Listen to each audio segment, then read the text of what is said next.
2nd and 5th Panzer Divisions to the area, along with 2 infantry divisions. The situation was so dire, though, that the German armor could not be massed for a counterattack, with the divisions simply fed into the lines as they arrived. By 7 August, 9th Army was badly beleaguered and in danger of outright collapse.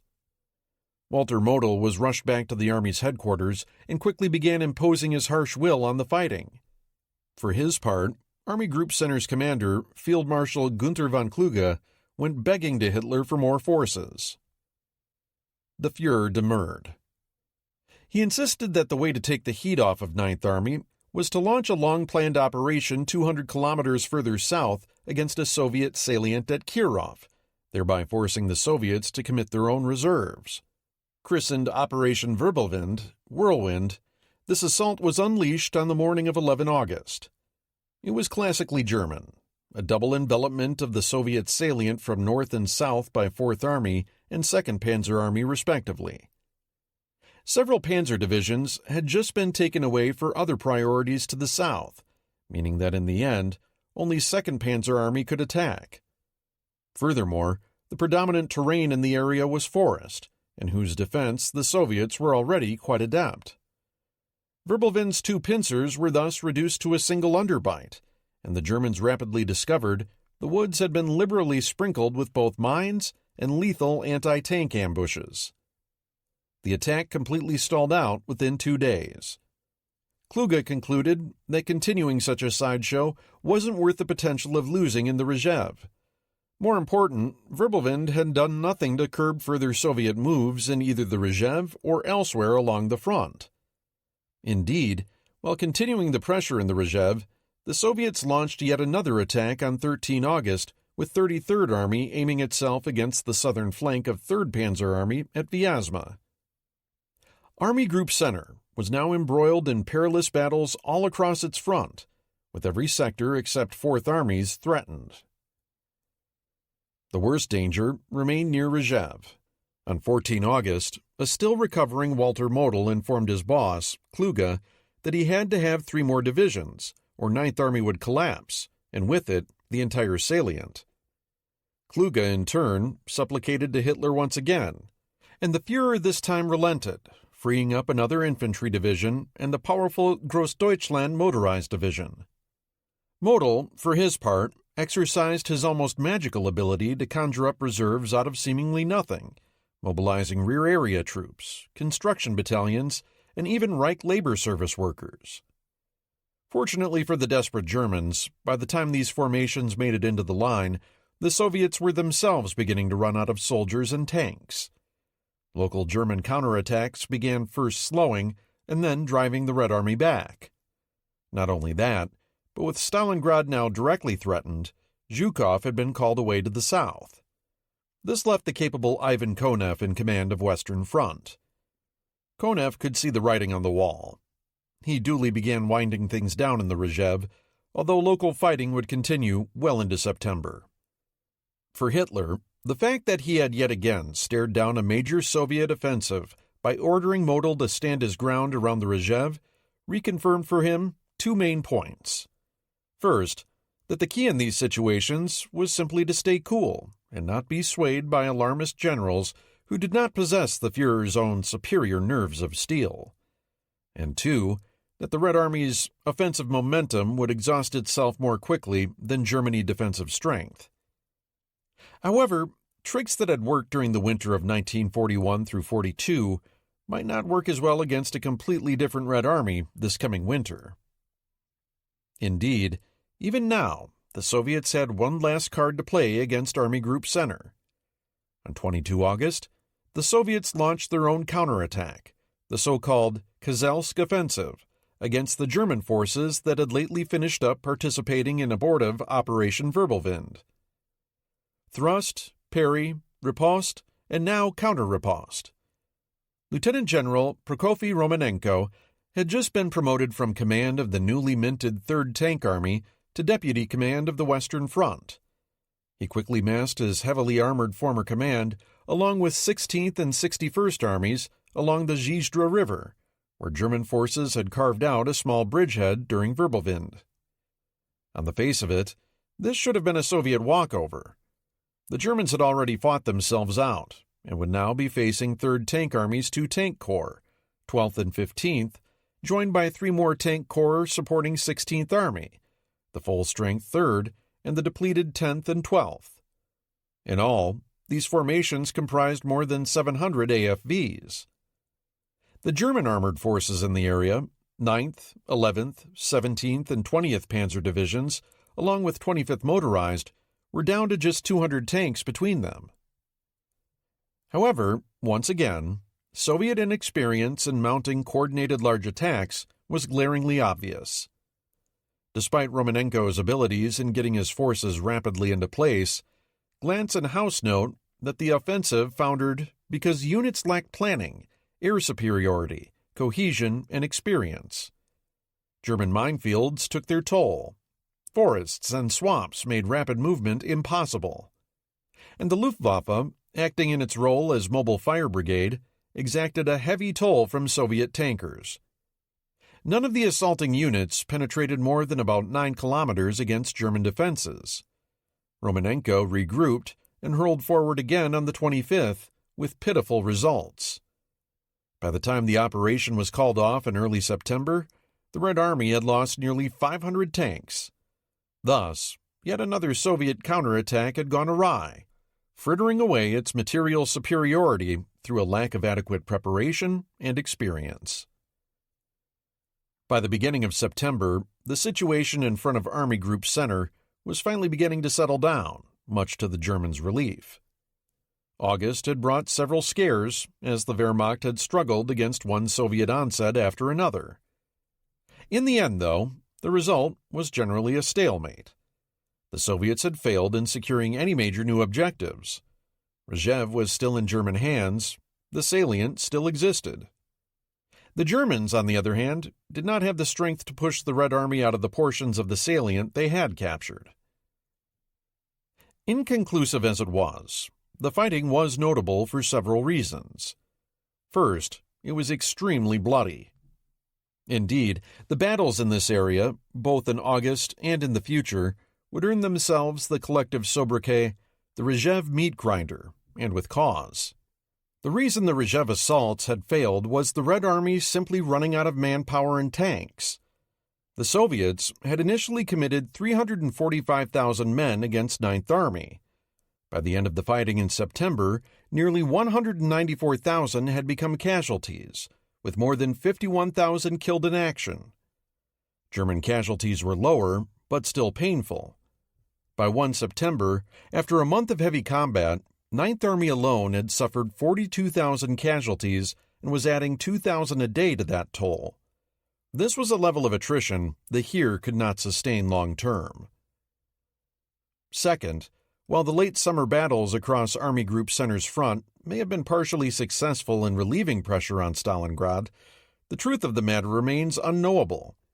Unlike the unsuccessful earlier counterattacks around Voronezh and Leningrad, which the Germans had been able to contain with purely local forces, these battles had undeniably resulted in diverting at least some German units from other tasks. But, in the opinion of David Glantz, such evaluations are slippery propositions at best. There is no objective way of knowing what might have happened if the Germans had been able to use, say, 9th and 11th Panzer Divisions in the Caucasus or Stalingrad. Likewise, there is no way to know whether the Soviet 31st Army's beefed-up armor contingent might have been spent more profitably near Stalingrad itself. Third, and most important, despite the Red Army's eventual tactical defeat in the Rzhev, Zhukov remained convinced that he had been within an ace of victory against 9th Army.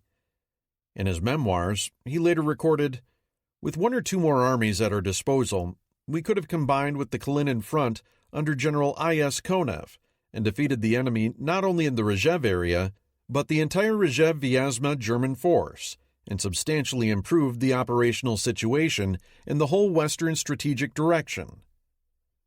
He added that Supreme Command, i.e. Stalin, had missed the chance. This may have been over-optimistic on Zhukov's part. Not surprisingly, though, he was itching to try again and take revenge on 9th Army. Toward the Caucasus. The collapse of Rostov's defenses at the end of July, coupled with the immediate threat of a German thrust straight into the Caucasus, filled the Kremlin with dread. No more than a quick glance at the Soviet forces in front of Army Group A was needed to see why. Neither the troops nor the leadership of the newly formed North Caucasus Front inspired much confidence.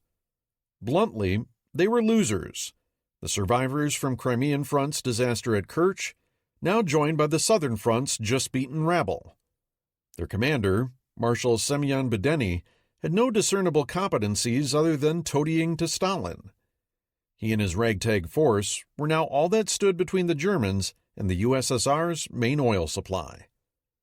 Budeny nominally had 8 armies under his control, but they totaled only about 112,000 men, 2,160 guns, a paltry 121 tanks, and 130 aircraft with which to cover 250 miles of front. His soldiers were in grim shape, with 2 of his armies so shattered that they were currently out of commission and being rebuilt. 2 more had just been rehydrated from the pitiful remnants that had escaped to the Taman Peninsula from Manstein's firestorm at Kerch. Meanwhile, many of the units north of the Caucasus had had to leave their heavy weapons behind during the retreat north of the Don. Utter confusion reigned. As it developed, this was to be Budeny's swan song in field command. Even had he been immediately replaced with someone competent like Rokossovsky or Konev, it could hardly have sufficed to halt the Germans in their tracks. Against this caliber of opposition, and currently backed by the lion's share of German logistical support and air power, including the veteran Flieger Corps 8, it is little wonder that Field Marshal List's initial advance to the south was spectacularly successful. His right flank, 17th Army and Romanian 3rd Army, attacked first, starting on 26 July. Shoving 4 of Budeny's disorganized Soviet armies aside, they headed down the coast of the Sea Azov. Within a week, they had cleared most of the eastern shore, having advanced 150 miles against anemic resistance. Further east, like world-class sprinters, 1st and 4th Panzer armies tore out of their starting blocks and shortly found themselves advancing into emptiness. Ewald von Kleist's 1st Panzer Army was supposed to have been the hammer to 17th Army's anvil, encircling and annihilating the Soviet forces south of Rostov. But it hadn't come to pass. This had been no surprise to some. Halder had labeled the notion of yet another attempted Kessel as little more than vapid nonsense from the get-go. "The enemy is running for dear life," he scribbled in his journal, "and will be in the northern foothills of the Caucasus well before our armor."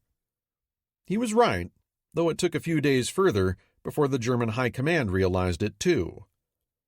Nevertheless, List's forces ended up giving the Soviets a real run for their money as they barreled south toward the mountains. Morale was soaring, as German armored spearheads drove all before them like chaff. The terrain beyond the Don was both mundane and yet surprisingly difficult. The immediate features were oblate plains and enormous collective farms burgeoning with wheat, sunflowers, and sugar beets. In places, the Germans also encountered an almost waterless desert, traversed by few railways and even fewer paved roads. However, in some ways, the most challenging feature of these early weeks was the epical heat, with day after day of 100-degree Fahrenheit temperatures. Vehicles grew too hot to touch, and the armored columns were coated in a film of cloying red dust that got into everything. As the German columns churned ahead, it almost seemed as if they were surrounded by self-generated pink pyroclastic clouds. For their part, Soviet pilots were reporting that the water in their radiators was boiling before they could even make it off the runway. Environmental travails or no, by 6 August, 1st Panzer Army's columns had reached the Kuban River, 130 miles from their starting point. Its rightmost column then wheeled southwest to Maikop. The oil town fell 3 days later, to Hitler's glee, along with some of its production fields. However, the wells had been so badly sabotaged by the retreating Soviets that the Germans would only eke 1,000 tons of petroleum out of the ground before having to abandon them in 1943. On the same day Maikop fell, 17th Army's hard-marching Lancers, heavily supported by Flieger Corps 4, captured the industrial town of Krasnodar, along with its irreparably damaged refinery. They now stood just 20 miles from the foot of the Caucasus. Further east, 40th Panzer Corps had slashed its own way southeast from the Don, ending up in Piatigorsk on 10 August. The Germans were now 275 miles from their starting point, and a mere 20 miles from the Terek, the last major river in front of Grozny. Meanwhile, way out on the barren Kalmyk steppe on List's extreme left, 16th Motorized Division captured the dusty little frontier capital of Elista. They now advanced half the distance to Astrakhan. There were more Bactrian camels than Soviet troops out here, and the Germans found themselves with little to do other than stare at the horizon. Army Group A's opening moves were a flashback to the classic blitzkrieg style of warfare that had shocked the world during Germany's early victories, a seemingly unstoppable tank storm hurtling south. Overhead, the Luftwaffe's Flieger Corps were in full career, shooting up everything on the roads, pulverizing enemy strongpoints, and preventing Boudinny's men from erecting anything more than the scantiest of defenses. For their part, Soviet aircraft had seemingly evaporated in the heat. Ahead of the advancing Germans, the roads and railways were packed with retreating Red Army soldiers. With them went vital industrial equipment on flatbeds and hordes of civilians, the crying children, stoic mothers, and grim pensioners, everyone struggling to escape before all was lost. From List's vantage point, the Caucasus was his for the taking. A fast thrust to the southwest with sufficient mobile forces, he said on the 4th, will not encounter serious resistance anywhere forward of Baku. The Luftwaffe's General Richthofen mirrored his comments, stating flatly, "The Russian Southern Army is destroyed." Though nobody realized it yet, just 3 days prior, Hitler had already sabotaged List's chances for a quick victory. On 1 August, the teletypes at Army Group B HQ began chattering forth a new set of orders from Hitler's HQ, the third major redistribution of German forces in as many weeks. With General Paulus's 6th Army barely supplied and essentially stuck in the Great Bend of the Don, the Führer had belatedly become concerned about its slow progress toward the Volga. Halder had already been harping on 6th Army's predicament for days, but it had taken what he scathingly referred to as OKW's brilliant society a smidge longer to figure it out for themselves. With much eye-rolling from Halder, Jodl, OKW's chief of operations, began pompously prophesying that the fate of the Caucasus will be decided at Stalingrad. With his lackey Jodl now belatedly braying about the matter, Hitler began reconsidering. And where the Führer's wandering attention went, there, too, fluttered the Wehrmacht's priority of the day. Accordingly, Hermann Hoth's 4th Panzer Army was directed to hand over its southernmost corps, 40th, to Kleist's 1st Panzer Army. But the remainder of Hoth's army was then attached to Army Group B, whereupon he found himself wheeled sharply around to the northeast to begin making his own advance on Stalingrad in support of Paulus. He did so with little more than a glorified corps, 3 panzer divisions and a Romanian infantry division, but it was better than nothing as far as Paulus was concerned. At the same time, General Italo Garibaldi's 8th Army, Italy's largest expeditionary force, was slated to take over the long flank of the Don River, which 6th Army currently held. This would free up more German divisions and hopefully give Paulus what he needed to capture Stalingrad.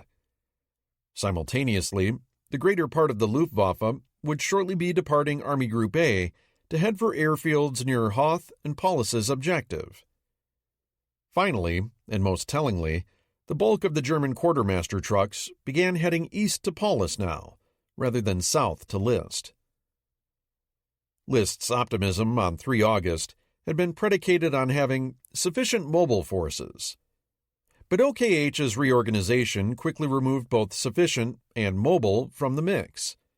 Manstein's 11th Army, the tired yet doughty conquerors of the Crimea, was to be entrained for Leningrad as soon as the Taman Peninsula was secured, and thus duly began heading north for the abortive Unternehmen Nordlicht, as previously related. 4th Panzer was gone, and Romanian 3rd Army would soon be shifted from Army Group A to B as well. Thus, List's command was about to be reduced from 5 armies to 3, and then 2, without any diminution in his scope of operations. Furthermore, Army Group A's wild advance had already outrun its supply lines. Combined with OKH's recent reorientation of logistical priorities, List's fuel situation would shortly change from tenuous to catastrophic. However, despite this, with the intelligence wizards and Fremde Heer Oost feeding the German High Command optimistic reports about flagging Red Army strength, OKH remained convinced that the enemy to List's front was heading for disintegration. As such, Hitler expected List to master whatever hiccups might arise, and logistics be damned. Army Group A's initial advance was so spring-loaded that OKH's reorientation of priorities didn't matter much at first. But by the middle of August, the wheels began slowing visibly. Beyond reduced supplies and a skimpier force allocation, the most apparent hindrance was the change of terrain, as the German advance now arrived at its goal, the Caucasus Mountains. They were no trifle. Steep and high, with the twin 18,000-foot volcanic peaks of Mount Elbrus lording over the tallest peaks in Europe or Russia. To the west of Mount Elbrus, only a handful of mule tracks ran across the range down to the coast of the Black Sea. East of Elbrus, the Ossetian and Georgian military roads, the only paved motorways across the Caucasus, snaked their switchback ways south from Alagir and Orjonikidze, respectively. If List was to make his way to Baku, he would need to grab one of them. As the parched plains began climbing upward, the Germans found themselves greeted by deep, primeval forests, quick-rushing streams, and even fewer roads than before. The most suitable means of transport through the foothills were mules, horses, and people. And it was these assets that were now consigned to moving the food, ammunition, and other supplies forward to keep the advance going. A week earlier, out on the steppes, a soldier could fry an egg on the hood of his truck. By early August, nobody in the forward infantry battalions was getting a hot meal because it took the cooks hours to haul the food up by foot through the woods. For sheer ruggedness, of course, the Caucasus weren't in the same league as the Owen Stanleys in New Guinea, nor did they come with malaria and other tropical plagues. But for List, who was trying to get a modern panzer army across them somewhere, the Caucasus were the nearest thing to running smack into a wall. Divisions that had been advancing 30 miles a day were now making 5, then 2. Soon, progress was measured in yards. The Soviets, though, were having problems of their own. Stalin and his henchman Lavrenti Beria were concerned that the rest of minority populations of the Caucasus, Chechens, Kalmyks, Karachay, Ingushi, and others, were actively collaborating with the Germans for the overthrow of Russian rule, as indeed some were. Beria was dispatched south with a phalanx of goons, thugs, and sadists, who set about first terrorizing the population and then laying the groundwork for what would eventually become the wholesale, genocidal deportation of these ethnicities to the interior, where they would suffer cruelly for a decade or more. At the same time, Beria began using both his clout as a Stavka representative as justification to begin diagnosing the Red Army's ills as well. Accounts differ regarding the effect of his interference, but no one disagrees that the situation was chaotic in the extreme, and coordination and communication lacking. The result was scant attention being paid to the mountain passes, because it was believed that they were so high and rugged that a company apiece was about all that was needed to guard them.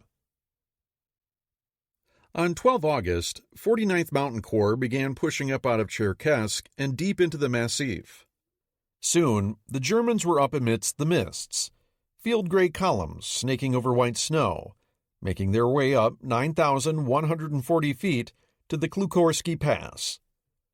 The German mountaineers were elite, well-equipped troops, and heartened to encounter only disorganized resistance under feckless NKVD leadership. They easily cuffed the Soviets aside, virtually annihilating several rifle battalions in the process.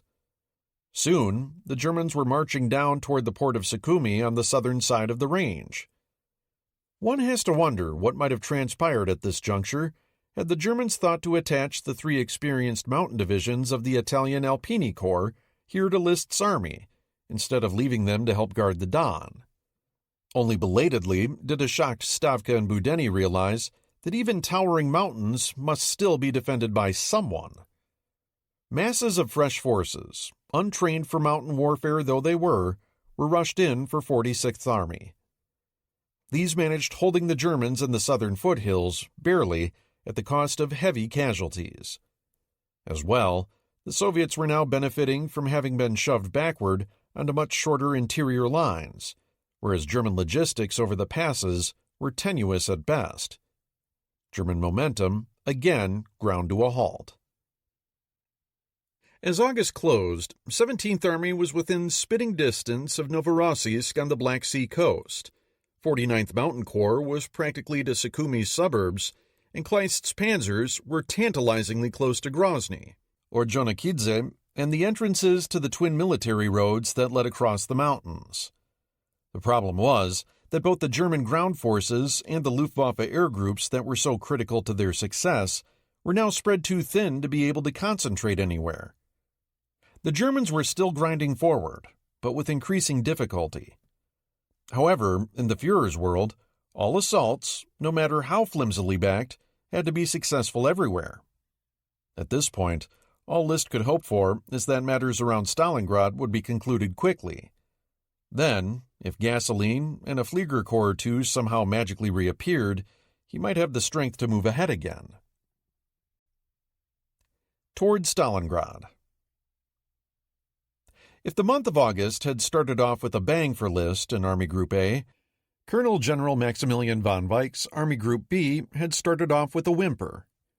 Paulus's 6th Army was stuck in the Great Bend of the Don, almost out of gas, and with little in the way of armor to keep pushing ahead against the 4 Soviet armies, 62nd, 64th, and 1st and 4th Tank, in front of Stalingrad. Uncoordinated Soviet counterattacks hadn't succeeded in pushing Paulus back, but they had at least stalled his drive. The cost, as always, was heavy casualties in the Red Army, particularly in 1st Tank Army, which was wholly ruined and had to be pulled out to be rebuilt. Lieutenant General Vasily Gordov's Stalingrad front continued counterattacking, though it was clear that they could have no appreciable effect. Gordov reasoned, and the Stavka agreed, that he couldn't very well wait for the Germans to concentrate further resources against him, because 62nd Army's right flank might collapse. This is why active operations are not ceasing here, Gordov explained to the Kremlin, although I know that this is resulting in mutual pulverizing. Fortunately for Paulus, Hitler's recent reversal of logistical priorities was now beginning to work in his favor. Flocks of Luftwaffe tactical bombers began settling like lean gray hawks onto airfields near Stalingrad, while German quartermasters began heading Paulus's way again. By the end of the first week of August, 6th Army was ready to renew its attacks, this time with substantial air support. Paulus knew, too, that somewhere over that shimmering southern horizon, Hoth's 4th Panzer Army was now making its way toward him as well. The value of Flieger Corps 8 and its ace ground support specialists quickly manifested itself. In the face of scant VVS opposition, they rained bombs down on the Red Army's frontline positions, marshalling points, railway lines, and airfields. It wasn't that the Soviets weren't trying in the air. Their 8th Air Army was augmented by the newly formed 16th Air Army, with more than 400 new aircraft arriving in less than a month. But most of these were simply poured into the maw that opened up over Stalingrad, as green Soviet pilots tangled with war-hardened German flyers. The Soviets were losing aircraft as quickly as they were being found, and at the same time, the Red Army was being pounded on the ground. The Germans had proven over and over again that when they could concentrate their armor and air power, little could stop them. 7 August 1942 was no exception. Against the aerial maelstrom now being thrown at it, 62nd Army had no real defense, and its line abruptly snapped. 14th Panzer Corps came down from the north, and 24th Panzer Corps up from the south. In little more than a day, their columns intersected near the crucial river crossing at Kalak. The bulk of 62nd Army was in the Sack, the first decent-sized Kessel the Germans had pulled off on Army Group B's axis since the beginning of Blau. Their efforts to break out were largely futile. One Soviet divisional commander noted afterward, "We set out in 2 columns straight ahead through the Balki ravines. We were towing out guns by hand." They broke out briefly, then were surrounded again and ultimately destroyed. "We resisted to the end. Several commanders shot themselves." After his unit collapsed, the division CO managed to escape with a small group into a Balka and elude capture. He was one of the lucky ones. Only 418 men from his division emerged alive from the pocket. By the 11th, 57,000 Soviet soldiers were being marched to the rear, leaving 1,000 of their tanks destroyed or captured on the battlefield, along with 750 heavy weapons. As had been common throughout the summer, and despite standing orders that required tank crews to stay with their vehicles, many had nevertheless been abandoned by their green crews after suffering only minor mechanical issues, or on even flimsier pretexts. Half of 62nd Army had been destroyed, and a large chunk of the Red Army's bridgehead in the Great Bend of the Don had been eliminated. Those units that did escape had been wrecked, with whole divisions reporting strengths of 1,200 to 2,000 men. Stalin was enraged, particularly at his tankers, whom he accused of covert sabotage and wrecking, promising the direst punishment. The reality, though, as historian Alexei Isiev argues, had nothing to do with cowardice on the part of Red Army tank crewmen. Rather, by the summer of 1942, in reaction to the shock that the T-34 and KV-1's appearances had caused at the outset of Barbarossa, the Germans were now receiving a plethora of new anti-tank weapons. These included hollow-charge shells for both the short-barreled 75mm guns on the older PZ-4 and Stu G-3s, as well for the larger 105mm field pieces, more long-barreled 50mm tank and Pak-38 AT guns, and large quantities of captured Red Army 76.2mm guns. The hollow-charge rounds in particular played havoc even with the heavily armored KV-1s. In the absence of sufficient Soviet artillery to suppress German anti-tank systems, Soviet tanks operating solo, which they all too often did, suffered fearsome casualties. The solution, of course, was properly coordinated combined arms tactics. These were still in sorely short supply in the Red Army, particularly in those units that had been hastily thrown together and then committed to battle without proper time to train. The shortest route to Stalingrad now lay in front of Paulus, a straight thrust from Kalak 45 miles due east and into the city. However, this direct line was cut by numerous balky and rough ground that made for easy defense. Soviet 4th Tank Army also remained wedged into what remained of the northeastern corner of the Soviet bridgehead, which now threatened 6th Army's northern flank. Finally, too, Paulus wanted to lateral the bulk of his motorized forces away to the north, to create room between himself and Hoth's 4th Panzer Army. When Hoth appeared, Paulus didn't want to be crowding each other's logistical lines, and he also wanted to maintain the ability to create a wide-flung encirclement of the city. Accordingly, once 62nd Army's pocket began falling apart, Paulus shifted his mobile forces to the north, holding 4th Tank Army in place with spoiling attacks. The Soviets could see what was coming and had already moved over to the defensive. By this time, however, Major General Vasily Kryachenkin's Tank Army had only a single tank brigade to its name, consisting of 36 vehicles, most of them light. When Paulus's left hook landed on the morning of 15 August, it was brilliantly placed. In less than a day, 16th Panzer Division overran 4th Tank Army's headquarters, decapitating its command and control, splitting the army in half, and essentially destroying it. By evening on the 15th, the Red Army was in full retreat back toward the bridges over the Don. General Andrei Yeremenko, Southeast Front's commander, threw 1st Guards Army into the fray, but it, too, was promptly run over by Paulus's advancing panzers. By the end of the 17th, Paulus had carved out almost the entire Great Bend. He had also secured a bridgehead across the Don at Vertiace.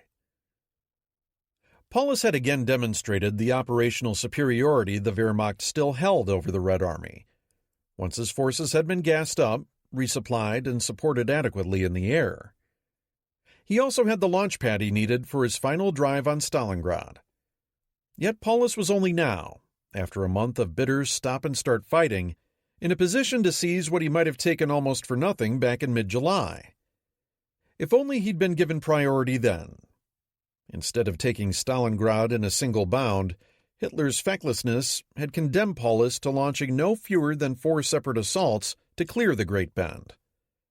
Not only that, but 6th Army was already tired and had taken serious losses in the process.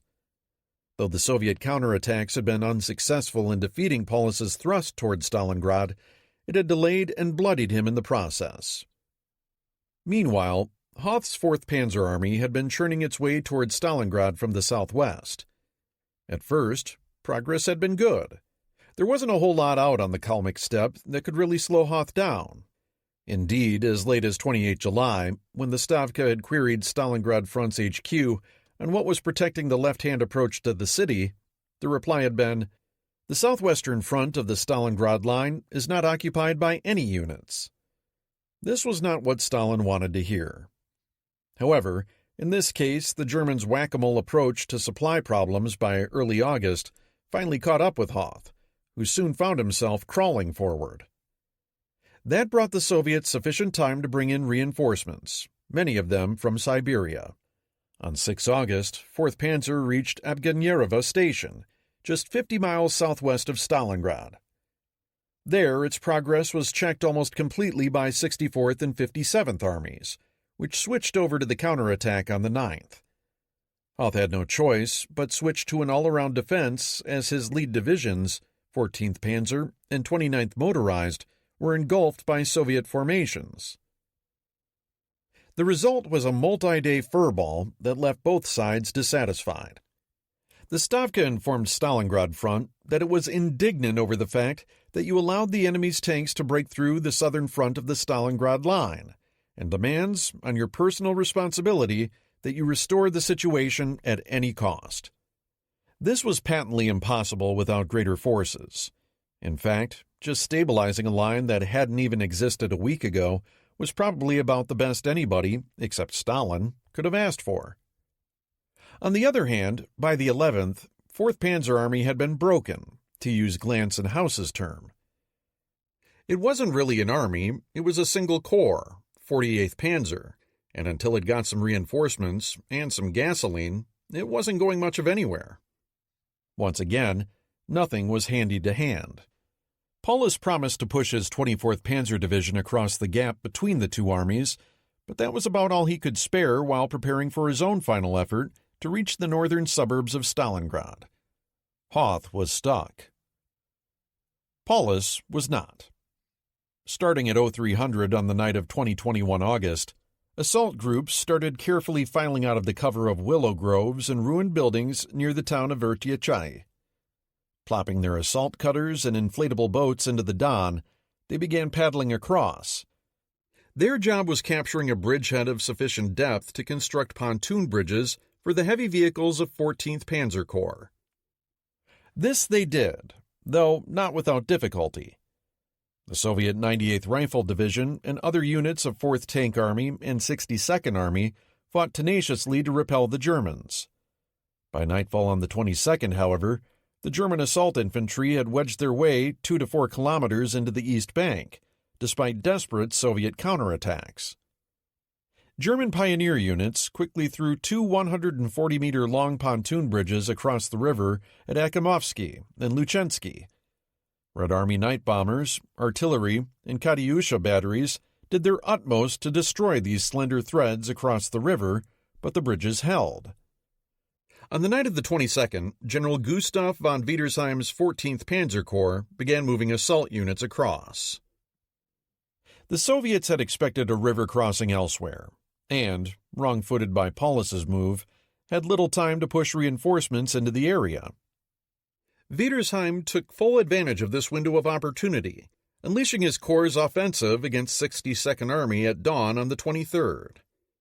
The depleted formations to their front were in no state to resist, and 14th Panzer Corps basically walked right over them. General Hans Valentin Hube, a one-armed First World War veteran with an artificial black metal hand, took the lead with his 16th Panzer Division.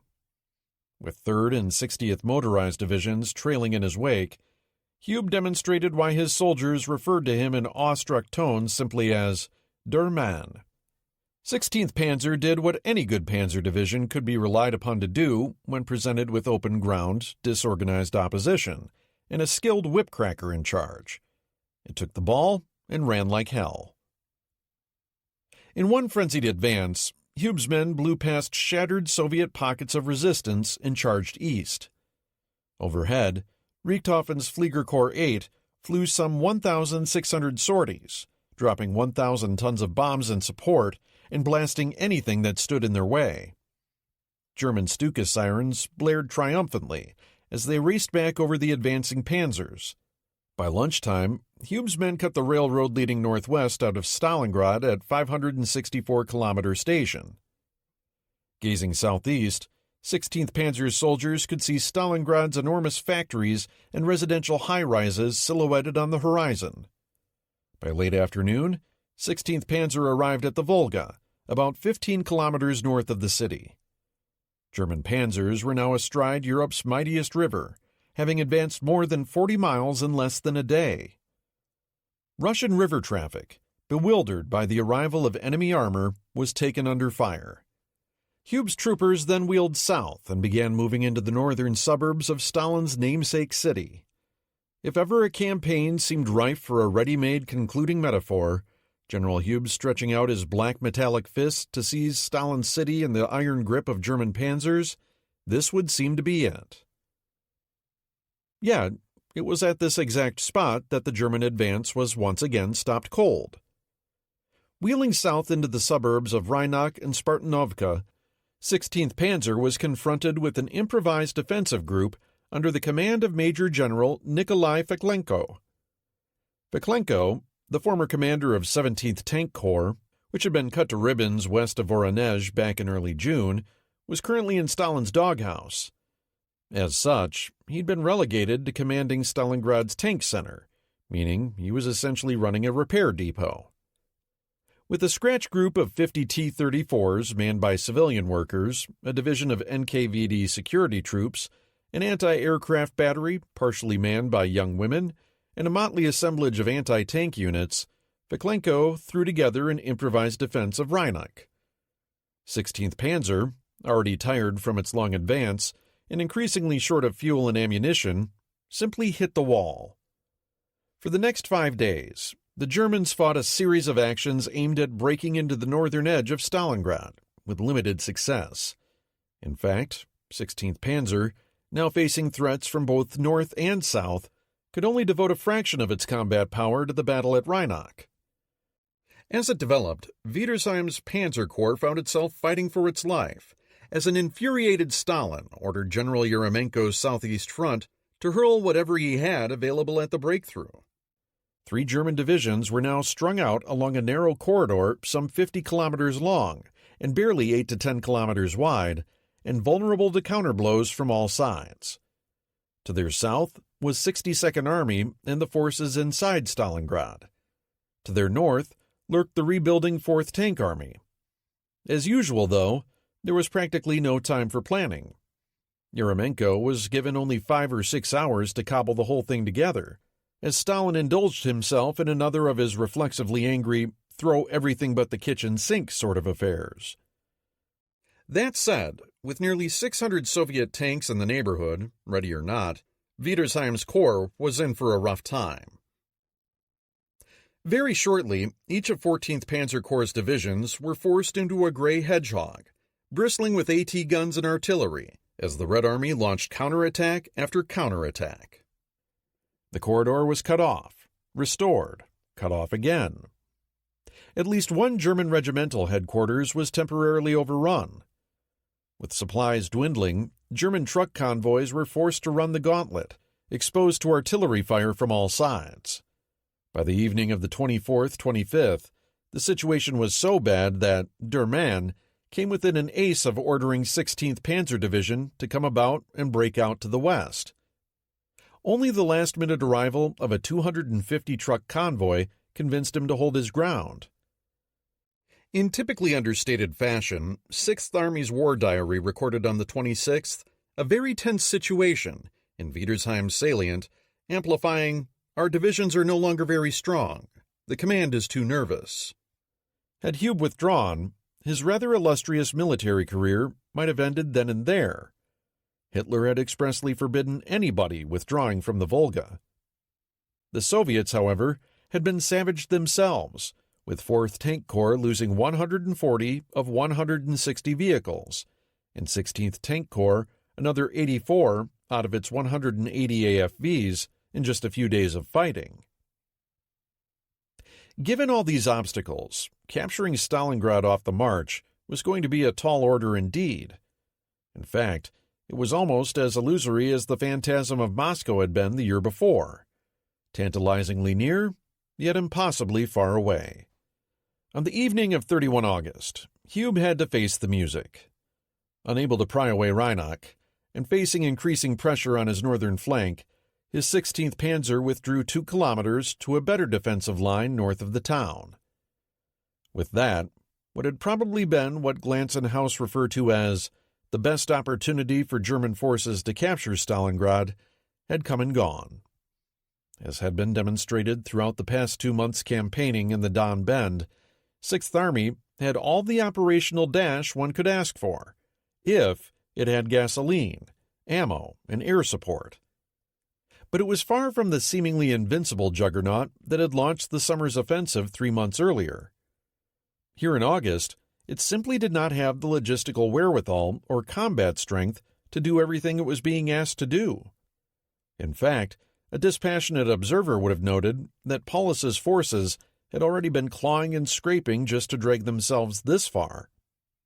Nonetheless, having made it to the very gates, there was no question about what lay ahead, an all-out assault on Stalingrad itself. It is reasonable to ask whether this assault was actually necessary. The Wehrmacht's style of warfare had always placed more emphasis on destroying enemy armies than capturing cities. Plenty of Soviet cities, a few of them larger than Stalin's namesake, had already fallen. Yet none of those victories had convinced the Red Army to pack it in. Furthermore, the Wehrmacht was now just 3 months removed from the siege of Sevastopol, and well aware of the difficulties urban warfare posed, as well as the heavy casualty rates likely to be suffered in the city now ahead of them. Yet, taking Stalingrad held importance for several reasons.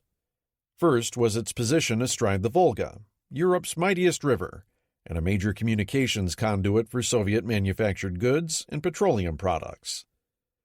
Second, Stalingrad was a significant manufacturing center. Its Barricade factory produced guns, mortars, and heavy artillery. The Krasny Oktyabr, Red October, metallurgical plant produced over 520,000 tons of rolled steel in 1940 through 41.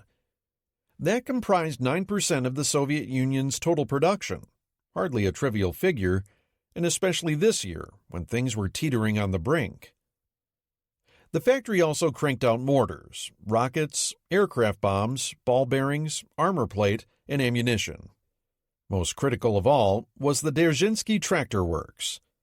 With armor plate and tank turrets fed from the Krasny Oktyabr plant, it was the Soviet Union's largest producer of T-34 tanks during 1941 through 42. Along with 2 large plants in Gorky, Dzerzhinsky was one of a troika of factories that had kept armored vehicles flowing to the front, even as the USSR's other tank factories were being relocated to the Urals.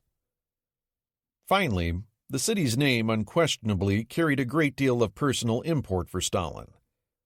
Had it been labeled with its pre-revolutionary name, Tsaritsyn, or the name it uses today, Volgograd, it's arguable whether the Soviet dictator would have engaged in an existential fight here. But this was Stalingrad.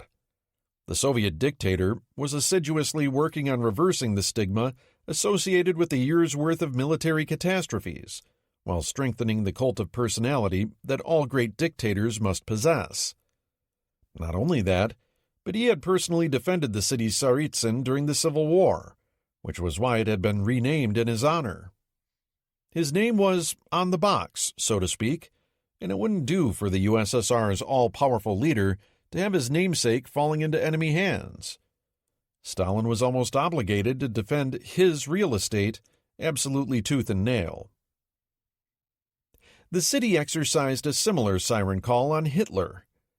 The Führer's summer campaign had ostensibly been aimed at destroying the remaining strength of the Red Army while capturing the oil in the Caucasus.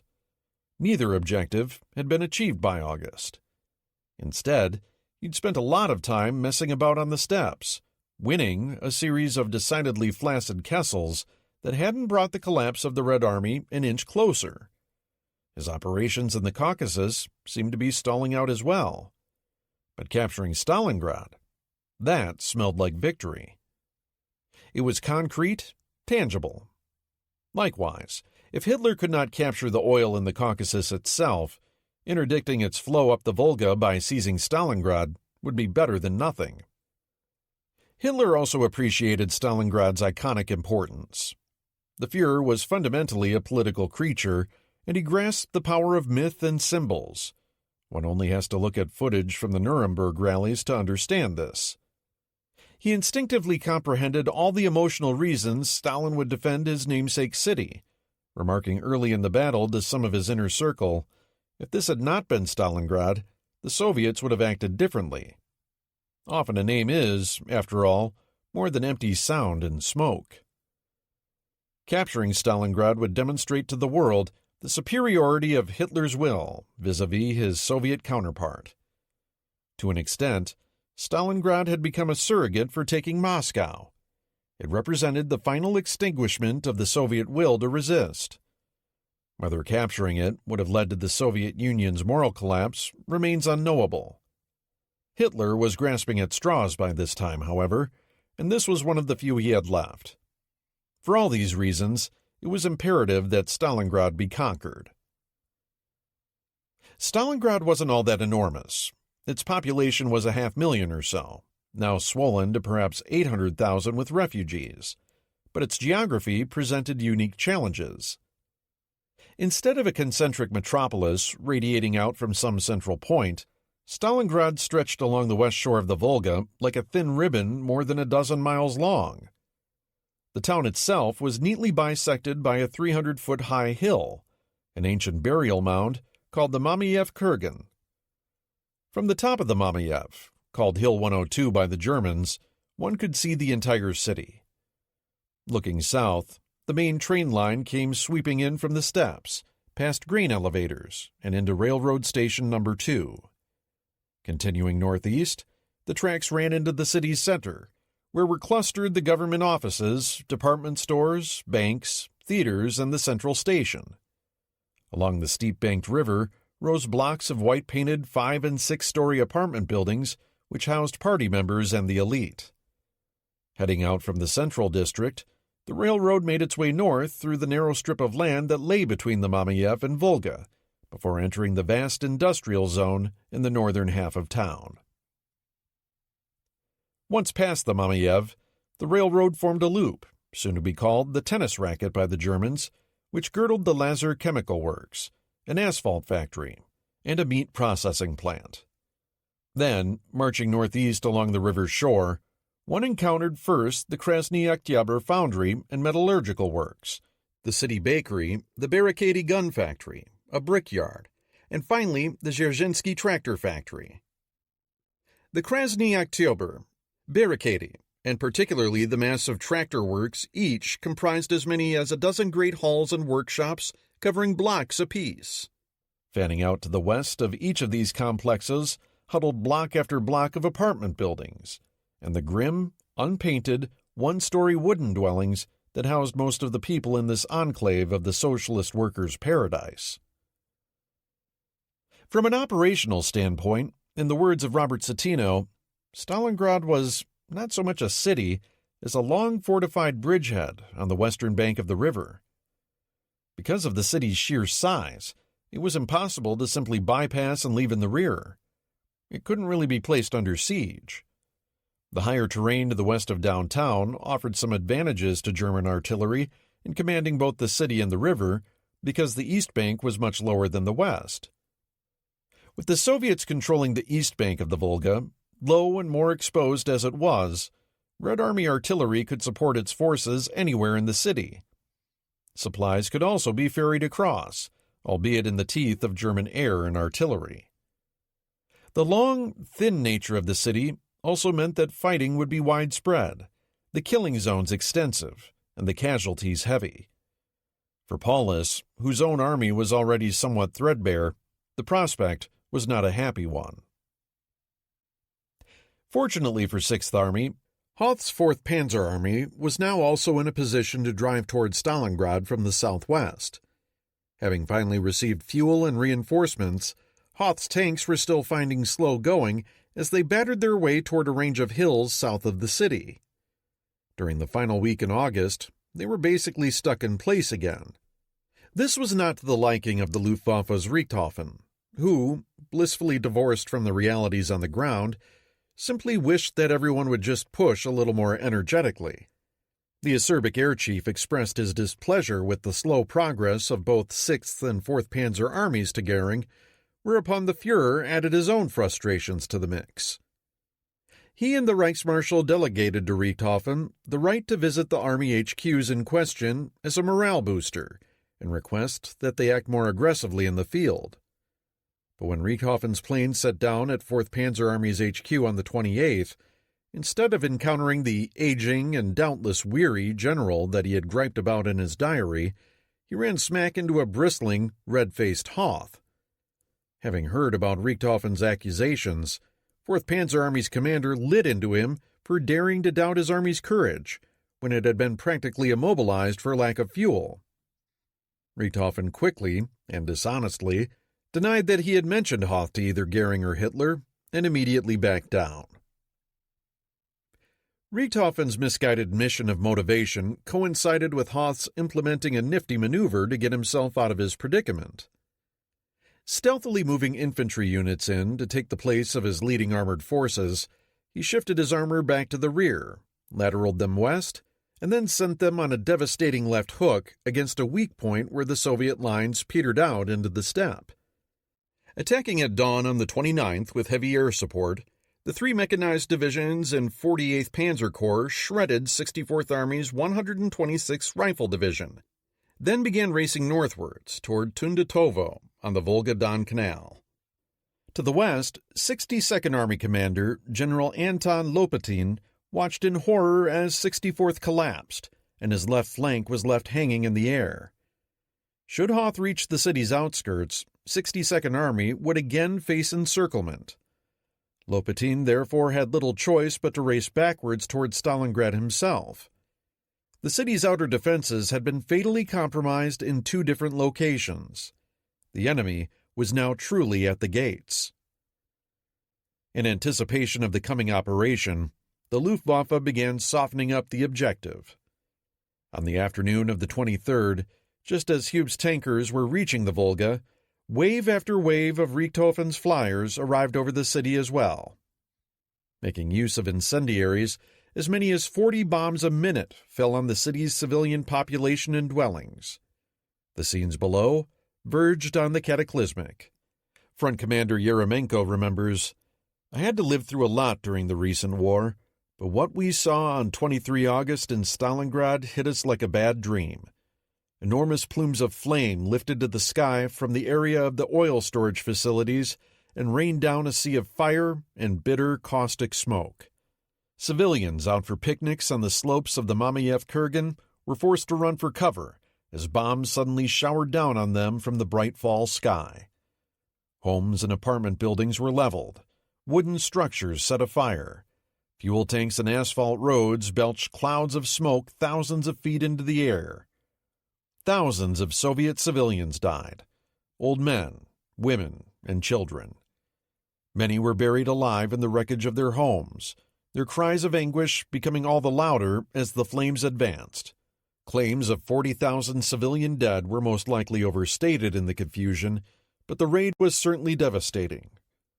For the Red Army soldiers who survived the day, these unforgettable sights filled them with an implacable hatred toward the German invaders.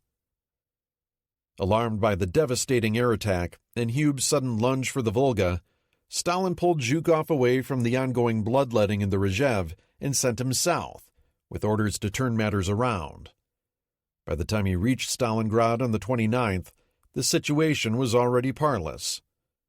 Zhukov instructed the forces to the north of Hube's corridor to prepare for a coordinated counter-assault. Two new armies, the 24th and 66th, were hastily formed and moved toward the northern flank of 6th Army. Likewise, the reformed 1st Guards Army, currently sited midway along Paulus's long left flank, was shifted eastward to the region of Kotluban to be ready to participate in the same assault.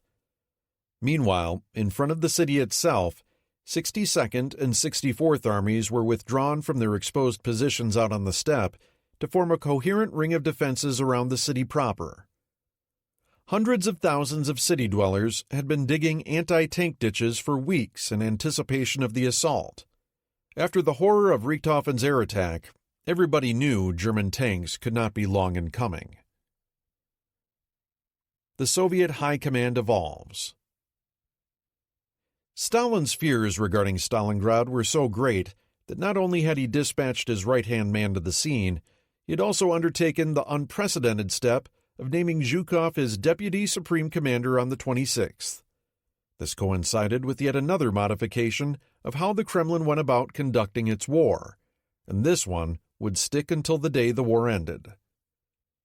With the failure of Semyon Timoshenko's strategic offensive at Kharkov and the impending removal of Budeny from his post overseeing all of the Crimea, the Kremlin was finally dispensing with intermediary layers of command between itself and its field forces. What was emerging now was a simpler two-tier system of higher command, wherein primary decisions for war direction were taken in Moscow and then implementation given to senior Stavka representatives. This elite group of officers, Zhukov, Vasilevsky, Timoshenko, Antonov, Vasilevsky's deputy commander of the General Staff, Govorov, Voronov, for artillery matters, Novikov, for air, or Kuznetsov, for naval, would then fly directly to the field commands to confer with front and subordinate army commanders and coordinate their actions. The result was a bit of a flying circus. Stavka representatives flitted about from airfield to airfield, bringing the will and oversight of the Kremlin with them, sometimes to the great irritation of the front commanders. But what this approach lacked in elegance, it made up for in immediacy and congruity of intent. Stalin would run the remainder of the war in this fashion. By midsummer, the two most important of these Stavka representatives had clearly become Georgy Zhukov and Alexander Vasilevsky. The latter had been named Chief of the General Staff in mid-May, when Marshal Boris Shaposhnikov's health finally collapsed under the constant stress of perhaps the most demanding job in the Kremlin. Vasilevsky had immediately taken his mentor's spot. He had risen from the rank of colonel to colonel general in just 4 years, and it wasn't difficult to see why. Brilliant and judicious, no one doubted he had the ability to plan the Red Army's road to victory. He could also upward manage Stalin, taming him with a formidable mixture of charm, calmness, and sheer intellect, backed by a vast body of practical and theoretical knowledge. Vasilevsky was one of the few men Stalin would listen to when in a rage. The other was Zhukov, who perfectly complemented Vasilevsky's planning skills. Ruthless, emotional, and utterly determined to overcome any obstacles set in his path, Zhukov was the battle axe to Vasilevsky's mental rapier. He had been tested in the USSR's most crucial battles, and he now had Stalin's trust, as much as that paragon of paranoia trusted anyone. Thus, even as Hitler was exerting an increasing chokehold over the Wehrmacht's operations, Stalin was moving in the opposite direction, loosening the reins just enough and beginning to trust his senior generals. Of course, Beria and his minions were still operating in the background to assure the dictator's total control over his military. Nonetheless, the Red Army now had just enough latitude to plan and execute its own operations, even when the dictator mistrusted their initial shape. Stalin had learned, albeit slowly and at an unfathomable cost in lives, that his military instincts were not infallible. He was not the same leader that he had been at the beginning of the winter of 1941 through 42. That, in itself, was a huge step toward victory. First would come the Red Army's ordeal at Stalingrad, one that would take up the rest of 1942. Pacific Theater. The invasion of Guadalcanal. Shortly after 0300 on 7 August, Rear Admiral Richmond Kelly Turner's amphibious task force, 28 warships guarding 23 transports, hove into view of Guadalcanal's black western shore. Dividing into two flotillas, they passed the stunted volcanic cone of Savo Island both north and south and sailed into Savo Sound. Around 0800, after a short preparatory bombardment and airstrikes, American forces started going ashore on Florida, Tulagi, and the small conjoined islands of Gavutu and Tanambogo. Hard fighting erupted immediately, but the outcome was a foregone conclusion. Within minutes, the Japanese radio station at Tulagi broadcast its final plaintive message: "Enemy strength is overwhelming. We will defend to the last man. Pray for our success." About an hour later, south across the sound near Guadalcanal, Marines began clambering down the netting and into their landing craft. To everyone's surprise, they landed unopposed on a wide stretch of beach about 9,000 yards east of the unfinished airfield, having neatly sidestepped the Japanese defenses and trench lines presumed to be at Lunga Point. Splashing ashore on white sand under gently blowing palm trees, many of the Marines barely got their boots wet. Once ashore, General Vandegrift promptly began prodding his units toward the airfield. However, his men immediately confronted the inherent difficulties of moving through dense jungle. Units became lost and scattered. Progress was agonizingly slow, and the men feared ambush at every turn. But very little real resistance was encountered. There were only about 250 Japanese combat troops on the island. When the Marines finally captured the unfinished airstrip at Lunga Point the following day, they discovered Japanese tents set up in neat little rows that looked as if they'd been abandoned only moments before. Turner's naval bombardment the day before had sent the troops of 11th and 13th Construction Units, many of them conscripted Korean laborers, scrambling into the jungle. Half-eaten meals sat on tables, mute evidence of their hasty departure. Having hardly fired a shot, the Americans came into possession of large stocks of enemy food, 2 small power plants, a refrigeration plant, an air compressor, and quite a bit of construction equipment that would all prove useful in the coming days. Back on the beaches, Turner's unloading process was not going well. The assault troops were content to let the designated shore parties deal with lugging supplies off the landing craft while they played in the surf, leaving the quartermasters overwhelmed. Though they worked late into the night, by dusk, 150 landing craft still jammed the sands, waiting to be unloaded, requiring the transports to cease operations until the beach could be cleared. The Americans would shortly learn just how crucial it was to offload materiel in a timely manner. In both Tokyo and Rabaul, word of the American landings landed like a bolt from heaven. In fact, much like Pearl Harbor in reverse, Watchtower had achieved complete strategic, operational, and tactical surprise. There had been no warning that American naval forces were anywhere near Guadalcanal. A weather front and good luck had shielded the invasion forces' approach. At the strategic level, the Japanese believed that the soonest the Americans would be able to launch a major counterattack in the Pacific was early 1943, and that any American forays into the Solomons this year, according to a post-war monograph, would likely be no more than a reconnaissance landing. Hence, many imperial leaders downplayed the initial reports as little more than an American raid. This established a pattern throughout the campaign of the Japanese being slow in transforming their mental models, thereby delaying appropriate reactions to American moves. One Japanese officer, though, set his own counterattack in motion. Just 20 minutes after Tulagi's final, plaintive message, 8th Area Fleet's commander, Vice Admiral Mikawa Gunichi, issued orders for an immediate counterblow. His flagship, heavy cruiser Chokai, was currently 150 miles away in Kavieng, along with the 4 heavy cruisers of Vice Admiral Goto Aritomo's Crew Div 6. They hurried to Rabaul, embarking Mikawa and picking up 2 old light cruisers and the equally ancient destroyer Unagi. Despite misgivings from some in Tokyo regarding Mikawa's boldness, his force sortied at once, heading southeast down the line of the Solomons. Mikawa intended engaging the Allied invasion force the following evening and destroying it, whether there were American carriers near Guadalcanal or not.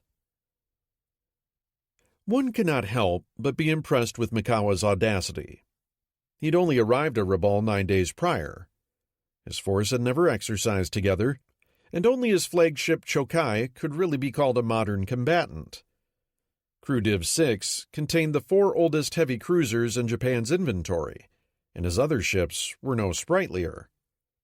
They had been assigned to Mikawa because up until this morning, Rabaul had been considered something of a backwater. The Admiral's little flotilla was hardly the A-team. It was honestly more like the C-team. Yet, Mikawa had one thing going for him. The Imperial Navy had spent an extraordinary amount of time and energy training to a realistic night-fighting doctrine, and even its humblest warships knew their role in such a battle. The sun rose on the morning of the 8th to find Turner's transports still busily unloading. The previous day's operations had been interrupted by an air raid by Vice Admiral Tsukahara Nishizo's 11th Air Fleet, which had sent down 27 Betty bombers from Rabaul without even rearming them with torpedoes first. Heavy cloud cover foiled their aim, however, and their ordnance all ended up in the drink. This morning, Tsukahara repeated the exercise with another 27 Bettys, this time properly armed with torpedoes and skimming in at wave-top height. Their results hardly reflected their flying skills, achieving just a single hit on destroyer Jarvis. The Japanese quickly discovered that American anti-aircraft fire was lethal, with 17 of the bombers destroyed, a truly shocking toll. Thus began the vicious cycle of air combat over Guadalcanal that would continue almost daily for the next 4 months. Ineffective or not, Tsukahara's raid further retarded Turner's unloading efforts. Meanwhile, throughout the day, Mikawa's task force continued steaming toward Guadalcanal, slicing right down the middle of the Solomon Islands through the narrow waters that shortly would become infamous as the Slot. The Allies were not unaware of his progress, with Mikawa spotted by both Australian aircraft and an American submarine. Post-war accounts blamed communications delays from the reconnaissance planes for not getting timely information into Kelly Turner's hands. In fact, both Turner and his screen commander, the Royal Navy's Rear Admiral Victor Crutchley, had actionable information by mid-afternoon. Neither apparently thought there was much to worry about. Several factors may have been at play here. First, Mikawa did a good job of backtracking and changing his speed when sighted by aircraft to confuse his base course. Those same planes, too, had incorrectly credited his formation as containing a pair of seaplane tenders, hardly the sort of vessels one would normally bring to a surface fight. Turner thought the Japanese might be using them to set up a seaplane base at Ricotta Bay on nearby Santa Isabel Island. Second, after 2 days of constant action, Turner and his officers were bone-weary and may not have been thinking clearly. The sighting reports indicated that if the enemy was headed for Guadalcanal, though, they could arrive before dawn. Despite this, Turner preferred the Ricotta Bay scenario. Like Yamamoto at Midway, Turner was guilty here of basing his plans on perceived enemy intentions, rather than their potential capabilities. Admiral Crutchley divided his defending forces into 3 squadrons covering the 3 main entrances into Savo Sound. To the east went 2 pairs of light cruisers and destroyers. To the west, Savo Island's truncated volcanic cone neatly bisected the sound. Crutchley placed a radar picket destroyer in front of each passage, then barred the southern entrance with 3 heavy cruisers. His flagship HMAS Australia, HMAS Canberra, and USS Chicago, and 2 more destroyers. The northern channel was patrolled by 3 American heavy cruisers, Vincennes, Quincy, and Astoria, and their own pair of escorts. Vincennes' skipper objected to this penny packet approach, but Crutchley assumed that the pickets would give him adequate warning, and he'd then be able to coordinate his task groups by radio if it came to fighting. Turner approved his arrangements. Unaware of any of this, at 18:07 on 8 August, Fletcher radioed Gormley requesting permission to withdraw his carrier force a few hours early. Shielding Turner's transports from air attacks had already consumed a quarter of his fighters. Worse, by the evening of the 8th, many of his destroyers were running so low on bunker fuel that they couldn't fight a high-speed carrier battle if called upon. And there wasn't an oiler within 1,000 miles. Fletcher judged that he would soon be involved in a carrier battle against his Japanese counterparts, an opinion that would be shortly validated by events. Nor was he aware of unloading difficulties in the Sound. Turner hadn't been keen on advertising that fact to his superiors. All things considered, Fletcher felt that the risk of placing his carriers in a losing position, which would have far-reaching consequences for the nation's entire war effort, outweighed leaving the Marines exposed to 1 extra day's air attacks, much though Vandergrift's men would understandably hate it. This decision, later pilloried by Vandergrift and Turner, was to stain Fletcher's reputation for decades. As rational as it may have sounded at the time, it was shortly to be filtered through the emotional aftermath of what took place that night. The Battle of Savo Island. By midnight, with Turner discounting the appearance of enemy ships and insurance policy radar pickets providing an unwarranted sense of security, most of Crutchley's ships went to reduced readiness. Their crews hadn't slept in 2 days, and many immediately hit the rack for some much-needed shut-eye. Only half the guns were manned. At the same time, Crutchley took Australia out of the Southern Squadron to attend a senior officers' conference, during which Turner informed Vandergrift that Fletcher's carriers were departing shortly, and that he would have to remove his transports before they could be completely unloaded. Vandergrift was understandably unhappy, but Turner's sermonizing manner brooked no argument.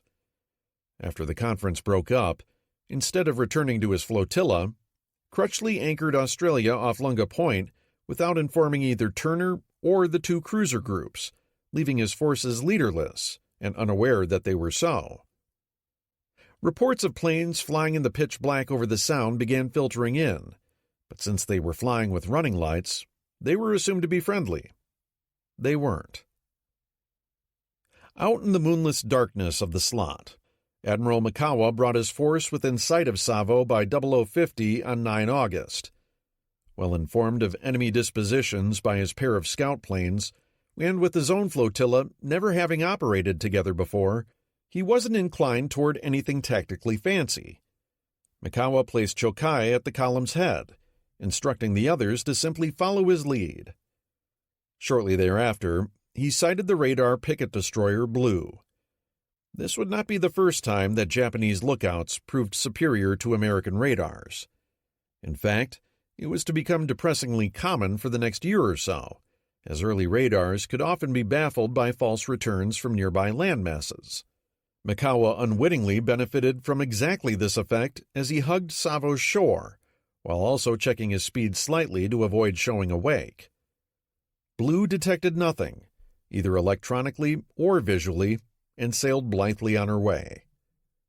Slipping into the Sound, Mikawa's sharp-eyed lookouts at 0136 sighted the Southern force at 12,500 yards.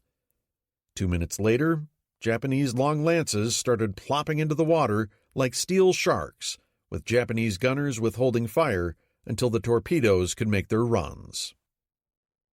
A word on Japanese night fighting capabilities is in order here.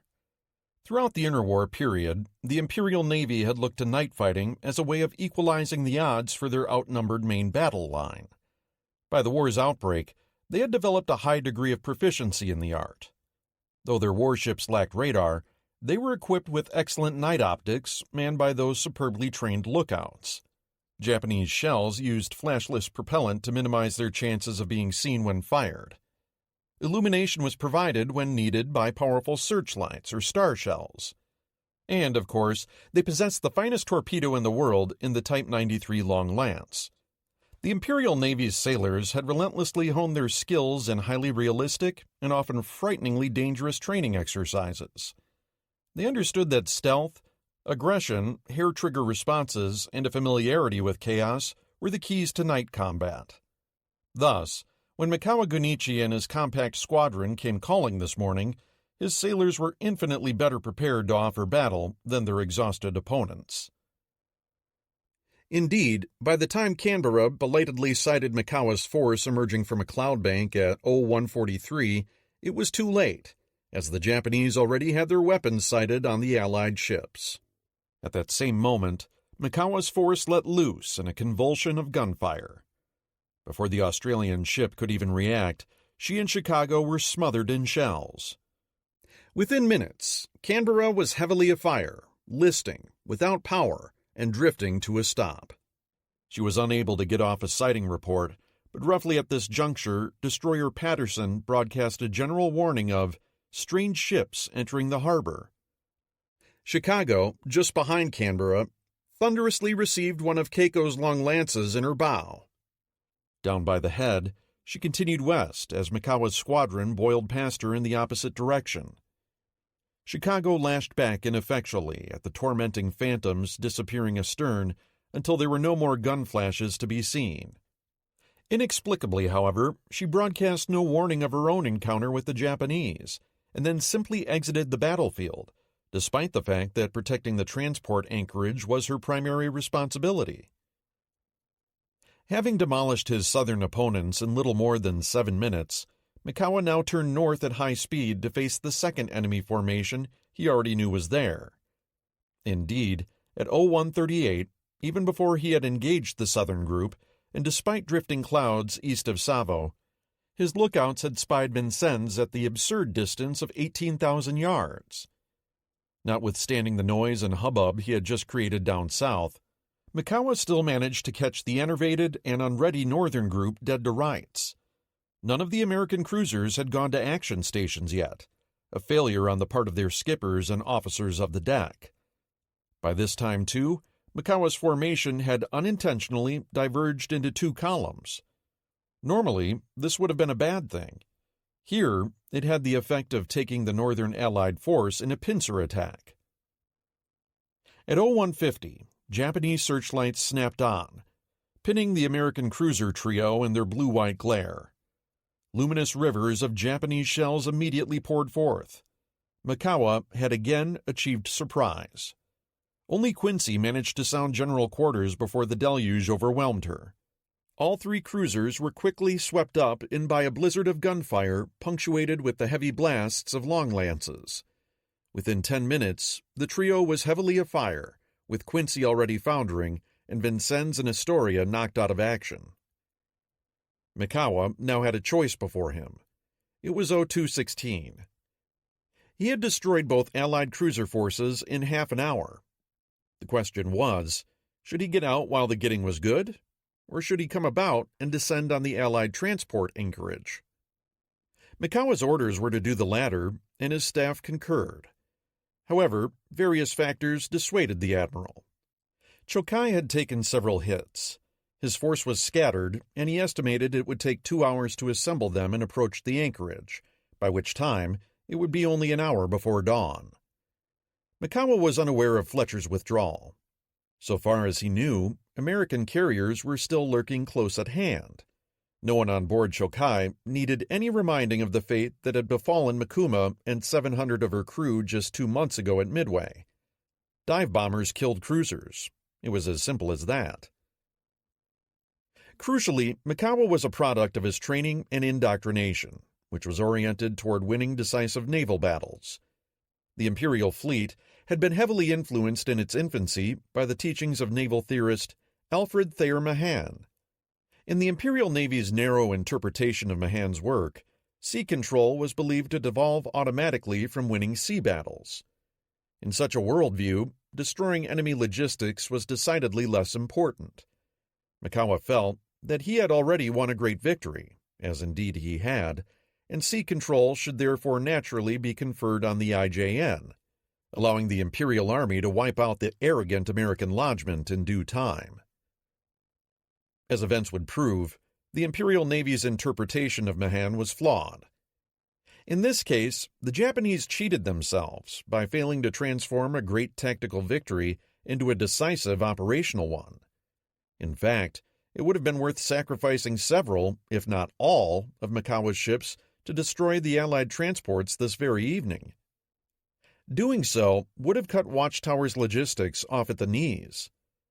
Given Paukenschlag's heavy depredations, transports were hardly growing on trees for the Allies at this point in the war. Their loss here might well have forced Vandegrift's withdrawal or surrender and saved the Japanese military 6 months of misery. Hindsight, as the saying goes, is 20/20. At 0340, Mikawa ordered a high-speed retirement up the slot. Behind him, the sea was strewn with dying Allied cruisers. Quincy was already sinking as the last of Mikawa's ships swept past her, going down at 0238. Vincennes lasted just 12 minutes longer.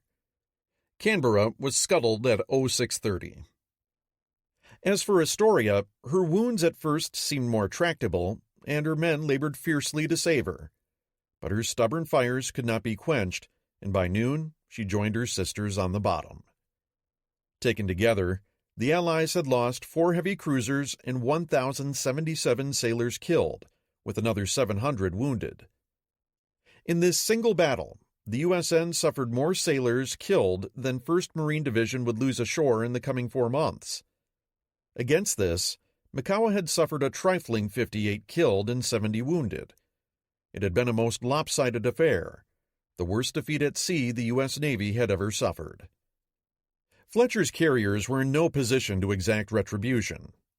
Admiral Gormley, himself none the wiser regarding matters off Savo, had given his approval to Fletcher to withdraw at 0330 that morning, and Fletcher did not learn of the disaster until 0645. By that time, Mikawa's force was long gone, although it would lose the cruiser Keiko to a submarine on the way back to Kavieng.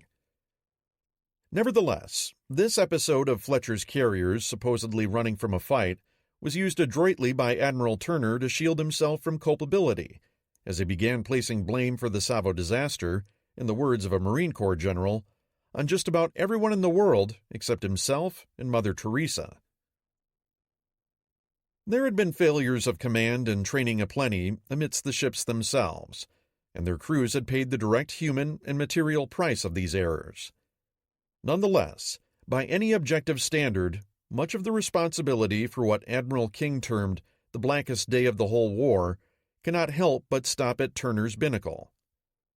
Fletcher's withdrawing his carriers 8 hours early would never have been questioned, or even remembered by history, had Turner's own squadron not gotten blown out of the water in the first place, leaving Turner scrambling to salvage his reputation via the time-honored expedient of ruining someone else's. The inconvenient truth remains that he had personally reviewed, plotted, and evaluated the sighting reports of Mikawa's force. He had also personally approved Crutchley's tactical dispositions for guarding the Sound. The latter might have redeemed the former, but Turner ended up botching both jobs, leaving his divided forces to be separately crushed. Crutchley at least had the intellectual honesty to tell his superior afterwards, "The fact must be faced that we had adequate force placed with the very purpose of repelling surface attack, and when that surface attack was made, it destroyed our force." That pretty much summed things up. That said, Gormley too must come in for criticism for not reining in his pessimism and taking a firmer hand in the pre-landing command conference in Fiji, hammering out an agreement between Fletcher and Turner regarding the air cover arrangements, and clearly delineating what was expected of each of his tactical commanders. Instead, they were both left largely running their own shows, resulting in a lack of good communication and ultimately disaster. However, judgment for the debacle lay in the future. Right now, on 9 August, Turner had only a handful of cruisers and destroyers left to his name, and no air cover. His transports were nowhere near being unloaded either. Navy quartermasters labored mightily, though inexpertly, throughout the day and evening to land what they could. Yet almost inevitably, when Turner sailed that night, he took with him 1,800 badly needed troops and much materiel still in the holds. It didn't take Vandegrift's men long to figure out that despite its idyllic appearance from the water, Guadalcanal was every bit New Guinea's equal in heat, mud, rain, bugs, and tropical diseases. The terrain, while not nearly as mountainous as the Kokoda track, is still rugged. Dense tropical rainforest, broken by occasional stretches of kunai grass or a coconut plantation. Unless you've been there, it's difficult to internalize just how oppressively wet, hot, soggy, and unpleasant it is. Mud is constantly underfoot. Movement through the brush is extraordinarily difficult, with visibility typically measured in just a few dozen feet. In 1942, there were no roads. Only occasional indigenous paths crisscrossed the area. Very soon, the effects of malaria, dysentery, and other tropical maladies began acquiring a reputation for Guadalcanal, every bit as evil as New Guinea. Left in this environment with about 11,000 Marines and far fewer resources than he would have liked, General Vandegrift knew he had to hunker down and complete 3 essential tasks. Create a defensive perimeter, move what supplies there were off the beaches and inside his redoubt, and complete the Lunga Point airfield as expeditiously as possible. His Marines set out with commendable gusto to do all 3. His initial deployments covered the beach to prevent a reverse landing against the airfield, but upon consideration, he began placing rifle battalions east and west of his tiny enclave as well. He also strung outposts in the jungle to the south and started patrolling aggressively in all directions. Meanwhile, on the beaches, all the supplies were shortly moved off the water's edge and distributed in various caches inside the new perimeter. To this was added the bounty of Japanese food captured near the airfield. Vandegrift figured he had enough supplies for 17 days at 2 meals a day. At the airfield, Marine engineers labored with a will. Within 3 days, using picks, shovels, explosives, wheelbarrows, and 2 small captured Japanese locomotives, the Marines finished what would soon be a 3,778-foot-long strip. It was crude, unadorned, and without metal matting or revetments. Gasoline had to be pumped by hand. These improvements would come in time. The Marines christened it Henderson Field after a Leatherneck aviator killed at the Battle of Midway. On the 15th, an airfield base detachment with fuel and spare parts was landed by fast destroyer transport. 5 days later, 19 tubby Marine F-4F Wildcats and a dozen Dauntless dive bombers landed to throngs of cheering Marines. The Cactus Air Force, as it soon became known, was in business. The Battle of Alligator Creek. The Japanese had not been idle after Mikawa's smashing victory, judging the time ripe to now expel the Marine intruders. Fortunately for Vandegrift and his men, the Japanese made a hash of things by falling prey to the chronic over-optimism for which their military was so noted. Perceptive observers within the imperial military pointed out that the large number of American transports and the presence of carriers during the initial landings both indicated a divisional-sized lodgment with every intention of being permanent. In other words, this didn't look like a raid. Others took the disparaging view that American troops needed so many amenities that they probably had only landed a regiment. This opinion was bolstered by a recon overflight on 12 August that met no American aircraft overhead, saw no ships in the Sound, and detected little evidence of Marines around the airfield. In the end, the optimists won the debate, as they usually did, leading to a faulty estimate of what would be needed to recapture the island. Imperial Army GHQ ultimately designated 17th Army's 35th Brigade to do the job, along with 4th and 28th Infantry regiments. Only the 28th Infantry was in a position to immediately intercede. Its commander, Colonel Iki Kiyonao, was an expert infantry tactician and all-purpose firebrand, as Richard Frank describes him, whose resume included kicking off the Marco Polo Bridge incident in China in 1937. Boarding 6 destroyers at Crux on the morning of 16 August, Iki and his advanced detachment of about 900 men were whisked down to Guadalcanal and deposited east of Vandegrift's perimeter on 18-19 August.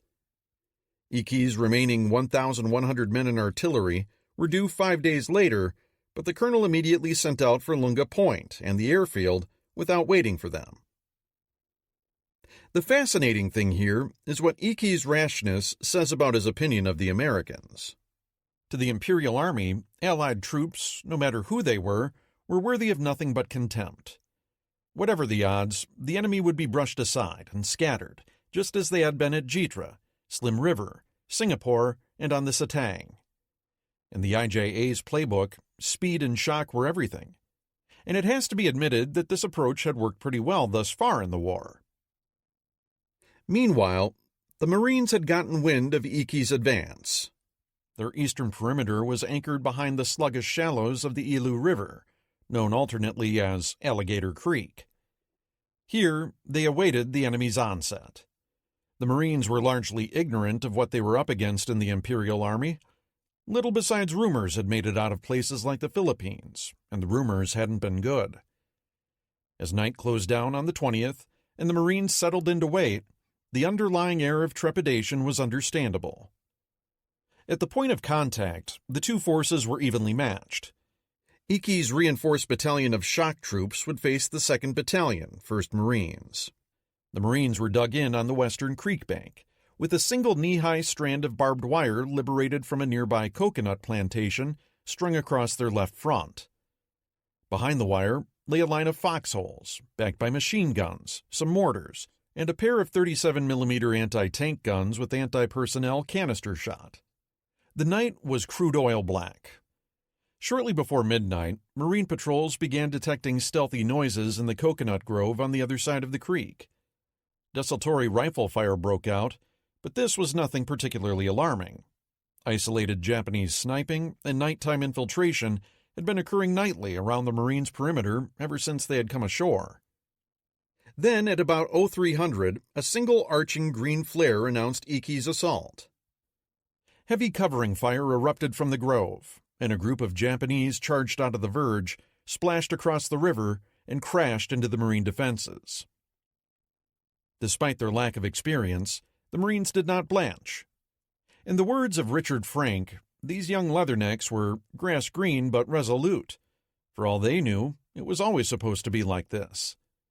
They yelled right back and greeted Iki's onslaught with every ounce of firepower at their disposal, which was considerable.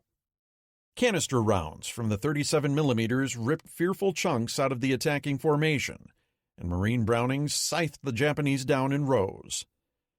When Iki's men hit the wire, their momentum was temporarily checked, but they surged forward into the Marine foxholes, where savage hand-to-hand fighting broke out. The Japanese were lodged in the American perimeter, but they could go no further. Within an hour, a counterattacking company of Marines forced the Japanese out and shoved the few survivors back across the creek. Immediately after the first repulse, Iki tried getting his own mortars and field pieces, which had still been coming up when the action first began, into the fight, but they were met with crushing American counter-battery fire. Iki's efforts to regroup his men in the coconut grove likewise proved unavailing, as pre-registered Marine artillery began dropping the hammer. His second attack was broken up before it could be fairly launched, and devolved into a series of smaller thrusts. Japanese attempts at infiltrating through the surf around the Americans' left flank also came to naught. Within a couple hours, the action was effectively ended for the night. Dawn broke to reveal a scene of horror.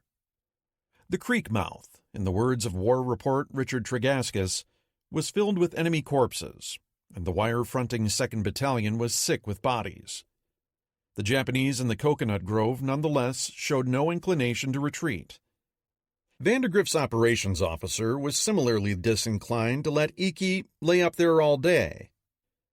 He detached the Divisional Reserve Battalion and sent it flanking around to the south. Sprinkling blocking detachments in its wake to prevent a Japanese breakout, the counterattack began bending its course to the northeast. By lunchtime, the Americans had reached the sea. Icky was cut off. The Marines wheeled west and began pressing in on the Japanese from the rear. The fighting was confused, violent, and often conducted at spitting distance.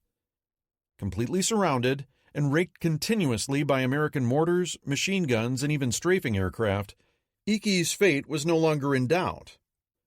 The culmination, though, was a real eye-opener for the Leathernecks. Wanting to end the action before dark, the Marines pushed a platoon of M3 light tanks supported by infantry forward into the grove. According to Tregascus, they were soon bustling amongst the trees, pivoting, turning, spitting sheets of yellow flame. It was grisly work, with Vandegrift remarking later that the rear of the tanks looked like meat grinders from the human detritus their treads had chewed up. The grove was shortly transformed into a charnel house that made the scene on the creek seem but a pale painting. Despite the certain knowledge that the grove was doomed, the Japanese resolutely refused to give up. Only one of Icky's men voluntarily surrendered. Another 12 wounded were captured. The rest fought to the last man, sometimes killing Marines attempting to take them prisoner, or medics tending to their wounded. By the end of the day, Icky's detachment had been essentially destroyed. The colonel himself was dead, along with 777 of his men. A bare handful managed to escape east to rejoin a few score soldiers that had been left to guard Taivu Point. 44 Americans were dead, another 70-odd wounded. The first Japanese attempt to destroy the American enclave around Henderson Field had been a fiasco. In a book of this scope, devoting several pages to discussing a battalion-sized action may seem misplaced, but as historians such as Richard Frank and Eric Bergerud have pointed out, the importance of Alligator Creek is outsized.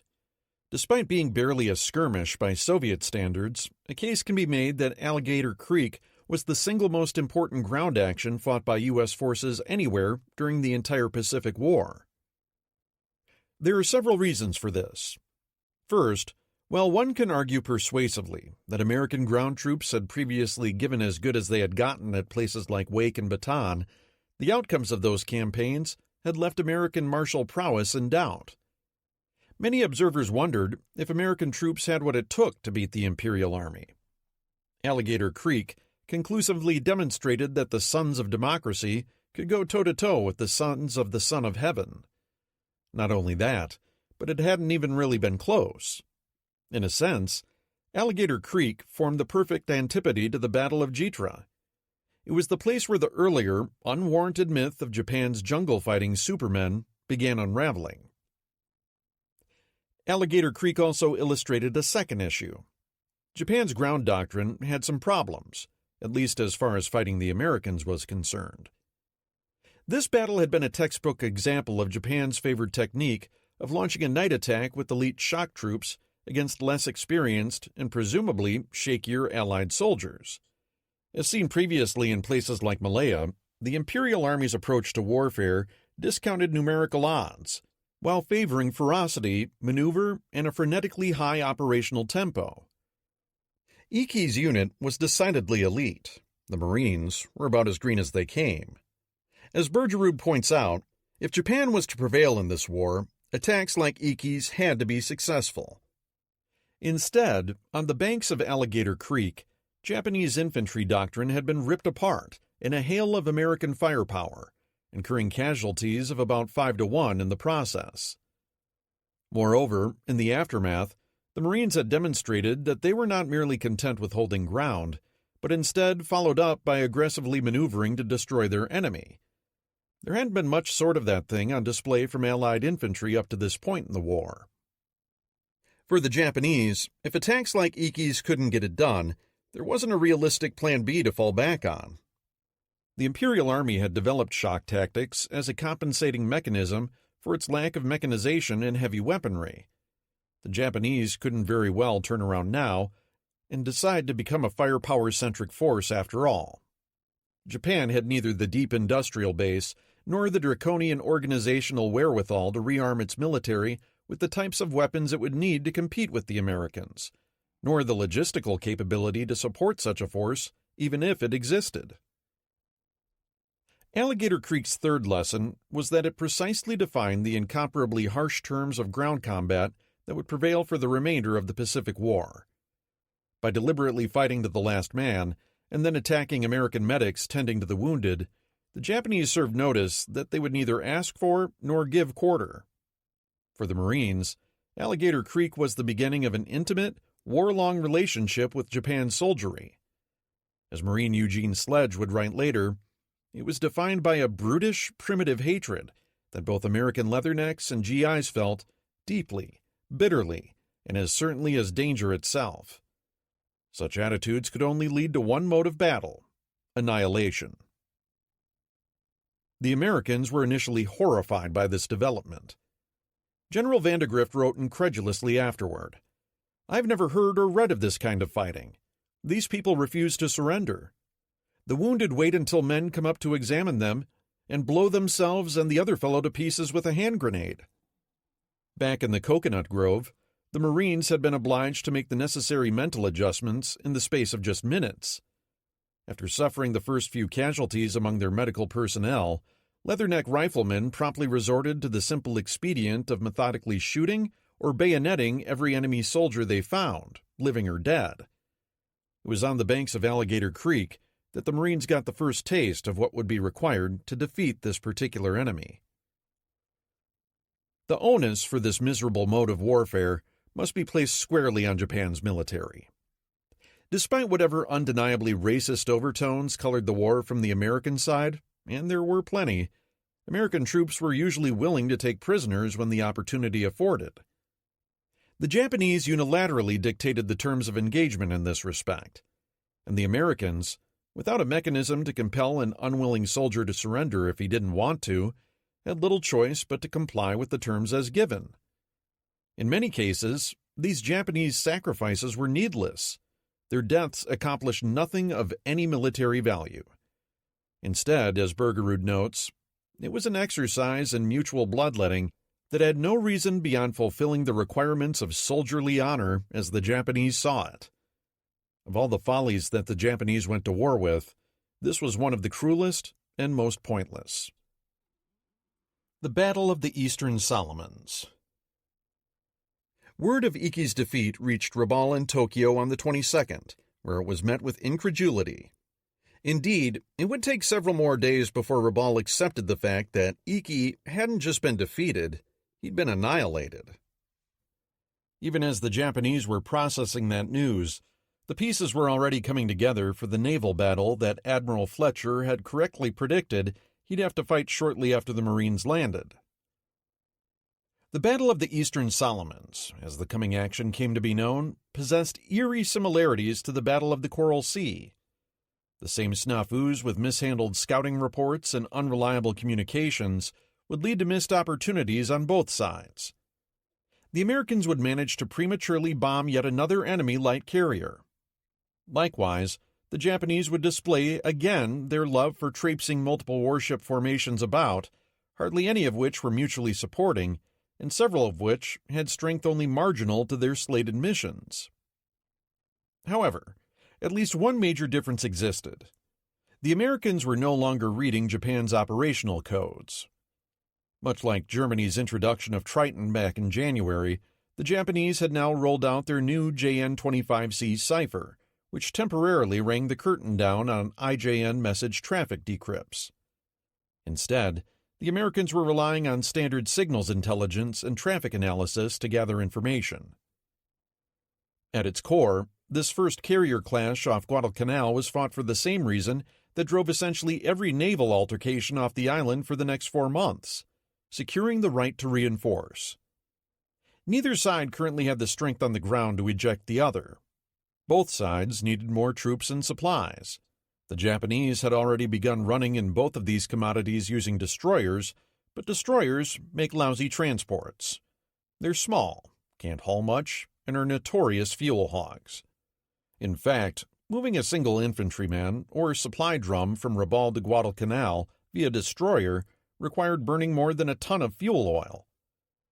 Cargo ships, while much more efficient, are slow and vulnerable. Thus, the overriding goal of both sides was establishing lasting sea control in the waters around the island so their own supplies could be delivered and the enemies choked off.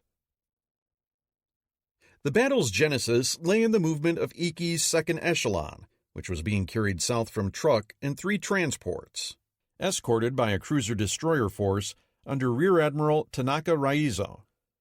The plot began thickening on the morning of 20 August, even as Ikki was advancing up the beach to his doom, when Japanese flying boats sighted 2 different American carrier task forces operating off San Cristobal, just out of range of Rabaul's bombers. Then that afternoon came the unwelcome news that American aircraft were now operating from Henderson Field. This understandably gave Tanaka pause, and he was granted permission to turn his transports away north to await developments. The 21st saw the Japanese sending out attack aircraft from Rabaul to locate the American carriers to no avail. Thereupon, Tanaka was told to begin heading south again. On the 22nd, he requested air support to ward off any blows from Henderson. As it happened, there was support readily at hand. Coming up behind Tanaka was a carrier force under the command of Vice Admiral Nagumo Chuichi, who had been tasked with attacking the American carriers. However, honoring Tanaka's request would require providing cap fighter support for both him and Nagumo's own force, while also raising the potential need for attacking the enemy's new airbase on Guadalcanal, and simultaneously fighting any American carriers that decided to give battle. If this general story arc seems familiar, it ought to, since this was precisely the sort of multi-opponent battle Nagumo had lost back in June off Midway. Japan's carrier force was still licking its wounds from that disaster and was also in the midst of implementing new doctrine to accommodate the lessons ostensibly learned there. Among other things, Japan's battleships had now been explicitly subordinated to the carrier force, much to the unhappiness of some of the battle wagon skippers. The carriers, meanwhile, were learning how to shift their rearming and refueling activities out of their hangars and onto their flight decks, and wrestling with how to beef up their defensive arrangements as well. Admiral King's sudden counteroffensive at Guadalcanal had caught them unprepared, with much of this difficult transitional work still half-baked. Nagumo's main body consisted of fleet carriers Shokaku and Zuikaku, a mere 6 escorting destroyers, and a total of 141 aircraft. Also at sea was Japan's usual plethora of supporting forces, the largest being Vice Admiral Abe Hiroaki's vanguard force centered on 2 battleships and 3 heavy cruisers. These ships were supposed to form a picket line 100 to 150 nautical miles in front of Nagumo's flat tops to provide raid warning and polish off enemy cripples. Also along for the ride was a detached carrier strike force centered on light carrier Ryujo and her escorts, an advanced force composed of various cruisers, a close cover force of 4 more heavy cruisers steaming up from Shortland to provide the customarily useless distant cover to Tanaka, and 14 submarines for scouting purposes. If this roster seems somewhat mind-numbing, that's precisely the point. The Imperial Navy had lost none of its ardor for dispersed operations. The American carriers were once again under the command of Vice Admiral Frank Jack Fletcher, flying his flag in Saratoga along with their 7 escorts. Enterprise, under Rear Admiral Thomas Kincaid, was screened by the powerful new fast battleship North Carolina and 7 other warships. Rear Admiral Lee Noy's Wasp was supported by 10 escorts of her own. Together, they brandished 214 aircraft, which were augmented by the 29 planes on Guadalcanal and 33 PBY Catalinas and 25 B-17s operating from Indeni in the Santa Cruz Islands. Nagumo, caught between the dilemma of either covering Tanaka or stalking the American carriers, received clarity from Rabaul in the form of an order to attack the enemy flat tops first. Tanaka was told to head for Guadalcanal again, and that he was on his own until the morning of the 24th. Tanaka complied unhappily. Unsurprisingly, he was spotted by a Catalina scout after sunrise the following day, whereupon he was granted permission to turn to the north again. It is well he did, as Fletcher moved in with Saratoga and sent a strike of 37 aircraft aloft. Only rotten weather shielded Tanaka from Saratoga's flyers, who were obliged to land on Guadalcanal for the night. In contrast to Nagumo, who knew that American carriers were operating south of Guadalcanal, Fletcher had no inkling that Nagumo was stalking him. He had been told unequivocally by Pearl Harbor's intelligence staff that Japan's fleet carriers were indeed en route from Japan, but had not arrived at Truk, meaning they shouldn't have been within 1,000 miles of him. None of his own scouting aircraft, nor the Catalinas flying from Endeni, had glimpsed any Japanese ships other than Tanaka's. Accordingly, Fletcher expected that he might have enough time to top off the oil in one of his task forces before the main battle was joined. He detached Wasp, leaving him only with Saratoga and Enterprise on hand. This deprived the Americans of numerical superiority on the eve of battle. Dawn broke on the 24th to find both sides launching search planes. American flight deck operations were beginning to mature, and this battle would mark the first instance in history where two carriers would functionalize their roles. Saratoga was designated as the strike carrier for the morning, with Enterprise handling scouting and combat air patrol duties. If a target was located, Saratoga would launch her strike and then take over cap duties so that Enterprise could launch her own follow-up attack. Fletcher soon became aware that Tanaka's convoy wasn't the only Japanese force in the area. At 0935, an American Catalina spied Ryujo, which was dashing south to attack Guadalcanal's new airbase by surprise. Admiral Fletcher was initially skeptical regarding Ryujo's identity and whether she was even a carrier at all. Among other things, he wanted to prevent a repeat of the snafu at Coral Sea, wherein diminutive Shoho had been prematurely attacked, only to have the more important Zuikaku and Shokaku materialize shortly after the Americans had shot their bolt. Ryujo, meanwhile, sent a strike of 15 Zeros and 6 Kates winging toward Guadalcanal at 12:20. An hour later, Saratoga's radar picked up Ryujo's planes at long range as they headed south. Fletcher was suddenly a believer and ordered Saratoga to hit the Japanese flat top. His flagship duly began launching shortly after 1400.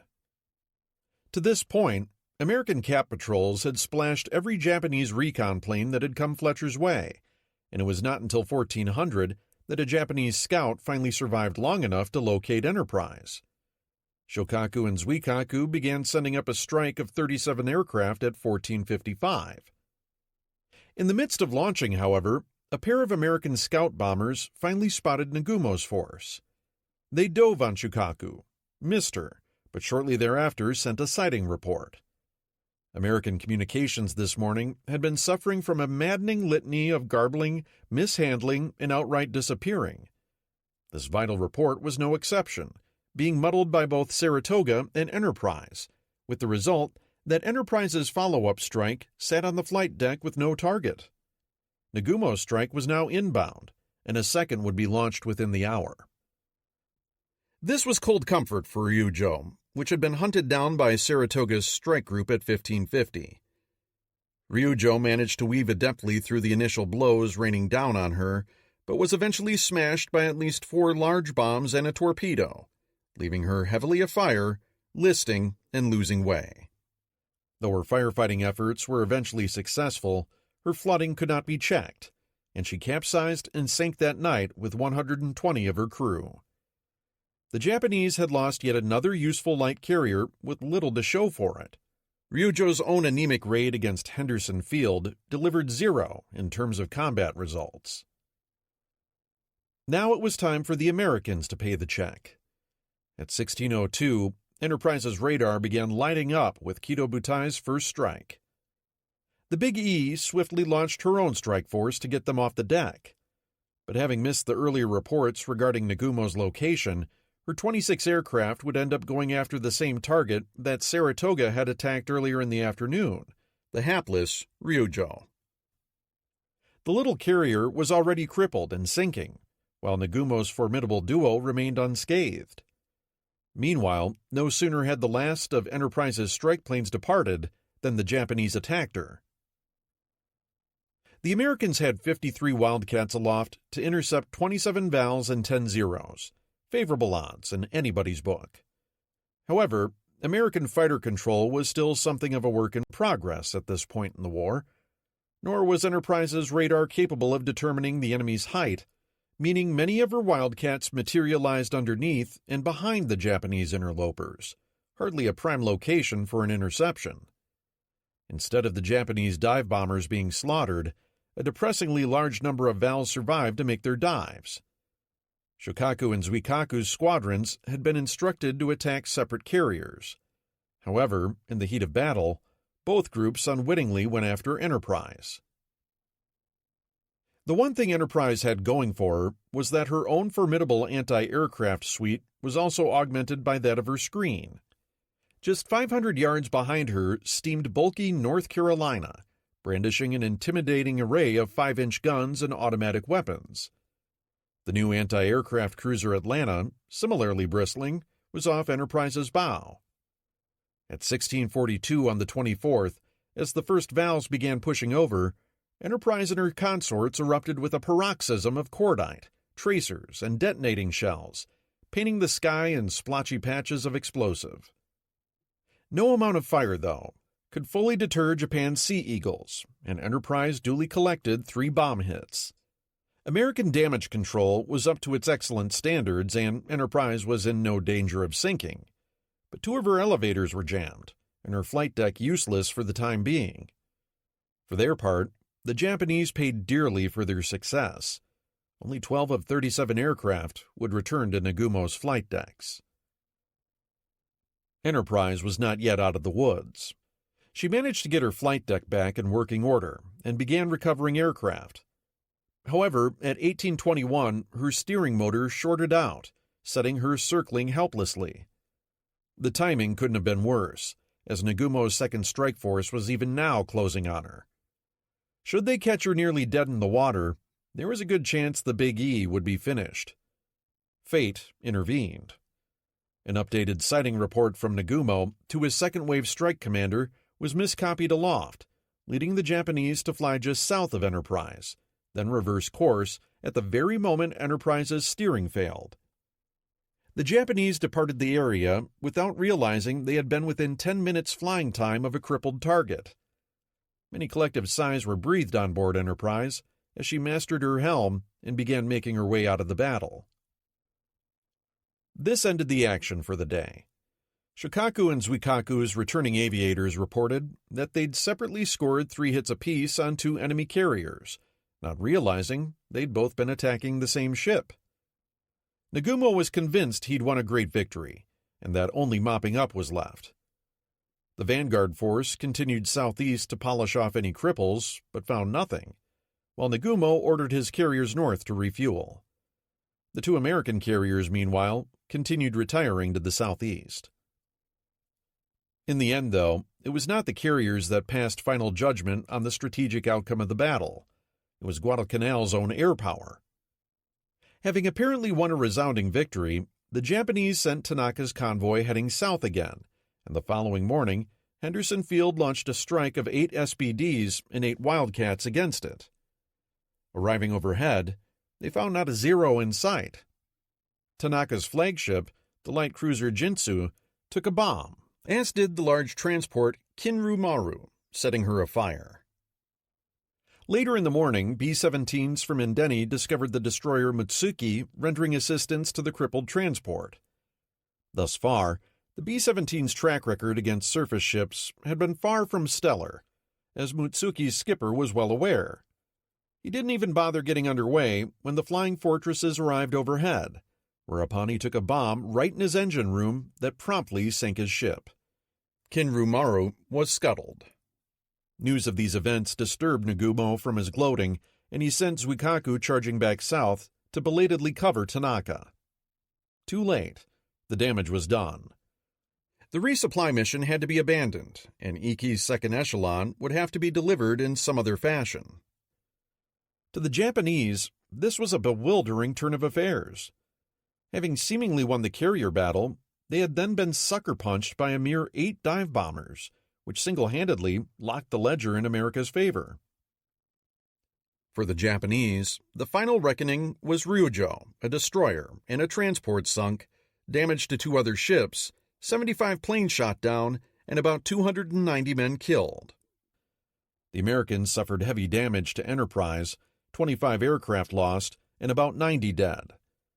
Despite having won the battle, Fletcher's reputation took another unwarranted hit, with Admiral King believing he'd operated too timidly.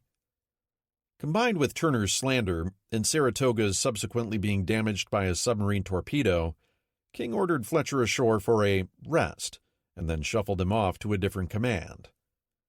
This was rather unjust. Fletcher may not have been the fire-breathing leader King wanted, but he'd won all 3 carrier battles he'd led, each of them strategically vital, and one, Midway, being the single most important naval battle of the war. In the process, he'd destroyed 6 enemy flight decks at the cost of only 2 of his own. That wasn't a bad track record in anyone's book. Ironically, the greatest consequence of this naval battle was the Cactus Air Force's emergence as the linchpin of the entire Guadalcanal campaign.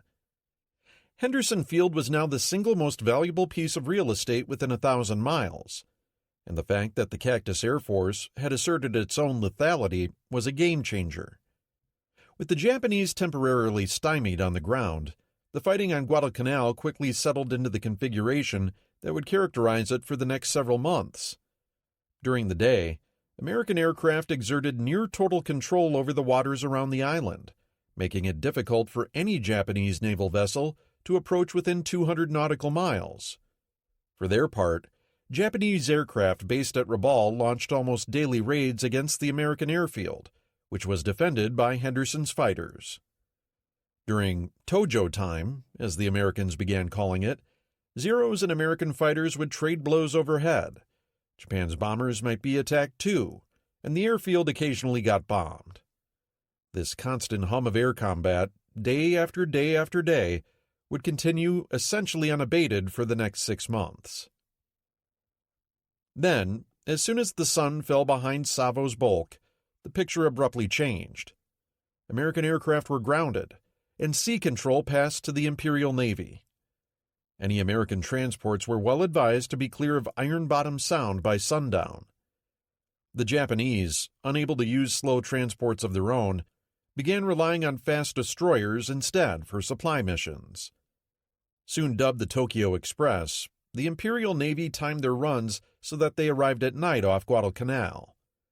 There, they quickly unloaded, and sometimes tossed in a naval bombardment of Vandergrift's enclave for good measure. But then it was time to dash back out of range before Henderson's aircraft re-exerted their baleful influence over the sea lanes the following morning. This bizarre state of affairs, a mutual state of siege wherein sea control changed hands every 12 hours, was to persist until December. Meanwhile, in the jungle around Vandergrift's perimeter, the Imperial Army continued using darkness to its advantage, infiltrating the perimeter, harassing American sentries, and generally keeping everybody on edge. In such a setting, rife with tropical diseases, poor nutrition, constant rainfall, mud, wetness, and little sleep, even healthy young men quickly started falling apart.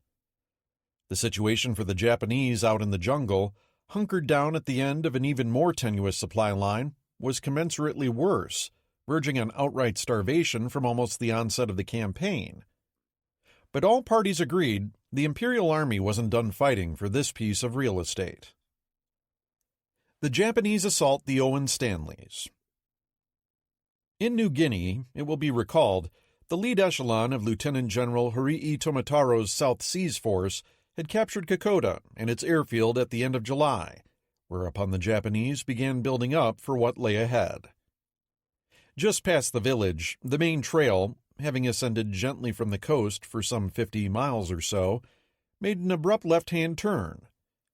Now bearing south, it soon began climbing steeply out of the steamy lowlands and into the Owen Stanley Range itself, whose lofty peaks, as the Australian histories put it, rose turbulently to the clouds.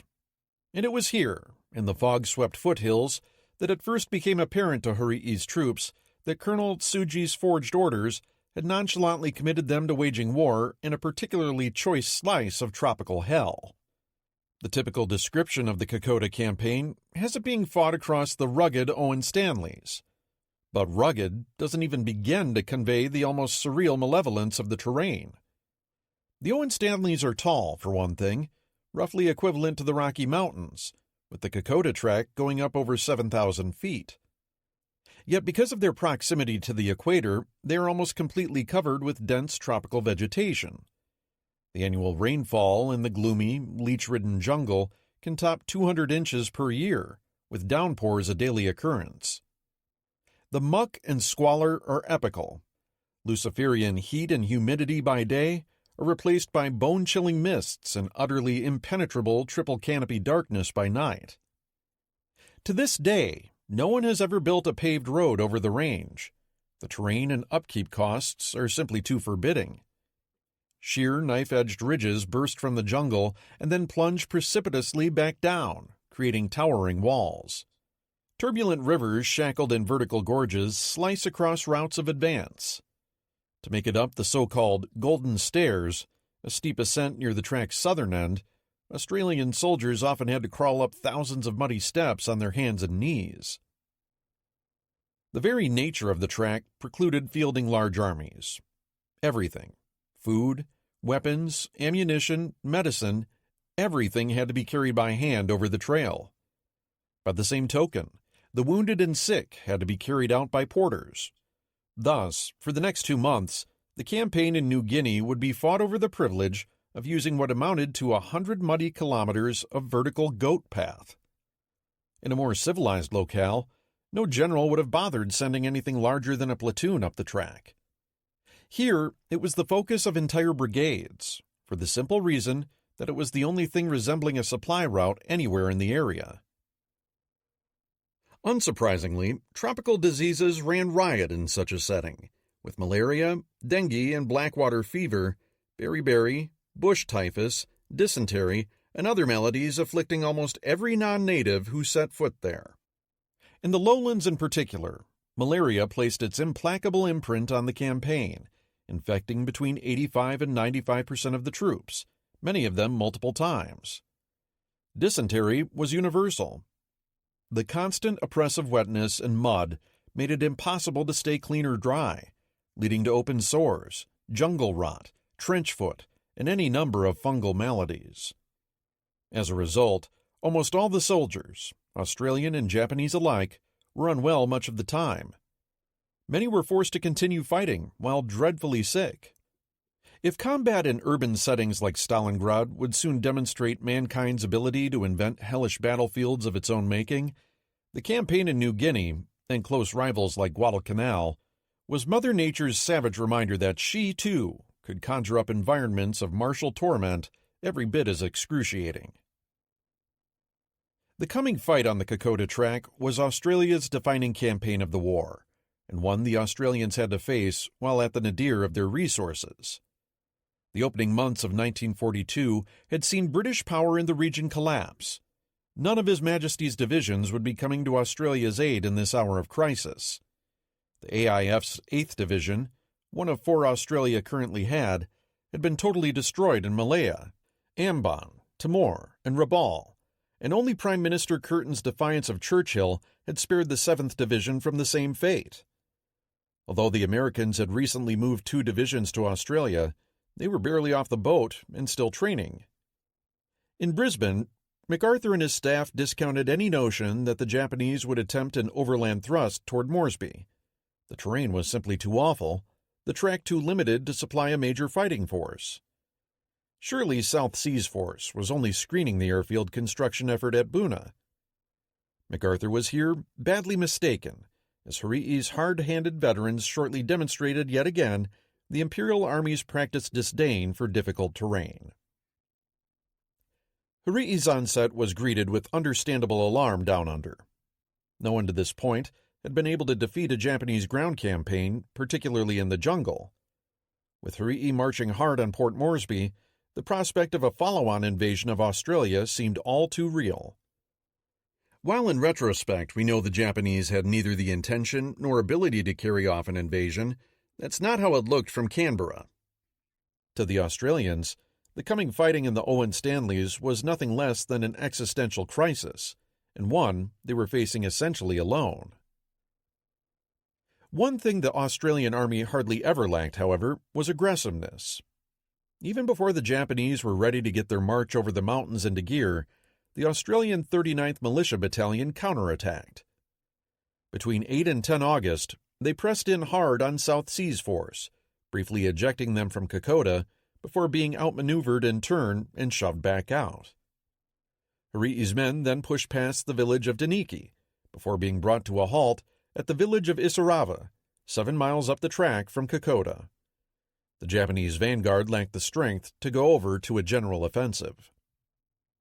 That changed on the 18th, when General Harii and the remainder of 144th Infantry Regiment splashed ashore, followed 3 days later by 41st Infantry Regiment.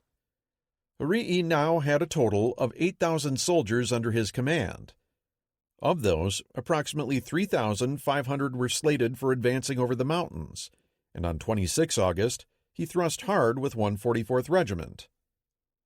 Facing him were the exhausted survivors of the 39th, joined at the end by 2 battalions from Australia's 7th Division. The Japanese freely admitted to the hardy spirit and tenacious resistance of their enemy. But in the end, Harii's troops, led in person by their general, were fresh, ferocious, insensitive to casualties, and displaying their normal proclivity for outflanking movements through even the most hideous terrain. The late addition of elements of 7th Division's 21st Brigade only delayed matters before the Australians were obliged to begin retreating again on the 29th. One critical advantage South Seas Force brought to the battle was an edge in artillery. Harii had landed a mixed collection of 16 70mm battalion guns, 75mm mountain howitzers, and 37mm AT guns at Girua, and his men ultimately lugged 13 of these pieces up the track and into the hills, which on the face of it seems impossible given the terrain. By assigning double-strength contingents to each gun, the Japanese managed to hand-carry these pieces and their ready-use ammunition along with the advancing infantry. In fact, roughly a quarter of the Moresby-bound force were artillerymen. 3 of the 75mm guns were employed to good effect at Isarava. They were often used in direct fire mode and by surprise to produce the maximum shock value. In most cases, they were immune from return fire, as the Australians had few mortars of any kind at this point. Harii's victory at Isarava, though it failed to annihilate the Australian forces in front of him, uncorked the bottle and ushered in the sort of fluid advance the Japanese were used to. From here, the Japanese were more than halfway from their base at Sanananda on the northern coast to their ultimate objective. Moresby lay perhaps 50 air miles away.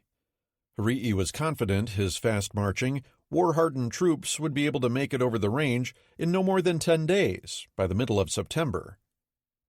He decided to briefly rest the 144th Infantry and brought forward elements of the fresh 41st.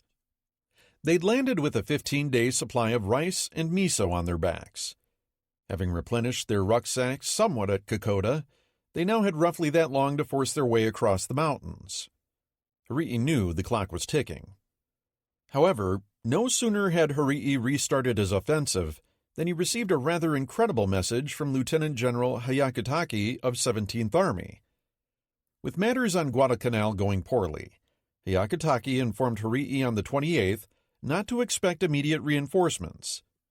Additionally, 17th Army judged that Harii's 8,000-man force would be insufficient to wrest Port Moresby from the 20,000 Allied troops said to be there. As such, South Seas Force was now to advance to some indeterminate point on the southern slopes of the Owen Stanley Range and seize a position from which an eventual assault on Port Moresby could be launched once matters were settled on Guadalcanal. This was a ridiculous order and reflected 17th Army's total ignorance of New Guinea's logistical realities. Himalayan mountaineers speak of the death zone, an altitude above which, no matter how acclimatized, the human body becomes a wasting asset that cannot live for long. The same analogy applied here in the green nightmare of New Guinea's highlands. Hawaii could hold his ground on the northern side of the range, somewhere near Kokoda maybe. Or he could hold at Port Moresby, maybe. But there was no viable middle ground up in the frigid, foggy heights of the Owen Stanleys. Without proper shelter, food, and medical facilities, the mountains would simply kill off his little army. Harii's decision to continue advancing was typical of a Japanese general. He was determined to take Port Moresby despite the difficulties, and despite his orders. He reasoned that turning back now was unpardonable. The only way to keep his men motivated and fighting was to aim for a concrete goal, not a starvation bivouac in some nameless valley close to Moresby. Yet his determination involved desperate risks. Harii could see for himself that the advanced detachment that had taken Kokoda only weeks ago was already falling apart from combat and disease. Malaria had started showing up in their ranks a mere 3 days after landing. Some companies were now down to 50 and 60 men from their original 170 to 180. Harii's fresh troops would shortly begin encountering the same difficulties as they raced to capture Port Moresby and the supply dumps they presumed would be waiting there. The Battle of Milne Bay. As Harii was in the process of expelling the Australians from Isurava, another battle was being waged some 200 miles to the east, and perhaps even more than Hayakatake's recent orders, that battle would decide the outcome of South Seas Force's campaign. The scene was Milne Bay, a 25-mile-long inlet that looked like it had been hewn with a single giant axe stroke out of the mountain ridges at the eastern tip of New Guinea. Strategically located to dominate the waters of the Coral Sea, American engineers had almost completed one airfield there and were in the process of building 2 more. The Japanese assessed that if Port Moresby was to be kept in supply after its capture, Milne Bay would have to be captured too. In fact, Milne Bay might also be a staging area for an amphibious thrust towards Moresby in conjunction with Harii's advance along the track. The prospects for a successful landing there were daunting. Even by New Guinea's Olympian standards, Milne Bay had few rivals when it came to mud, mosquitoes, and malaria. The area's fjord-like topography saw steep, jungle-clad mountains plunging 3,000 feet right down to the water's edge, leaving only a narrow ribbon of reasonably flat land along the coast. There, a narrow dirt track ran along the northern shore up to the head of the bay where lay the airfield, a pair of Australian brigades, 1 militia and 1 from the experienced 7th Division, and some American engineers and AA troops, all told about 8,800 men. The particulars of this mini-campaign bear a similarity to Iki's recent debacle on Guadalcanal. Almost predictably, through faulty intelligence and over-optimism, the Japanese ended up bringing too few men to the party. An odd-lot assortment of 2,000 SNLF troops scraped up from Rabaul, along with a pair of light tanks, all under the command of Commander Hayashi Masajiro. Hayashi came ashore on the night of 25-26 August, some 8 miles east of the Strip. 2 nights later, in a driving downpour in the jungle's pitch darkness, his men ran into an Australian battalion and routed it. The diggers fell back in disorder. The Japanese pursued as quickly as they could. Rain continued falling without cease, turning the rout into a quagmire. Hayashi's tanks bogged down irretrievably, while P-40s were shooting anything poking its nose out of the jungle, and short rations and malaria were further hobbling the advance. Just ahead lay the incomplete No. 3 Strip, its runway stretching east-west all the way from the hills practically to the beach. There were now 2 battalions of Australian infantry dug in on its far side, backed by mortars, 25-pounders, and American half-tracks and anti-aircraft guns. When the Japanese tried rushing it on the night of 30-31 August, they ran headlong into an incandescent blizzard of fire. 3 times Hayashi's men charged, forest green banshees, bayonets fixed, screaming headlong out of the dark jungle on the runway's verge. 3 times their ranks were laid low in crumpling, bloody windrows. Hayashi fell among them. Not one Imperial soldier crossed the Strip alive. A final flanking attack came to similar ruin, whereupon the Japanese could do no more. The following morning, an Australian soldier viewing the appalling carnage recalled, "There were legs up in trees, arms, heads, everything. It was repulsive, really." There was nothing left for the Japanese to do except die in place or retreat to their landing area. They chose the latter, fighting all the way back, shooting their own wounded who were too sick to move. As the Australians pushed ahead, they discovered the mutilated bodies of many of their missing men, along with numerous dead indigenous civilians. On the 2nd, Rabaul received a plaintive message from Hayashi's successor that they had reached the worst possible situation and would fight to the last. Admiral Mikawa, though, managed plucking the shattered SNLF remnants off by 5 September. Hayashi's failure at Milne Bay had been as disastrous as Iki's. On the face of it, this is unsurprising, given the Japanese pitting roughly 2 infantry battalions against 2 reinforced brigades. Then again, this perfectly fit the mindset the Imperial Army had been relying upon since Malaya, which was to damn the odds and attack anyway. Here, too, as at Alligator Creek, they'd employed their favored method of nighttime shock attacks, and just as the Americans had done 10 days before, the Australians demonstrated that resolute infantry, backed by massive firepower, was a handy cure-all for Japanese tactics. The Australians also aggressively counterattacked and ultimately destroyed Hayashi's force. In 10 days of fighting, out of a contingent of around 2,000 troops, the Japanese subtracted 615 killed and about 300 wounded from their ranks. Australian and American dead amounted to about 180. Like Alligator Creek, Milne Bay was a small action freighted with outsized strategic implications. Without Milne Bay, the Japanese could never control the Louisiades, nor secure sea transport to the southern coast of New Guinea.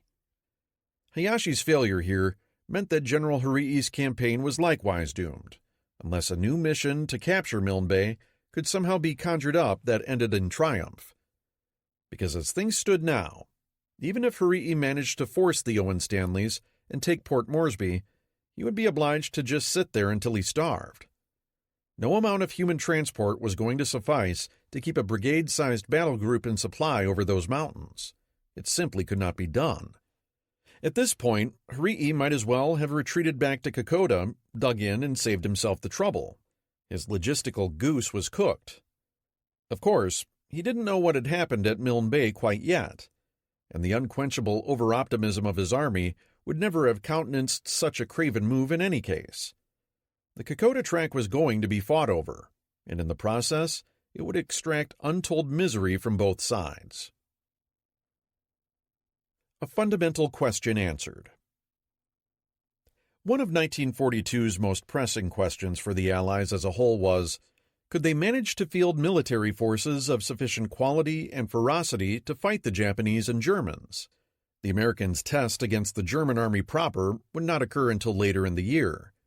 But here in the Pacific, within about a week's time, the Americans and Australians had both delivered emphatically positive answers to this question. Japanese troops, who had run roughshod over the Allies for months, could indeed be beaten on the ground. This was a concrete step toward victory. 11. September 1942. No more maneuver. Fight a battle. General Bernard Montgomery. No sort of delay is permissible. Procrastination now is equivalent to a crime. Joseph Stalin. The Fuhrer is at the very end of his tether. Basically, he hates anything that is field gray. Gerhard Engel, Hitler's aide-de-camp. The more ammunition you fire, the more help your artillery is going to be in any attack. Colonel Richard Bacon.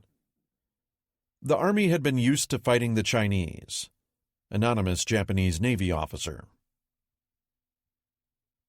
The business end of an Avro Lancaster B Mark I from No. 207 Squadron, being bombed up before an attack against Bremen on 13-14 September 1942.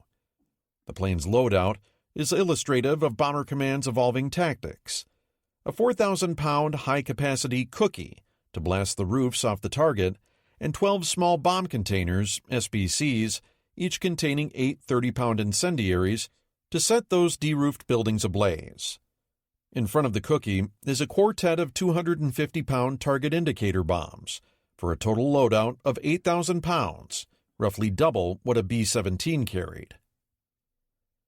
Just ahead of the bomb bay is the plane's Williamson F-24 camera.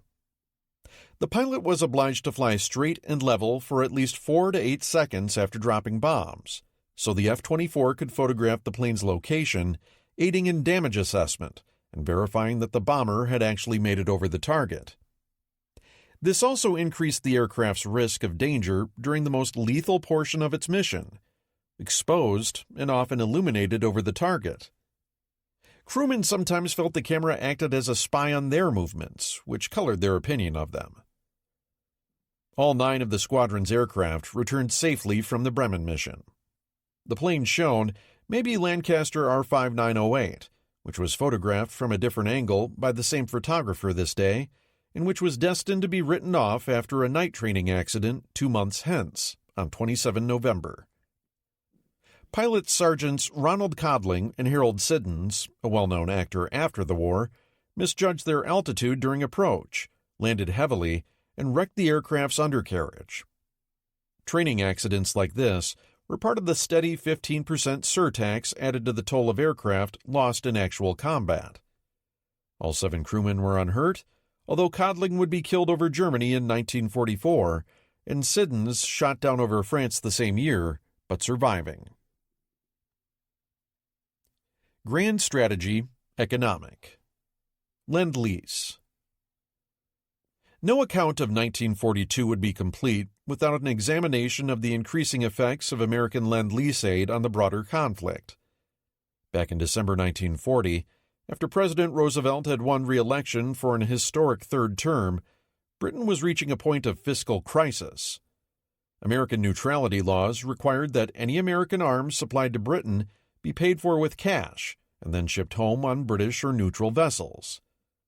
But after 15 months of war, Britain's voracious need for weapons had created an equally voracious drain on its cash. At the same time, Britain's necessarily shifting its domestic industry to war production had resulted in an exports collapse, further diminishing its generation of hard currency. The result was that the empire's prodigious cash reserves, some $6.5 billion at the beginning of the conflict, were fast nearing their end. Thus, precisely 1 year before Pearl Harbor, Churchill sent the president a lengthy letter outlining Britain's status. After 3,334 words of preamble, he finally arrived at the crux of the matter: money.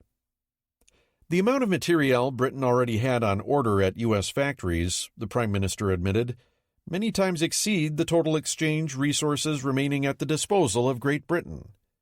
In other words, under America's present cash and carry, Britain could not continue fighting. Likewise, by so explicitly signaling the empire's needs in this matter, as the German histories note, Churchill was virtually conceding to the United States that Britain would become the junior partner in any future alliance. That was a painful pill for a man like Churchill to swallow, but the war's dynamics demanded that weapons continue flowing. Roosevelt had already been thinking about this problem for some weeks prior. Now, apprised by Churchill that the hour had struck, he acted quickly, introducing a bill shortly after the new year. The basic premise was simple. Instead of requiring the exchequer to pay cash, the United States would simply lend Britain equipment for the duration of the emergency, in exchange for good and valuable consideration such as leases on British bases. This business model conveniently overlooked the fact that military equipment lent during the course of a shooting war, particularly items like tanks and aircraft, had a distressing tendency to be returned with more than dented fenders, if it ever came back at all. Given America's current isolationist mood, however, a legalistic sleight of hand was about all the president had to work with.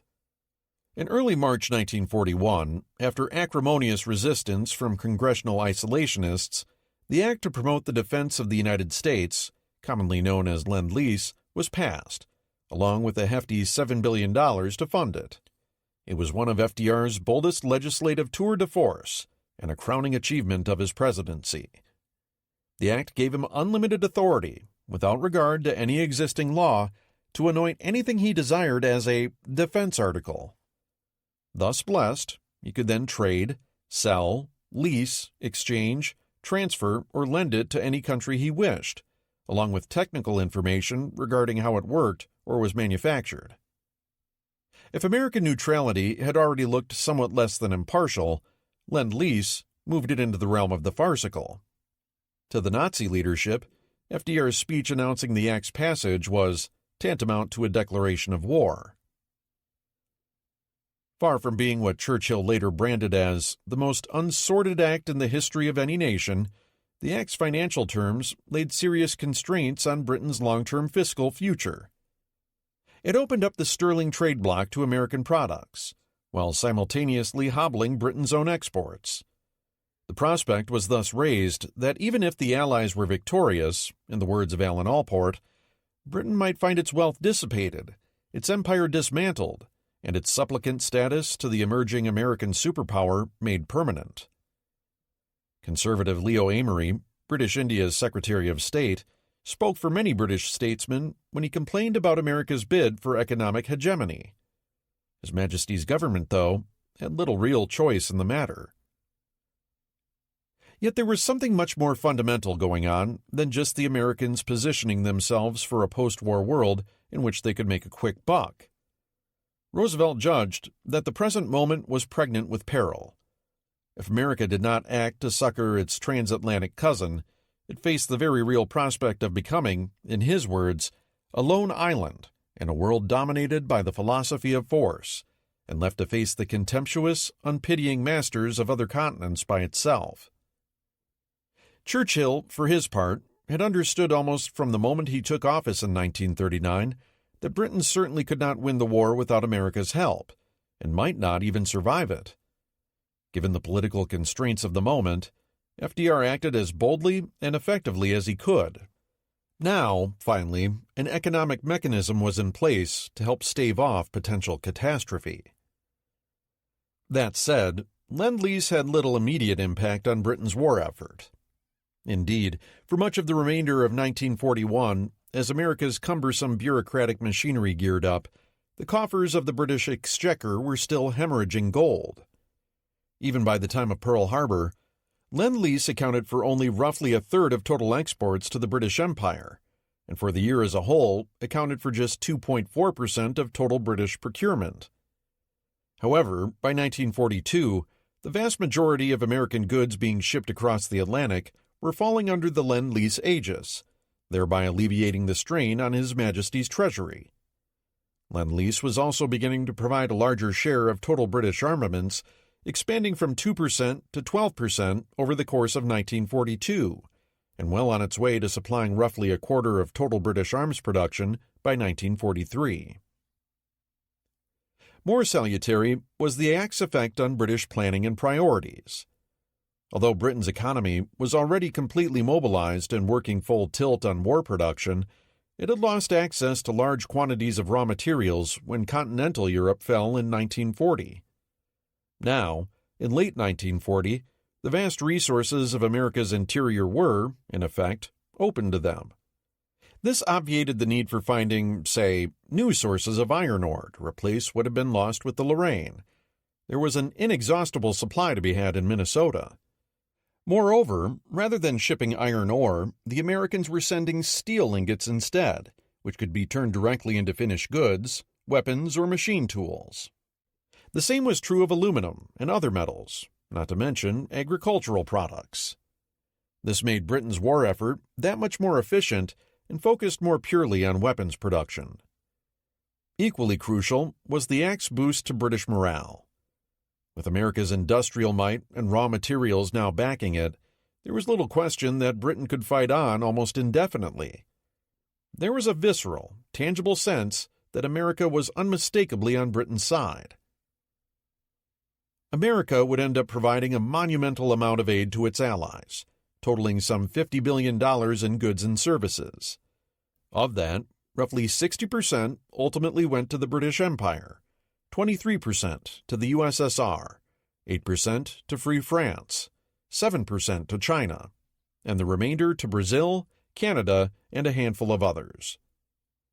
Among the high-profile items transferred were 37,000 tanks, about a third of Detroit's entire wartime production, 6,000 AA and AT gun motor carriages, 5,400 armored cars, and 30,000 cargo and personnel carriers. Significantly, 792,000 trucks, including 187,000 jeeps, were provided, with the USSR ultimately receiving 433,000 of those, and the British another 281,000. 43,000 aircraft were also delivered, most being single-engine fighters and trainers, but with two-engined light and medium bombers comprising 23% of the total, and heavy bombers, exclusively for the British, another 6%. Along with these came an extra 48,000 engines and 57,000 propellers, highlighting the critical importance of spare parts. The Americans were delivering more than paper capacity here. They were creating deep warfighting ability. Less glamorous items contributed substantially to the usefulness of this material largesse. Ammunition and bombs figured prominently in the mix, about 11% of the total Britain received, because tanks and aircraft required plenty of each to be effective. Huge quantities of food and agricultural products were sent, about 15% of the total. Metals accounted for about 5% in dollar value, but were crucial to creating finished goods, further abetted by the machine tools that were also shipped. All of these items, not least the food, were essential in keeping Britain's factories supplied with raw materials and its workforce well fed. In total, the Americans would allocate a significant portion of their enormous GDP, about 5.5%, to support its allies. Put another way, the dollar value of Lend-Lease aid was almost 4 times Italy's arms budget for the entire war. Given America's cultural and political affinity with Britain, it's unsurprising that Roosevelt would employ every legislative tool at his disposal to pass the act. What is more surprising, though, is the swiftness with which he extended Lend-Lease aid to the Soviet Union just 4 months later. American antipathy to communism in general, and to Stalin's bloody regime in particular, was widespread in 1941. The Soviet Union had gobbled up half of Poland in 1939, followed by the Baltic states in their entirety, followed by cutlets of both Romania and Finland in 1940. Hitler's attack on the USSR changed the geopolitical calculus overnight, and FDR wasted no time adjusting to it. Nor, for that matter, did Churchill, who had to that point been an arch critic of the Soviet regime. "The enemy of my enemy is my friend" has probably never been given more concrete expression in world history than what was to follow. Wherever Harry Hopkins flew, FDR's will soon followed, and Hopkins was duly in Moscow by late July 1941.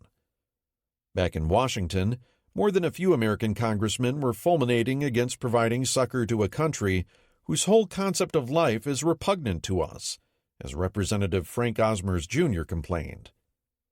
But with Lend-Lease already signed into law, the only person whose opinion really mattered was the one sitting in the Oval Office. Soviet funds previously frozen were unfrozen, whereupon the Soviet embassy produced a list of needed goods: planes, AA guns, TNT, avgas, and lubricants, amounting to $1.8 billion. Washington's spigots duly turned on, and by the end of 1941, aid was flowing. Or, well, trying to. Getting materiel to the USSR was a lot more difficult than shipping supplies to Britain across the North Atlantic. While New York to Archangel was only about 1,500 miles further than Liverpool, those last 1,000 miles ran the gauntlet past Tirpitz's posse, U-boats, and German air power in Norway. Moreover, Archangel and Murmansk were icebound from November to June, and limited year-round by port facilities and connecting railroads that were far from robust. The other major route in 1942 was by Russian-flagged ships carrying cargo from U.S. West Coast ports to Vladivostok, though that route went directly past the Japanese home islands. As such, it didn't seem prudent to use for high-priority military equipment. In short order, the bulk of U.S. aircraft sent to Russia would begin being ferried into Siberia via a string of air bases in Alaska, the so-called ALSIB route. That wouldn't suffice, obviously, for heavy cargo. German military intelligence estimated on 1 December 1941 that constraints of geography, icebound Soviet ports, and a badly overtaxed Soviet rail system meant that American aid would come too late to save the USSR from defeat in the spring and summer of 1942. Even before these limitations began revealing themselves to the Allies during 1942, the imperative to invest in an alternative route for military supplies had become obvious. Only the Persian Gulf made sense in this capacity. This necessitated much longer shipping distances, more than 11,000 miles one way, turning what would have been a 6-week round trip to Archangel into a 4-month round trip to Basra. Not only that, but the ports and railroads in the Persian Gulf required extensive upgrading to handle the volume of cargo to be docked, unloaded, entrained, and then sent via railroad to the Caucasus. While this route would not come fully online until 1943, the Americans were already vigorously pushing ahead construction work there by the middle of 1942. What was perhaps even more surprising than the large quantities of American Lend-Lease aid being slated for Russia were the terms under which this assistance was granted, namely, none. No price tag was levied, nor political concessions extracted. Just 3 months earlier, American destroyers had still been nuzzling up to South African docks and loading Cape Town bullion from His Majesty in payment for British arms purchases. Now, in the fall of 1941, American war materiel was simply being handed over to the USSR carte blanche. There were several factors at work here. First, unlike Britain, the USSR in the summer of 1941 was directly threatened with extermination by Nazi Germany. If that happened, FDR's Lone Island nightmare would be much nearer to reality, albeit with Britain still along for the ride. Faced with another immediate crisis, FDR was determined not to skimp on propping up Stalin. There was already a long history of American economic cooperation with first Russia and then the Soviet Union dating back to the 1800s. American firms had been instrumental in creating the Soviet heavy industrial base during the first 5-year plan in the early 1930s. Finally, Roosevelt was gambling that American beneficence now would pay political dividends later.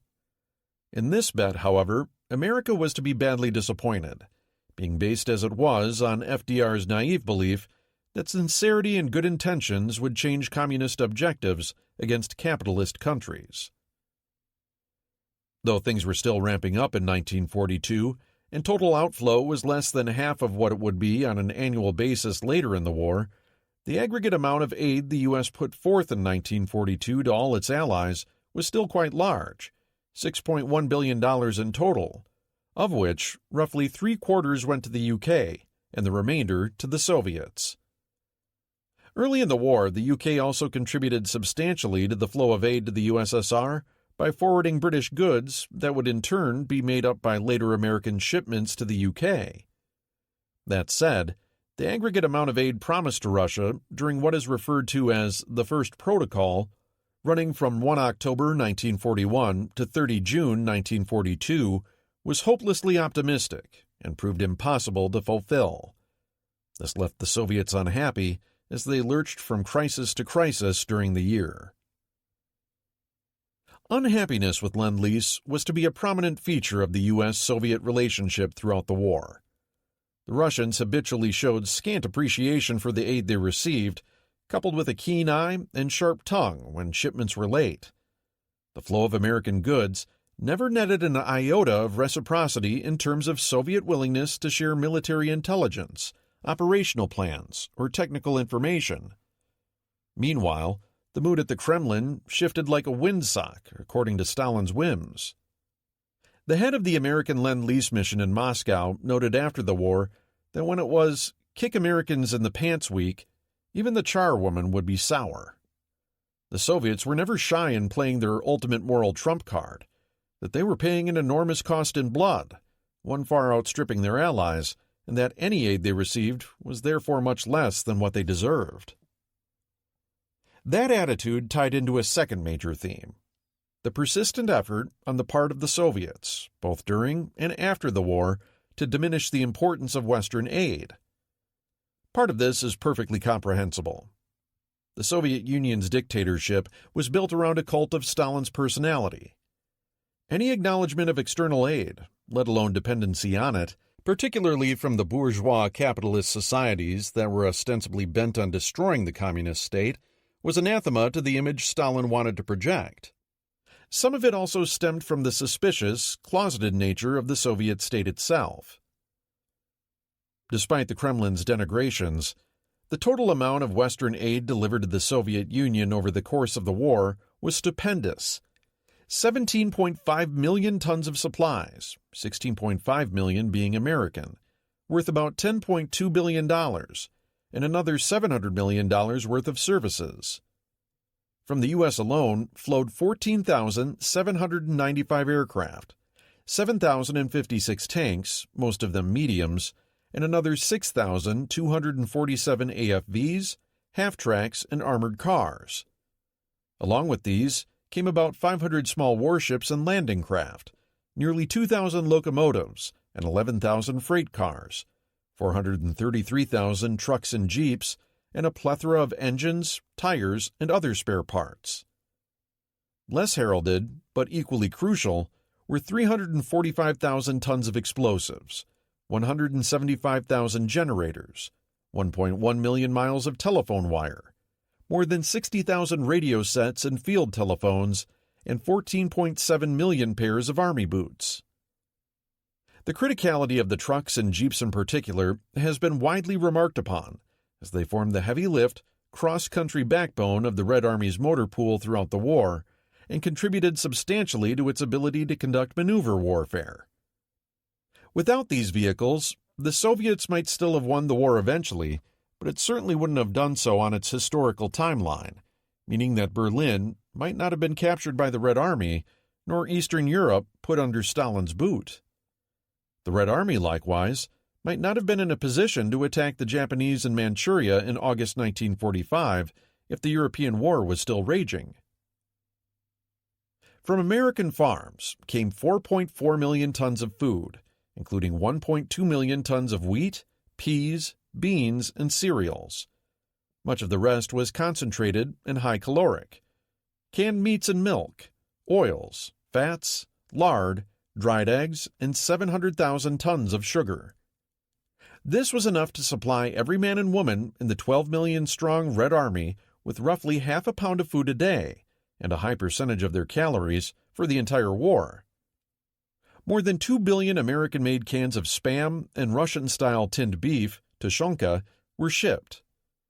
They may have been sarcastically christened second fronts by Red Army soldiers, but they were wolfed down all the same.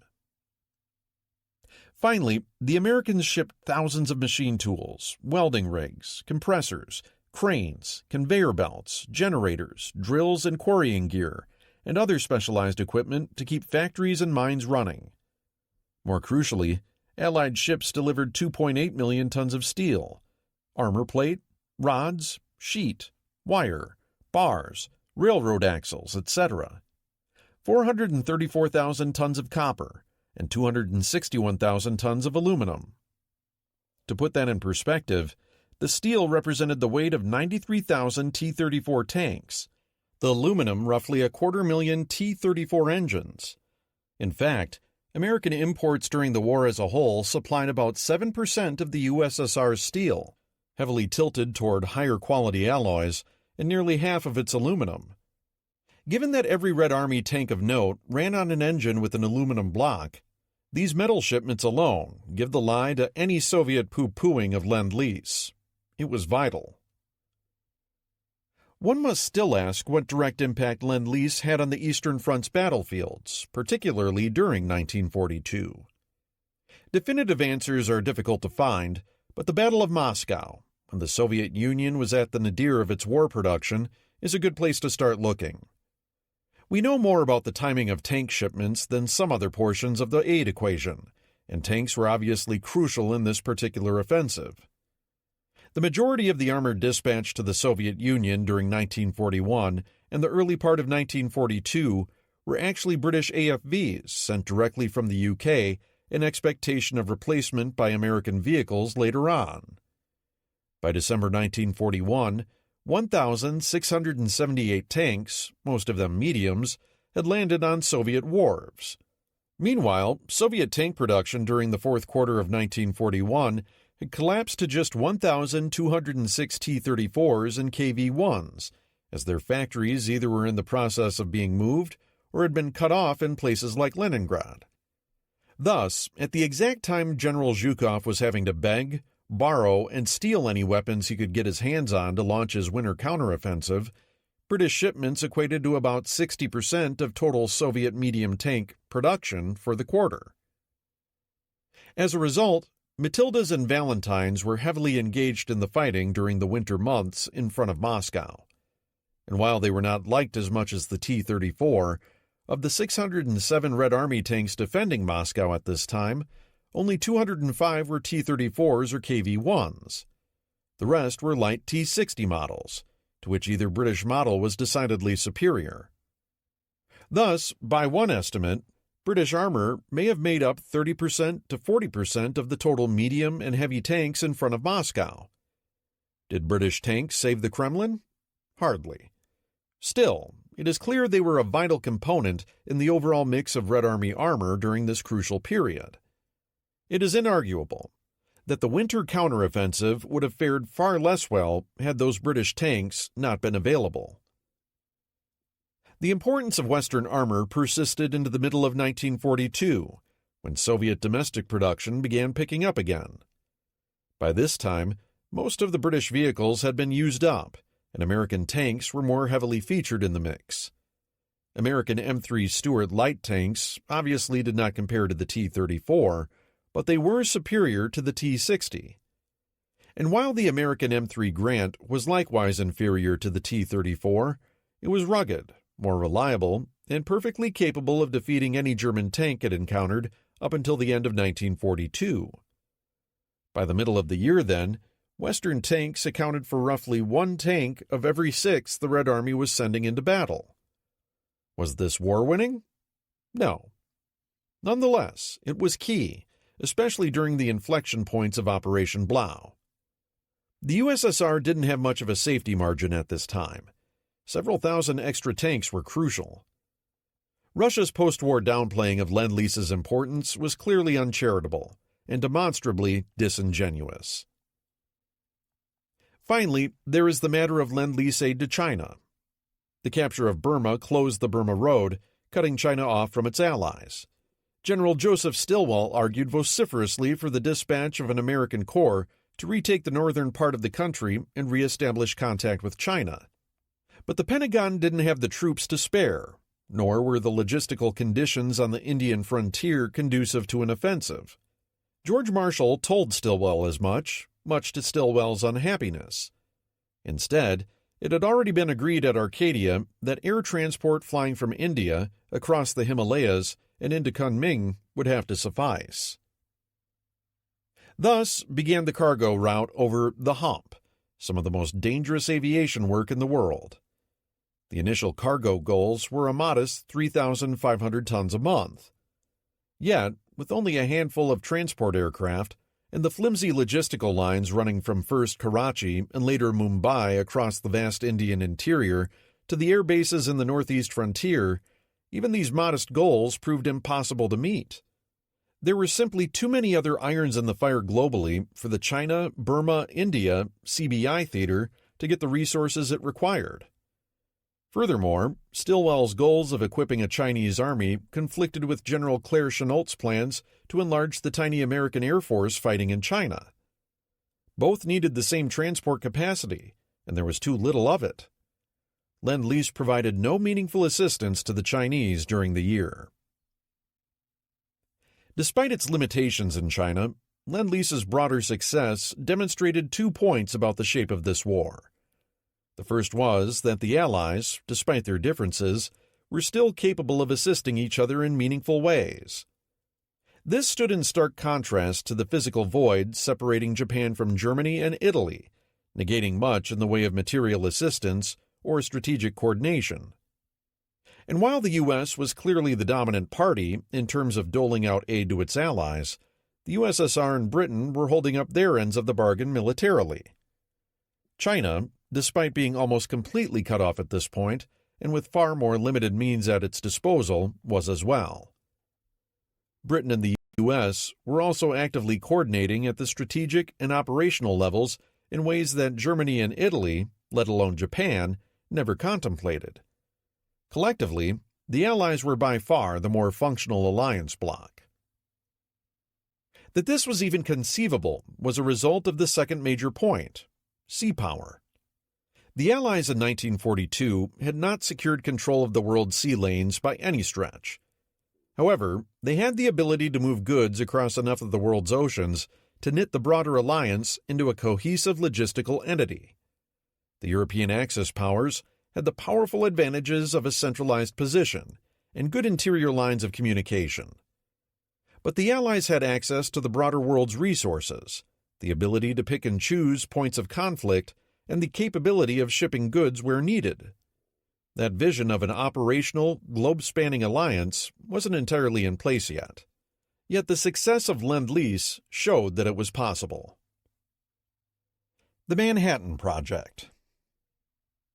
In January of 1942, President Roosevelt authorized his advisor Vannevar Bush to press ahead aggressively with a joint U.S.-British atomic weapons program. Bush did a fine job of corralling the scientific talent to handle the theoretical aspects of the project. In June 1942, he appointed the physicist Robert Oppenheimer to ride herd over what would be called the Luminaries, a stable of physicists and other scientists tasked with conquering the science behind the project. A month later, the British agreed to integrate their scientific efforts, although there would be significant bumps in the road on this matter as the war continued. A lack of scientific acumen would never be a problem from this point forward. However, even with these successes, it was clear by the middle of the year that things were still not moving fast enough for the exigencies of war. Personnel matters aside, it was becoming obvious that large industrial facilities would be needed to handle refining and enrichment of U-235 ore, employing techniques that were under development but still uncertain. Someone was going to have to build those plants, and since this was a top-secret military project, the U.S. Army Corps of Engineers would inevitably be involved, since it had more experience with large-scale public works than any other agency in the country. The Manhattan Engineer District was duly formed, and the weapon project hidden under its innocuous-sounding aegis. Meanwhile, the bomb's enormous budget was discreetly divvied up and then tucked away here and there in various other military line items. With the Army now in charge, the problem wasn't lack of money, but lack of time. Despite that, the project's first commander, Colonel James Marshall, moved cautiously to begin construction of production facilities until the science behind them was nailed down. All this changed in September at Vannevar Bush's prodding. Determined to get things rolling, the Army tapped Colonel Marshall's subordinate, Colonel Leslie Groves, promoting him to brigadier general and putting him in overall command. Groves was a construction manager par excellence. He had just finished overseeing the hectic final months of a little job down by the Potomac called the Pentagon, which remains to this day the world's largest office building. Now, he was being put in charge of arguably the most important military project of the war. One subordinate remembered Groves as the biggest son of a bitch I've ever met in my life, but also one of the most capable individuals. In fact, I've often thought that if I were to have to do my part all over again, I would select Groves as boss. I hated his guts, and so did everybody else, but we had our form of understanding. Very quickly, Groves started doing what he did, flattening obstacles and bringing a fire-breathing urgency to the Manhattan Project. He buffaloed a AAA priority status for raw materials out of the War Production Board by threatening to personally involve FDR if he didn't get his way, and then set about purchasing large tracts of land in Tennessee, New Mexico, and Washington state to build enormous production facilities that were hardly on the drawing boards. Groves was entirely focused on one thing: producing a workable bomb as quickly as possible. Time was paramount. In Groves's world, even wrong decisions were better than no decisions, and since time was more valuable than money, more than one approach should be pursued if no single design stood out. This notion of parallel development, that multiple bets should be covered and pursued simultaneously until the underlying science and technical issues clarified themselves, was inherently wasteful in money and resources, but it conserved the most precious resource: time. With Groves taking the helm, the true nature of the Manhattan Project began coming to the fore. There is a tendency in hindsight to view America's effort to build an atomic weapon as primarily a scientific triumph. This is understandable, given the overpowering brilliance of the research team that Oppenheimer so ably led. However, the scientific part of this giant experiment accounted for only about 10% of Manhattan's eventual $2.2 billion price tag. The remainder would be spent building the production facilities. The raw animal fear of being behind the Germans in the atomic race was the octane fueling the Manhattan team. There could be no question that if the Nazis acquired such a weapon, they would wield it mercilessly. Both the gargantuan scale of the American effort and the way in which it was funded reveals why there was actually little to fear from either the Germans or the Japanese on the nuclear front.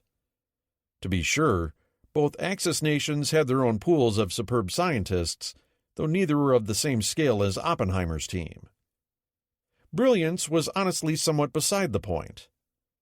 Even had Axis scientists been 5 times as gifted, neither nation had the resources to cover multiple atomic development paths in the way the Americans could.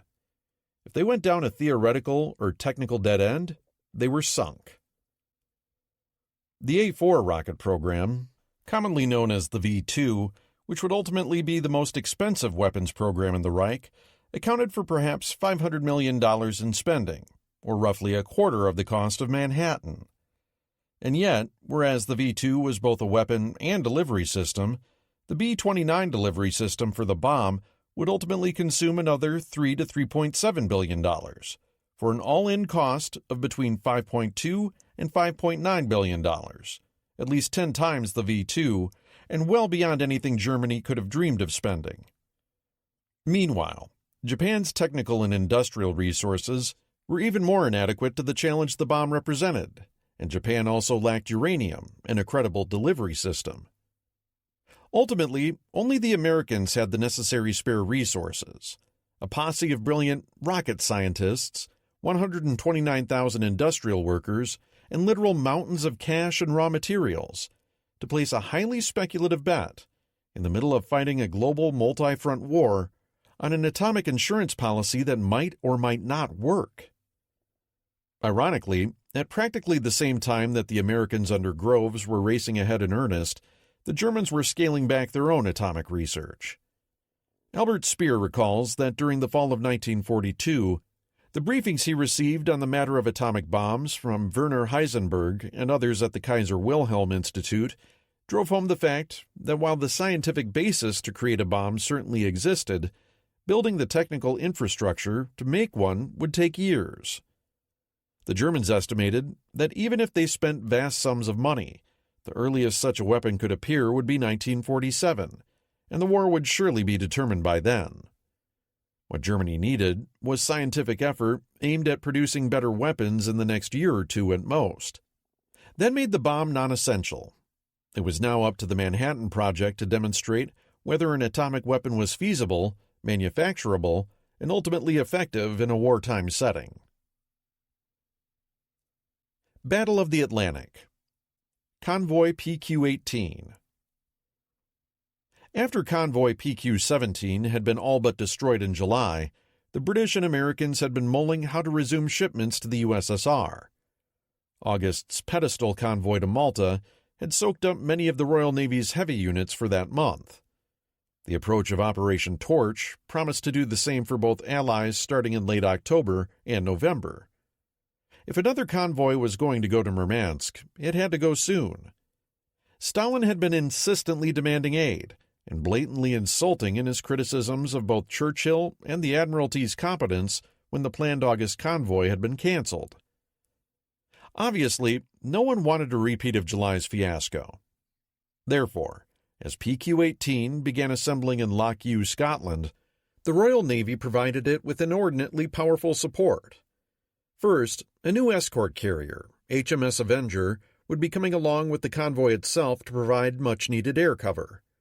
The close escort, likewise, was beefed up with 16 torpedo-armed fleet destroyers and a light cruiser. This fighting destroyer escort had sufficient firepower to tangle with all but the most powerful German force and would hopefully give the Kriegsmarine pause about sortying at all. Meanwhile, distant cover would be provided by battleships Anson and Duke of York and 4 cruisers. This time, there would be no order to scatter. The convoy was to be fought through. The Germans, for their part, were determined to go after not only PQ-18, but also the remnants from PQ-17 that had been holed up in Archangel since July. These ships heading back as westbound convoy QP-14 would be vulnerable to attack as well. Tirpitz and Lutzow were both in the yard, with various ailments. The hope instead was to use the pocket battleship Admiral Scheer, heavy cruiser Hipper, and light cruiser Kulm to attack QP-14 while submarines and the Luftwaffe attacked PQ-18. Then Scheer developed engine problems of her own, scotching the surface component of the operation. It was going to be up to the Luftwaffe and the submarines to prevent PQ-18's success. PQ-18's 44 merchantmen sailed on 2 September. Luftwaffe reconnaissance aircraft sighted the convoy on 6 September, but not until the 13th did the U-boats put in their first attacks, some 150 nautical miles southwest of Spitzbergen. 2 merchantmen went down that morning. The afternoon brought total mayhem. Avenger's Sea Hurricanes had tried and failed to drive off the FW-200 Condor recon planes shadowing the convoy, and in the late afternoon, the Luftwaffe's Kampfgeschwader 26 and 35 threw their Sunday punch.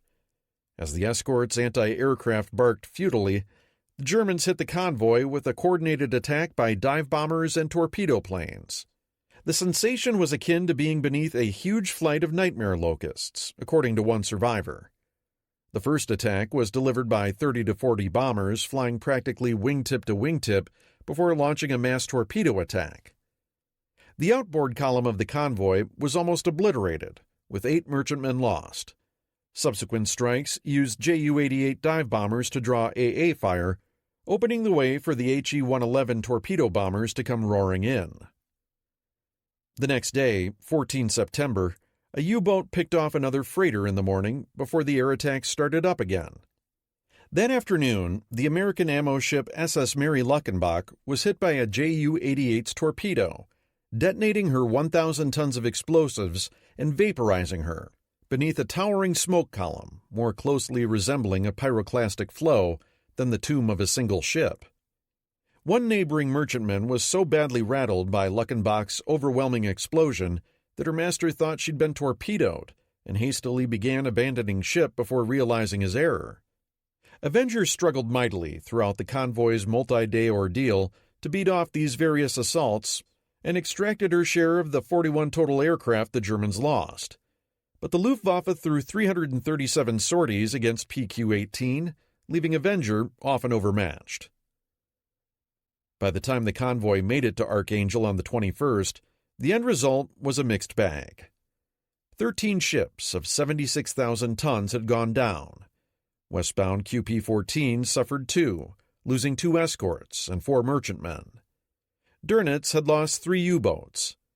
Churchill remarked to FDR that, "We used 77 warships for PQ-18 and think ourselves fortunate to have lost no more than 1/3 of the merchant ships."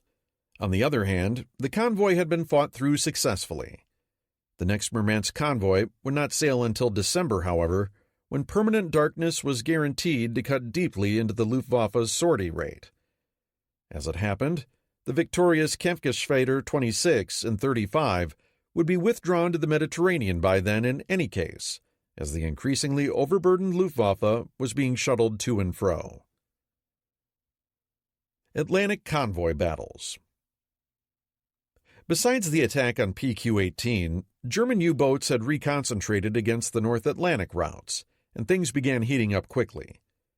Whereas just a few months earlier, only one wolf pack at most was operational out in the watery wastes, September found 3 full groups roaming around, looking for trouble. With anti-U-boat Ultra still dead in the water because of Triton, and B. Dienst still reading Naval Cipher No. 3 with growing ease, it was becoming increasingly difficult for the convoys to dodge bullets. As was the nature of these things, when encounters did happen, experience, equipment, and of course the numbers of available escorts were the primary indicators of success or failure. This was demonstrated early in the month, when ON-127 was roughly handled by a pack of 13 U-boats. The Canadian escort group guarding the convoy lacked modern direction-finding equipment, and their radar sets were all antiquated. Only a single British corvette had a centimetric set, and it was defective. The result was that the escorts, while game, were largely inept and ineffective. Amidst scenes of nighttime chaos, the convoy broke up and left many stragglers. 7 cargo vessels, 51,500 tons, eventually went down, along with a Canadian destroyer sunk with heavy loss of life. Another 7 ships, including 5 tankers, were damaged. The Admiralty scathingly cited the group for helping to reduce our tonnage and completing the enemy's work. Given the group's lack of frontline equipment, little better could have been expected. A week later, SC-100, escorted by Commander Paul Heinemann's Group A3, was intercepted on the 18th by 2 U-boat packs composed of around 20 submarines. However, just as the Germans were closing in, a violent storm blew in, creating mountainous seas and degrading both sides' ability to detect and attack the other. SC-100 escaped from what might have been a much nastier fight with 5 ships sunk, 3 of them stragglers that fell out of the convoy during the storm. Finally, late in September, at the tail end of the same weather system, a special convoy, RB-1, of old American coastal steamers bound for Britain ran into real trouble. Owing to their high profiles and twin-stack configurations, these small steamers were misidentified as big troop transports. This drew U-boats like flies, with more than a dozen boats closing in from all sides.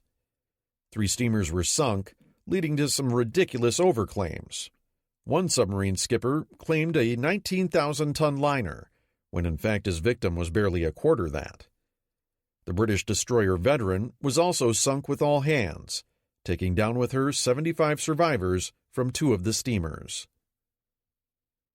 Despite the mauling these convoys had taken, only 3 convoys of the 19 that sailed in September were even attacked. Just 19 of their 580 ships were sunk, along with 2 destroyers. The Germans lost 5 boats in return and another 4 damaged. During the 3 months from July to September, the figure was 8 of 52 convoys attacked, about 1 in 7. In other words, despite the high number of U-boats lurking in the waters south of Greenland, a combination of routinely miserable North Atlantic weather conditions that affected the ability to even detect a convoy, coupled with the sheer difficulty of then trailing and coming to grips with it, made things daunting for the Germans. Last gasp off the East Coast. Meanwhile, in the waters farther south, September witnessed the final winding down of attacks against the North American littoral, but not without some unpleasant results for the Allies in the process. 2 Type 9s audaciously penetrated the incredibly narrow, shallow waters of Canada's Belle Isle Strait, north of Newfoundland, and began raising a ruckus in the Gulf of St. Lawrence starting on the 27th of August. There had been occasional U-boats in these constricted waters earlier in the year, but never like this.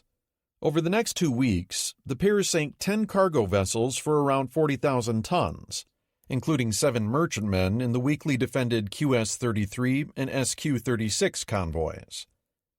2 small escorts were sunk as well.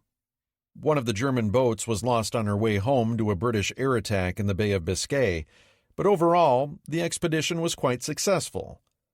As a result of the ruckus, the decision was taken to close the St. Lawrence to ocean traffic until the spring. The result was a political ruckus in its own right. Prime Minister Mackenzie King, having pledged to his electorate that home security and protecting its own coastline was paramount, now had to answer embarrassing questions regarding why the Canadian Navy had agreed to send its warships south to guard tankers in the Caribbean, thus leaving its own merchant mariners to be immolated or drowned inside Canada's most important inland waterway. Granted, there hadn't seemed like much choice in the matter. Were the RCN to secure sufficient fuel stocks to keep operating? Even so, Canadian sailors had perished in ways that seemed inexcusable. Unbeknownst to Canada's dyspeptic parliamentarians, the case was even worse than King made out, as he had also secretly agreed to commit 17 corvettes as overseas escorts for the upcoming torch convoys.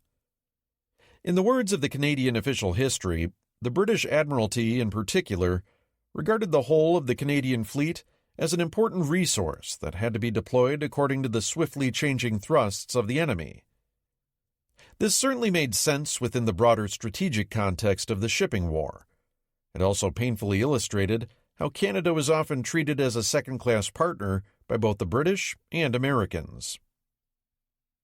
At the same time all this was going on, 5 more German U-boats sailed for the waters off Trinidad, Guyana, and the northern coast of Brazil.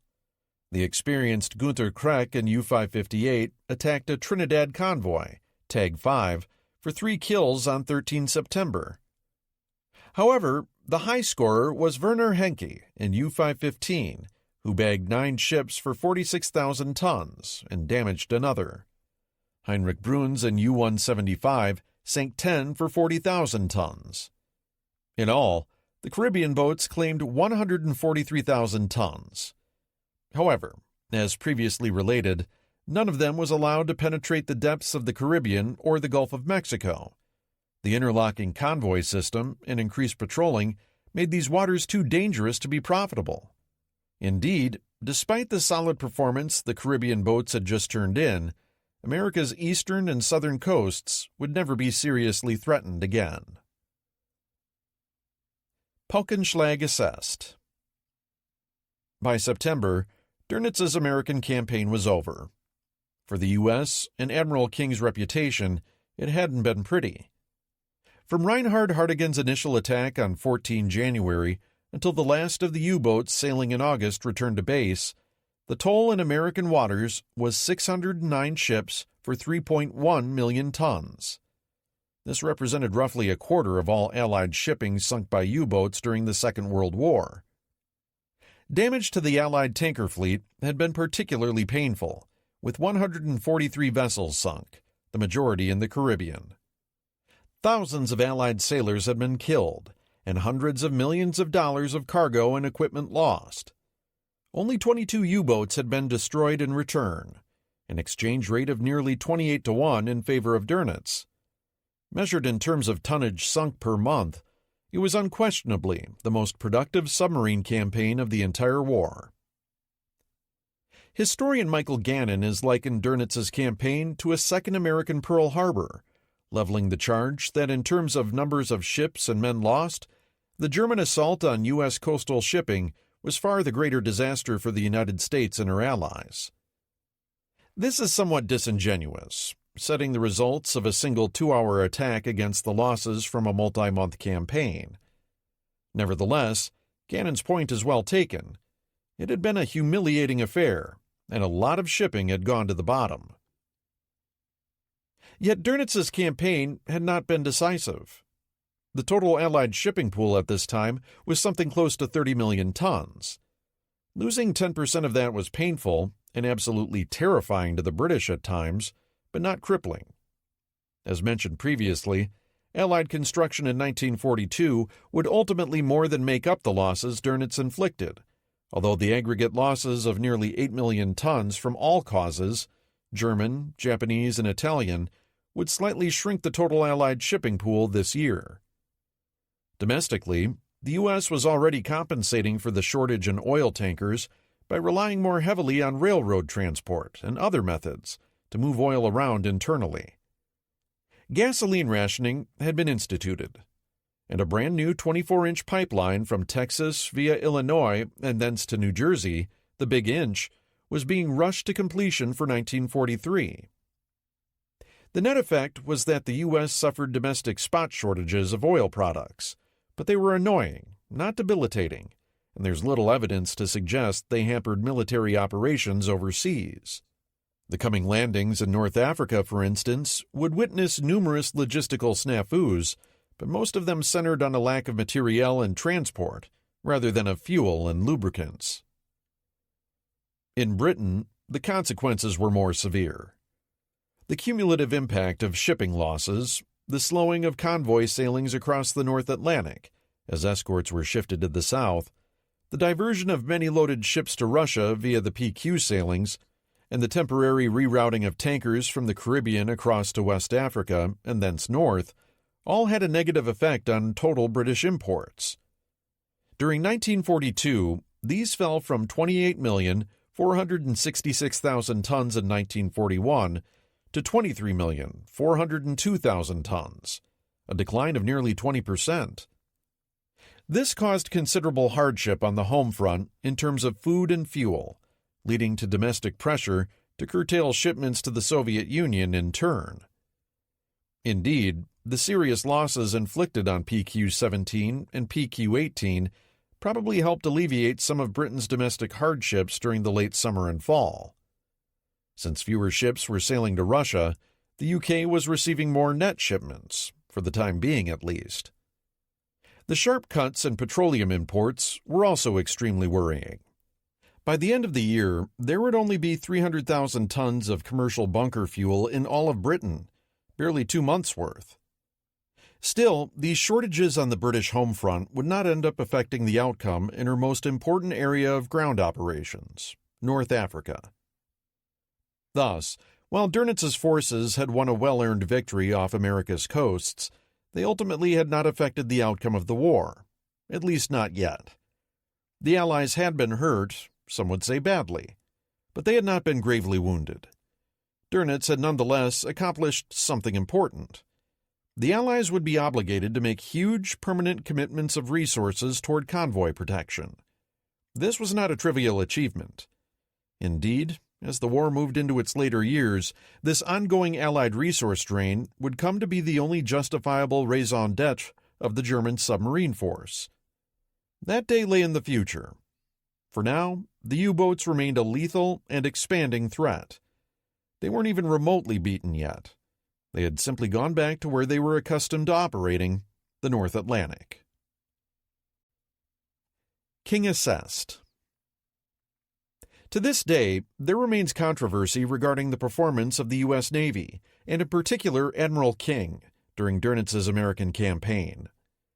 King has been accused of many things during this period, having a myopic focus on the Pacific, being a zealous Anglophobe, willfully failing to embrace British ASW knowledge in general and convoying in particular.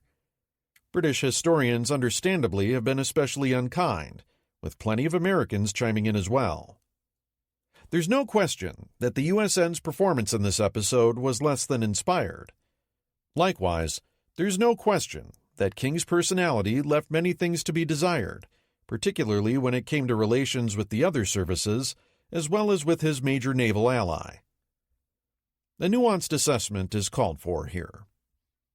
First, King was arguably not overly focused on the Pacific. He was committing resources to the theater where the bulk of American heavy naval forces could be most gainfully employed. This, in turn, created an unavoidable commitment of escorts to guard those units. Not only that, but during the early months of the war, doing something to visibly blunt the momentum of Japan's offensive was critical for Allied morale. And after Britain's humiliating routs in Malaya, Burma, and the Indian Ocean, the Americans were the only party capable of doing so. King's efforts had been vindicated first at Coral Sea and then triumphantly at Midway. Not only that, but prompt investment in the Pacific had secured not only the supply lines to Australia, but also the logistical basis for fighting this year's most significant campaign in the theater, Guadalcanal. Midway and Guadalcanal between them probably shortened the war by at least 6 months. Leveling charges of myopic overfocus completely misapprehends the enormous positive contributions King made in reshaping the larger structure of the war this year. Second, King was not an Anglophobe. Rather, he was militantly pro-U.S. Navy and suspicious of anything or anyone who made demands on what he considered his Navy. He jealously guarded control over its operations from any outside influence, be it Churchill, the British Admiralty, or Douglas MacArthur. In this, King was little different from any of the other Allied service chiefs, let alone some of their more prominently prickly operators like Bomber Command's Arthur Harris. King was simply less diplomatic about it than someone like George Marshall or Charles Portal. Third, the U.S. Navy and King were contending with myriad unpleasant, interacting factors throughout the year. Clearly, the East Coast and then later the Gulf of Mexico and Caribbean needed better protection from submarine attack than they initially got. Yet, these must be set against the pressing need for escorts for other priorities like capital ships and troop transports, which has already been discussed at length. In all these latter missions, the USN was notably successful. The U.S. lost no capital ships to German U-boats during the war, nor did it lose a single troop ship of any meaningful size to U-boats during 1942. In the Atlantic and Mediterranean, the USN had helped hold Tirpitz at bay, ferried fighters to Malta, and been involved in the Russian convoys as well. The Royal Navy's inability to cover its own commitments had created additional burdens for the U.S. Navy that directly affected what occurred off the U.S. coastline. This is the nature of coalition warfare. And it is to the credit of the British, Americans, and Canadians alike that they were so generally accommodative in trying to cover their respective partners' deficiencies. However, all of these efforts required American escorts, and there simply weren't enough of them to go around. Among other things, the transfer of 50 old destroyers to Britain before the war tangibly diminished the pool of these older types that might have been available to the USN in its hour of need. To sum up, it seems ungenerous of observers not to factor in the negative impact that these USN commitments, often made on Britain's behalf, undoubtedly had on the rate of British merchant sinkings off the U.S. coast. This was a global war, and its facets were interlocking. With that in mind, other parties bear some responsibility for the failings in the U.S. response to Dönnitz's attacks. Among them are mayors, business owners, and other civilians on the coast who were slow in getting themselves onto a wartime footing and darkening their lights. FDR cannot escape some blame for slighting destroyer escort construction in preference for less useful sub-chasers and patrol craft. Hap Arnold and the AAF were unwilling to free up aviation assets for ASW patrols. The RAF, and Bomber Command in particular, was much the same, with Churchill slow in bringing them to heel so as to free up adequate patrol assets for Coastal Command. That said, it remains undeniable that the U.S. Navy suffered from a not-invented-here attitude toward the adoption of British ASW methods. King preferred undertaking his own operational research before accepting British assurances that even unprotected convoys were preferable to unescorted individual sailings, particularly in the face of his subordinate commanders who, like King, were skeptical of the notion. His attitudes in these matters were also negatively affected by his poor relationship with Dudley Pound. King wasn't a man who forgot slights or forgave lesser intellects. In this respect, it may have been less that King was unwilling to learn from the Royal Navy than that he simply wasn't interested in being lectured by a First Sea Lord he did not respect.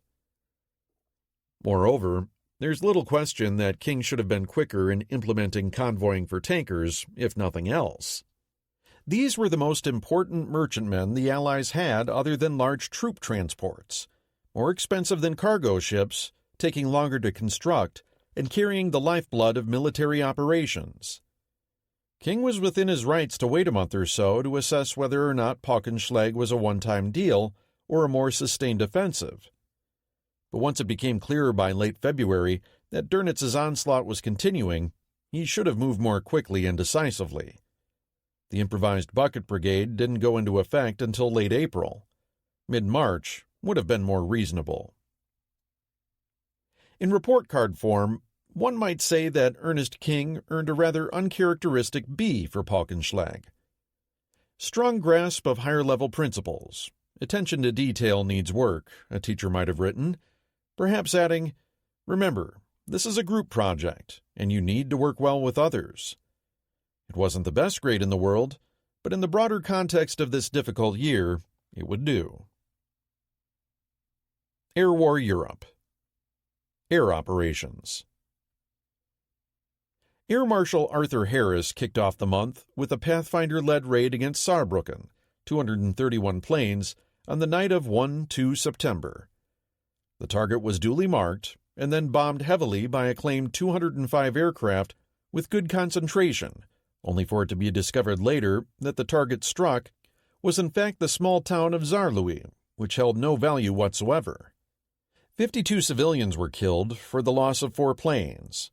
The Pathfinders redeemed themselves with a raid the following night against Karlsruhe, 200 bombers, that killed 73 and caused some industrial damage.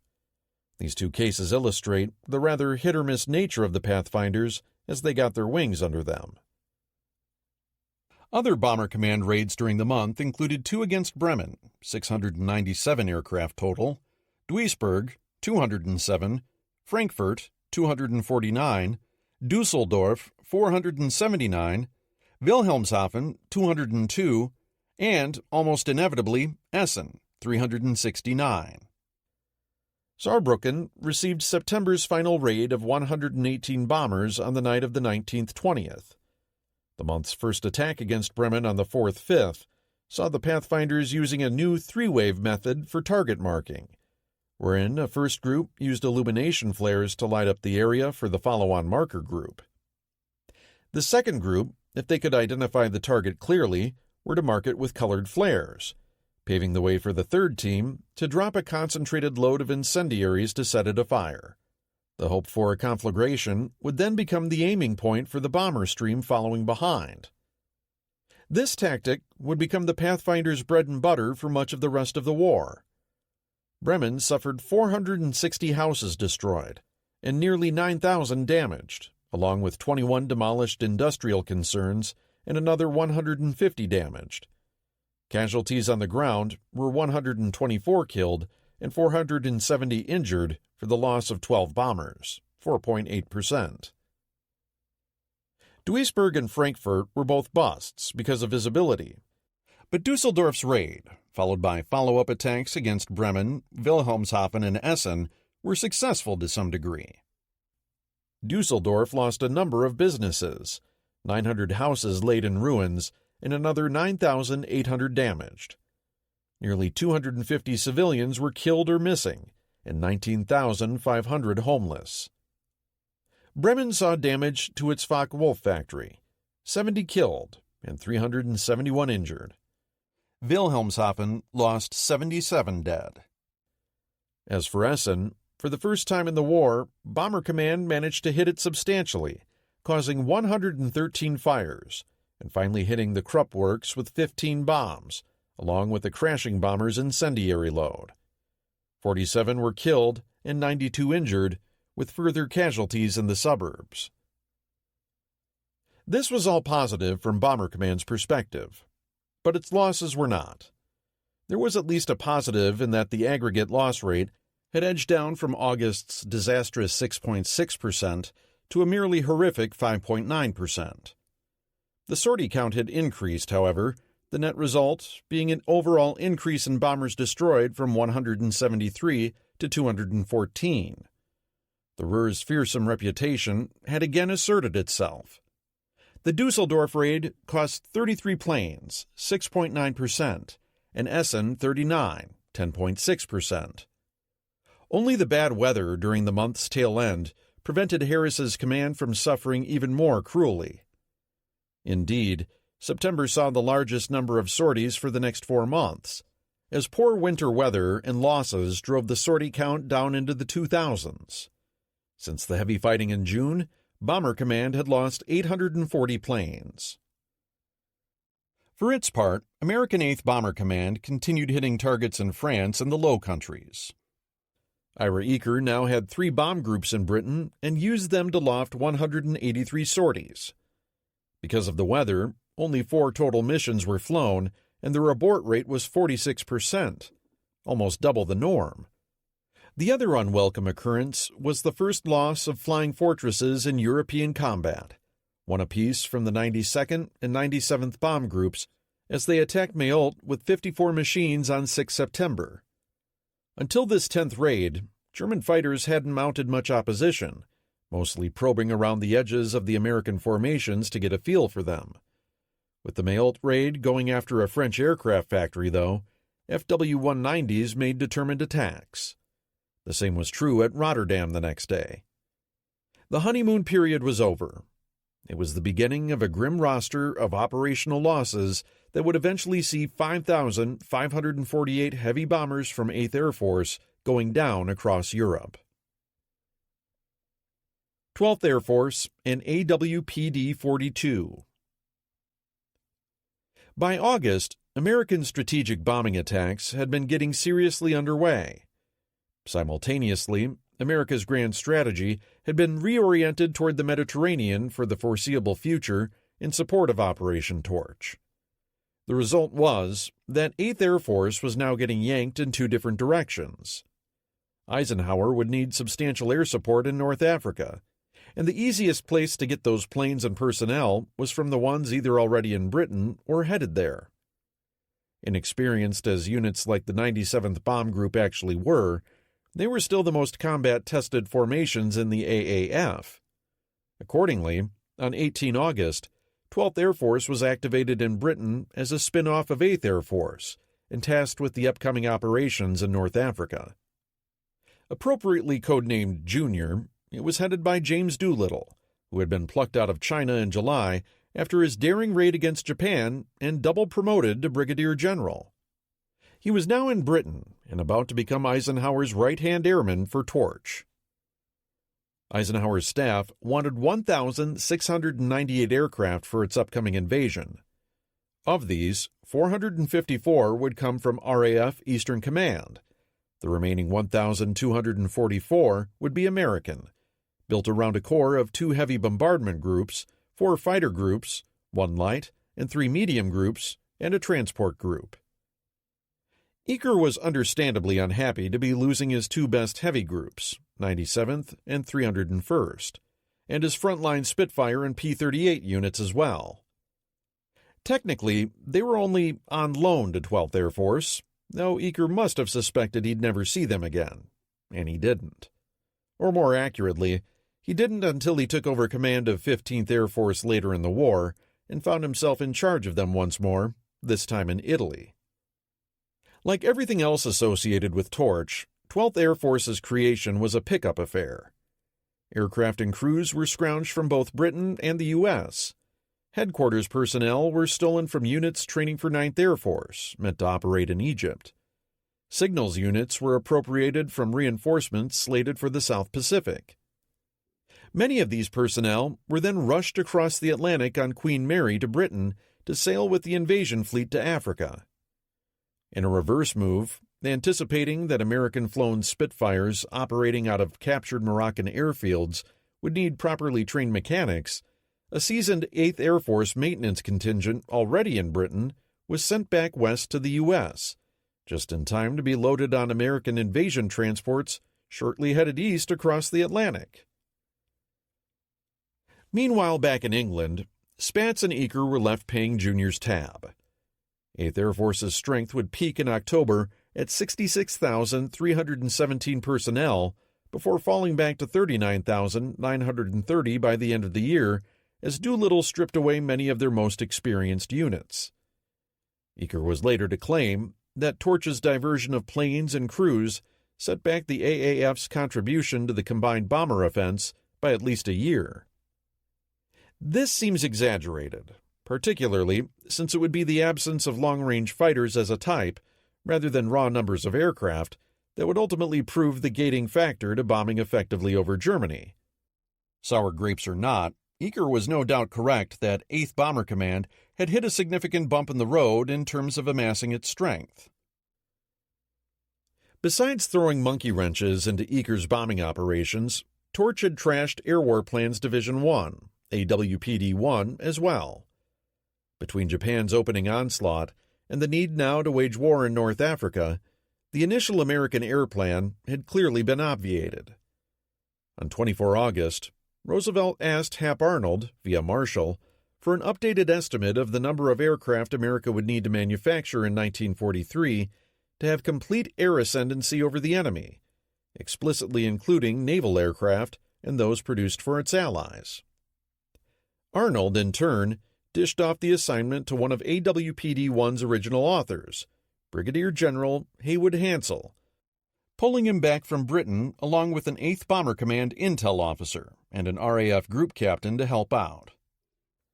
Given just 11 days to complete his assignment, Hansell duly cranked out 120 pages of estimates and appendices and handed in AWPD-42 on 9 September. It then reached the President's breakfast table via Harry Hopkins before either Stimson or Marshall had a chance to review it, much to the latter's ire.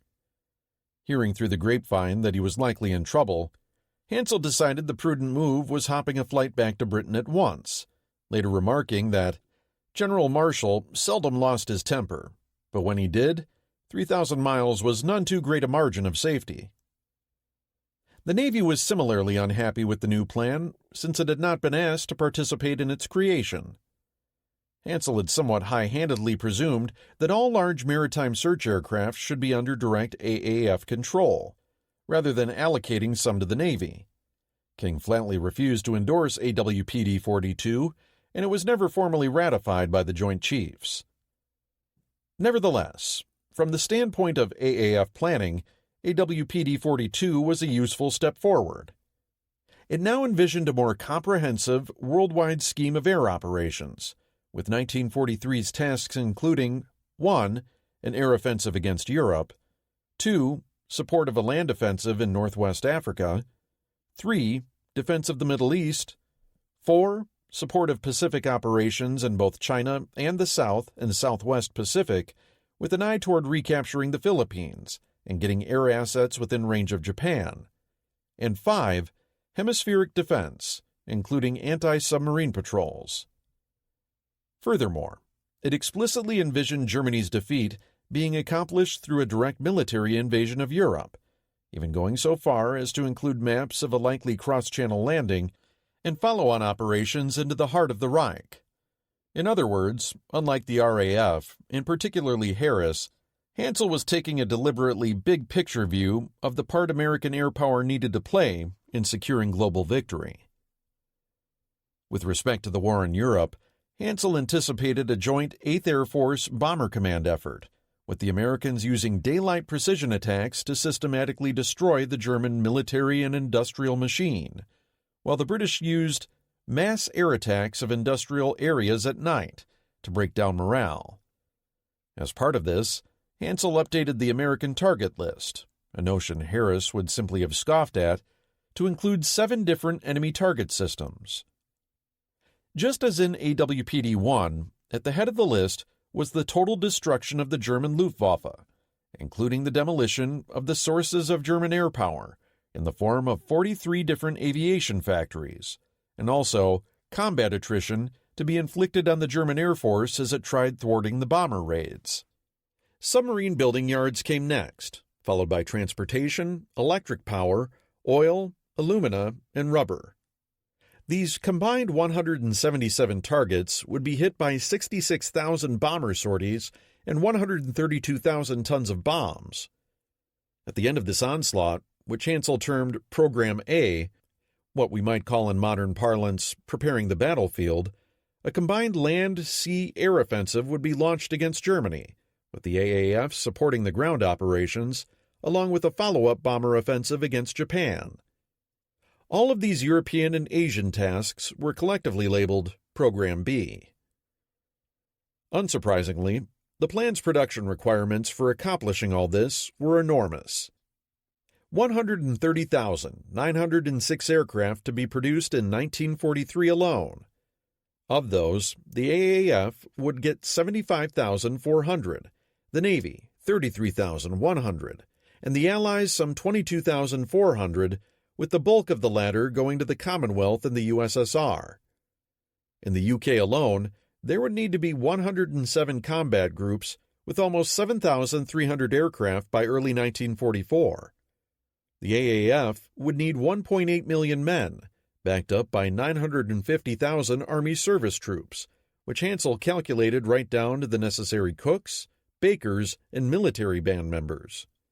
Carrying out Program A alone would require 1.1 million tons of bombs and 4.9 billion gallons of gasoline to be hauled overseas by 19.8 million tons of shipping, or roughly 430 cargo vessels per month. The aircraft production totals were the heart-stopping bit of AWPD 42. If Hansel had had access to the feasibility report Simon Kuznets had given to Robert Nathan in August, he would have known that the notion of producing 131,000 airplanes in 1943 was ludicrous. Then again, the President's initial memo had instructed Marshall to prepare Hansel's brief without consideration for existing schedules or production possibilities, or any other competing military requirements. Hansel had done just that. AWPD 42's production totals were pie in the sky, as unrealistic in their way as had been Harris's 4,000 bomber demand, even granting America's much greater resources. Nevertheless, Harry Hopkins urged both FDR and Stimson that despite King's outright rejection, these estimates were good enough to at least work with. The other major flaw in Hansel's conception of operations, as he was to admit later, was the omission of any need for long-range fighter escorts. This was somewhat understandable. When Hansel turned in the plan, 8th Bomber Command had flown fewer than a dozen combat missions, and the hazards of German fighters were still largely unknown. In other words, Hansel was subject to the same cognitive filters owned by pretty much everyone else in 8th Air Force in the latter half of 1942. That wasn't going to change until a lot more American aircraft began falling in flames. Mediterranean Theater. Planning for Torch lurches forward. In London, in September, Eisenhower's torch planners were wrestling with the central problem: where to land in North Africa. Arrayed from west to east, the major ports in the theater of operations consisted of Casablanca in Morocco, followed by Oran, Algiers, and Bonn in Algeria, and finally Bizerte in Tunis and Tunisia. Going straight for the Tunisian ports was infeasible, given the number of Axis aircraft parked in Sicily.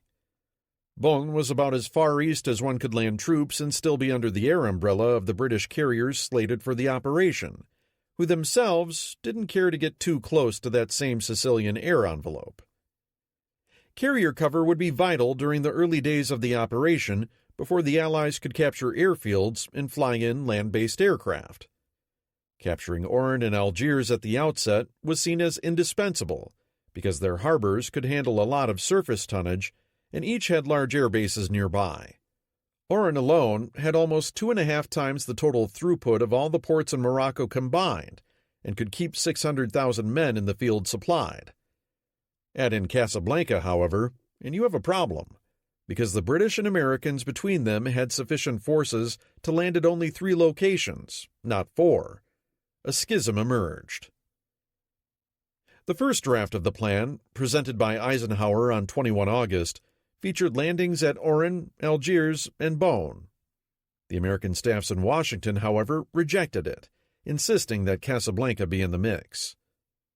In their minds, the danger of Spain or Germany taking Gibraltar and closing the straits loomed large.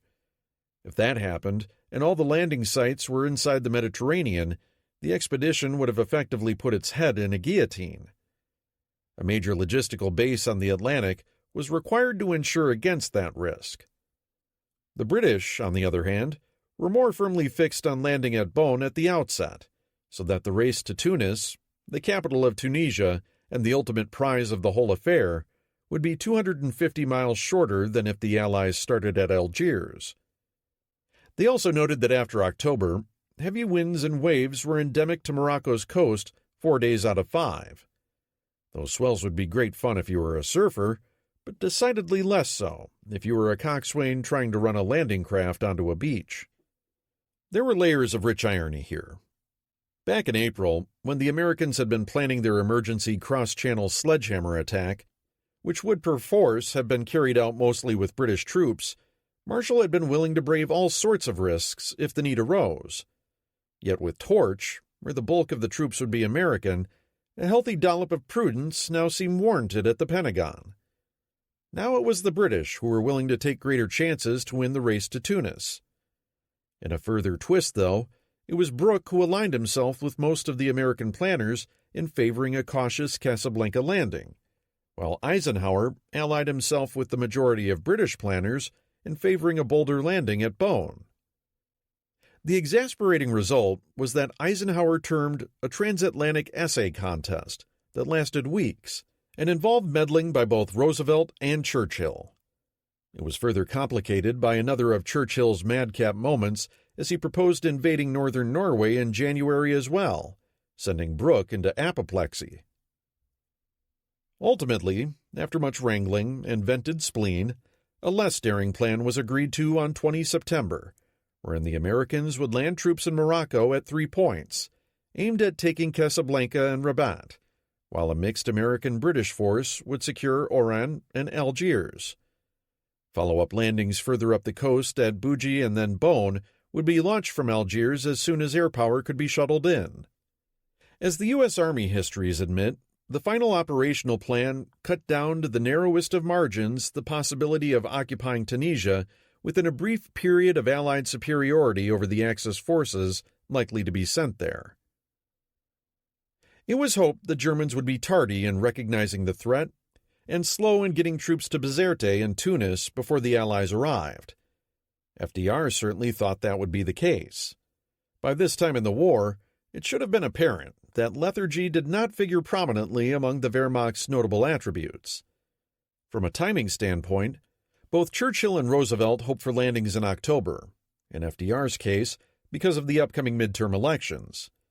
But ultimately, the need for rounding up the necessary ships and landing craft, finalizing the logistical details, and training the troops necessitated moving the targeted landing date back to the night of 7-8 November, 4 days after American ballots were to be cast. Cautious landing scheme or not, the expedition as a whole was audacious to the point of outrageousness, because there were no bases nearby from which to mount the various sea landings. Gibraltar was recognized early on as being the hub around which the initial air effort would have to pivot, and work was begun to upsize its airfield to hold as many as 600 aircraft. But the Rock had its drawbacks. It was so diminutive that its airfield was literally separated from hostile Spain by only a barbed wire fence, with Axis spies practically leaning on it from the other side. Given those disadvantages of size and surveillance, all the troops and materiel for the invasion would need to come directly from either the UK or North America. The UK convoys carrying the Oran and Algiers landing forces would have to swing well out to sea to avoid the Bay of Biscay and its teeming U-boats. This meant a transit of some 2,000 nautical miles just to make it to the entrance to the Mediterranean. Likewise, the distance from Norfolk to Casablanca was 3,300 nautical miles, again through waters alive with German submarines. In total, the Allied landing forces contained elements of 4 divisions numbering some 63,000 men, 24,500 men and 250 tanks for Morocco, 18,500 men and 180 tanks for Oran, and 20,000 men for Algiers. Follow-up convoys would bring in another 6 to 8 divisions, some of which would have to begin sailing before the initial landings had occurred. The expedition's 370 cargo vessels would be guarded by an impressive array of nearly 300 American and British warships, including 7 battleships and monitors, 11 fleet and escort carriers, 20 cruisers and AA ships, and 81 destroyers. With the smoke having barely cleared from the disaster at Dieppe back in June, the need for industrial-sized helpings of both carrier air power and naval gunfire support had impressed themselves upon Eisenhower's staff officers. If they needed to force their way ashore, nobody wanted to be lacking in either commodity. To muster the warships necessary for this huge undertaking, the British cut their escorts on the North Atlantic shipping lanes to the bone. There would be no possibility of Russian convoys in October or November. In this first large joint operation in Europe, Eisenhower would be in overall command, with Major General Mark Clark as his deputy commander.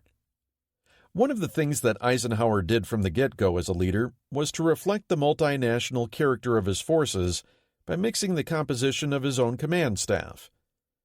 In Eisenhower's view, in the alliances of previous wars, unity of command had been a pious aspiration, thinly disguising the national prejudices, ambitions, and recriminations of high-ranking officers, unwilling to subordinate themselves or their forces to a commander of different nationality or different service. Eisenhower was determined to make a joint model work. Thus, British Admiral Sir Andrew Cunningham would wield overall command of naval forces and directly oversee the landings at Oran and Algiers. American Rear Admiral Kent Hewitt would command the naval forces invading Morocco, which would be sailing straight across the Atlantic from Norfolk. There would be 2 air bosses. Western Air Command's putative 12th Air Force would fly under Brigadier General James Doolittle. Eastern Air Command would be under Air Marshal William Welsh. On the ground, the Western force aimed at Morocco would be led by the fiery Major General George Patton, with assault elements of 3rd and 9th Infantry Divisions and 2nd Armored. In the center, Major General Lloyd Fredendall's U.S. 2nd Corps would capture Oran with regimental combat teams drawn from 1st Infantry and 1st Armored Divisions. The Eastern Force would be a mixed American-British outfit built around British 78th Infantry and U.S. 34th Infantry, along with British commandos, led by Lieutenant General Kenneth Anderson. Anderson would subsequently activate British First Army, with American Second Corps under it, and drive for Tunis. In the air, the plan was to have 410 fighters in North Africa within 3 days of the landing, and expand that to 1,700 total Allied aircraft by 1 January 1943. Assembling the level of air support that would be needed for a swift drive on Tunis, as everyone knew, would be difficult. That Eisenhower ultimately succeeded in melding his command was, as the British histories note, largely by the strength of his own example. He made it clear to the American members of his staff that their loyalties lay in accomplishing the mission. Anything else was unacceptable. Indeed, some Americans, such as Patton, subsequently felt Ike, as he was to become universally known, erred too far in terms of accommodating America's cousins. But Eisenhower was determined to deal equitably with all parties. He could not directly command the British to cooperate as he did his own staff, winning them over with openness and charm instead. Completely sincere, straightforward, and very modest was how one British officer remembered Eisenhower. Even Admiral Cunningham, as crusty and irascible a sea dog as one could wish for, was similarly swayed, remarking later, "We counted it a privilege to follow in his train." The contrast with MacArthur, whose idea of joint command was to appoint an all-American staff and run roughshod over the Australians who would form the bulk of his army this year and next, could not have been more stark. Beyond matters of American-British command, however, other political dimensions around Torch loomed as well. Once the troops were ashore, it was hoped that French forces would quickly join the Allied cause, meaning a senior French commander was needed for them to rally around. 2 possibilities presented themselves. The first was General Charles de Gaulle, the proud, prickly leader of the Free French forces now residing in Britain. However, de Gaulle was at this time in limbo with top Allied leaders. His support outside Britain was tenuous at best. Having been sentenced to death in absentia by Marshal Pétain, it seemed unlikely that Vichy troops would flock to de Gaulle's standard. Indeed, an effort later in the month to flip French West Africa's loyalties from Vichy to Free France would end ignominiously. As a result of all these things, and worried about potential security breaches, de Gaulle had not even been informed that an invasion of North Africa was in the works. The other candidate was General Henri Giraud, a decorated hero of both World Wars. Captured first in the Great War, he'd escaped from a German camp back then disguised as a circus worker. Captured again in 1940, the 61-year-old general was imprisoned in the hilltop fortress of Königstein. After 2 years of careful planning with a small group of officers, Giraud demonstrated his physical fitness one morning in April 1942 by securing a homemade rope made of bed sheets and copper wire to the iron railing of the fortress's parapet and having 2 companions then lower him 130 feet down a sheer cliff to freedom. Pursued by the Gestapo for 300 miles, he made it across the Swiss border, slipped back into Vichy, and was now in touch with Allied agents. Overall, the British and Americans much preferred Giraud to de Gaulle, partly because American charge d'affaires Robert Murphy's French contacts in Algeria had assured him that the general was a man other French soldiers would rally behind. Accordingly, preparations were made to whisk him out of France via submarine just days before the invasion and bring him to Gibraltar. With agreement finally having been reached as to where the Americans and British would actually land, all that remained to be done was, well, everything else. An expeditionary force had to be conjured up, materiel gathered, tactical plans laid, troops trained, and ships loaded. The American convoys would sail on 23 October, the British convoys much the same, meaning that little more than a month was available to make all this materialize. Supply-wise, nothing was ready. The only thing everyone agreed on was that Morocco, Algeria, and Tunisia were so dirt-poor and underdeveloped that absolutely everything would have to be brought in. Tanks, trucks, guns, ammunition, rations, and fuel were just the tip of the iceberg. Eisenhower's troops would need barbed wire, petroleum pipe and storage tanks, tents, maps, 40 tons of them, railroad ties, telephone wire, uniforms, condoms, radar sets, bulldozers, cement, mosquito repellent, rat poison, salt tablets, can openers, and, of course, coffee. Army quartermasters thoughtfully provided 6 tons of lingerie and stockings for barter with the local residents. Patton would be personally equipped with $100,000 in gold coins to do the same. Once the assault troops were landed, follow-on echelons would have to be supplied as well. In the event, the Army would end up landing about 418,000 tons of dry supplies monthly during the first 3 months after the landings. Training-wise, things were little better, and there was scant time to do much in the way of realistic exercises. The British troops had a slight advantage in this respect, given that the core of what was supposed to become British First Army, 4th and 78th Infantry Divisions, 6th Armored Division, and 22nd Anti-Aircraft Artillery Brigade, had been formed several months prior, with a mind toward being used as an expeditionary force. Even so, it was untried in combat. For the U.S. troops, things were worse. The U.S. 1st Infantry Division did manage to get in some amphibious training in Chesapeake Bay before being transshipped to the U.K. 9th Infantry Division was even more hastily trained. Meanwhile, those U.S. units already in Britain were put through various landing exercises in Scotland and Northern Ireland. The worst off was probably the 39th Regimental Combat Team, RCT, of 9th Infantry, which had not yet completed its unit training before being shipped to the UK, where it arrived on 7-8 October.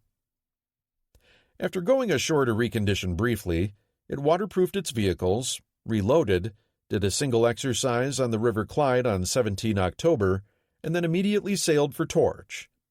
Hamilton House, then a battalion commander in 1st Armored Division, remarked later, "None of the division was worth a damn." That statement broadly applied to all the Allied ground forces. The same was largely true of the U.S. Navy, many of whose amphibious specialists were already in the Pacific, leaving few to work with the inexperienced Army troops on the East Coast. As one naval officer quipped, "Having to use the incompetent to train the ignorant was not a method calculated to produce the best condition of readiness." For many of the coxswains and crews of the all-important landing craft, this was the first time they'd ever been to sea. The captain of one newly commissioned transport lamented, that he had been given a figurative crew that were unskilled in handling their boats. They were unlearned in even the simplest elements of seamanship, such as the rules of the road. When it came to maintaining their uniforms, boats, and gear, they were in utter darkness. These same neophytes would be tasked with loading and then maneuvering their craft in the dark, finding the right beach, and landing their troops while possibly under fire. But the date of the invasion drove everything. As Admiral Hewitt noted simply, "We had to do the best we could with what we had."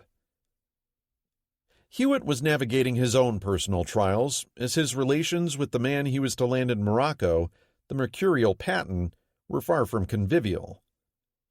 The unassuming Hewitt, a fat, bedraggled figure in khaki, in the rather unkind words of one British officer, was also sober and competent, and would go on to direct amphibious operations in the Mediterranean for the rest of the war. But in Patton, he met a whirling dervish of demands and derision. "I'm under no illusion that the goddamn Navy will get us within 100 miles of the beach or within a week of the date set for the landing," Patton opined in a pre-sailing briefing in front of the Admiral. "It doesn't matter. Put us on Africa. We'll walk." Hewitt eventually went to King on the matter, whereupon the human blowtorch went to Marshall. Marshall and Eisenhower, considering Patton's drive and will to battle crucial to the invasion's outcome, found themselves covering for him, not for the last time in this war. Marshall, though, took this opportunity to yank his wayward armor commander aside and admonish him, "Don't scare the Navy." All in all, the boldest amphibious assault in history to that point was being attempted by an untested command structure, executing a plan that was still being thrown together and crewed largely by soldiers and sailors who were greener than St. Paddy's Day. Understandably, there was huge trepidation concerning the outcome of the forthcoming expedition. The combined chiefs of staff, perhaps in an attempt to lay groundwork for covering itself in the event of failure, noted that Torch cannot be considered a militarily sound operation of war. Patton concealed any personal concerns with his standard bravado, declaring, "I will leave the beaches either a conqueror or a corpse." Amphibious warfare. Given August's fiasco at Dieppe, Patton was probably within his rights in pointing out this central reality of almost all amphibious operations. There was very little middle ground in their outcome. Disaster or triumph was about it. Amphibious landings are inherently the riskiest, most complex type of military operation, since they require mastering three problems. First, you have to get the troops onto the beach, which requires organizing the assault echelons, getting them to the right landing spot, and then negotiating the unique terrain features found at the water's edge, including reefs, sandbars, and man-made obstacles. Next, if the element of surprise is absent, which it often will be, you have to frontally assault an entrenched enemy, secure the beachhead, and then push inland, i.e., get troops off the beach. In the case of a raid, of course, this may mean re-embarking the force and extricating it from the landing zone. And third, in order to make all this happen, you have to smoothly coordinate naval, air, and ground forces. The latter was critical for effectively supporting the troops ashore. Providing gunfire support from naval vessels was an art in itself, requiring effective communications between ships afloat and troops ashore during the heat of battle, when fire support had to be delivered accurately and rapidly. The same was true of air support, which not only had to extend a fighter and ASW umbrella over the invading fleet, but also deliver firepower in support of the troops. Effective communications were key, but at this point in the war, the necessary communications doctrines and facilities were still in their infancy. Fundamentally, every invasion centers on a logistical gamble. The defenders almost always have the advantages of a superior transportation infrastructure backing them up. Once alerted, they can move men and supplies to the point of attack using roads and railways much more efficiently than an invader can move materiel across a beach in boats or landing craft. The invading force is betting it can put enough men and gear of war on the beach in its initial assault to overwhelm the local defenders and consolidate its position before the enemy can mobilize. The invader also typically needs to capture a sizable port, allowing reinforcement from the sea using the most efficient mode of supply there is, unloading ships in a harbor. If the invader takes too long to crush the local defenders or can't capture a port, the results are most likely outright disaster. Both the Americans and the British had put some thought into the art of over-the-beach assault during the interwar years. For the Americans, that genesis had mainly sprung from the U.S. Marine Corps, who had correctly surmised during an era of fiscal belt-tightening during the Depression that they needed a mission worthy of congressional funding. Seizing on amphibious assault as their competitive differentiator vis-a-vis the Army, the Marines began contemplating how they might capture Japan's island bastions in the Pacific. This resulted in their 1934 Tentative Manual for Landing Operations, which became the framework for all subsequent thinking on the matter. Critically, the Marines realized that effective landings would also require buy-in from the Navy and Army. Fortunately, the Army adopted Marine Corps doctrine as its own, and its forces participated in a number of combined exercises during the late 1930s. Thus, the U.S. had a cross-functional doctrinal outlook on landing troops.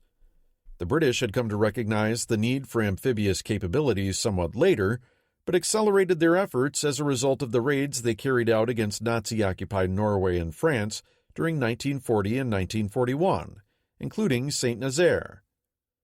Likewise, the bitter memory of the failed landings in Gallipoli during the Great War still lingered in the collective British military memory. These experiences had pointed out the need for a workable landing doctrine. There was also the need for purpose-built equipment.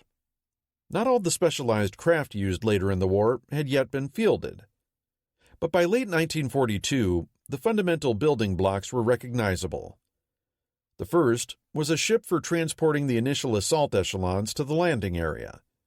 This was the combat loader, known to the British as an LSI, landing ship, infantry, and to the Americans as an attack transport, APA.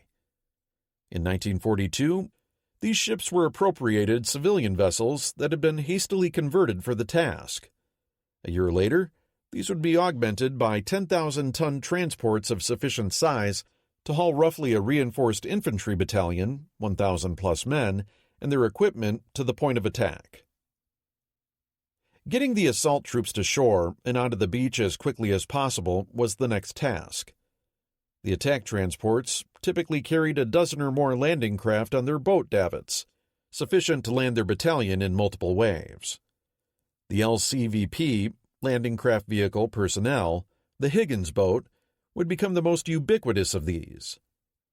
It was based on a flat-bottomed, shallow-water craft designed by entrepreneur Andrew Higgins for use in Louisiana's bayous, allegedly by rum runners and other shifty types. In 1940, Higgins had begun selling an up-engine variant to the British for use as a landing craft for their commando raids. However, in 1941, word had filtered back from the Battle of Shanghai in 1937 regarding the Japanese Daihatsu landing craft, which used a bow ramp to allow troops and vehicles to be quickly offloaded. Higgins latched onto the notion immediately, and by late 1942 was producing a new variant of his boat. 36 feet long, with a 2-foot draft forward, the LCVP could carry 36 troops onto the beach at 12 knots, drop its ramp, and disgorge its troops in about a minute. It would then immediately back itself off the beach and head back to the transport for another load. A larger version of the same type of craft, the LCM, landing craft mechanized, could carry 100 men, or 26 tons of cargo, or a medium tank. Loading the Higgins boat with soldiers from the attack transport was a bit ticklish. The men had to scramble down 20 vertical feet of nets hung alongside the ship and jump into the craft, which was tricky in any kind of swell. Nonetheless, the combination of attack transport plus Higgins boats provided the Allies with a credible over-the-beach assault capability. Starting in mid-1943, other specialized vessels would be added to the mix. Behind the initial assault waves, follow-up waves would be landed by slightly larger LCIs and LCTs, landing craft, tank. Each was about 150 feet long, the former being capable of landing 200 troops, the latter 250 tons of cargo, or 5 medium tanks. Both of these smallest ships were capable of motoring several hundred miles or more under their own power, although the cramped conditions could make life aboard them miserable. Foremost of these vessels was the LST, Landing Ship Tank. Back in 1941, the British had converted a trio of shallow-draft lake tankers into improvised tank landing ships.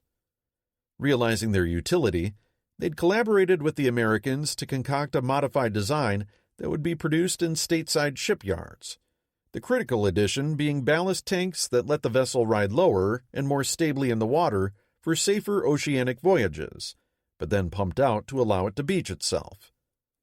The result was a legitimate blue-water amphibious craft, 327 feet long, displacing 1,800 tons, but drawing just 3 feet of water at the bow by virtue of situating all of its heavy machinery in the stern. The large, slow target, as it was referred to by its sailors, was capable of running itself safely up onto the beach, opening its bow doors, and disgorging 18 tanks, or 3,000 tons of cargo. It then used its winch and stern anchor to drag itself back off into deeper water again.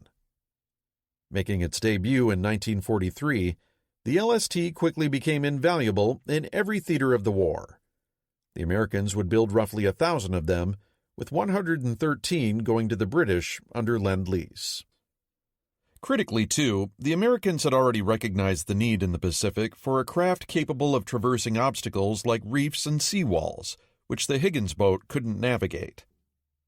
This vehicle, which historian Alan Millett notes the Marine Corps sought with the determination of the quest for the Holy Grail, would be embodied in the form of an amphibious tractor. The LVT, Landing Vehicle Tract, was another swamp creature, invented in Florida as a hurricane rescue vehicle by an eccentric young millionaire named Donald Roebling. Weighing 18 tons, the Amtrak, or Alligator, had tracks incorporating curved metal cleats that acted as paddles in the water, allowing the LVT to swim. Lightly armored and mounting a pair of machine guns, it could carry 18 fully armed soldiers across reefs, onto shore, and well inland if need be. The Americans had started building them in numbers in 1941, first using them in August at Guadalcanal, where they had quickly proven their worth. The Americans would go on to produce nearly 20,000 by war's end. By 1944, the Allies, and the Americans in particular, would have a robust, globe-spanning amphibious capability. Torch in 1942 would be the first crude expression of this emerging multidimensional amphibious art form, one that had to be effective for the Allies to prevail in the war. Montgomery prepares. In direct contrast to the extemporized planning for Torch, General Bernard Montgomery was applying his patented brand of infinite nitpickiness to the war in Egypt. The shape of the next battle around El Alamein would be Montgomery's to determine. As with Alam Halfa, he had a template to start with, an appreciation prepared by Auchinleck's staff shortly before his relief from command. Their conclusion was that the left center of the German line, within easy reach of the coast road, was a better place to attack than the German right. Montgomery again appropriated this insight without batting an eye. Having twice benefited defensively from the constricted nature of the Alamein Gap, the British would now face the daunting prospect of having to attack through it instead, over terrain that militated against any sort of dashing maneuver. This was precisely the reason the British had selected Alamein as a defensive position in the first place.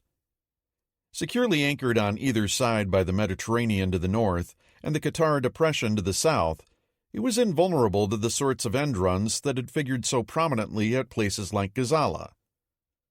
Rommel, the master of the Bewegungskrieg, had twice tried working his operational magic on this very same battlefield and had been handed stinging defeats on both occasions. As Robert Citino points out, if the Panzer Army had been unable to solve the Katara conundrum through maneuver, 8th Army was almost guaranteed to fail. Moreover, after nearly 3 months of sitting largely inert in the desert, Both sides were now crouching behind minefields, even more dense, sophisticated, and interconnected than those at Gazala. A mile or more deep, peppered with barbed wire and concrete anti-tank obstacles, and containing untold numbers of mines, the Germans alone would lay nearly 450,000 by October. Their decaying remnants extract a steady toll of dead and maimed Egyptians to this day. Behind the silent killing fields sat a lightly defended outpost line that acted as a tripwire. The main Axis defensive line was another kilometer or two farther back, behind yet more minefields. Here were sited strongpoints of interlinked trenches, anti-tank guns, mortar pits, and machine gun nests. Each outpost was arranged in a larger checkerboard pattern so as to defend the flanks of its neighbors. Montgomery knew that punching a hole through these works would be an extraordinarily difficult undertaking, demanding a high degree of organization, training, and preparation. When it came to orchestrating a set-piece attack against a stretch of heavily defended real estate, Montgomery and his chief of staff, Freddy de Guingamp, had few equals. 8th Army was reorganized into 3 corps.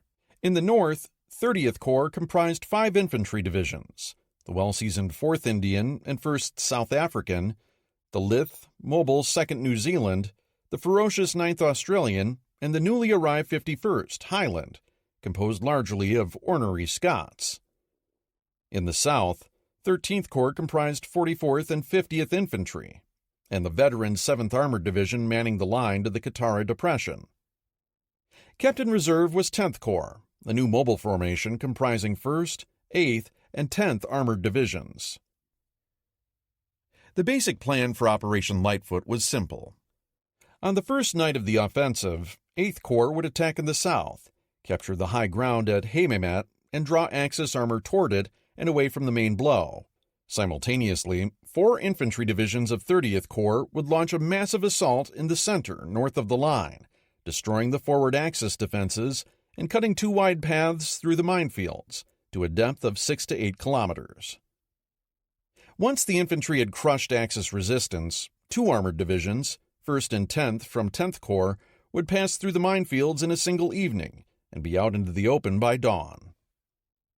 This mobile force, in the words of British histories, would then seek out ground of its own, choosing astride the enemy supply routes beyond Mitaria Ridge.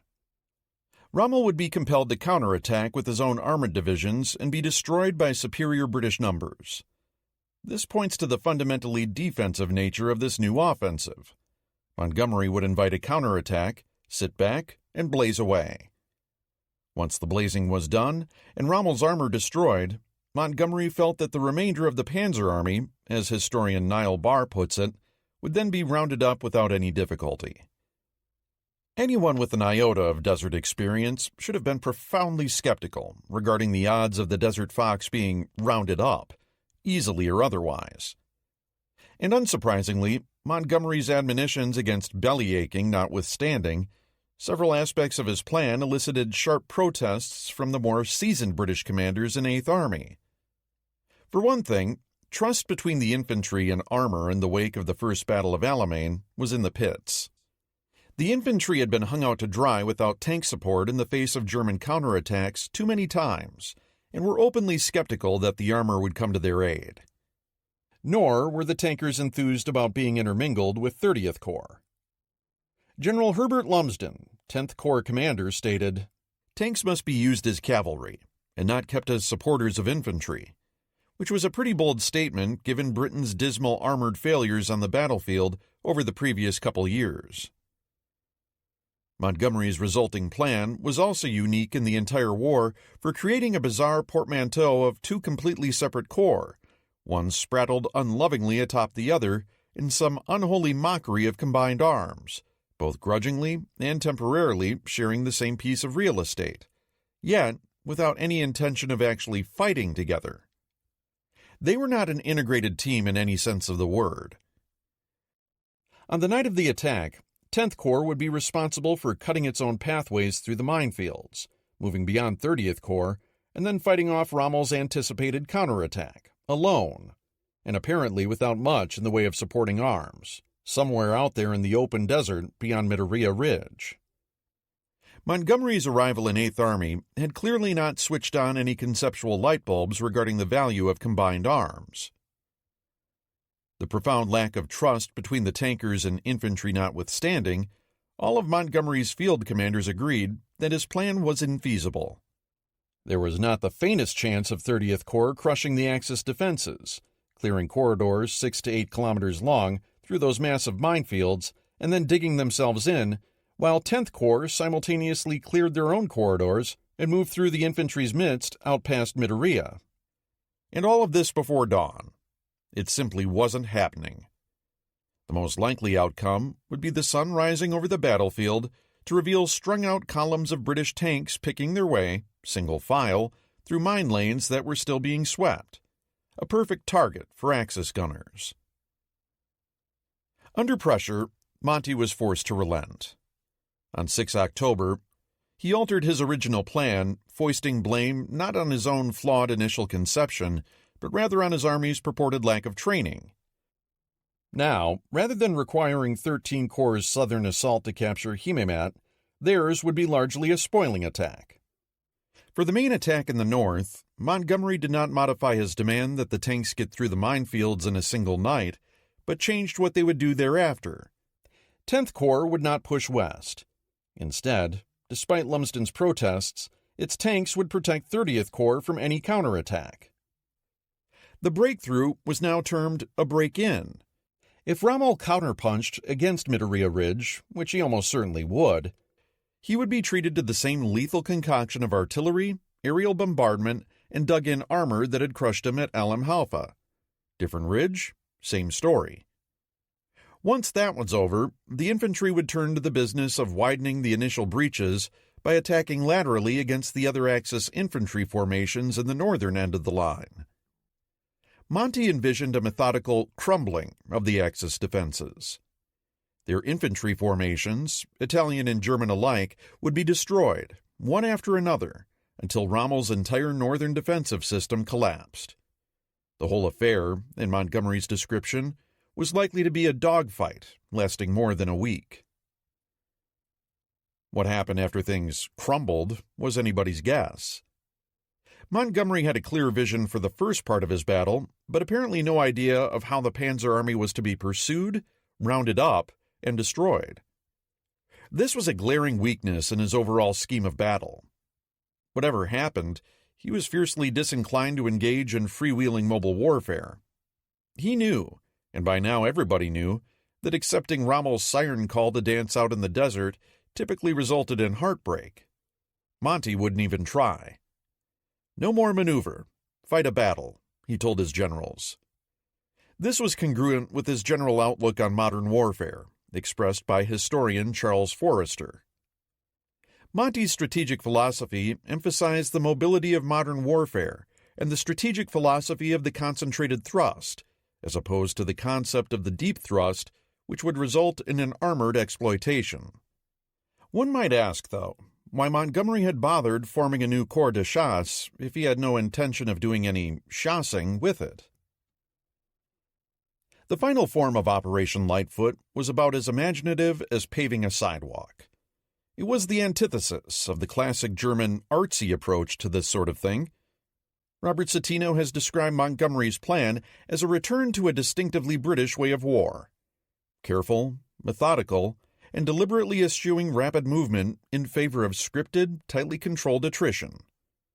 In fact, as 2nd New Zealand Division's illustrious commander, General Bernard Freyberg, wrote, "The operation approximates to the battles fought in 1918. However, for all that its conception echoed the Great War with its focus on attrition, there were to be no bloodbaths among the Commonwealth infantry if it could possibly be helped. Partly this was because there wasn't all that much Commonwealth infantry left to go around. By the fall of 1942, the British had been at war for 3 years, much of it practically alone. Already stretched to the limit, and on the eve of another great battle, they were beginning to face up to what it meant to be an increasingly second-rank power in a rapidly expanding global conflict. The Commonwealth's war effort was still vitally important to the Allied cause, but it was beginning to be eclipsed by the real heavyweights. The British already had problems filling all the billets in the army that needed filling. On land, they had been defeated in France, Norway, Greece, Crete, Malaya, Burma, and several times in North Africa. At the same time, the Royal Navy and Air Force were expanding to keep the sea lanes open while simultaneously bringing the air war to Germany. British commanders from Churchill on down knew, in Cetino's words, that if they lost another army, they probably wouldn't be able to replace it. They also knew it was likely that, at some point in the future, Commonwealth forces would be called upon to shoulder their share of a large-scale ground war on the European continent. A prospect that resurrected uneasy ghosts from Passchendaele and the Somme. On the home front, Britain's manpower was so stretched that any large increases in the number of people in uniform would affect the already Herculean industrial effort needed to stay armed. As early as July 1941, the general shortage of man and woman power had arrived, and by May 1942, the Minister of Labor was warning Churchill that further demands upon manpower for the armed forces must be met mainly by diverting workers from industry and thereby reducing production. In other words, Britain was already running out of people in the middle of a war that still had a long way left to go. Accordingly, Britain's military leaders, and Montgomery certainly among them, were determined to husband their manpower and spend it only in battles that promised victory at minimal risk. If those victories were viewed by future historians as lacking panache, so be it. Likewise, if the enemy wriggled free of a less than speedily executed operational trap, that was regrettable, but not worth risking an army for. As such, the upcoming operation at Alamein was the epitome of prudence at the expense of elegance. If Monty couldn't win using maneuver, the remedy was the same universal cure the Americans and Australians had just administered to the Japanese at Alligator Creek and Milne Bay: firepower. Here at Alamein, though, the doses would be on a much larger scale. Much like the Red Army, Montgomery's Eighth Army had by now recognized the very great virtue of concentrating its artillery under centralized control. This trend had already been underway back in July, but it was realizing its full effect under the leadership of Brigadier General Sidney Kirkman, Monty's newly arrived artillery commander. Kirkman set about developing a masterful fire support plan for the operation, one that would maximize the shock power of the considerable number of guns under his command, all wielded under the unified control of their respective corps. He was aided by the incredibly thorough aerial reconnaissance of the Axis defenses produced by the RAF.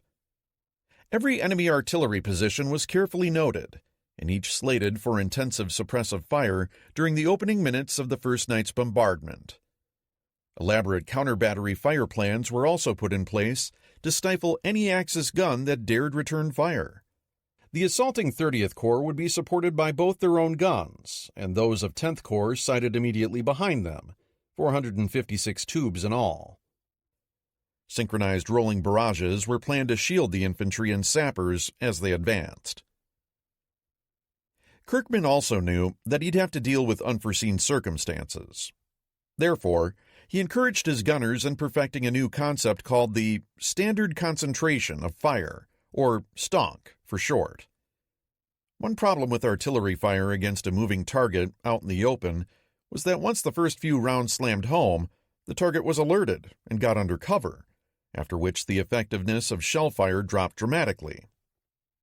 The idea behind a STONK was for all the guns of a large number of batteries, perhaps hundreds of tubes, to drop their shells simultaneously on specific pre-designated map squares, surprising and hammering the defenders before they could go fully to ground.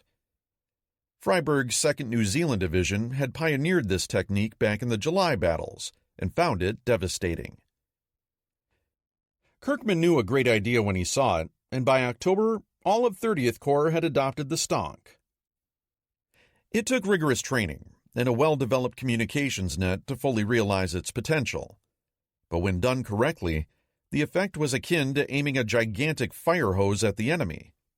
A divisional STONK could slam 500 rounds into a 1,200 by 400 yard box in 3 minutes flat.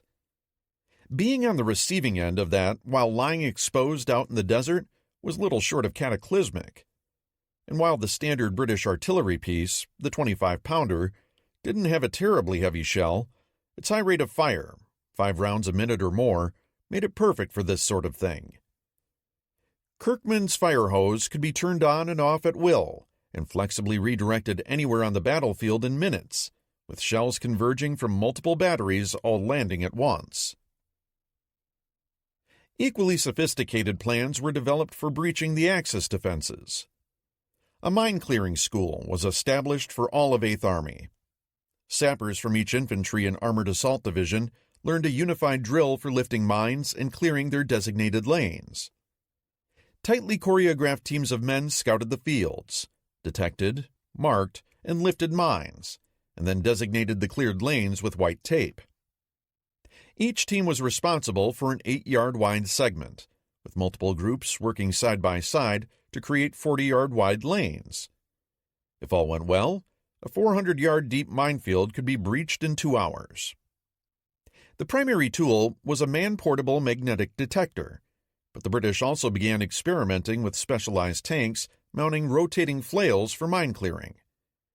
They were too few in number, and initially too crude and mechanically unreliable, to be heavily used during the upcoming battle, but they were the forerunners of the mine-clearing tanks that would be used to great effect 2 years hence in Normandy. Finally, 8th Army developed an elaborate scheme of deception and countermeasures to confuse the Germans as to the exact time and location of the attack. Sophisticated camouflage covers were created from canvas and wood that could conceal even tanks from unfriendly eyes. Meanwhile, entire fake divisions of dummy tanks and trucks began popping up in other locations around the desert, complete with fake radio traffic and fake supply dumps replicated down to the tiniest details. The British even laid an ersatz 20-mile-long water pipeline down to the southern sector, complete with phony pumping stations, reservoirs, and vehicles. Immediately prior to the attack, all of 10th Corps was openly moved to the southern portion of the battlefield, instantly detected by German intelligence. Shortly thereafter, though, 10th Corps would stealthily depart under cover of darkness, leaving decoy tanks and vehicles in the exact positions just vacated. Leading up to the assault, Montgomery emphasized improving the physical toughness and training of his army. Live-fire exercises increased. Realistic dress rehearsals were conducted by all the assault divisions. By the end of September, Montgomery knew that his army would soon be ready. He selected the night of 23 October for his assault because he needed a full moon for the sappers to do their work. Pushing the assault later in October would also allow him to complete the training cycles of his divisions, in particular the armored divisions, which were just receiving new American Sherman tanks. Much as with the Germans' decision to capture Stalingrad rather than just besieging it, it's reasonable to ask whether an all-out British attack at Alamein was actually necessary. Both Monty and his boss Alexander knew of the upcoming torch landings and thought it likely the Allies would get ashore in force in Morocco and Algeria. Once established there, they would threaten the rear of Rommel's base of strategic operations in Libya. The Panzer Army might well be obliged to quit its defenses at Alamein without a fight and fall back on Tunisia. Given that, Montgomery might well have simply waited until after Torch and then decided whether attacking was even necessary. That misses an essential point. It was compulsory for the Allies to do more than merely survive in 1942. They needed to counterattack, wrest the initiative from the Axis, and capture the moral ascendancy. For the British, and Winston Churchill in particular, it was imperative to demonstrate to the world that Britain's role in the larger alliance was greater than asking for alms from their more prosperous American cousins. Britain needed a victory, and a visibly British victory at that, before its contributions began being overshadowed. Put another way, as Clausewitz noted, war was politics by other means. And in this case, there was a lot at stake domestically for a certain British Prime Minister. Churchill, of course, wanted and expected an attack later in September, before Torch occurred. Here, he ran into a trap both of his own and of Rommel's making. His command changes in August, followed pell-mell by Rommel's offensive at Alam Halfa, had impeded the completion of Eighth Army's plans for its own attack. On 11 September, the Prime Minister wrote to Alexander expressing his disappointment in not having been apprised yet of the exact date of Lightfoot. Alexander let him hang for more than a week before replying that the training cycles of the all-important armored divisions, combined with the need for a full moon, meant that the planned date for Operation Lightfoot was now 23 October. Churchill was, as he wrote, greatly distressed to receive such bad news, for which I was not prepared. But having just hand-picked his new Middle East team, he could hardly oust them now. The Prime Minister was obliged to stew. Axis preparations. Meanwhile, the Germans and Italians knew a British attack was inevitable. Indeed, 15th Panzer Division's intelligence officer correctly predicted that the likely location of the main effort would be somewhere between Ruissaut Ridge and the coast. He also divined how the British would go about it, using infantry divisions for clearing of gaps in the minefields so that the armor could then break through. The sectors of our line, which are not immediately attacked, will be tied down by shell fire and kept busy by feint attacks, and the enemy will cite all his artillery, including that of the armored divisions, to support the infantry division's attack. This was correct in almost every particular. Despite the Germans being outnumbered, the outcome was far from preordained. The depth of the German minefields and their interconnected nature meant the British would find it difficult to maneuver their armor laterally, even after an initial penetration. This would have to be a straight-ahead sort of affair, which always played to the defender. The Axis was strong in anti-tank guns, having 1,063 pieces of various calibers on the line, a much greater density than almost any German formation in Russia could have boasted. On the main defense line, Italian and German units were intermingled, or corseted, down to the battalion level, so that German heavy weapons could bolster their Italian neighbors. This was not due to Italian cowardice, but instead a recognition of the disparities in their equipment. Likewise, while the Axis had fewer tanks, many of the British machines were older Crusader IIs, Valentines, and badly undergunned Stuarts. Monty did have 78 new Crusader IIIs with a heavier 6-pounder gun. There were only 170 Grants and 252 Shermans in the inventory. This was a healthy number of tanks, but nothing like overwhelming superiority, since the offense had to go through such lethal anti-tank country. Likewise, of the 5 infantry divisions of British 30th Corps, only one, 9th Australian, was fit for extended fighting. Both 2nd New Zealand and 1st South African had lost heavily over the previous months and had not received reinforcements, while 4th Indian had lost a detached brigade captured in Tobruk and had only recently been reunited as a complete division. It too was under strength. Meanwhile, 51st Highland was a completely rebuilt unit that had never been in combat. Thus, at the point of attack, the forces were more evenly matched than has commonly been portrayed. Indeed, the 2 Axis divisions facing 30th Corps' main attack, 164th Light and Trento divisions, had 266 AT guns and 90 field guns between them, backed by another 243 artillery pieces. This meant that 30 Corps enjoyed about a 2-to-1 superiority in guns, not exactly a walkover. Those same ratios, roughly 2-to-1, played up and down the line. Finally, the British had to reckon with German expertise at counterattacking, which had been Eighth Army's bane up to now. Rommel's newly arrived successor, General George Stuma, had grasped that he wouldn't have the ability to maneuver his concentrated mobile formations in the face of RAF air power. Lacking the gasoline to position them well behind the front, they would have to be placed where needed. Thus, 15th Panzer, Trieste, and Littorio were in the north, and 21st Panzer and Arietta in the south. Stuma intended to use aggressive pincer counterattacks to cut off any British incursion. The Panzer Army's general lack of fuel has been widely commented on. Partly, this was intentional. Stuma, knowing that he would be on the receiving end of Montgomery's hammer blow, and having his armored formations already close at hand, had changed the mix of supplies he was asking for away from fuels and more toward weapons and ammunition. Stuma nearly doubled his requisition on October from 4,800 tons to 9,000 tons of these items, while tapering down his fuel requests. And he'd already been receiving larger amounts of them even before that request. In other words, on the eve of the assault he knew was coming, Stuma was less concerned about mobility than firepower. Despite Alamahalfa's outcome, Panzer Army Africa still retained confidence in their abilities. On his way to his convalescence in September, Rommel stopped in Berlin long enough to collect his new field marshal's baton from the Führer, bask in the adulation of a large crowd at the Berlin Sportspalast on the 30th, and then give a briefing to OKW. There, while registering uneasiness about growing British air power and his supply situation, Rommel still opined that he was satisfied with the situation. To a crowd at the propaganda ministry a few days later, he stated that the Axis held the door to Egypt in their hands.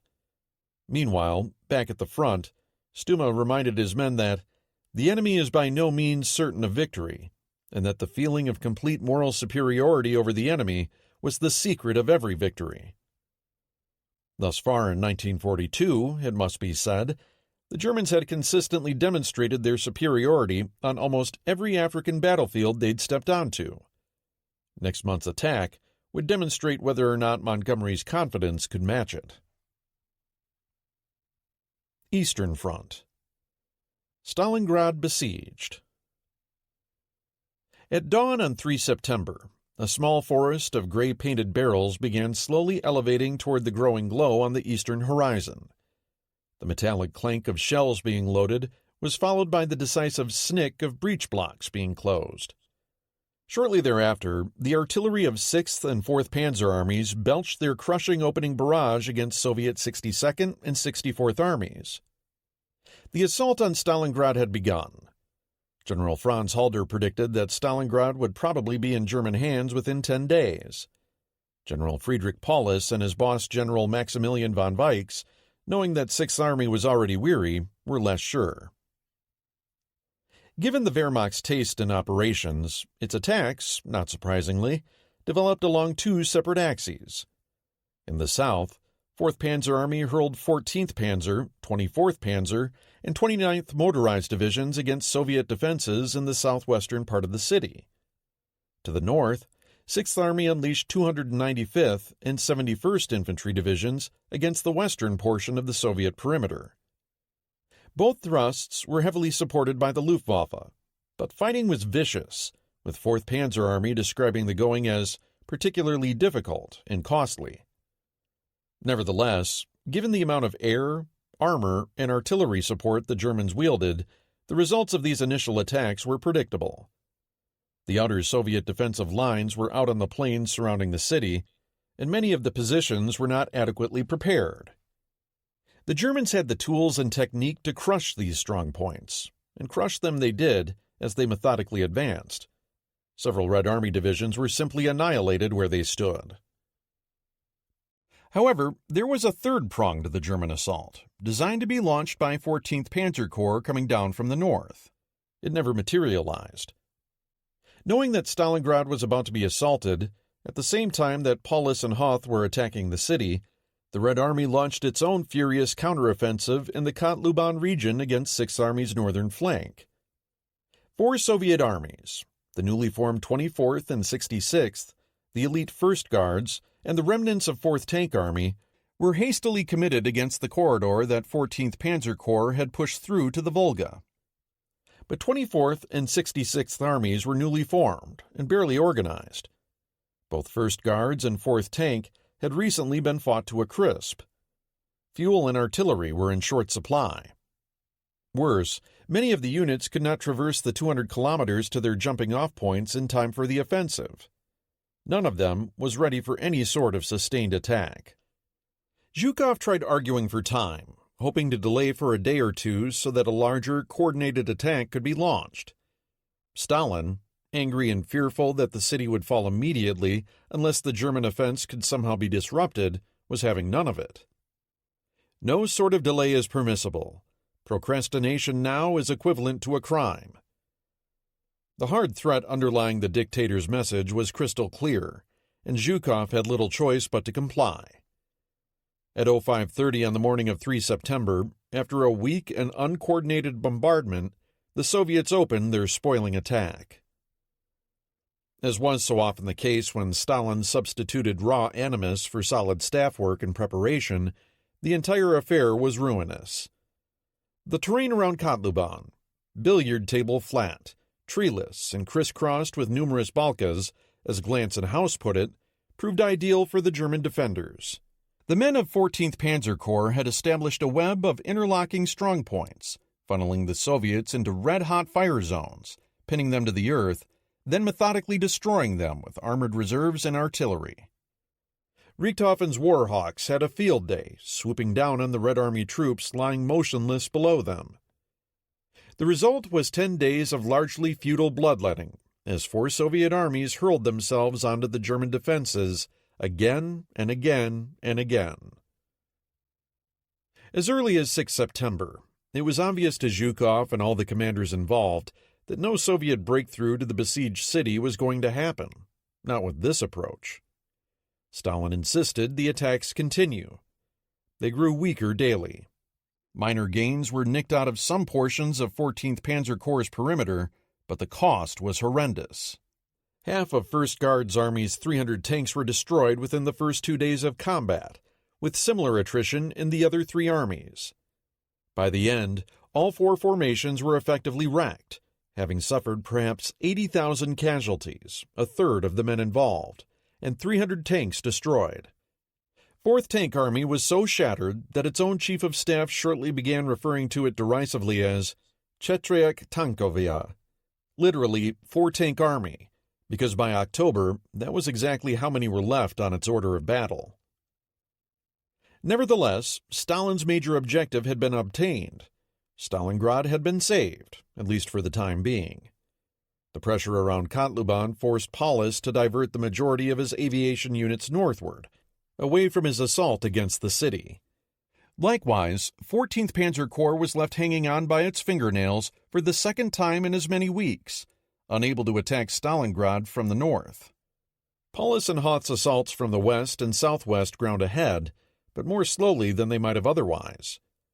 The lack of a northern pincer meant that a large Soviet salient centered on the village of Orlovka, north of Stalingrad, jutted west into German lines, even as the Soviet defenses to the south were systematically crushed.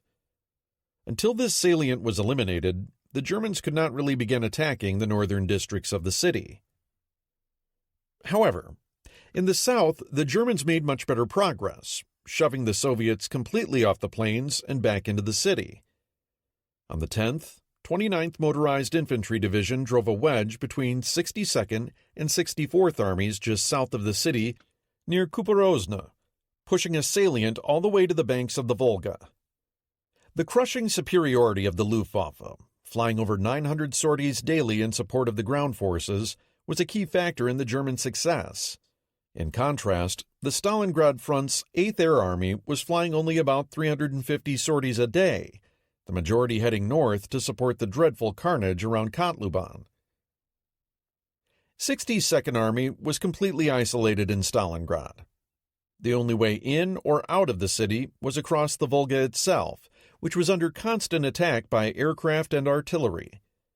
By 12 September, with the outer ramparts taken, the stage was set for a direct German attack into central and southern Stalingrad itself. Even before that, 62nd Army's commander, General Lopatin, despairing of his ability to defend the city, had begun moving troops back across the river. To his superior, Andrei Yeremenko, this was inexcusable. He duly asked Stalin to relieve Lopatin, and Stalin complied on the 8th. Vasily Chuikov, the deputy commander of 64th Army, was tossed the hot potato. Much has been written of Chuikov's generalship at Stalingrad. His name is synonymous with its defense. Born a peasant in 1900, he had fought in the Russian Civil War and then stayed in the Red Army, rising through the ranks. Now, he was being asked to preside over what was shaping up to be another catastrophe, leading a mangled, dispirited army in the ruined namesake city of a merciless dictator not widely noted for tolerating failure. Events would prove that Chuikov embodied the right mix of skills and temperament to master Stalingrad's near-hopeless situation. He was a badger of a man, rough, profane, and physically violent, known for freely striking and even shooting underlings who did not live up to his standards.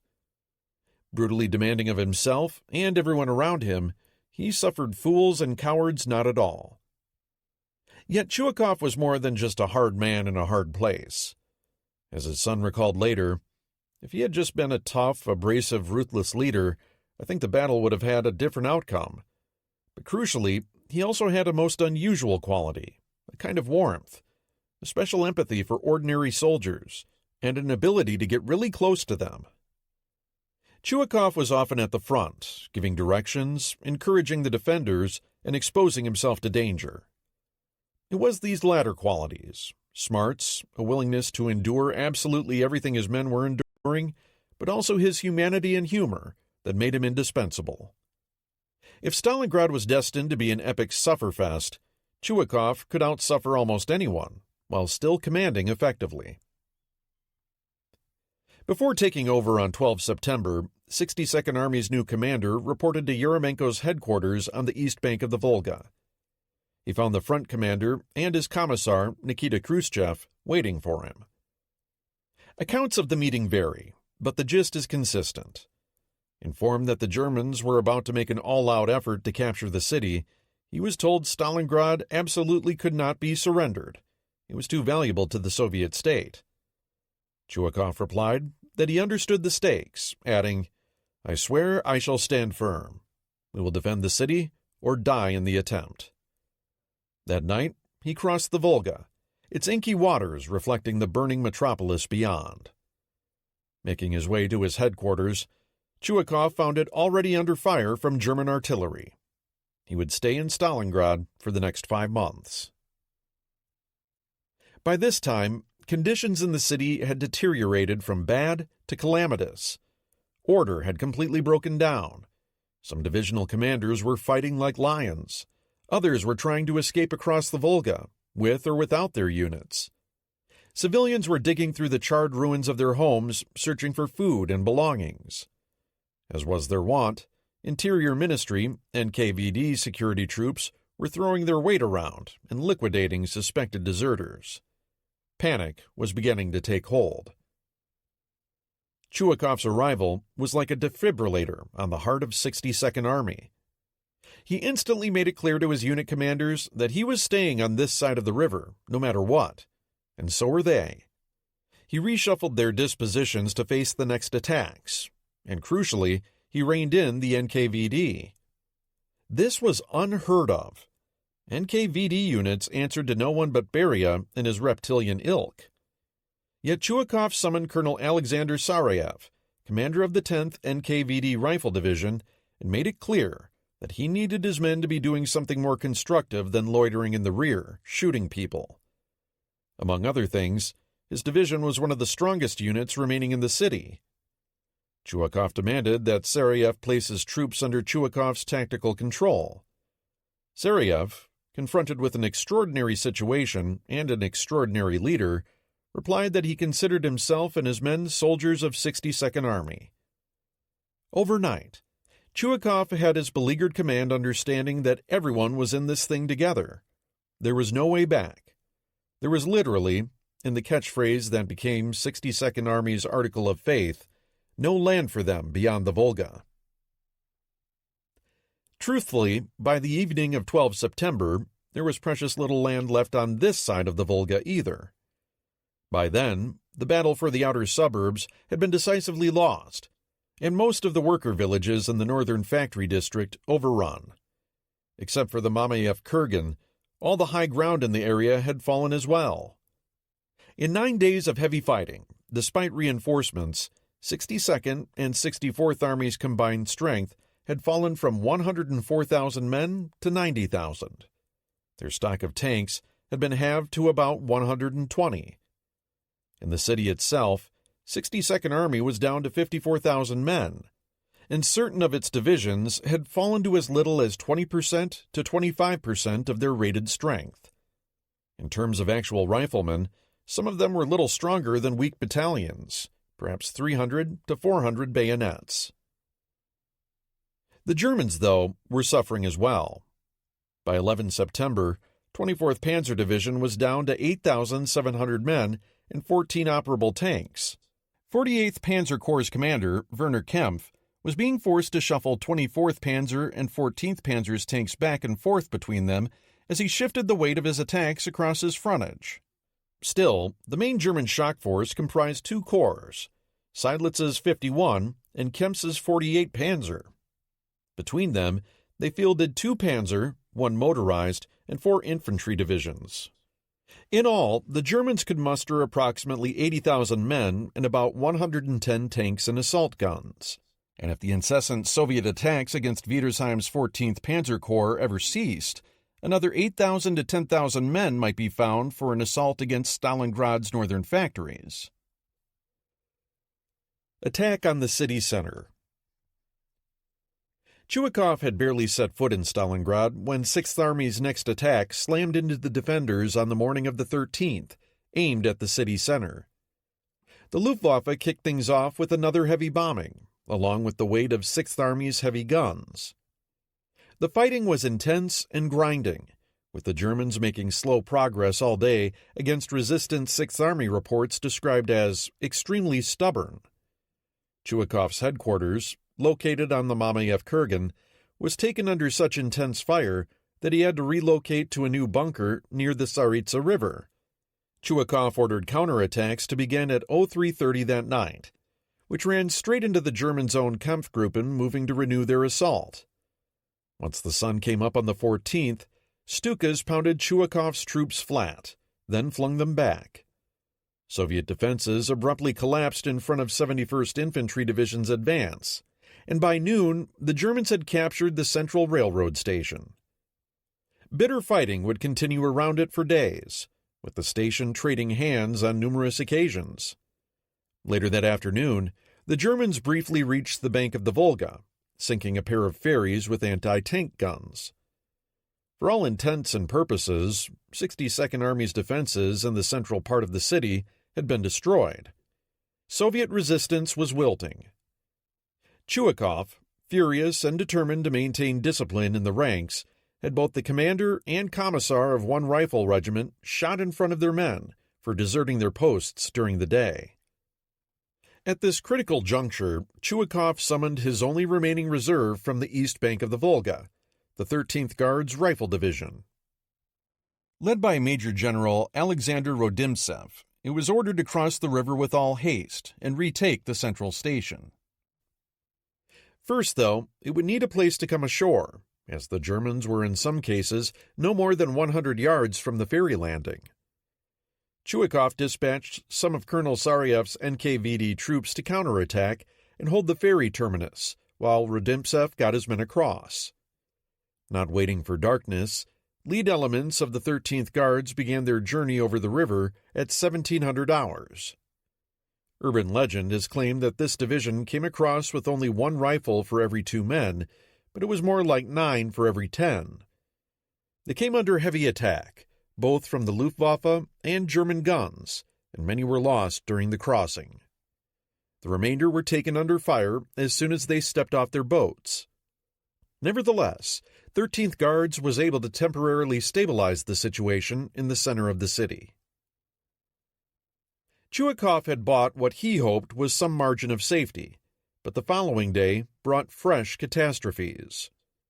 Even as Chuikov moved to shore up the situation in his center, 24th Panzer Division launched an attack into the southern portion of the city, destroying most of the defenses there. By midday, Railway Station No. 2 had fallen, whereupon 24th Panzer made an abrupt left hook and shoved a Kampfgruppe northward almost to the Tsaritsa River. The Soviet defenders in southern Stalingrad were in danger of being cut off.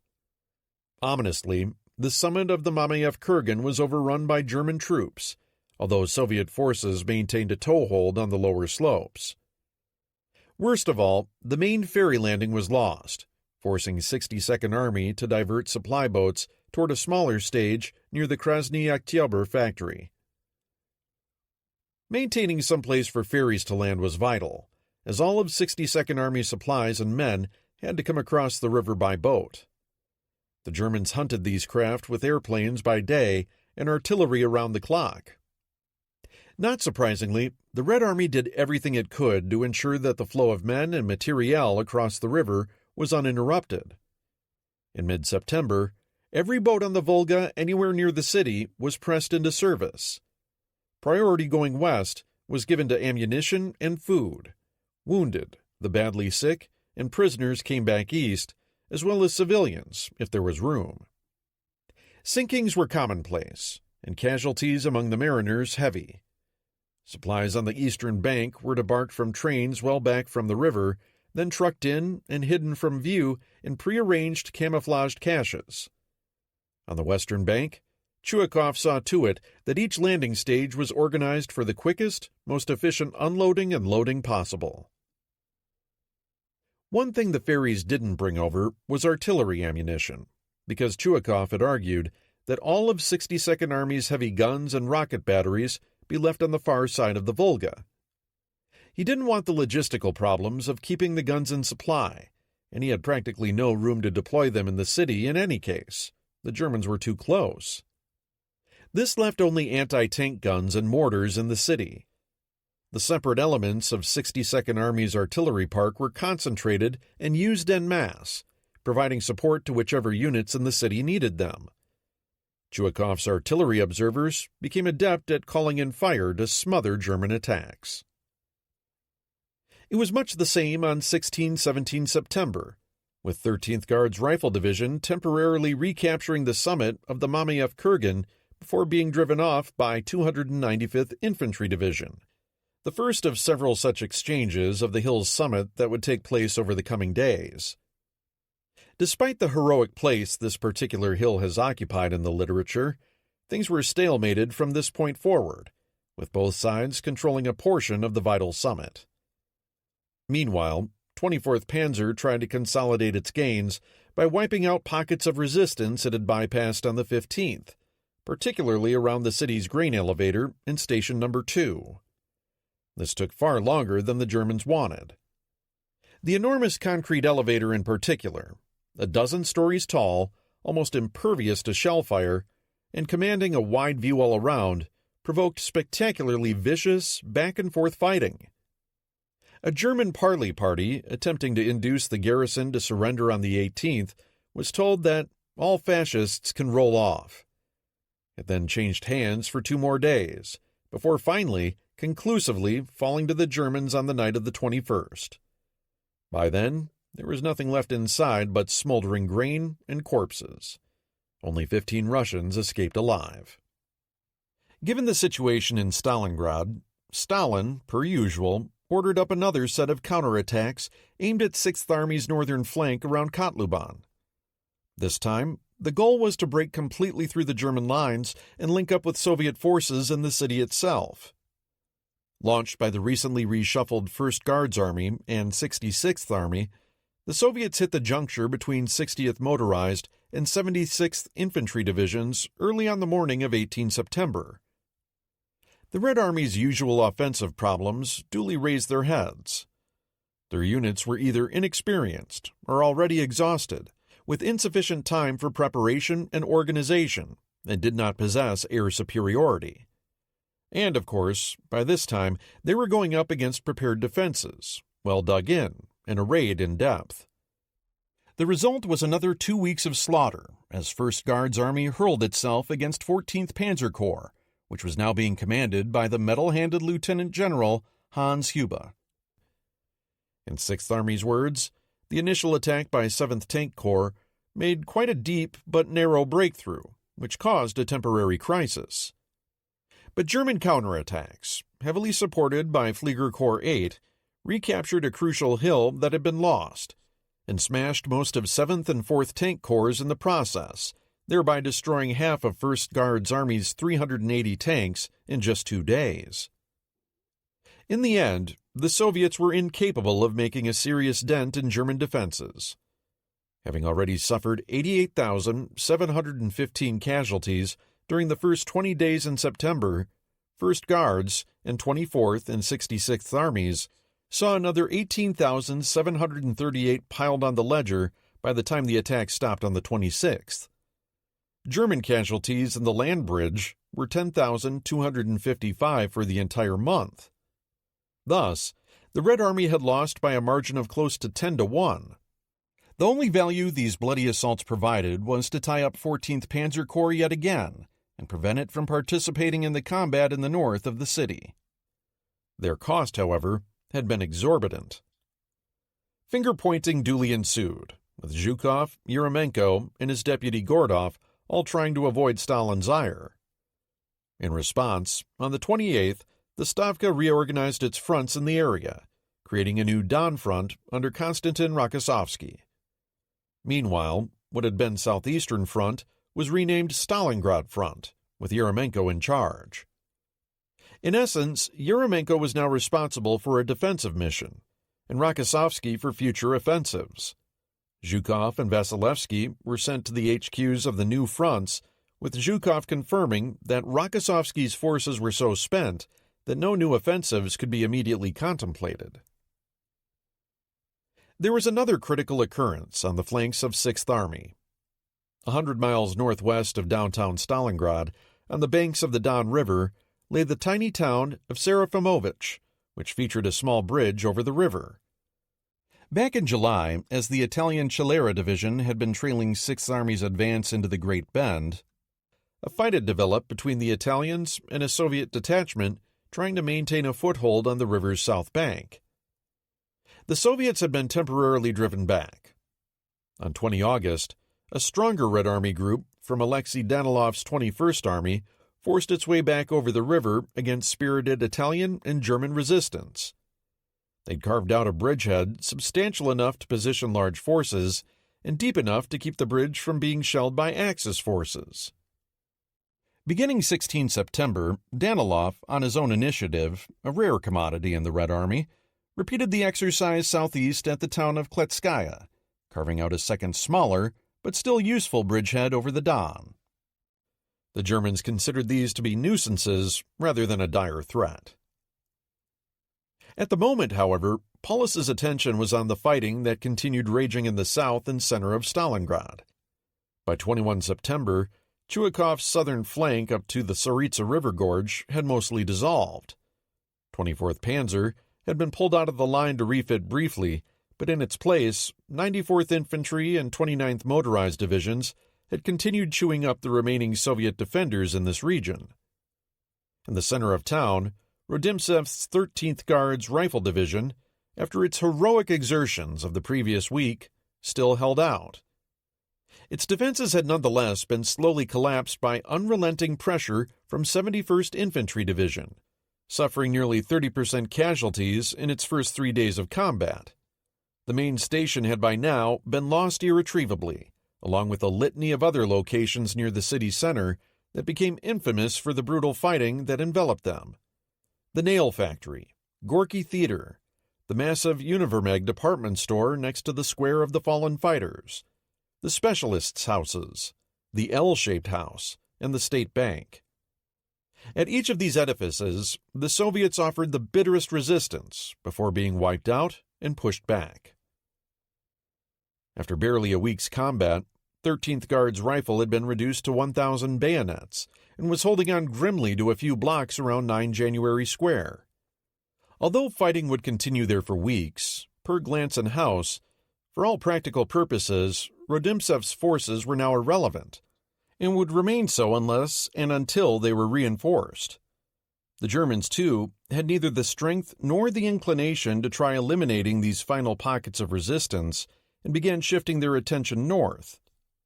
Indeed, the lines in the city center would barely shift for the next 2 months, as combat there petered out into harassing raids and a general sniper fest. Meanwhile, 295th Infantry, supported by a regiment from 24th Panzer, renewed its assaults against the Mamayev Kurgan. For a week, seesaw fighting continued, as both sides tried to reclaim not just the summit, but the entire hill. Neither was successful, despite a profligate expenditure of ammunition and lives. Soviet generalship in the city was not flawless. On several occasions, both Chuikov and his boss Yeremenko, out of both aggression and desperation, overstretched their forces to launch major counterattacks that aimed at radically transforming the situation. One of the first of these occurred on 18 September, when 62nd Army defined in its daily report, "Task of the day: destroy the enemy in Stalingrad, firmly secure the line Rhinock-Orlovka Heights, 128 and 98.9, northwestern and western edges of Stalingrad." As part of this, what was hoped to be a powerful attack was launched against the Mamayev-Kurgan by 13th Guards and 95th Rifle Divisions, supported by light tanks. It all came to nothing on the 19th, as the Soviets were smashed by German artillery and AT guns almost at their starting lines. 6th Army's report from the same day blandly mentions that a brewing Soviet counterattack was dispelled by artillery strikes.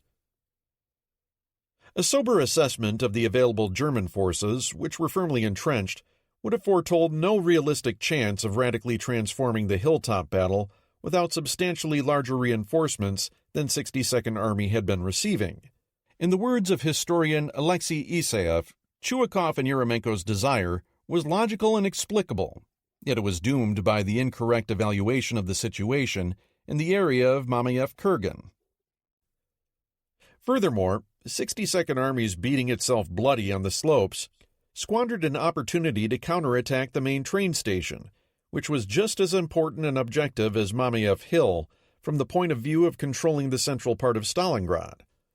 What goes unsaid, of course, is that such counterattacks were also part and parcel of the upward management Yeremenko had to be constantly performing to convince the Kremlin's grim master that everything possible was being done to retain ownership of his city.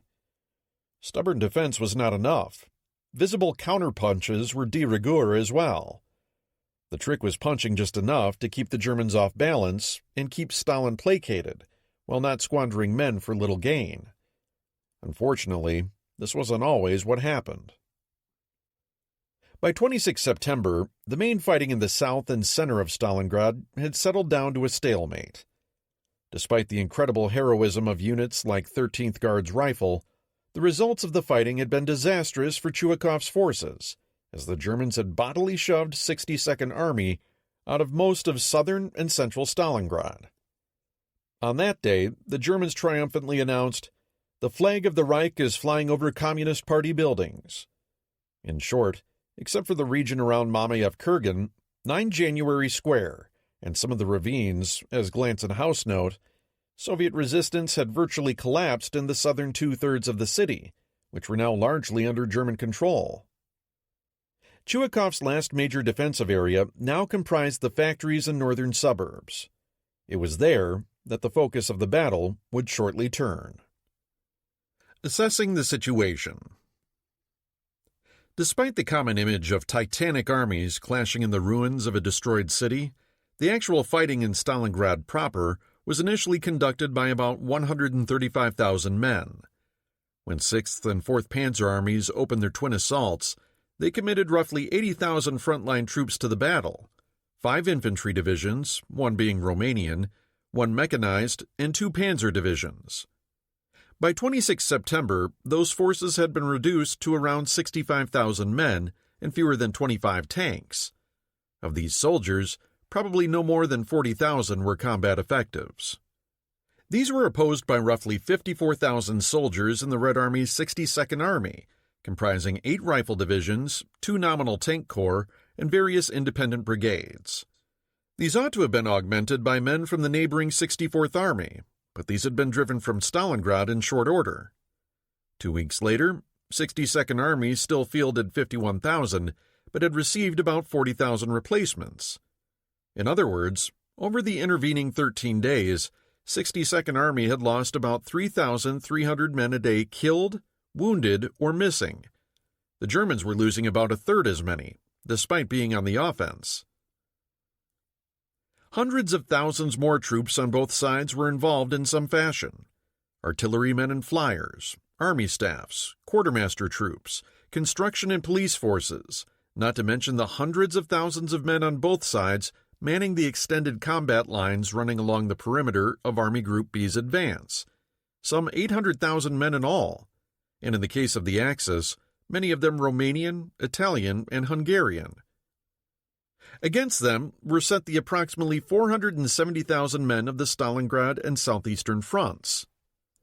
Nonetheless, despite the intensity of the struggle for the city itself, the troops committed there on both sides represented a relative handful of divisions in the scope of the epic struggle on the Eastern Front. These forces were more than enough to destroy the city, however. By the third week in September, Stalingrad had been transformed into the roaring abyss of urban combat that its name will always evoke. This war would see plenty of fighting in urban areas, particularly in its closing years. But the scale, intensity, and duration of the street fighting in Stalingrad was nothing the world had ever seen before. Combat continued 24 hours a day. Massed salvos of Soviet Katyusha rockets moaned evilly as they arced across the dead city toward the German rear. Further back, across the river, heavier Red Army guns fired almost constantly.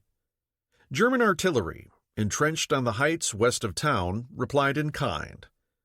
During the day, flocks of Stukas swarmed overhead, pouncing on anything that moved. The life of the common soldier inside Stalingrad was harsh almost beyond imagination. Wood smoke, gun smoke, explosive propellant, and the dust from tons of pulverized masonry hung in the air, coating everything. Exploding shells deafened the men, making sleep nearly impossible. Incandescent parachute flares drifted down on the city at night. Fires were omnipresent, throwing up ghostly shadows amidst the debris. The dead in many cases could not be buried. Their stench was everywhere. Men lived among corpses, ate among them, dozed amidst them, fought behind them. Rats, mice, and carrion fowl abounded.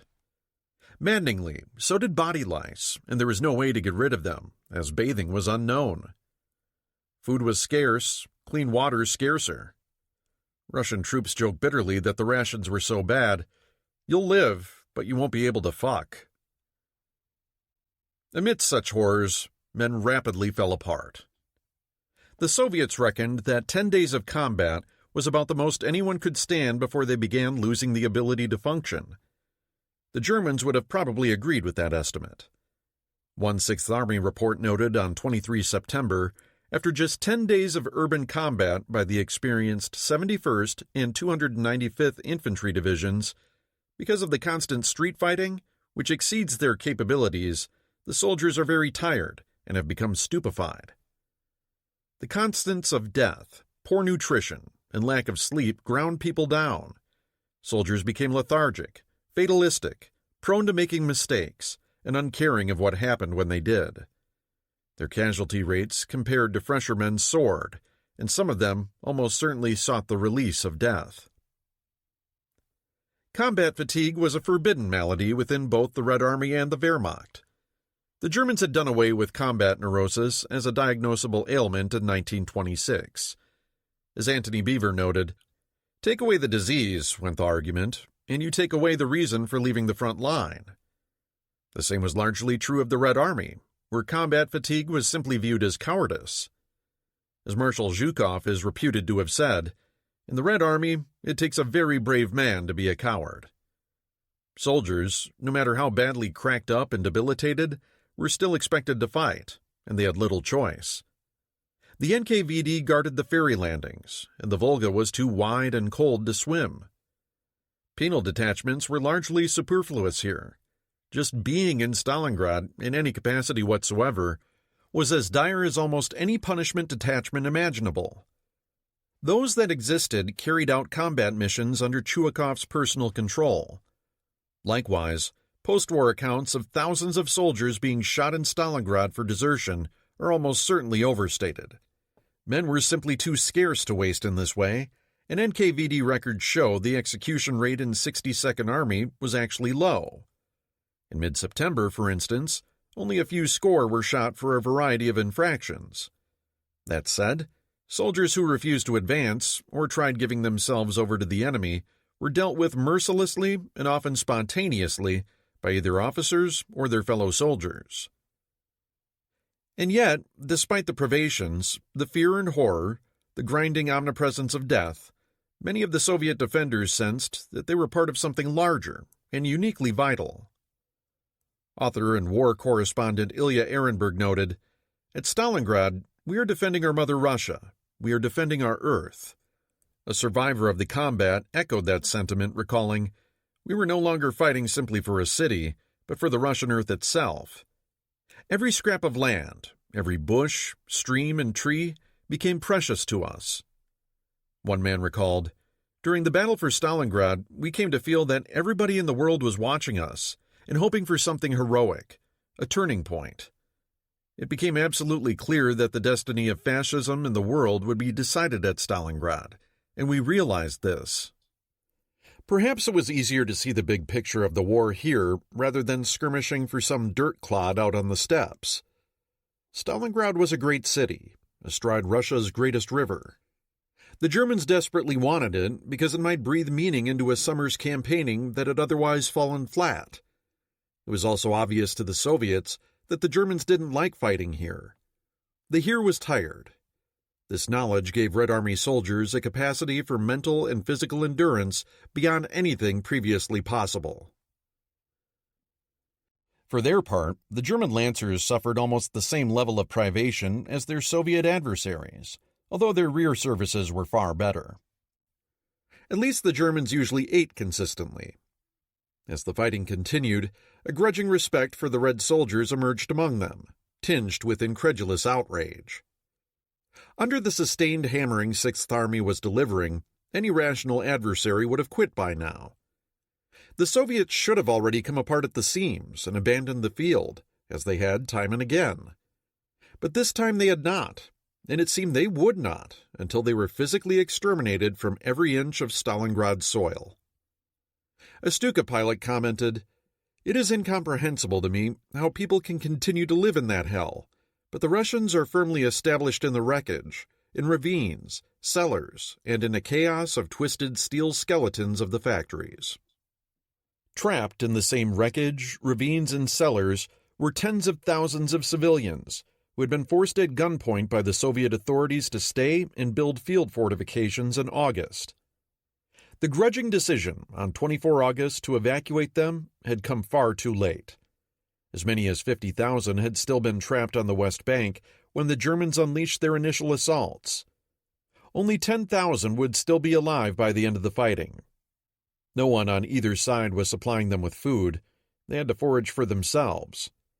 They ate dead horses, scavenged charred wheat from grain elevators, rifled through pantries and devastated kitchens in the apartment buildings, and stole army ration tins, German or Russian, wherever they found them.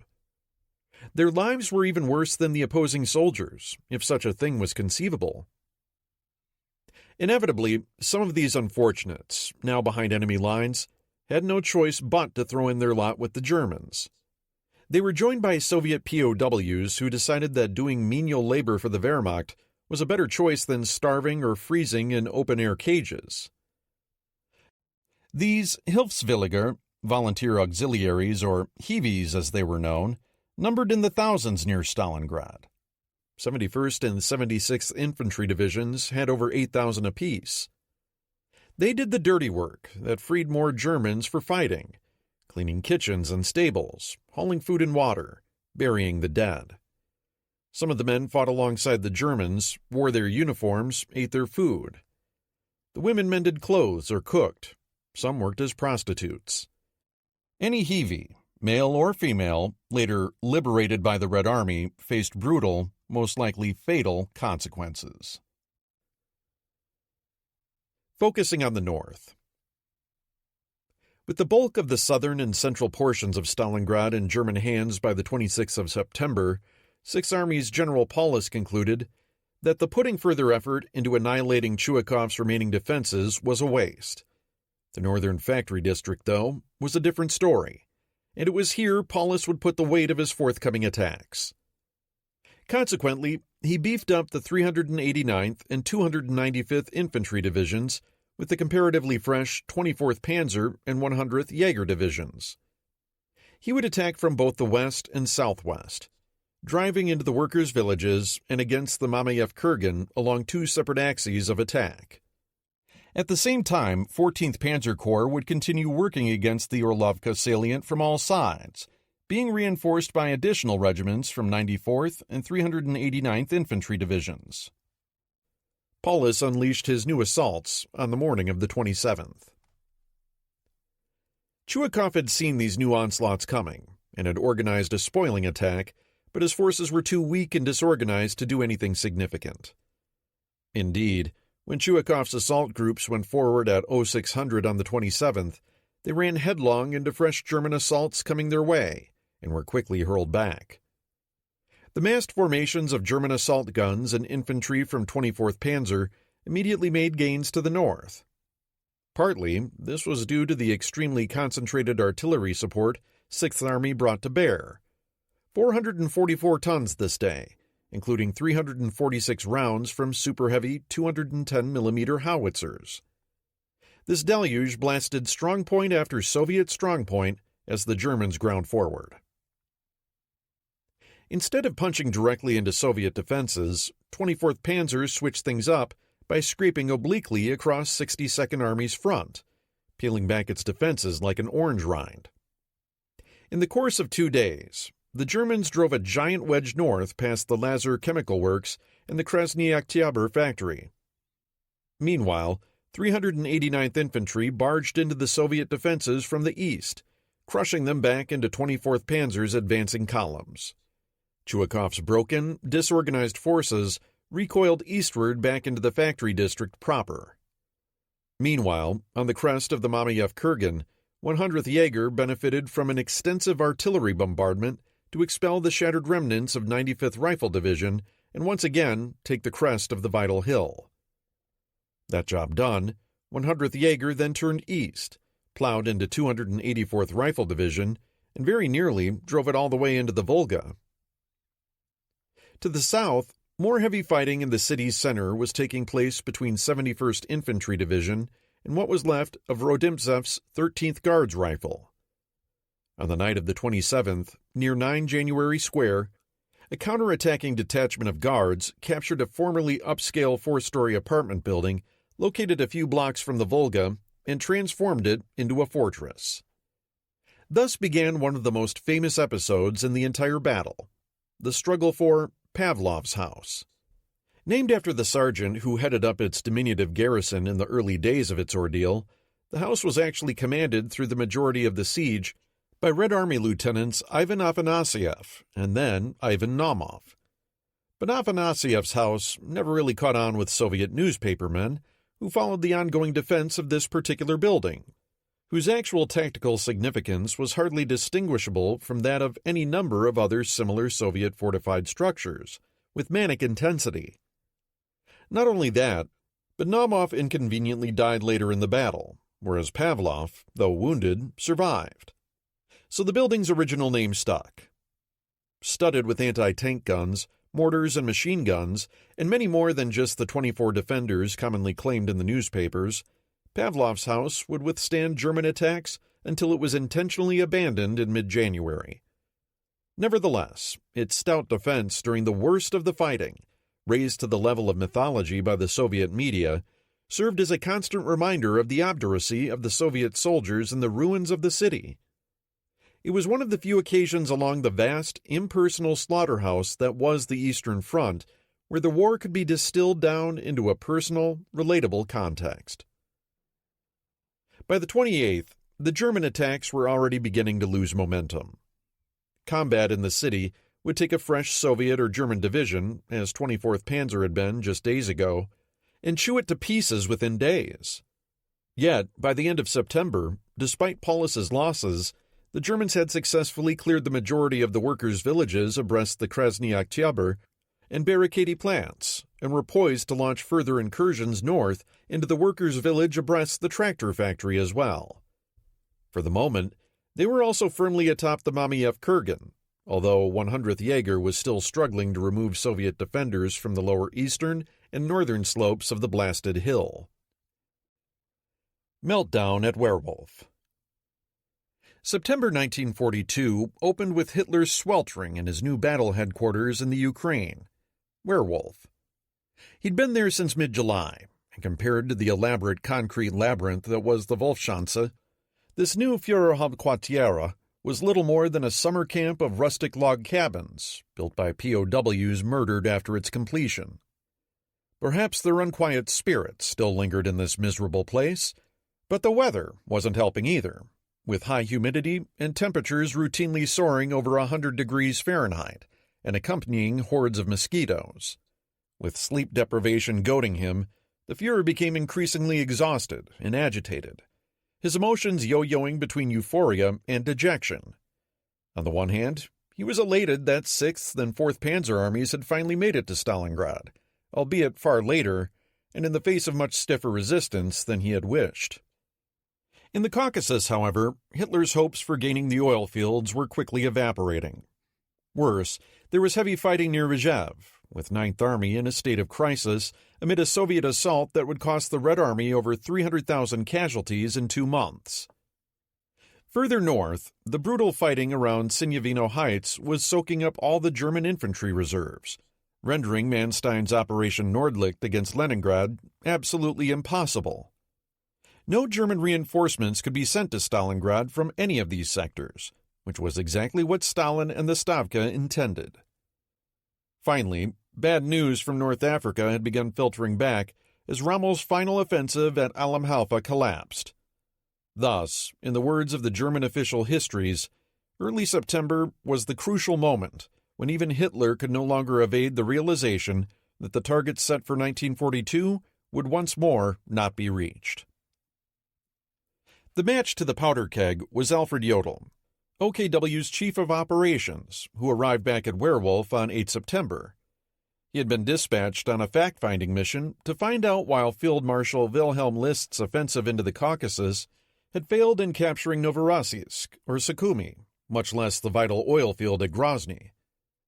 The Führer had already been picking nits in List's deployments, objecting to this or that grouping of divisions, or his ostensible failures to use this or that pass across the towering mountains. Yet Jodl reported back that in his opinion, Army Group A had scrupulously adhered to all the Führer's orders, and List was blameless for the slow rate of advance. The logistics just weren't there, particularly after the lion's share had been shifted north to Army Group B and 6th Army. To sustain 49th Mountain Corps' advance on Sukhumi, for example, would entail thousands of mules, and the Corps obviously didn't have them. Jodl recommended the attack on Sukhumi be halted altogether. Hitler's reaction, according to the German histories, was an indescribable outburst of fury. Not only had the normally compliant Jodl stood up to him publicly, he had also failed to unearth any evidence of insubordination on List's part. The implication was obvious. The real problem, the one which the Führer could not admit to anyone, was that his operational scheme was just as hopelessly botched as List and the recently fired Fedor von Bock had both opined back in July. Hitler was exposed. Every staff officer who stood around the map table with him in Werwolf knew the truth. List's assigned forces were simply unequal to the tasks set before them. But rather than admit the obvious, Hitler's response was to fire List the following day and essentially take over direct command of Army Group A himself. Hitler's proven pattern of sacrificing subordinates rather than facing ugly truths thus continued. Even after List's firing, things did not return to normal. In fact, this episode marked a permanent downward lurch in relations between the Führer and the Army's high command. An icy atmosphere now settled in over Vinnitsa. With his war effort clearly faltering, Hitler retreated into a personal bubble. He divorced himself from his generals, secluding himself in his windowless, sweltering personal quarters, only emerging at night. The Führer ordered his daily briefings be conducted there.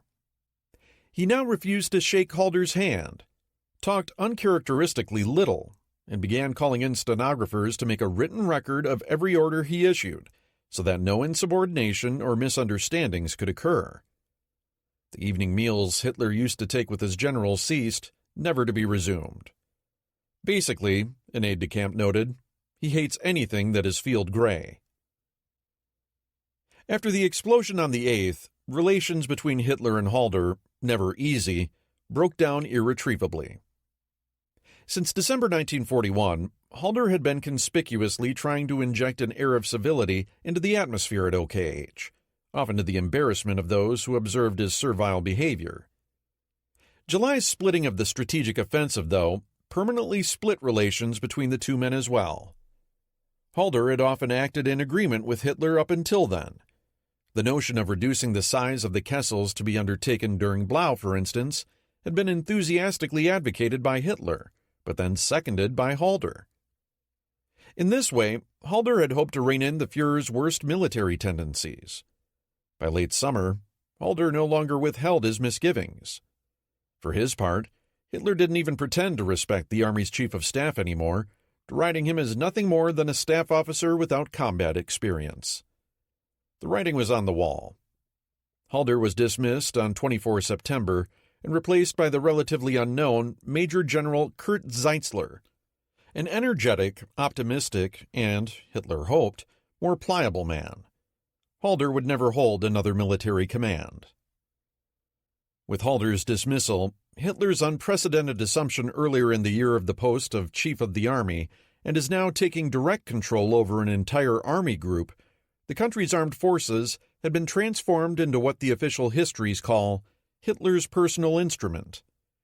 Simultaneously, the German High Command effectively splintered into two major parts: the theaters of the armed forces, Wehrmacht High Command, the OKW, in the west and south, and the theater of the German Army High Command, the OKH, in the east.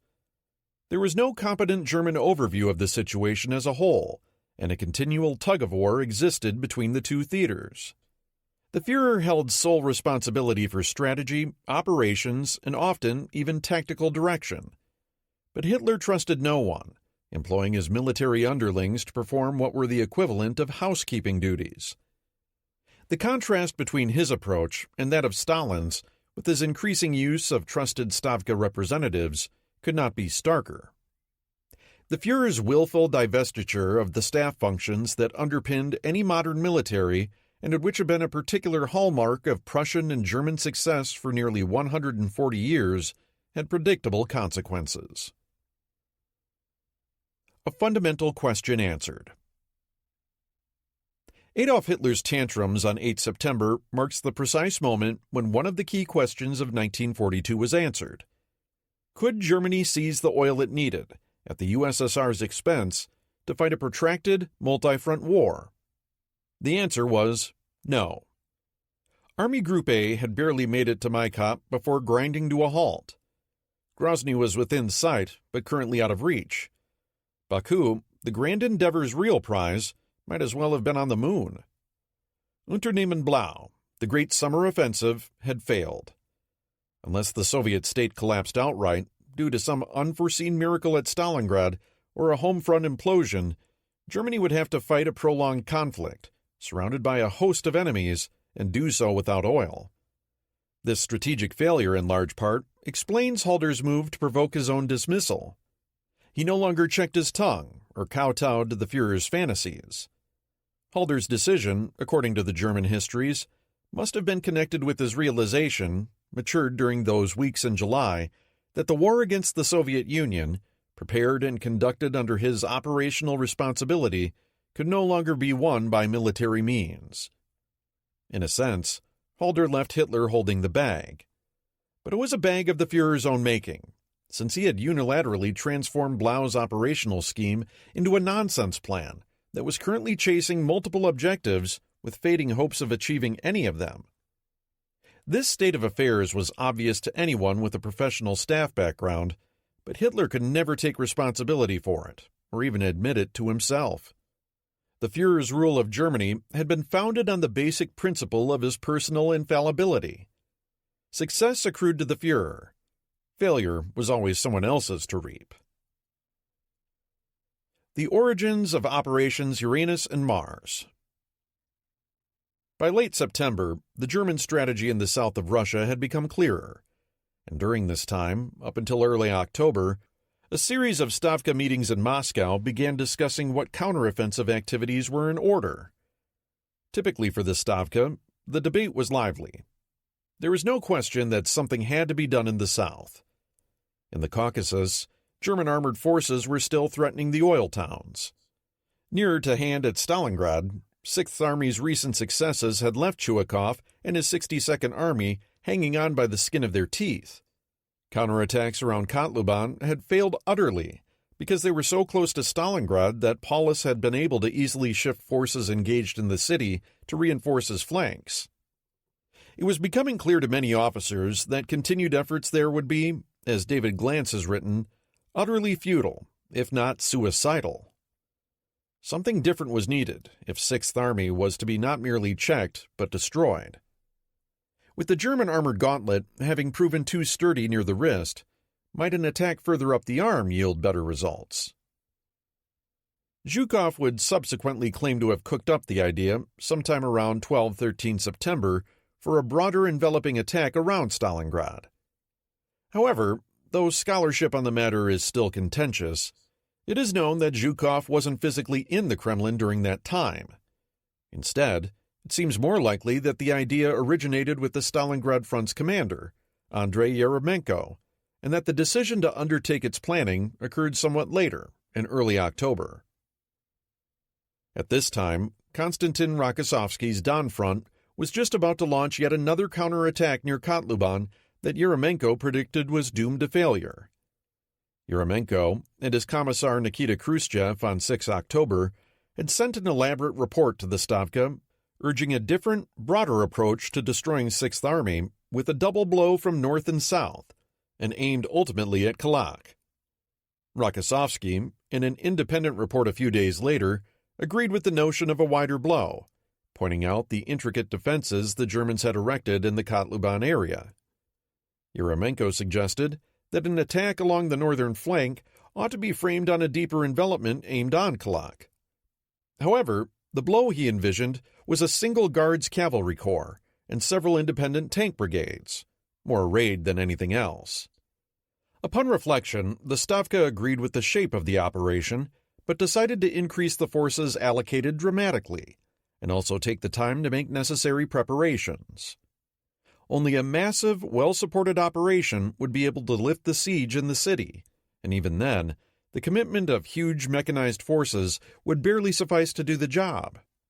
In sum, the plan that evolved for what became Operation Uranus was the joint product of the Stavka's two top generals in conjunction with the front commanders who would be intimately involved in its execution. Despite the overwhelming urgency around Stalingrad during September-October, the Stavka also debated whether strategic counteroffensives should be launched elsewhere on the front. Zhukov noted that despite the failure of the recent counteroffensives in the Rzhev, the combined strength of the Kalinin and Western fronts, the latter the most powerful in the Red Army, still comprised some 1.9 million men, 24,000 guns and mortars, 3,300 tanks, and 1,100 aircraft. This represented 31% of the Red Army's manpower and almost 50% of its tanks. Leaving these forces twiddling their thumbs didn't make sense. Moreover, the Rzhev still exercised a powerful attraction on Zhukov, and for the same reasons he had sought to pry it away from the Germans during the summer. Destroying the salient would eliminate the immediate threat to Moscow, and likely destroy the German Ninth Army in the process. It would also open the gates to the city of Smolensk, whose capture had eluded the Soviets during the winter counteroffensive. Finally, operations in this region would hopefully tie down German reserves that might otherwise be used against the Red Army's counterstroke in the south.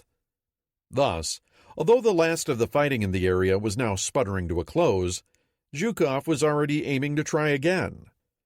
A persuasive, forceful speaker, Zhukov's military competence was not in question. After much wrangling, late on the 26th of September, the Stavka authorized the planning of two separate counteroffensives, one near Stalingrad, the other in the Rzhev. Zhukov would personally command the central operation, named Mars, through his close associate, Lieutenant General Ivan Konev, which aimed to destroy Ninth Army in its salient. He would also plan a follow-up operation, Jupiter, to more broadly defeat Germany's Army Group Center, and liberate Smolensk once Mars had succeeded. Operation Mars was scheduled to commence on 12 October, with the Stalingrad counterattack, named Uranus, to be launched against Paulus's 6th Army shortly thereafter. Uranus, likewise, had a follow-up operation, Saturn, designed to liberate Rostov-on-Don and cut off all German forces in the Caucasus. As Deputy Commander-in-Chief, Zhukov would have his hand in planning Uranus as well, and later claim it as his own. But the primary responsibility for leading the operation was given to Vasilevsky. For reasons that will become apparent in November and December, Operation Mars has been omitted from many official Soviet histories of the war, and consequently isn't found in many Western books on the Second World War either. The true intent of Operation Mars is open to interpretation. The Soviets most often referred to it as a diversion, intended to draw away reinforcements from the southern sectors so as to allow Uranus to succeed around Stalingrad. David Glantz has argued that Mars was actually the more important of the two planned winter counteroffensives, and that the diversion fable is an ex post facto invention of Soviet authorities, eager to distance Zhukov's name from what happened. Both operations were to receive outsized infantry and artillery support, but the real striking power for each would be the Red Army's new tank and mechanized corps. Mars would employ 4 mobile corps, with an additional 2 tank corps and a tank army held near Vyazma for follow-on operations. Another mechanized corps would be utilized against the nearby salient at Veliki Luki. In the south, for Uranus, Vasilevsky would unleash 5 mobile corps, 3 to be arrayed against Army Group B's northern flank of 6th Army, the other 2 against the southeastern flank of Stalingrad, where 4th Panzer Army was located. Soviet mechanized forces were to be employed very differently in the 2 operations. The Reshape salient was essentially a 3-sided box sticking up into Soviet territory, with its eastern, northern, and western faces all exposed to attack. The plan that emerged was to apply pressure to the northern face using primarily infantry formations, while simultaneously punching armored units directly into the eastern and western faces. Under attack from 3 sides, the top of the salient would collapse. Soviet forces would regroup and then attack down from the north toward Vyazma. Additional armored elements, including the powerful 3rd Tank Army, would simultaneously be launched against German defenses east of Vyazma, and that critical town would be enveloped from both north and east. Thus, the initial stages of Mars did not aim at envelopment. They aimed at hitting German defenses in the top of the salient dead on and collapsing them. The Soviets would kick in the walls of the building, letting the downward pressure on the roof destroy the whole house. In Uranus, to the south, the armor was to be employed completely differently. The Stavka appreciated the importance of the new bridgeheads they had acquired at Serafimovich and Kletskaya. Far to the west of the web of prepared defensive works around Kotluban, they would offer more room to develop the sort of wide envelopment of 6th Army the Stavka was aiming for. From these 2 bridgeheads, Soviet armor would punch through the Axis defenses, and then wheel southeast and head for the town of Kalak, some 70 miles away. This would form the northern pincer of the attack. The southern pincer would be formed by Soviet armored formations attacking out of the Lakes district near Satsa, some 30 miles south of Stalingrad. This area was being held by the Romanian divisions of their 6th Corps, distantly backed by 48th Panzer Corps, which was directly west of the city. The Soviets would punch through the Romanians and then make their own dash northwest for Kalak, 60 miles beyond their jumping-off point. Kalak was 50 miles in 6th Army's rear and guarded the main military crossing of the Don. If it could be taken, all of Paulus's forces in the city would be trapped. To protect both of these armored pincers, slower infantry formations would be deployed to create the interface of the encirclement around the city itself.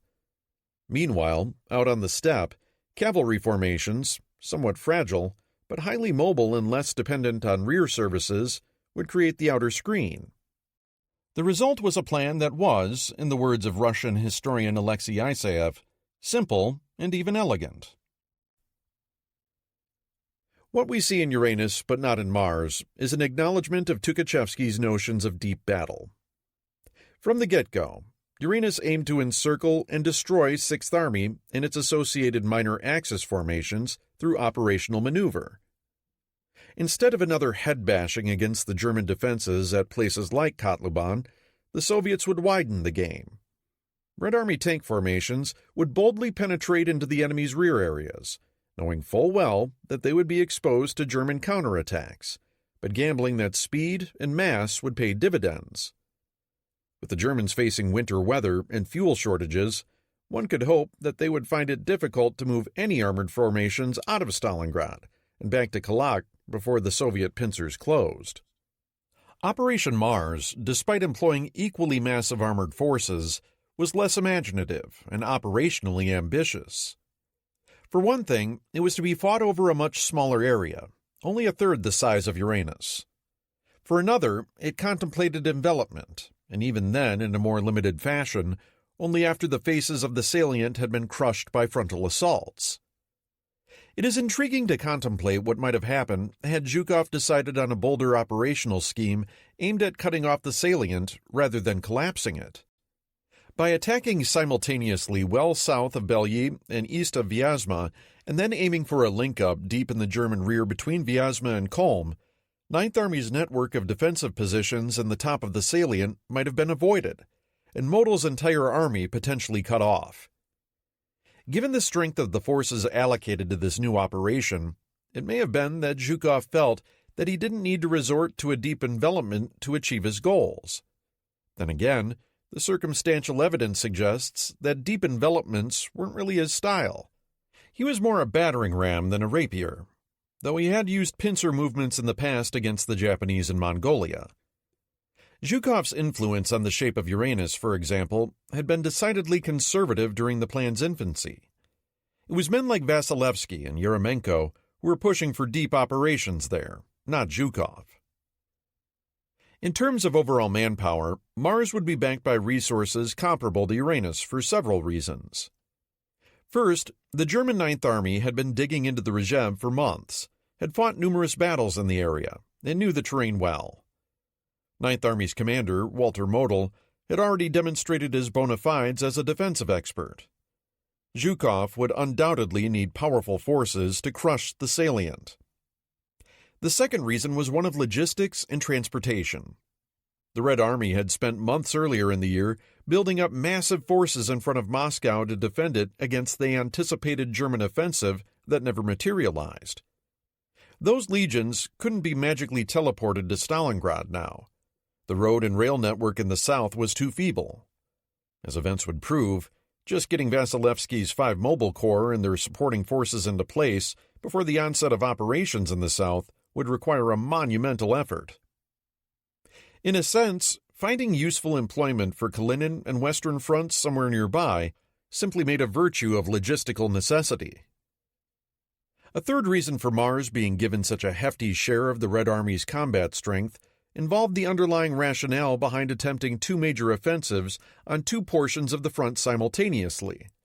If both Mars and Uranus were wildly successful, the Germans would be faced with the concurrent defeat of 6th, 9th, and 4th Panzer armies, along with several Romanian and Italian formations.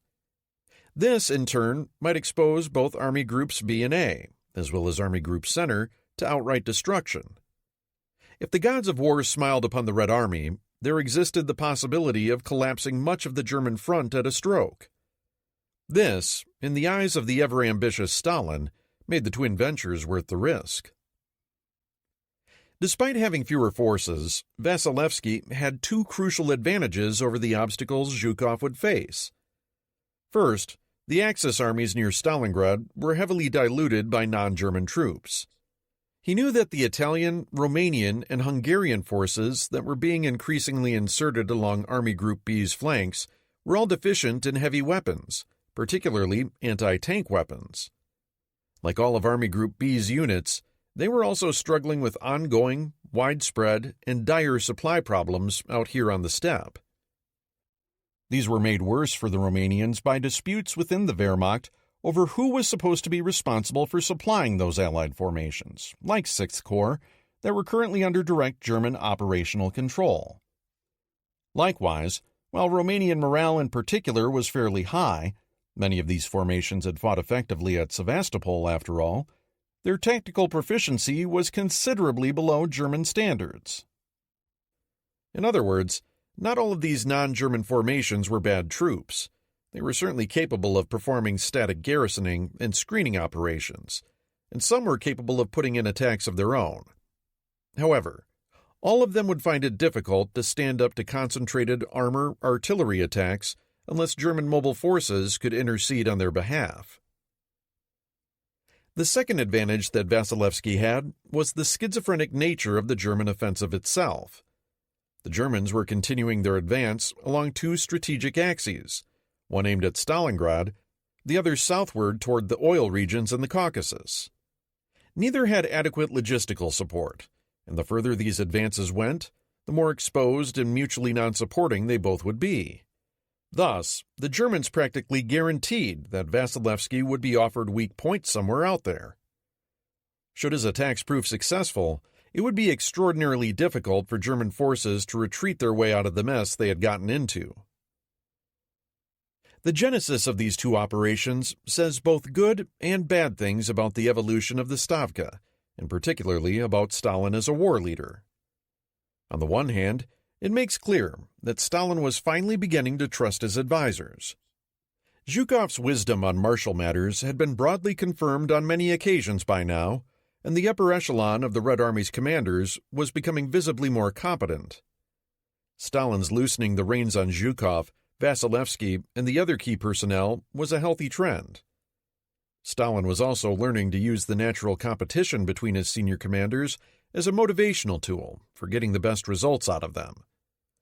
Thus, while Zhukov surely wanted Operation Uranus to succeed, he was also committed to leading a successful attack in the center under his own personal command and reaping the laurels that such a victory would bring. So while fears of failure still lurked in the Stavka, of course, Stalin's generals were now actively vying for victory instead of merely staving off defeat. The darker note to these proceedings, though, was Zhukov stoking the embers of Stalin's incurable over-optimism. Intentionally or not, he created in Stalin's mind an unrealistic vision of a massive two-pronged victory that would crush the Wehrmacht for good. If all went well, these operations would lead, as Glantz put it, to nothing less than the complete defeat of all three German army groups by early spring and a Red Army advance along a broad front.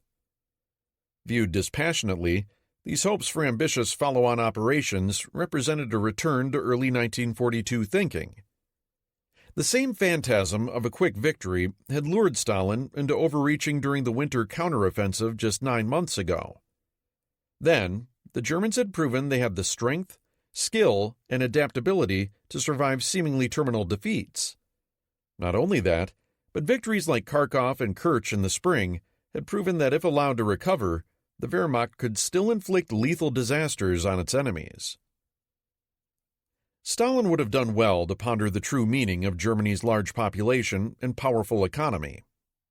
The reality was that this was not the kind of war where any of the major combatants, with the possible exception of Italy, could be compelled to sue for peace after a single defeat, no matter how crushing. There was no quick solution to Hitler and his armies. The unholy trifecta of Hitler's irrational national leadership, a robust industrial base, and an inordinately proficient military meant that Nazi Germany could only be defeated after the physical destruction of its armies, the devastation of its cities, and the complete occupation of its national territory.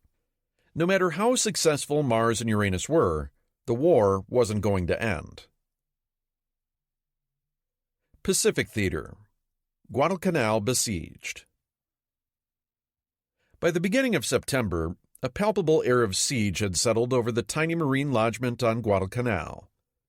Admiral Fletcher's victory at the Battle of Eastern Solomons had at least secured the right for Admiral Turner to run in occasional fast transports, landing a steady trickle of men and supplies throughout the month. In the aftermath of the Savo debacle, however, Admiral Gormley declined sending major surface warships back to Iron Bottom Sound, meaning that after dark, the Imperial Navy continued operating offshore with impunity, landing its own troops and supplies from destroyers, and bombarding Henderson Field before dashing back up the slot. Meanwhile, during the day, there was a constant drumbeat of air combat overhead. Japanese bombing missions and fighter sweeps against Henderson were an almost daily occurrence. Marine 90mm AA guns were highly effective in keeping Japanese bombers at high altitude, meaning they often missed the airfield altogether. Their bombs, too, were frequently delay-fused and simply buried themselves in the mud without doing much damage. But the Japanese fighter sweeps that accompanied these raids were another matter, constantly obliging American fighters to offer battle against the very same highly experienced Zero pilots that had shredded Allied air power at the beginning of the war. The result was a steady toll of wildcats and pilots. In the early stages of the campaign, the Cactus Air Force was losing 26% of its fighters every week. The Japanese, however, were encountering the same problems, or worse, in replenishing Rabal's air groups. Just getting Japanese aircraft into the theater in the first place required a 4,000-mile transit from Japan, with many of its legs over open ocean. A painful percentage of Imperial aviators simply disappeared en route, while mechanical problems, poor maintenance, and lack of spare parts left untold numbers of other aircraft stranded at airfields along the way. Meanwhile, in combat, attrition was now cutting both ways, because the Cactus Air Force was giving as good as it got. Flown properly, with the right tactics, the Wildcat could face the formidable Zero on roughly equal terms. In addition, the Japanese were discovering that both the Zero and Betty were ill-suited to protracted campaigning. Neither had self-sealing fuel tanks or armor, meaning they were fast and long-ranged, but vulnerable. Any damage they suffered over Guadalcanal was often fatal, especially given the 560 nautical-mile haul back to Rabaul, an appreciably longer distance than from East Anglia to Berlin, and at the very limit of the Zero's range. Casualty rates over Guadalcanal itself were mounting as American anti-aircraft and fighter defenses matured. Damaged Japanese planes frequently went into the drink, and their crew along with them, whereas American planes could often be landed and repaired, and their aviators rescued. Air combat for the Japanese air groups at Rabaul morphed into a grim nightmare. Unlike the Americans, Japanese airmen were only rarely rotated out of theater. They flew until they died. From the viewpoint of those airmen and their compatriots in Lae and Salamoa on New Guinea, they were now fighting a simultaneous three-front war against Guadalcanal, Milne Bay, and Port Moresby. They weren't yet suffering lopsided attrition rates.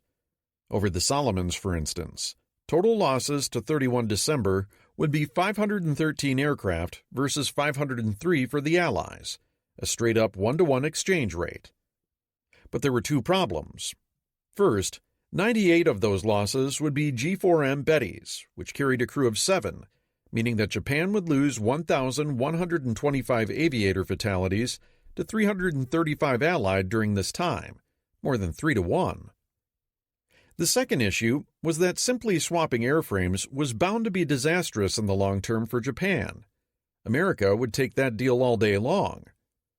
It was Japan that needed to be inflicting lopsided attrition in the same fashion they had back in Malaya. That wasn't happening anymore. For the first time in the war, Japan was caught in a relentless aerial meat grinder. Back on the ground, with the defeat of Tanaka's reinforcement convoy in late August, the Japanese moved to pump in more troops using destroyers and barges. Starting on 30 August, the Imperial Navy's Greyhounds began depositing what would eventually be 5,000 troops from the 35th Infantry Brigade, a dozen miles east of the American perimeter at Taivu Point. They were commanded by Major General Kawaguchi Kiyotake, who had conquered much of Borneo at the beginning of the war. With Japanese intelligence now estimating that only 2,000 dispirited Marines remained hunkered down around Henderson Field, Kawaguchi, known to be mercurial, felt that things looked propitious for overrunning their enclave once and for all.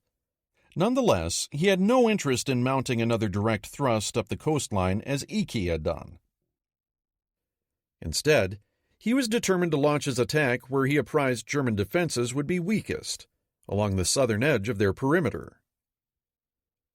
On the morning of the 8th, Kawaguchi left his supply base near Taivu and headed into the jungle with 3 battalions, intent on making a looping westward approach march that would strike the American underbelly. He informed 17th Army HQ that he would attack on 12 September or earlier. His superiors, in turn, optimistically notified Combined Fleet and Truck that the attack was set for the 11th. Sadly for Kawaguchi, the Marines had been alerted by indigenous Solomon scouts that a large Japanese force had landed to their east.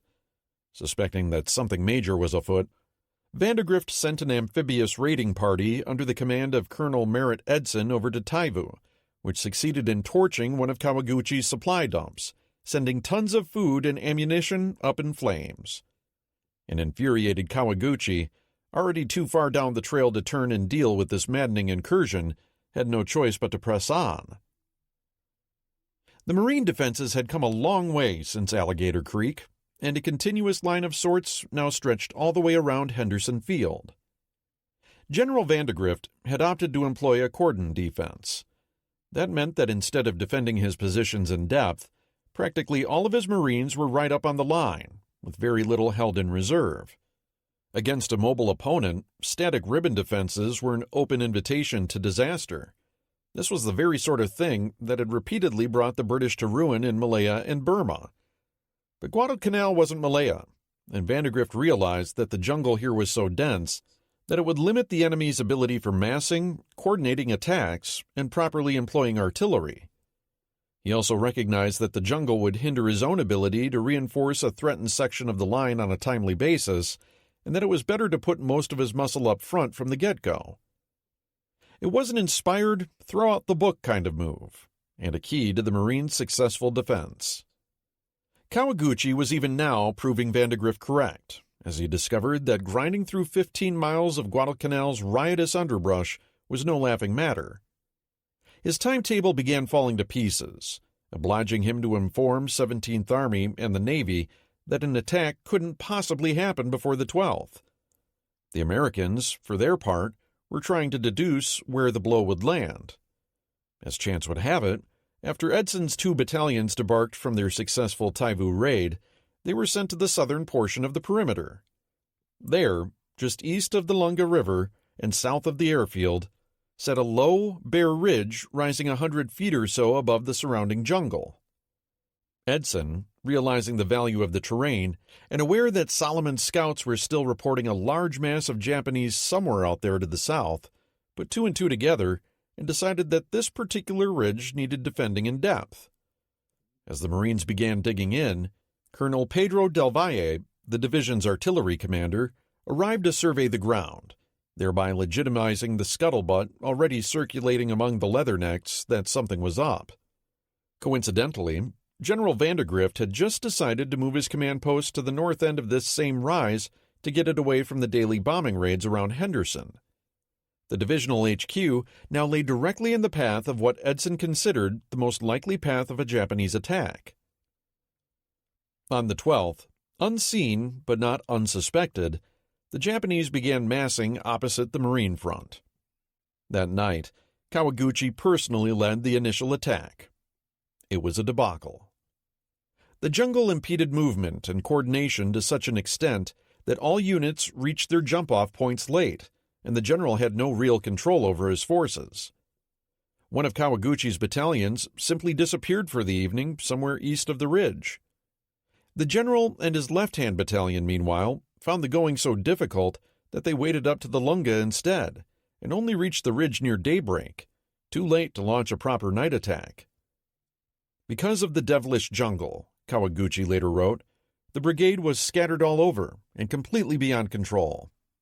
In my whole life, I have never felt so helpless. Only his center battalion managed to push into the more lightly held marshy ground between the Lunga and the ridge. This effort was sufficient to overrun a company of Marine raiders and shove back Edson's forward posts. Still, it made no real impression on the main line. At dawn, an incensed Kawaguchi fell back, regrouped, and determined to try again the next night. Edson, for his part, decided to wrongfoot the Japanese by pulling back some 200 yards to stronger positions on the ridgeline. By the evening of the 13th, With sunlight fast fading, Edson's leathernecks were wired up tight and hunkered down, awaiting a new assault. The Battle of Edson's Ridge. Kawaguchi didn't keep them waiting long, launching a textbook demonstration of Japanese shock tactics almost as soon as the tropical night descended over the forest. Suddenly, the Marines beheld ranks of screaming Imperial infantry with fixed bayonets bursting out of the jungle's edge, advancing at the run. The Marines immediately answered back with everything they had. In the end, it was a near-run thing, probably the closest the Japanese ever came to securing the airfield. The Marine left flank, the weakened parachute battalion, was shoved bodily backward amid the staccato clatter of small arms, the rattling chuff of grenades, and the yells of charging Imperial troops. The defenders on the ridge proper proved harder to dislodge. Peppered by Japanese mortars and machine gun fire, and subjected to charge after charge, Edson's men hung on grimly through the night. One by one, their forward outposts were overrun, until finally the Americans were hammered back into a small horseshoe perimeter atop the ridge's highest knoll. The situation for the Marines was now truly desperate. Edson was unwavering, and his resolve permeated his men. The terrain, with 45-degree flanks on either side of the Marine perimeter, obliged the Japanese to either puff their way uphill in the face of withering fire or charge directly up at the exposed spine of the ridge. Flares floated down overhead, casting their eerie arc-light illumination over the bedlam below. Behind the lines, Pedro del Valle's gunners hammered away relentlessly, firing nearly 3,000 rounds of 105mm and 75mm ammunition, and shredding the Japanese wherever they dared mass. The Japanese managed to drive a company of infantry past the foot of Edson's redoubt, through the adjoining jungle, and right up to the edge of Fighter 1. But they weren't strong enough to prosecute their gains. Meanwhile, a reserve rifle battalion was being fed into American lines. Though the fighting on the heights devolved at times into hand-to-hand combat, Edson and his Marines simply could not be pried off.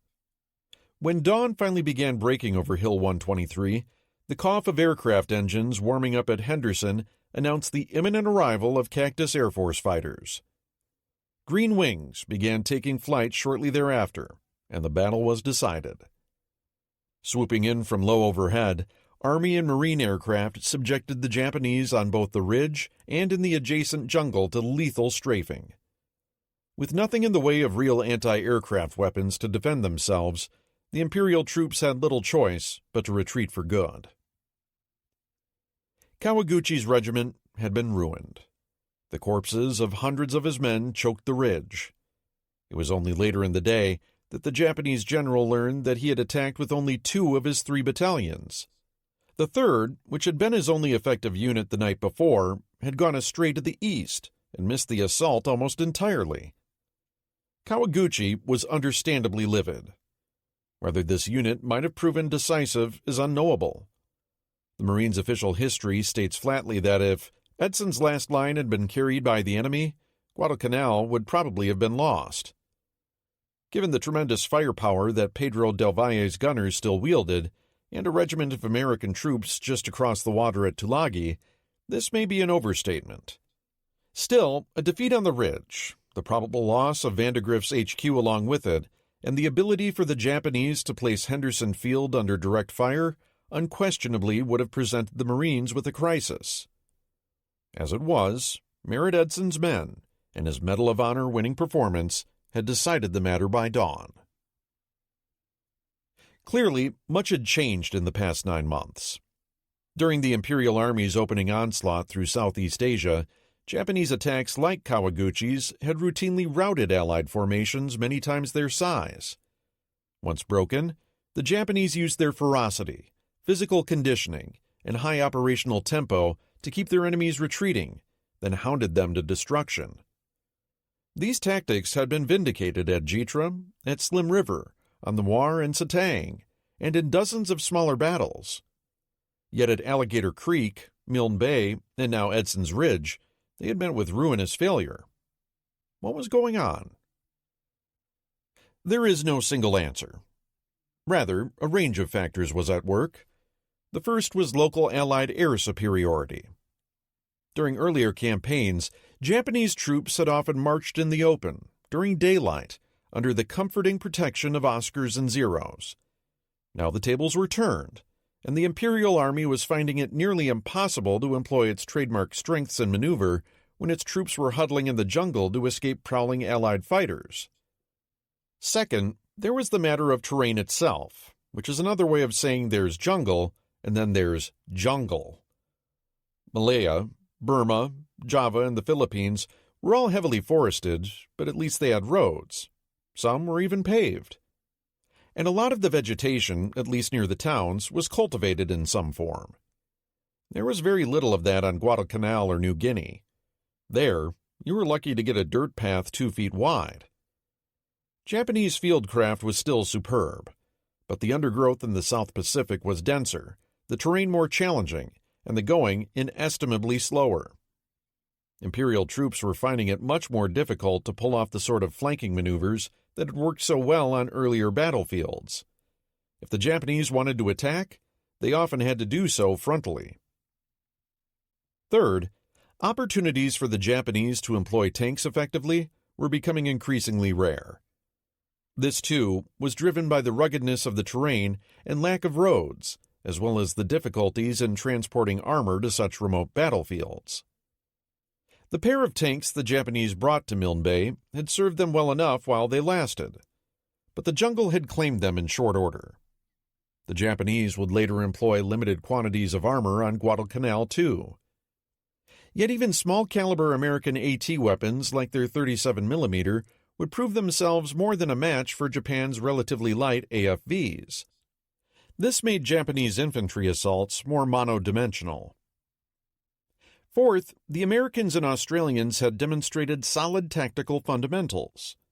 They weren't confined to roads, they could fight in the jungle itself. They knew how to protect their flanks, or fight an all-around defense if need be. Homogeneous Australian and American combat outfits, green or not, were more cohesive than half-trained colonial levies, many of whom undoubtedly questioned their stake in the war. The Americans and Australians, by contrast, were highly motivated, either for revenge for Pearl Harbor or in defending their country from the threat of Japanese invasion. They were literate, technically adept, and comfortable with thinking and acting on their own initiative, without necessarily waiting for orders. When dug in, American and Australian troops were tough nuts to crack. They patrolled aggressively, meaning they were rarely surprised. They disliked giving ground. They could counterattack effectively too, which was something the Japanese hadn't seen much of so far. Even when the Americans or Australians did retreat, they did so grudgingly, in good order, and employed effective delaying tactics. The Imperial Army liked playing an up-tempo game. The diggers and leathernecks weren't giving it to them. It was in firepower, however, that matters were becoming decisive. The Allies now possessed this vital commodity on a scale and variety not seen in earlier campaigns. The Marines on Guadalcanal were armed with scads of automatic weapons and mortars, and an array of artillery being directed by world-class fire control. They were not shy about using it. An article in the October 1942 issue of the Military Review perfectly summed up the American approach, stating, "The more ammunition you fire, the more help your artillery is going to be in any attack. Don't let the unit of fire, as defined in your textbooks, limit you. Ammunition is cheaper than human life, and a lot easier to ship to any theater of operations." The underlying message was clear. When in doubt, shoot, and shoot a lot. Let your logistics officer figure out where the next box of shells is coming from. Don't worry, we have plenty more in the pipeline. The same had been true at Milne Bay, where the Australians had plied their 25-pounders to great effect, supplemented by American light anti-aircraft guns. The Allies were now packing a lot of heat, from a lot of different sources, making it that much more difficult for the Japanese to negate any one of them. A number of things were now coming together to create a potent package of capabilities for the Americans and Australians. By contrast, the Japanese were becoming more and more one-dimensional. Their battle doctrine just wasn't working anymore. A dyspeptic Kawaguchi now had no choice but to start hacking his way back to the Japanese positions west of the perimeter, dragging his injured with him. Between 700 and 800 of his soldiers remained where they fell, and hundreds of his wounded likewise would not survive the march. Kawaguchi's men had been traveling light when they set off from Taivu a week earlier, expecting to be feasting on captured marine rations by the morning of the 12th. Their food was gone. With their supply dumps burnt behind them and nothing but jungle ahead, there would be no rations forthcoming until they reached friendly lines. The result was a nightmare trek. Some of Kawaguchi's units didn't make it in for nearly 3 weeks and were so debilitated as to be nearly useless for future operations. By the time his forces regrouped west of the Matanakaw River in early October, the bulk of his 6,000-man command had been destroyed. Conundrum in Rabaul. Western accounts of the fighting in the South Pacific during this period tend to bifurcate fairly cleanly along American-Australian lines, with the former over-focusing on Guadalcanal and the latter on New Guinea. However, Japanese operational accounts don't typically draw such distinctions, viewing both campaigns as dual facets of an increasingly unmanageable problem for Rabaul. The emergence of this twin-headed strategic hydra can be precisely fixed to a period of less than 24 hours, from the afternoon of 14 September to the following morning. On that afternoon, even before learning the outcome of Kawaguchi's attack, Lieutenant General Hyakutake Harukichi and his 17th Army HQ had made the fateful decision to cancel Horii's entire offensive against Port Moresby. In simple terms, Japan just didn't have the resources to pursue both campaigns at once. While grabbing a launch pad somewhere on the southern flanks of the Owen Stanleys had sounded good a few weeks ago, with commitments around Guadalcanal growing, 17th Army belatedly realized, as the Japanese histories put it, that for Horii to advance any further would be suicidal. Orders were duly cut to South Sea's force to begin retreating back over the mountains. Horii would establish an offensive base at Isarava, consolidate his hold on his supply base at Sanananda, and prepare for future operations. The attempt to capture Port Moresby was officially finished for the foreseeable future. The following morning, in Rabaul, a staff sedan drew up to 17th Army HQ. 2 officers emerged, carrying Kawaguchi's first communique from Guadalcanal since his attack. Hyakutake could tell instantly that the news was not good. If the annihilation of Colonel Iki's battalion at Alligator Creek had caused an uproar back in August, it was nothing compared to the defeat of a full Japanese regiment. At Truk, meanwhile, the news was met with scorn, with one combined fleet staffer remarking that the Army had been used to fighting the Chinese. The Japanese were now in a real pickle. Unless they were willing to withdraw completely from one locale or the other, which they currently were not, they were facing the prospect of simultaneously supporting 2 ground campaigns. Even relegating New Guinea to secondary status did not relieve them of the need of finding some means of propping up Horii sufficiently that he could at least mount a credible defense, while preparing for the day when he might be unleashed against Moresby again. Meanwhile, on Guadalcanal, which a month earlier had been on absolutely no one's list of top 10 most likely locales for a decisive battle, an American force of unknown size had just crushed a major Japanese counterattack. If the Japanese were serious about retaking the island, they had to significantly up their ante. The result was a major realignment of Japanese strategy. Guadalcanal was now the top priority, New Guinea a holding action. 2nd Division, an old, illustrious outfit and veteran of the Java campaign, was already on its way to Rabaul. 17th Army requested another seasoned infantry division, the elite and well-traveled 38th, conquerors of Hong Kong, as well as a tank regiment and numerous other auxiliaries as well. This required digging into the Imperial Army's heretofore sacrosanct Manchurian reserves. There didn't seem to be a choice. The struggle in the Solomons was now seen as a crucial test of will with the Americans. Despair in the Owen Stanleys. None of these mid-month deliberations were known yet by Lieutenant General Horii of South Sea's force. Having pried the Australians out of Isarava back on 29 August, the Japanese had finally injected a measure of mobility into their advance. Hirii pressed his advantage, knowing he was racing against time and his ever-lighter haversacks. Fortunately for him, there weren't many locations south of Isarava suitable for the Australians to put up a sustained fight. The Aussies weren't in a position to stop a reinforced Japanese regiment in any case, particularly one that enjoyed a decided advantage in artillery. 21st Brigade was a quality outfit, but it had last fought in the Middle East and was wholly unprepared for the unique rigors of the Kokoda track. Likewise, it was experiencing its first taste of combat against the Japanese, with their toughness and penchant for flanking maneuvers through even the most challenging terrain. And a final problem was that while Japanese forward logistics from Kokoda were still quite functional at this point in the campaign, those of the Australians were not. Once they lost the airdrop zones on 5 September at Myola, near the top of the range, 21st Brigade's already sketchy supply situation basically collapsed.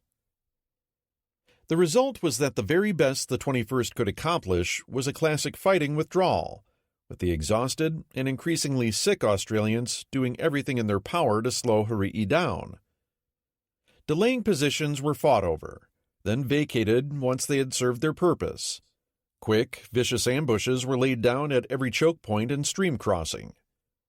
The Japanese, for their part, used their mountain guns whenever the occasion offered to pry the Australians out of their blocking positions.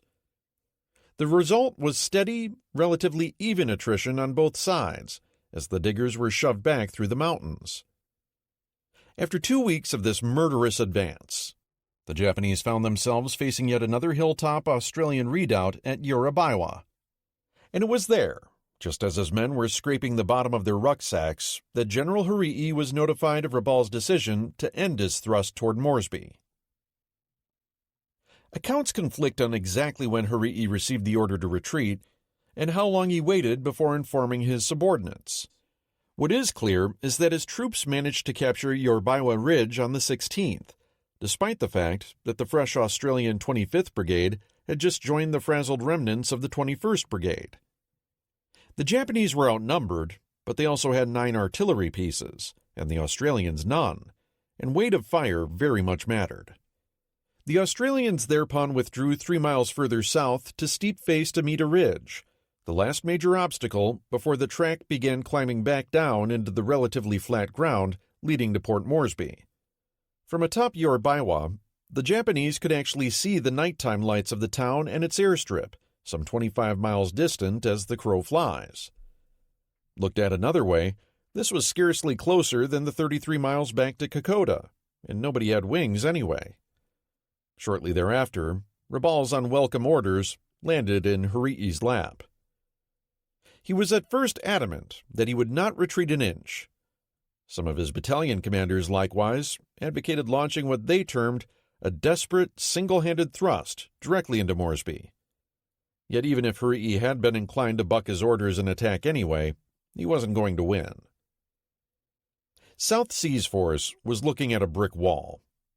To their front, the Australians were well dug in atop Amita's forbidding heights. They also now brandished a pair of 25-pounder artillery pieces, which had been laboriously dragged up the golden stairs to Amita's crest using block and tackle. This demi-battery was the first fire support worthy of the name the Australians had enjoyed during their grueling withdrawal, and more artillery was available behind the ridge as well. Beyond Amita, intelligence was telling Hirii that Port Moresby was teeming with as many as 20,000 Allied defenders. Meanwhile, Hirii's own logistics were reaching crisis. The bulk of his troops were still well fed around Garua and even up to Kokoda. But a series of heavy rains and flash floods in the middle of the month had washed out the bridges around the Kamusi, and no supplies had moved forward for 2 weeks while the bridges were being rebuilt. It was at the extreme end of the supply route where the worst effects were now being felt. Few of the hoped-for Allied supply dumps had been captured during the advance. The Australians had largely, though not completely, destroyed what they couldn't carry away. The forward echelon of South Sea's force was down to 180 milliliters of rice and perhaps 550 calories a day, That is, when those rations weren't being pilfered by their own supply troops along the track, who themselves were starving just as convincingly, if less gloriously. Harii had already suffered over 1,000 deaths and was down to about 1,500 combat effectives. The rest of his advance element were wounded, sick, or both. It was over. The only choices were trying to make it back to Kokoda or dying where they stood. Either way, South Sea's force was going to suffer cruelly in the process. Finally, Harii passed on the orders to his weary troopers. They were to change the marching direction to the rear. "We never knew how to retreat," recalled one Japanese sergeant, "because we had never done it before." The breech block of at least one of the mountain guns that had made it this far was removed, and the weapon rolled down off the track into the jungle. At Allied HQ in Australia, though, none of this was known, and the word that the Japanese had captured Yorubaiwa sparked a near panic. MacArthur was dismayed at the prospect of Harii shortly showing up on Moresby's doorstep, especially since he had expressly discounted the possibility of a Japanese thrust in the first place. He had already cabled Marshall on the 6th that the Australians had proven themselves unable to match the enemy in jungle fighting. Aggressive leadership is lacking. On the 17th, he phoned Prime Minister Curtin and implied that the Australians simply weren't fighting, that the current situation was due to their lack of efficiency, and that it might take American troops to retrieve the situation. Coming from a general who had never walked so much as a yard on the Kokoda track, and understood precisely nothing of the condition of the men fighting over it from his office in Brisbane, this was ignorant at best and slanderous at worst. Knowing that a Japanese victory now might imperil his tenure as CNC, MacArthur then compounded his insult by falling back on the time-tested remedy of powerful men everywhere, searching for scapegoats. He duly sent Australia's Supreme Commander, General Sir Thomas Blamey, up to Port Moresby. Blamey's presence there was seen as a vote of no confidence by Lieutenant General Sidney Rowell, the commander of Australian forces in New Guinea, who had it out with Blamey and was sacked for his trouble. The 21st Brigade's commander, Arnold Potts, was shortly sacked as well, despite his brigade having fought stubbornly all the way back through the mountains. Immediately thereafter, Blamey assembled the survivors of Potts' brigade on a parade ground near the head of the track and proceeded to disparage both their fighting abilities and courage against what he described as an inferior force, telling them that it's the rabbit who runs who gets shot, not the man holding the gun. Muttered oaths began rumbling menacingly through the ranks. This was grotesquely insulting, particularly now that 21st Brigade's efforts in slowing Harii's advance were about to bear such dramatic fruit, and many of Potts's men were molten with rage. Upon later hearing accounts of Blamey's diatribe from some of his former officers, Potts wrote to his wife that it was a cowardly bit of work and untrue in every detail. I'll fry his soul in the next world for that bit of passing the buck. Meanwhile, in front of Amita Ridge, the Australians started noticing a slackening in enemy patrol activity. Edging down into the valley between the two heights on the 23rd, 25th Brigade's troops encountered minimal resistance. After several days of desultory contact, the Australians decided to try their hand against Yorubaiwa's defenses. Their attack went in on the morning of the 28th and encountered nothing. Yorubaiwa was abandoned, along with a great deal of enemy equipment. The Japanese were gone. 12. October 1942. Maybe if we can't wage war on $90 billion, we ought to get rid of our present Joint Chiefs and find some who can. Leon Henderson. Without reinforcements, the Army is not going to take Stalingrad very soon. General Arthur Schmidt. I don't think we have a goddamn Navy. General Roy Geiger. The victory is already in our hands. Please rest your minds. General Hyakutake Harukichi. Grand Strategy, Economic. American Production Planning. The feasibility debate explodes. When last we left America's great feasibility debate back in August of 1942, Donald Nelson's War Production Board, WPB, had begun circulating copies of Simon Kuznets' detailed feasibility study to a select coterie of executive desks in Washington. It clearly demonstrated that American production goals for 1942 and 1943 were not achievable. Lieutenant General Brehon Somervell's visceral reaction to this unwelcome news had elicited an exchange of salvos between him and the WPB, and things had only gotten worse in the weeks following. By the end of the summer, Nelson was calling for a cutback on production and a realignment of strategic priorities under the auspices of a new planning superagency.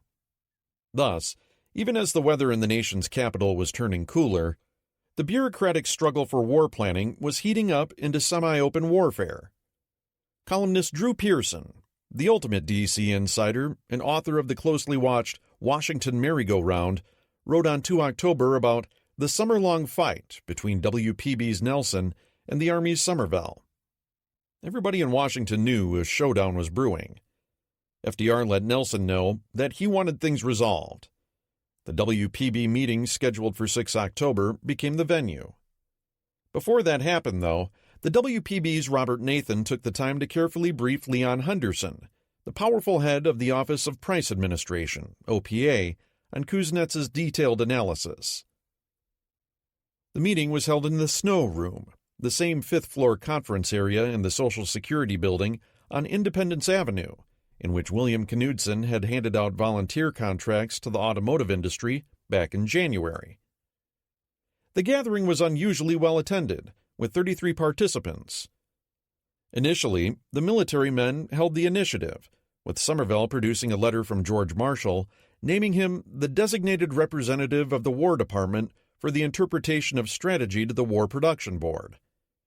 The other two military representatives, Under Secretary of War Robert Patterson and the Navy's head of procurement, Vice Admiral S.M. Robinson, seemed content to let Somervell be their bulldozer. He did not disappoint, first taking Kuznets' feasibility study under assault, and then undermining the notion of a supercommittee to coordinate military strategy and industrial production. We already have the Combined Chiefs, Joint Chiefs, the Combined Production and Resources Board, the Munitions Assignments Board, the Army and Navy Munitions Board, and the War Production Board, Somervell argued. What good would be a board composed of an economist, a politician, and a soldier who does not know production? The civilians then counterattacked. Vice President Henry Wallace made the point that the military's programs would require civilian consumption to be cut to a level that was 40% below where it stood in 1932, the darkest year of the Depression, and doubted whether the American public would accept such deprivation for a military program he derided as larded with fat. Nelson then noted that the Army was itself responsible for some of the impending labor shortages in the factories, having recently authorized a further expansion of its ranks that would take millions more men out of the workforce, without even informing the War Manpower Commission that it was doing so. Paul McNutt, FDR's manpower czar, took aim at General Somervell's assertion that sufficient coordination between the military and industry already existed. Now Leon Henderson weighed in. He noted that the military's 1943 proposal for $90 billion in spending represented a sum larger than the entire national GDP for 1933 and 1934 combined. Henderson mused that if the military couldn't somehow manage to wage a war with $90 billion, then perhaps we ought to get rid of our present Joint Chiefs and find some who can. The room fell dead silent. Then, turret-like, Henderson slewed his formidable bureaucratic muzzle around directly at Somervell and unloaded what one observer called the most violent personal attack ever heard in a meeting of the War Production Board. In a lengthy tirade, he first castigated Somervell's obstinacy, overbearing manner, and ignorance of production problems, and then accused him of padding the Army's estimated weapons requirements without regard to the damage this would cause the nation's economy and its ability to wage the war. Henderson's attack was so vicious that no one dared come to Somervell's rescue, nor did the general himself appear to know how to respond to such an onslaught. When the WPB's vice chair attempted smoothing things over by pointing out that Somervell didn't make strategy, Henderson immediately fired back. The general had walked into the meeting armed with Marshall's own writ, saying he was tasked with doing precisely that. "Ain't he got a letter?" Henderson inquired. The bulldozer had been bulldozed. Somervell said little for the rest of the meeting, but after 3 hours, both sides were ready to compromise. At the following week's WPB meeting, Nelson stated that the 1943 production targets were flatly impossible. However, he added, the majority of the 1942 program could be fulfilled if the dates were extended into 1943. This face-saving legerdemain didn't change the fact that $25 billion worth of weapons would have to be chopped out of the 1943 production plan. Nelson pushed the problem of what programs to cut back over to the military. Somervell accepted the compromise, stating that the Joint Chiefs would figure out where to make the needed cuts. In practical terms, it meant that Marshall and Ernest King would have to negotiate with the president as to which of his pet projects would be reduced, and then cut the remainder themselves. In return, Nelson shelved the idea of an overarching committee to govern military production. Contracting power would stay where it was for the time being, with the military, provided it conformed with the agreed-upon production targets. The broader conclusion after this second meeting was that even in 1943, an invasion of the European continent would likely still be infeasible. The production wasn't going to be there. 2 months later, on 15 December, Army planners received word that the troop basis for 1943 was going to have to be cut as well. The men necessary for an invasion weren't going to be available either, not if all of America's other military and production needs were also going to be covered. Marshall took this disappointing knowledge with him into the strategic planning processes that would unfold early in 1943 at the Casablanca Conference, a meeting that would see his cherished cross-channel attack pushed back until 1944. Aircraft production. Among the most expensive line items that the Americans would have to examine for possible cutbacks as a result of the feasibility debate was aircraft procurement. Because by the start of the Second World War, spending on aviation had ballooned to a degree that most military men from just a generation prior would have found incomprehensible, and most modern listeners cannot fully internalize either. Yet the importance of aircraft to the outcome of the war was so imperative that aviation-related spending was overtaking that of ground weapons, at least for some of the combatants. That, in turn, raises questions on how victory in the war as a whole was literally and figuratively bought. Historian Phillips Payson O'Brien posits that the role of land battles, the climactic turning points like Alamein, Stalingrad, and D-Day that are the staple of so much military history, were actually less important to the war's ultimate outcome than what occurred in the skies and at sea. He notes that most military equipment was destroyed not during named battles, but rather during the mundane, grinding, day-in, day-out attritional losses occurring during normal operations.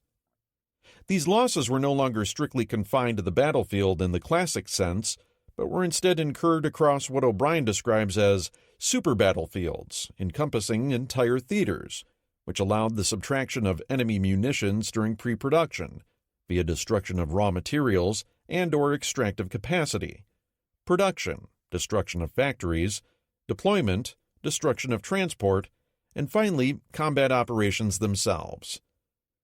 What made these super battlefields possible was the range and striking power of ships, submarines, and aircraft.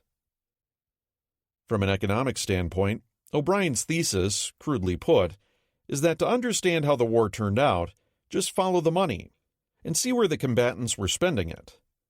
It turns out that for everybody except the USSR and Italy, the majority of their outlays were on naval and air armaments, because the development costs of these weapons in money, raw materials, and scientific expertise were exponentially higher than for land weapons, and the time involved in the design process was years longer. I share O'Brien's skepticism regarding the nature and interpretive value of turning points in the Second World War. Although, that said, I also believe that ground combat was interesting and crucial to the war's outcome. Nevertheless, O'Brien's comments regarding both the economic and warfighting impact of air and sea weapons force us to contemplate each country's resource allocation problems vis-à-vis the nature of their particular wars and thereby paint a more nuanced picture of the conflict as a whole. When FDR threw down the gauntlet earlier in February 1942, demanding that American factories produce 60,000 planes this year and an eye-popping 125,000 in 1943, this meant a lot of money was going to have to be spent on aircraft at the expense of other types of kit. And America's conundrum was just the most extreme example of the conundrum confronting all the major combatants since the outbreak, and particularly the wealthier ones. Just how many aircraft did you really need? Building planes was expensive and required massive levels of industrial mobilization. Air and naval spending together often substantially outweighed the resources devoted to waging ground war, particularly for the high per capita GDP combatants. Aircraft expenditures were high for two reasons. First, planes were complex to design and manufacture. A tank and a fighter had roughly similar price tags, but the fighter was a far more sophisticated object, and a heavy bomber in a different league altogether. An average automobile of the day might have around 15,000 total parts, and a tank, while much heavier, wasn't that much different. But a B-24 Liberator had 2.25 million parts, including 360,000 rivets in 520 sizes. Not only that, but the phenomenal pace of technological change in aerial warfare meant that today's quality airframe was tomorrow's flying junk. Even successful aircraft had to be updated constantly in order to remain competitive. Post-war fighter pilots have a saying, "Speed is life." The same general sentiment was certainly understood in the Second World War and helped drive ferocious competition in aircraft engines. Throughout the war, both Allied and Axis engineers labored in an unceasing race to wring every erg of power out of their motors, and thereby give their aviators the edge they needed in combat. Powerful engines were the sine qua non of victory in the skies, pushing aircraft farther, faster, and higher. Plants like the Rolls-Royce Merlin, Daimler-Benz 600 series, and Pratt & Whitney R2800 Double Wasp were nearly as famous as the numerous aircraft they powered. They were state-of-the-art technology, a wonder of chemistry, physics, and mathematics, as historian Callum Douglas puts it, engineered to incredibly tight tolerances, harnessing and coordinating explosive forces that kept the engine teetering on the brink of calamity even during normal operations. They were also quite expensive, with the power plant and supercharger for a single-engine fighter representing perhaps a quarter of the total flyaway price of the airplane. The second reason for outsized aircraft expenditures in the Second World War was that planes were consumed like popcorn, with more than 350,000 being destroyed during the war from all causes: flak, fighters, and accidents. Today, when the loss of a single stealth fighter with a triple-digit million-dollar price tag is nearly front-page news, the notion of 150 aircraft destroyed in a day seems almost incomprehensible. But despite aircraft being the Second World War's most expensive type of weapon on a pound-for-pound basis, they were still inexpensive enough to be manufactured and expended in huge numbers. Developing an aviation industry capable of keeping up with both the pace of technical innovation and steep rates of attrition was perhaps the thorniest industrial challenge faced by all the major combatants. Unsurprisingly, some of them did it better than others. Despite the reputation of dictatorships asserting heavily centralized control over war production, only the USSR really adhered to this authoritarian archetype. In fact, the two democracies, the United States, and particularly Great Britain, also used this approach in aircraft production. Yet the three Axis states, for various reasons, adopted much less coherent patterns of industrial control over manufacturing planes. In Italy and Germany, the culprit was an overconcentration of both political and military power in the hands of their supreme leaders, neither of whom had either the time or technical competence to oversee these matters. This meant that production ended up being supervised by the military, which was poorly suited to handle problems of technology design, production management, and resource allocation. In Japan's case, the nominal supreme political leader, Emperor Hirohito, actually wielded practically no direct power, which had much the same effect, letting two competing militaries, who answered to no one, run almost completely separate aircraft production industries, to the detriment of the empire's overall war effort. At the bottom of the competitive heap was Italy, which ironically had been an early aviation pioneer, and by the mid-1930s boasted one of the largest and most formidable air forces in the world. However, that early lead was based on an industrial base too flimsy to keep up with the rigors of wartime production. In fact, by investing as much as it had in aircraft purchases during the 1930s, rather than research and industrial development, by the outbreak of war in 1940, Italy found itself saddled with a multitude of obsolete airframes whose combat value was subpar. Funding constraints and the Italian aviation industry's limited available capital then meant Italy had no real ability to purchase new aircraft as rapidly as combat chewed them up. As with all Italian manufacturing, craft production methods utilizing hand tools were the order of the day. Furthermore, the Italian aircraft industry was split into a welter of smaller competing companies, and there were too many different aircraft models under production, which further hampered rationalization. An attempt to consolidate these manufacturers into groups focused on the production of a smaller number of airframes was only proposed in the middle of 1942 and not implemented until the following year, by which time it was far too late.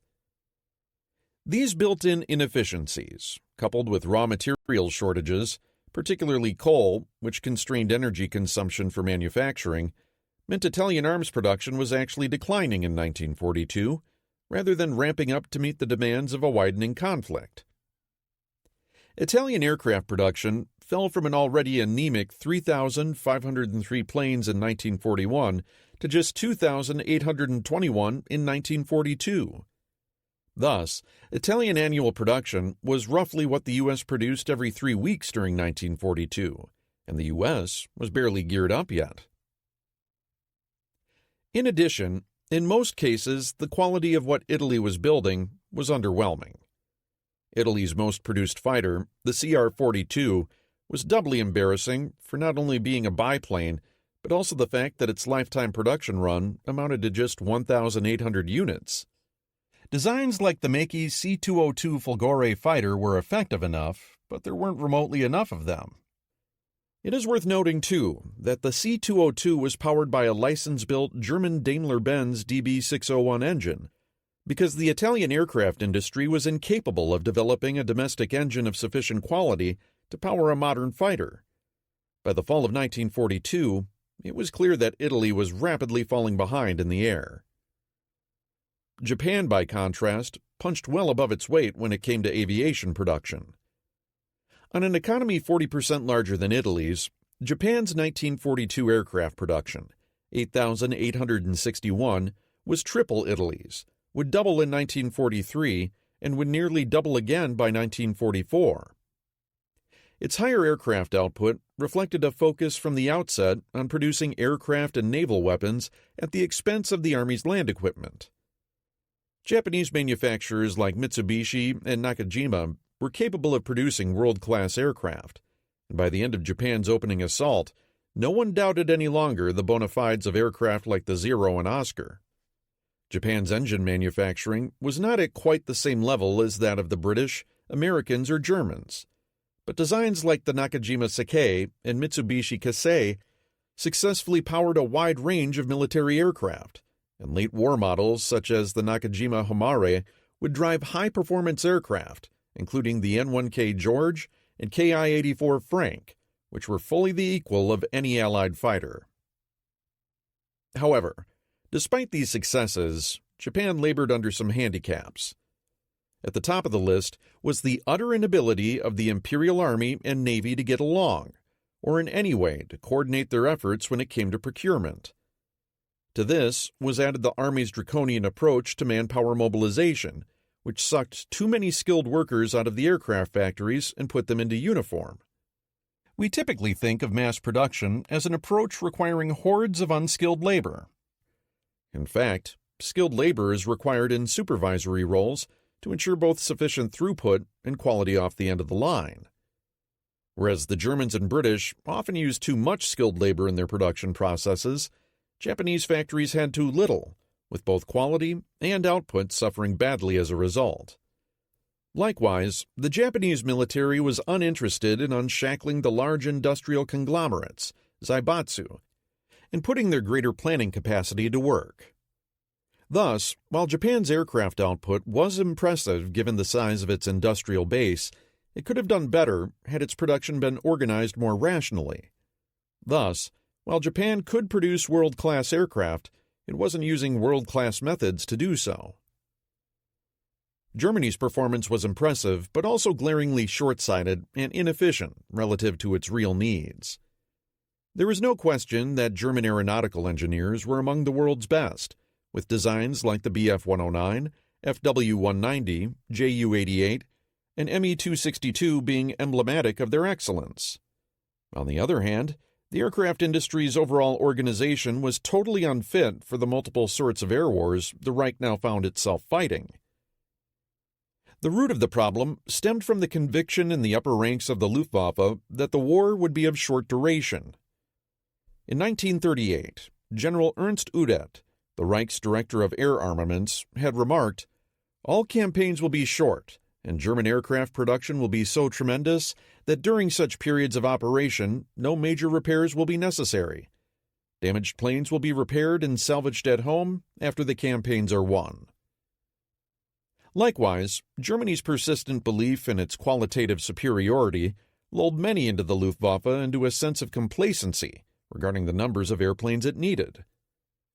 Even as late as March 1942, when Colonel General Hans Jesenek, the Luftwaffe's chief of the General Staff, was asked to accept higher levels of fighter production beyond the current 360 a month, which was itself a laughably small quantity in the context of a global war, Jesenek had replied that he would not know what to do with more than 360 fighters. By July, he had changed his tune completely and was now asking for 900 a month. By then, the Reich was seriously behind the eight ball. As early as the summer of 1941, it was becoming clear that these short-sighted assumptions were bearing disastrous fruit.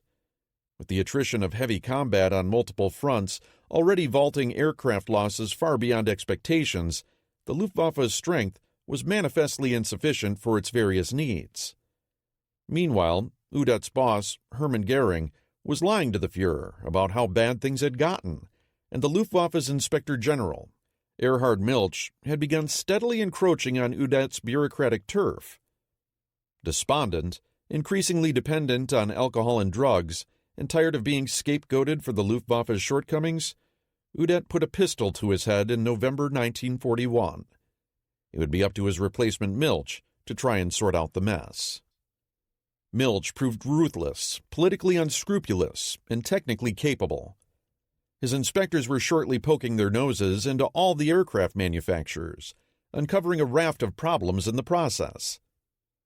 Udet's lack of technical acumen had allowed the manufacturers to claim aluminum needs far above reality, meaning the precious metal was being hoarded, wasted prodigiously, and used to manufacture non-essential frivolities like garden ladders. Some manufacturers were wasting more than 1,500 pounds of the stuff for every engine they produced. It is no wonder that Great Britain had produced 20,000 aircraft from 161,000 tons of aluminum in 1941, while the Reich had managed just 11,775 from 206,000 tons. Milch clamped down on these excesses, rapidly improving efficiency as a result. Junkers aircraft, for instance, improved its output by 42% from 1941 to 1942, with only a 7% increase in its workforce. However, Milch was less successful in clamping down on the same German manufacturing obsessions that featured in its approach to producing tanks: overcomplicated designs at the expense of production efficiency, needlessly high quality, and far too many models under production. Whereas the U.S., for instance, focused on producing 18 types of aircraft, even by 1943, Germany would still be producing 55 main types, comprising a total of 400 subvariants. Craft-based batch manufacturing, relying on highly skilled workers, was still the order of the day across Germany's aircraft industry. These tendencies were magnified by the Wehrmacht's direct oversight over all military production and its disinclination to accept any but the most sophisticated, meticulously crafted weapons. As late as 1944, German aircraft would boast carefully stitched crew upholstery and finely machined internal bulkheads, neither of which contributed an iota to their combat value. Nor could Milch remedy chronic German labor shortages, as well as cultural resistance to utilizing women in the workforce, particularly at night, which limited many German aircraft planes to single shifts until as late as 1944. This, despite the fact that multi-shift operations had been contemplated and even exercised since well before the war's outbreak. Plus, Germany did not effectively harness the domestic aircraft industries of its conquered territories, taking delivery of just 2,517 French and 947 Dutch aircraft during the entire war. Finally, the Germans failed in mobilizing their substantial auto industry in support of aircraft manufacturing in the same way the British, and particularly the Americans, ultimately would. German aircraft manufacturers preferred to have a portfolio of new designs under development to show off to the Luftwaffe, in hopes that some of them would be selected for production. This resulted in an explosion of prototypes, many of limited utility, which represented a colossal waste of engineering effort that might have been better aimed at production issues. Of the 61 German aircraft designs that had their first flight during the war years, 32 were put into production. But of those, only 8 models had runs of more than 1,000 aircraft, and only one, the FW-190, had something that could be considered a large run by Allied standards, circa 20,000 units. The average production runs of the 24 also-ran designs were just 156 units, laughably small by Allied standards, and hardly worth the substantial upfront investment costs in design and tooling, which often consumed hundreds of thousands of man-hours and large amounts of money. Along the way, too, there were notorious development failures. The Me-210, with its evil penchant for stalling, the giant He-177, whose unholy mashup DB-606 power system was inclined to spontaneous mid-air conflagrations, and the dangerous Me-163 and He-162 rocket jet fighters, which killed more of their own pilots than the enemy's. Despite Milch's best efforts, it wouldn't be until 1944 that the German aircraft industry could be said to have been fully rationalized and switched over to mass production, by which time it was being buried under an avalanche of Allied output. If Germany's aircraft industry seemingly always had a harem of seductive new prototypes, preening alluringly while being showered with engineering love and attention, the Soviet Union's approach to cranking out planes was as drably utilitarian as a babushka's kerchief. Soviet engineers understood that the key to maximum productivity lay in selecting a handful of good enough, easily manufactured planes, and then producing the hell out of them. Throughout the war, the Soviet aircraft industry would soldier on with only 8 major aircraft models, including 2 fighters, 1 fighter-bomber, 1 medium bomber, and 2 trainers. Much as with the Soviet tank industry, the result was phenomenal quantities of planes pouring forth from Soviet factories. The successful Yak-1 fighter, which was updated with follow-on models throughout the war, had nearly 43,000 units produced. It was a notch below its main opponent, the Bf-109, in terms of performance, but it was good enough to get the job done, and that was what mattered. The less successful La-357 family of fighters comprised 22,000 units, the famous Il-2 Sturmovik ground attack plane another 36,000. All were rugged, serviceable, somewhat crude weapons, in some cases making use of wood to conserve on critical stocks of aluminum. None of them would have passed muster with the Luftwaffe in terms of fit and finish, but they were of sufficient quality to hold the Germans at bay in 1942. Likewise, these 3 airframes together represented a total production nearly equivalent to Germany's entire aircraft output during the war, and from a far smaller industrial base, a truly signal achievement. Britain had perhaps the most soundly conceived and sophisticated aircraft industry in the world during the middle portion of the war. It would ultimately be slightly eclipsed by the Soviet Union in terms of total unit production, 151,000 versus 158,000. Likewise, in terms of what might be thought of as mind share, the Luftwaffe probably garnered more ink and acclaim on the strength of models like the Bf-109 and Me-262. But in terms of both sophistication and total weight of final product, Britain handily outshone the USSR and lagged only the United States when it came to production capacity, thus proving that the substantial investments Britain had made in its industry had paid handsome dividends. Britain's approach to pre-war investment was the exact opposite of Germany and Italy, foregoing immediate frontline strength to instead build up manufacturing capacity for a future war. Recognizing that its domestic aircraft industry lacked sufficient capital to create this productive headroom by itself, in 1936, the government started a program of building shadow factories for airframes, engines, and subcomponents. These facilities were paid for by the government but operated by private companies, mostly in the auto and electronics industries, to familiarize them with aircraft assembly and create future surge capacity. Ultimately, these shadow factories would produce nearly a quarter of British aircraft by weight, a not insubstantial contribution to the war effort, particularly during the dark days of the Blitz. While Britain did introduce perhaps too many different aircraft designs, it nevertheless succeeded in producing large quantities of aircraft while keeping quality at commendably high levels. In the words of Sir Stafford Cripps, "We have throughout applied one cardinal principle, that quality is more important than quantity. Nothing but the best and most up-to-date is good enough for our magnificent airmen." In other words, the British had exactly the same beliefs regarding quality as the Germans. However, the British managed their design portfolio and quality issues far more effectively. First, they established an all-powerful Ministry of Air Production, MAP, which exercised direct control over all aspects of the industry and was not shy in forcing private enterprises to conform to its cost and efficiency standards. Given the long lead time to bring brand new designs to fruition, the British came to realize that it made more sense to focus primarily on a smaller range of designs, while continuously and incrementally improving them. Thus, the famous Supermarine Spitfire was eventually upgraded through 20 different marks. But unlike the Germans, the British controlled the influx of design changes by establishing the MAP's Airframes Modification Committee, which had final say over whether or when a modification to an existing design would be implemented. Whereas the design for the original plane consumed 330,000 man-hours, the subsequent marks consumed just 620,000 hours in total. Tooling, likewise, consumed 800,000 man-hours for the initial plane, but an average of just 69,000 man-hours for each subsequent mark.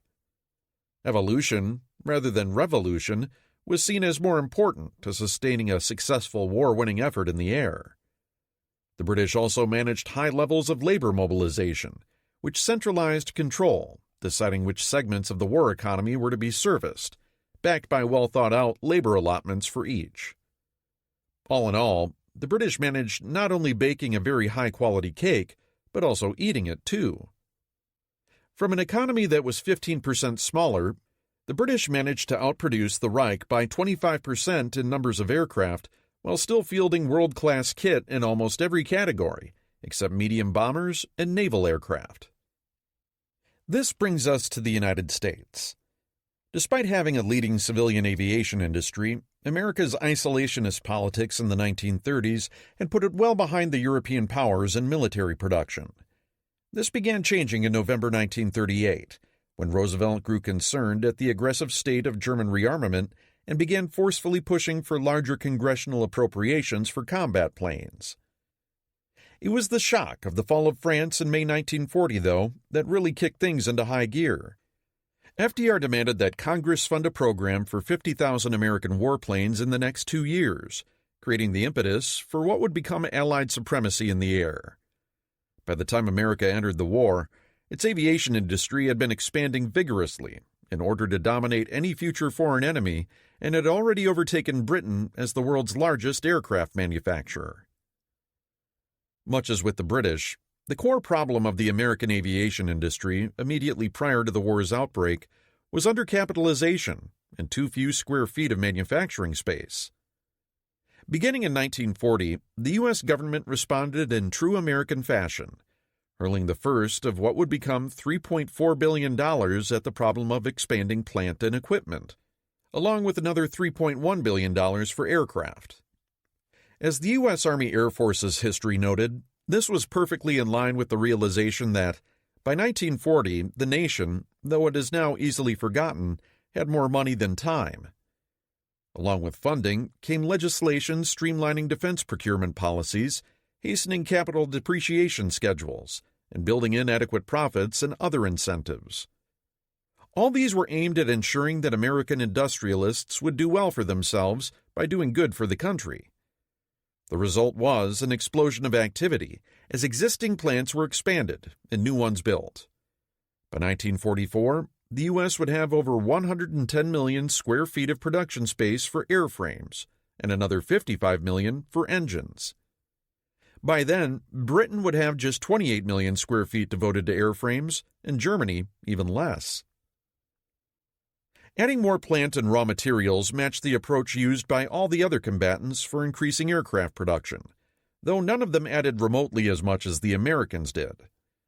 Germany, Britain, and Japan also accepted the basic proposition that, due to complexity and frequent design changes, aircraft assembly was essentially impervious to Ford-style mass production techniques. The Americans, however, most certainly did not. And they were willing to expend a great deal of money and collective headbanging to prove their point. The most famous example of this faith in Fordism was Ford's own Willow Run facility. Originally, the AAF wanted Ford to produce parts and knockdown kits for the consolidated B-24 heavy bomber.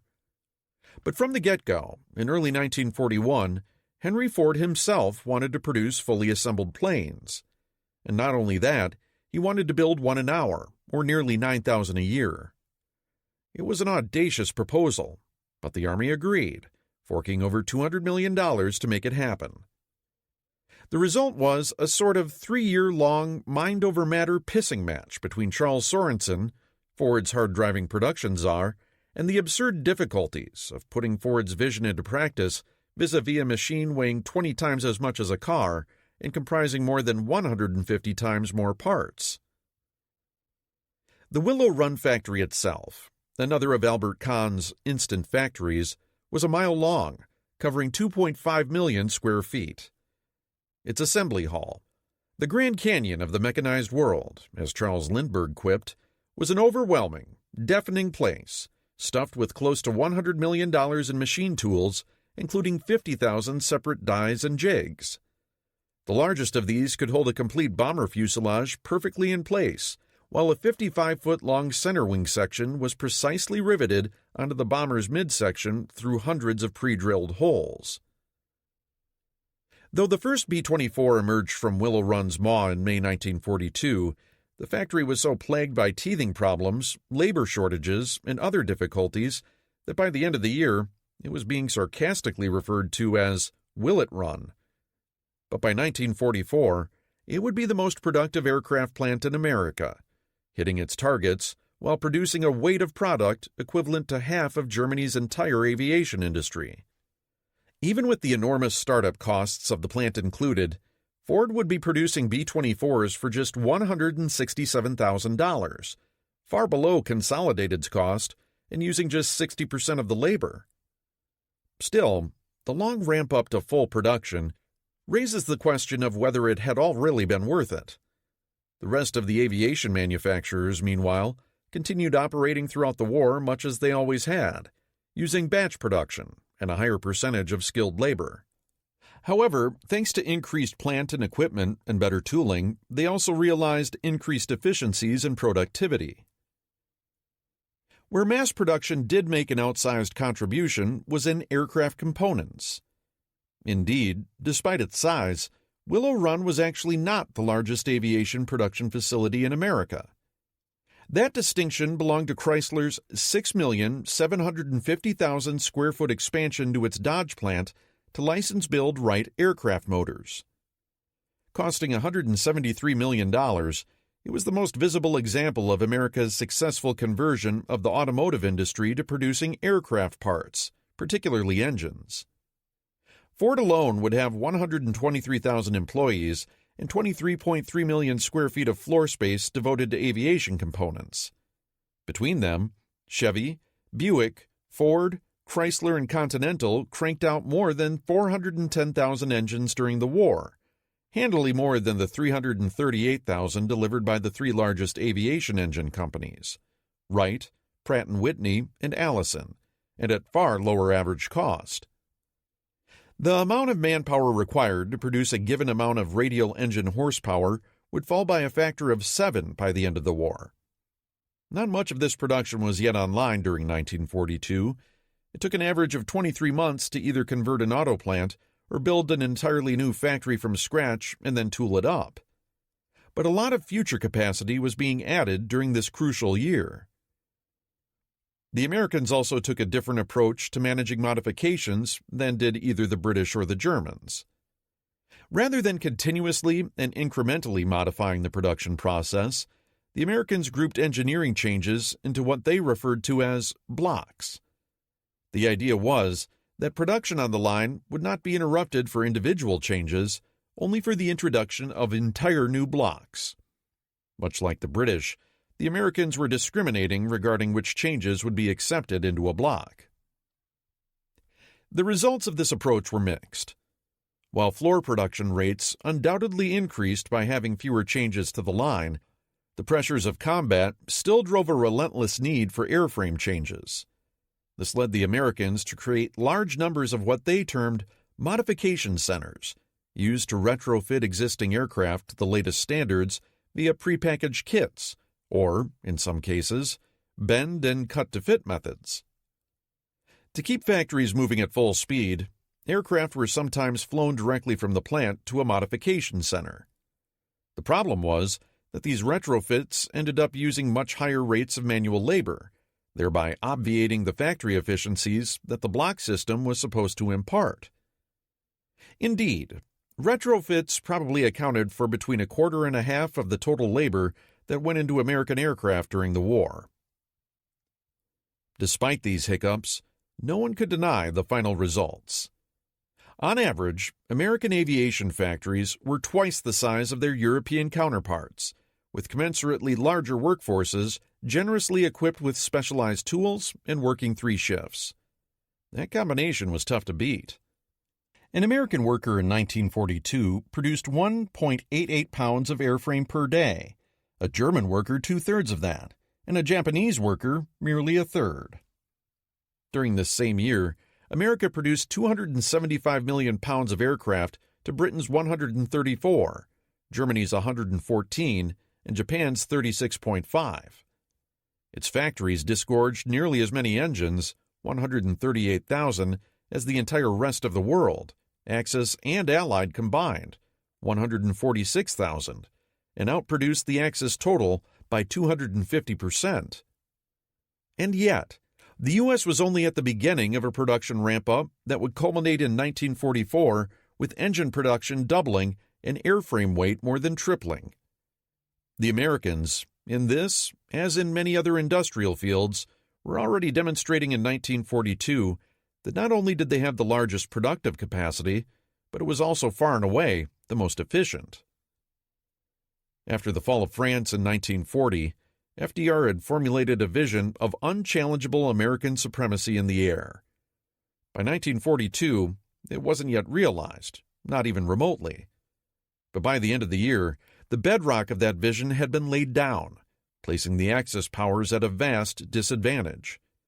They would find it extraordinarily difficult to match the looming flocks of American wings overhead. Battle of the Atlantic. North and Central Atlantic Convoy Battles. Along the North Atlantic routes, war raged. Dönitz had 3 hunting groups in action. The Allies were doing their best to sneak convoys past them, with the normal results. Most sailed through without hindrance, and some were waylaid. Starting on 11 October, ONS 136, blown apart by a heavy winter storm, lost 4 straggling ships to 4 different submarines.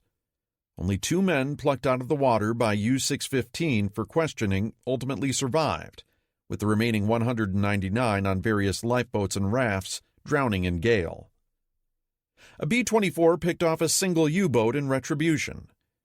At roughly the same time and place, SC-104 was heading east, defended by the mixed British-Norwegian escort group B-6, when it was assailed by another German pack. Both British destroyers were damaged in 2 separate ramming collisions with U-boats, with results uniformly more unpleasant for the submarines in question. This left just a quartet of Norwegian corvettes defending the convoy. This they gamely did, though they couldn't prevent the Germans from extracting their toll. Hans Hartwig Treuer and U-221 single-handedly sank 5 vessels, including a large whaling ship carrying 8 50-ton landing craft. 3 of his compatriots bagged a ship apiece. In total, for 2 more submarines damaged, 8 freighters went down with 251 mariners, the dead once again outnumbering the survivors by a considerable margin. ONS-138, escorted by the expert British Group B-2, demonstrated the value of HFDF.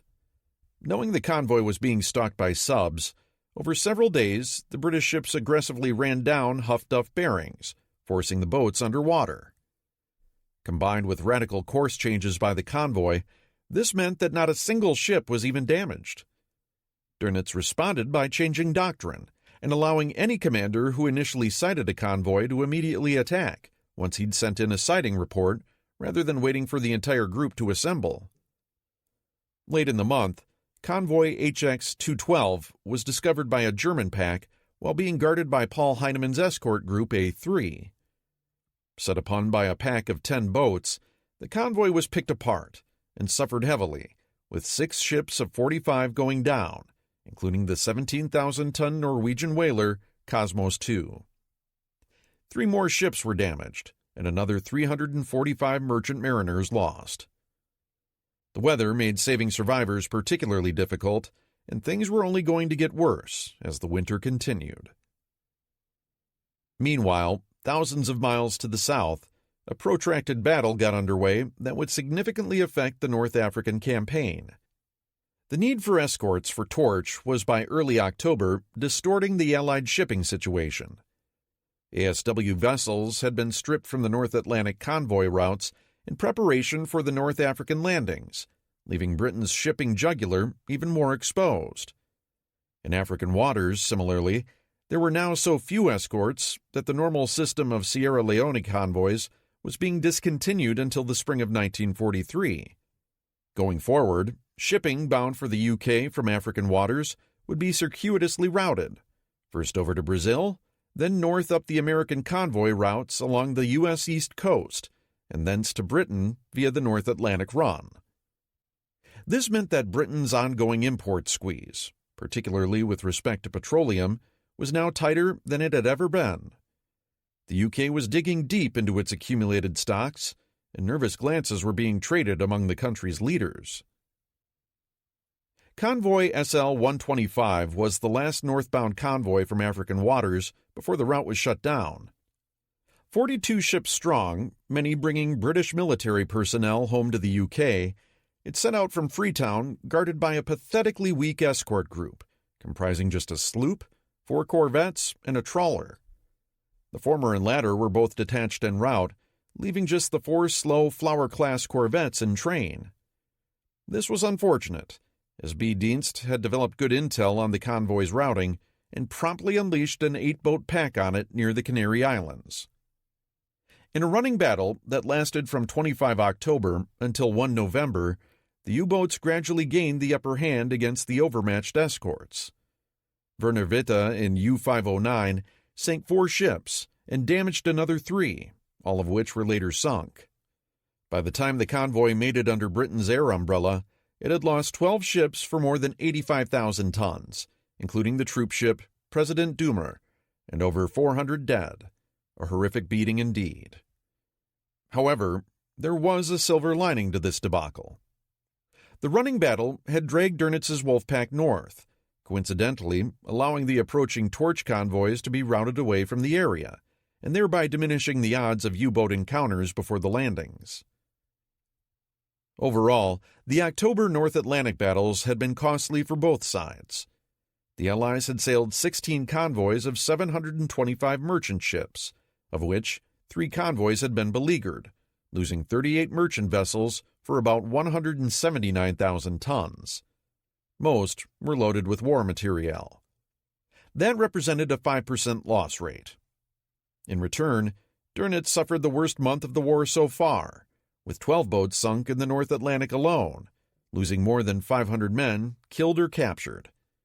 The combination of more aircraft, more radar, and HFDF was making life increasingly difficult for Dönitz's boats, even as he was extracting a rising toll of shipping in return. Assault in the South Atlantic. As all this was occurring on the main convoy routes, Dönitz simultaneously opened October with another frightening display of just what U-boats could do against an unwary opponent. This time, the venue he chose was the coast of South Africa.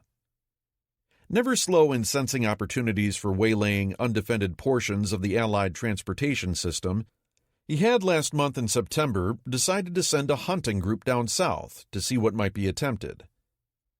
Named Eisbar, Polar Bear, it comprised 4 9Cs, 4 big 9D2 U-cruisers, and the Italian Cagni, supported by the U-tanker U-459.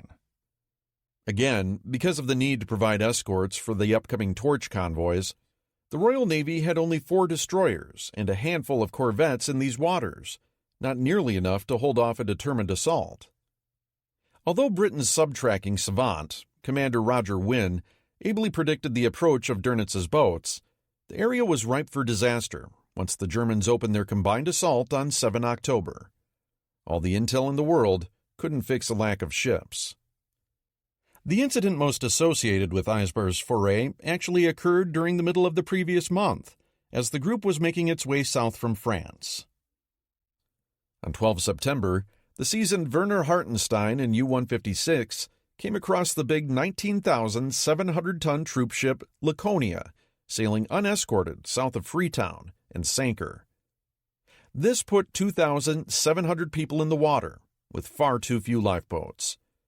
These included 366 civilian passengers and over 1,800 Italian POWs. Hartenstein surfaced to find out what he had sunk, only to hear cries in Italian. Sharks were already beginning to tear into the survivors. Horrified, he radioed Dönitz for instructions. The events of the next few days were convoluted, with Hartenstein making a concerted effort to alert the British as to what had happened and trying to arrange for a temporary truce to retrieve the passengers. However, he was ordered away when, through a miscommunication, he was bombed by an American B-24 on the 16th. A total of 1,658 passengers drowned or were devoured, including nearly 1,400 Italians. Dönitz thereafter issued an order forbidding any U-boat from rendering assistance to merchant sailors in the water. Arriving in their patrol areas, Eisbar quickly made its presence known. One of the German boats was promptly sunk, but the others had a field day. The experienced Carl Friedrich Merton in U-68 and Carl Emmermann in U-172 went on to sink 9 and 8 ships for 56,000 and 60,000 tons, respectively. Emmermann's haul included the hefty 23,000-ton troop ship Orcatus, caught sailing independently at well below her top speed of 21 knots to conserve fuel. Fortunately, though loaded with more than 1,000 passengers and crew, she went down with comparatively little loss of life. Both Merton and Emmermann were destined to be among the U-Boot-Waffe's highest-scoring aces of the war, with Merton going ashore after this patrol to take a flotilla command. Combined with the scores of the other surviving submarines of this first South Atlantic group, Dönitz's men sank 23 ships for 155,335 tons. This represented a score of 8.5 ships and 54,041 tons per boat per patrol. A very efficient outing indeed. For October as a whole, 105 Allied merchant ships had gone down for 566,000 tons, with another 14 vessels, 92,000 tons damaged. These events in the South Atlantic highlight the expanded size of the ASW battlefield by late 1942. The distance from South Africa to Iceland is over 6,000 nautical miles. With the advent of longer-ranged U-cruisers like the Type 9D2, Dönitz could shift hunting packs to almost any ocean on the planet, requiring the Allies to defend themselves everywhere. Despite a steady increase in the number of Allied escorts over the past 6 months, they still had insufficient means for such a gargantuan task. Progress in Allied code sharing. As the submarine war recentered itself in the North Atlantic, the urgent need to route convoys past Dönitz's wolf packs increased. Both British and American cryptanalysts had been frustrated by their inability to break into the new German four-rotor Triton cipher, introduced back in February, which rendered German U-boat signals indecipherable. The British were still using their secret three-rotor mechanical computers, BUMs, in their ongoing battles against three-rotor Enigma. Four-rotor Enigma was going to require the same treatment, and while the British were already using three-rotor BUMs against it, by fall, they were starting to put together four-rotor BUMs too. For their part, the Americans knew about BUMs, understood their theoretical underpinnings, and had been provided with high-level paper schematics by the British explaining how they operated. But Bletchley Park, despite promising back in April to provide a machine to the Americans so it could be replicated, had thus far proved unwilling to physically hand one over. Intelligence organizations are paranoid by nature, and the British were concerned that American security leaks might tip off the Germans that three-rotor Enigma had been compromised, letting them know that the theoretical basis for an attack on four-rotor Enigma also existed. If that happened, the Germans would almost certainly move to an even more sophisticated cipher, one that might be beyond anyone's ability to crack. Triton was proving bad enough as it was. The British were thus within their rights to be wary of sharing their actual computers. Be that as it may, by the end of the summer, U.S. cryptographers were thoroughly fed up. By this time, though, the American code-breaking establishment was not only growing by leaps and bounds in capability, but also backed by the enormous resources of the U.S. electronics industry. Having enlisted the National Cash Register Company and spent $2 million on a feasibility study to reverse engineer the machinery, the U.S. Navy knew it had the technical moxie to get into the bomb-making business, with or without help from Britain. In early September, the U.S. Navy's code-breaking unit, OP-20G, informed the British cryptographic liaison in Washington that it was done playing games with Bletchley Park.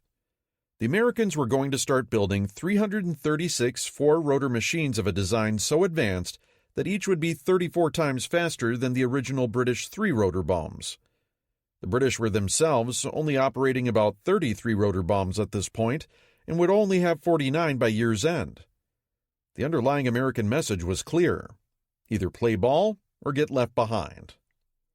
Bletchley Park, realizing the Americans meant business, performed a nimble volte-face.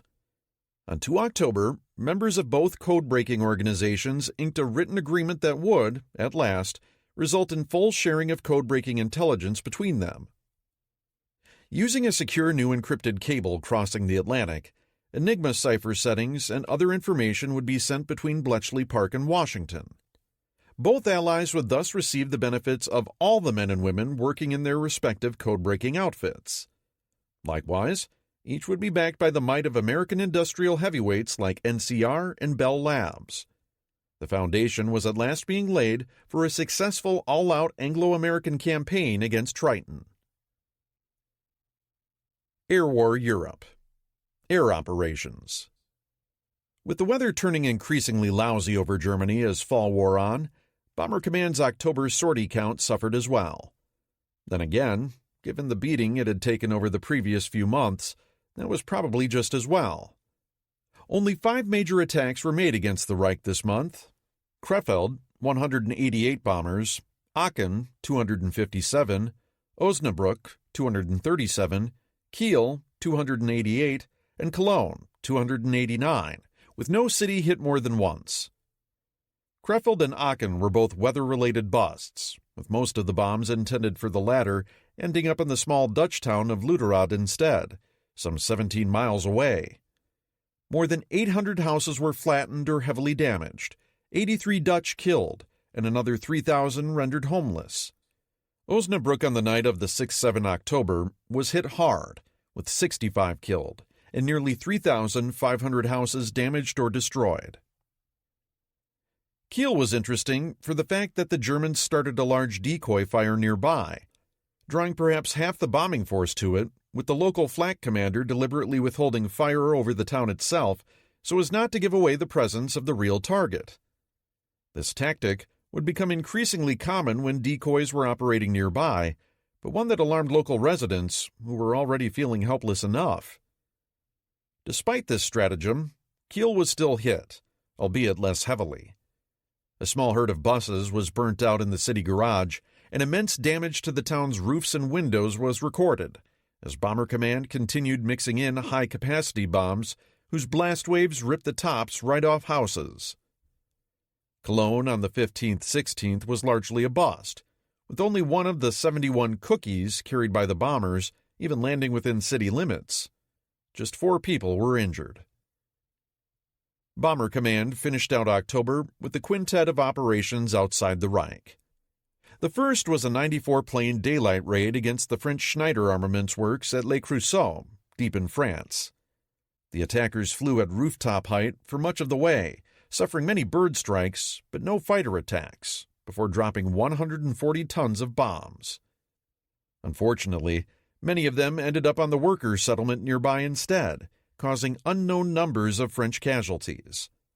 The only plane lost was flying so low during its attack run that it ended up spearing itself into a building. The last 4 operations were 2 pairs of back-to-back missions starting on the night of 22-23 October against the Italian cities of Genoa, 234 sorties total, and Milan, 159 total. These were a matter of both convenience and calculation, timed to coincide with the opening of Montgomery's attack at Alamein and acquiesced to by Harris because weather conditions over Germany were currently so unsuitable. The first raid against Genoa, conducted under perfect conditions and accurately marked by pathfinders, resulted in heavy damage both to the old city itself and to its residents' morale. The second night, however, found the area shrouded by bad weather, with minimal results obtained.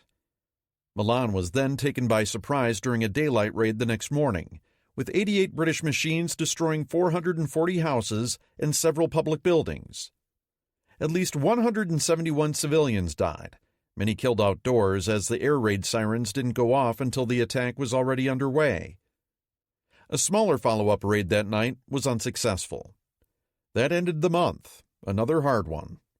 Bomber Command sorties had plummeted to just under 2,400, with absolute losses edging down too, though still a painful 5.4%. The Americans were similarly hindered by the weather, flying only 3 heavy missions all month, with another 11 raids scrubbed during the first 3 weeks alone.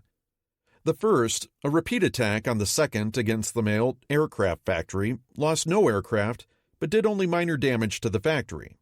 The 9th saw the first use of the B-24 in Europe, as part of a 108-plane raid on Lille and its environs.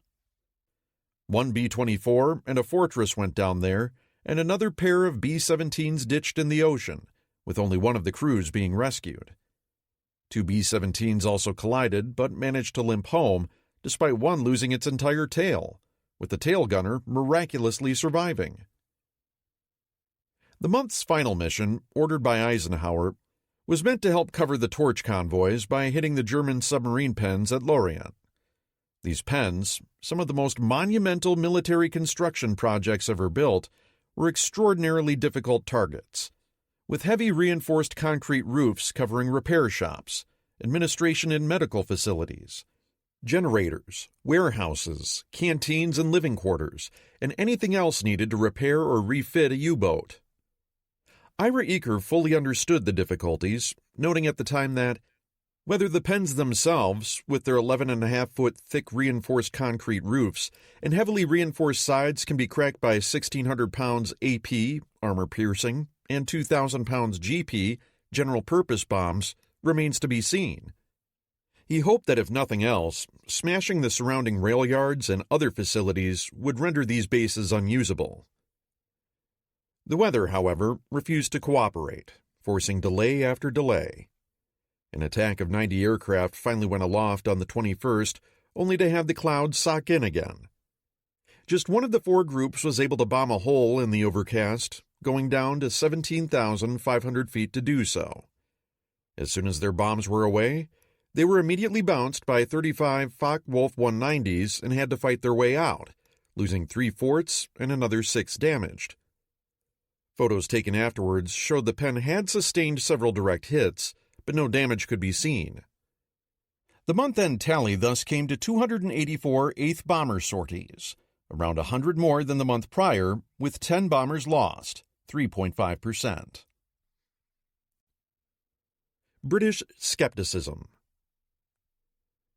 Despite crummy weather and losses steadily climbing after August's easy missions, Eaker and his men were feeling positive about how things were going since their operations had started in August.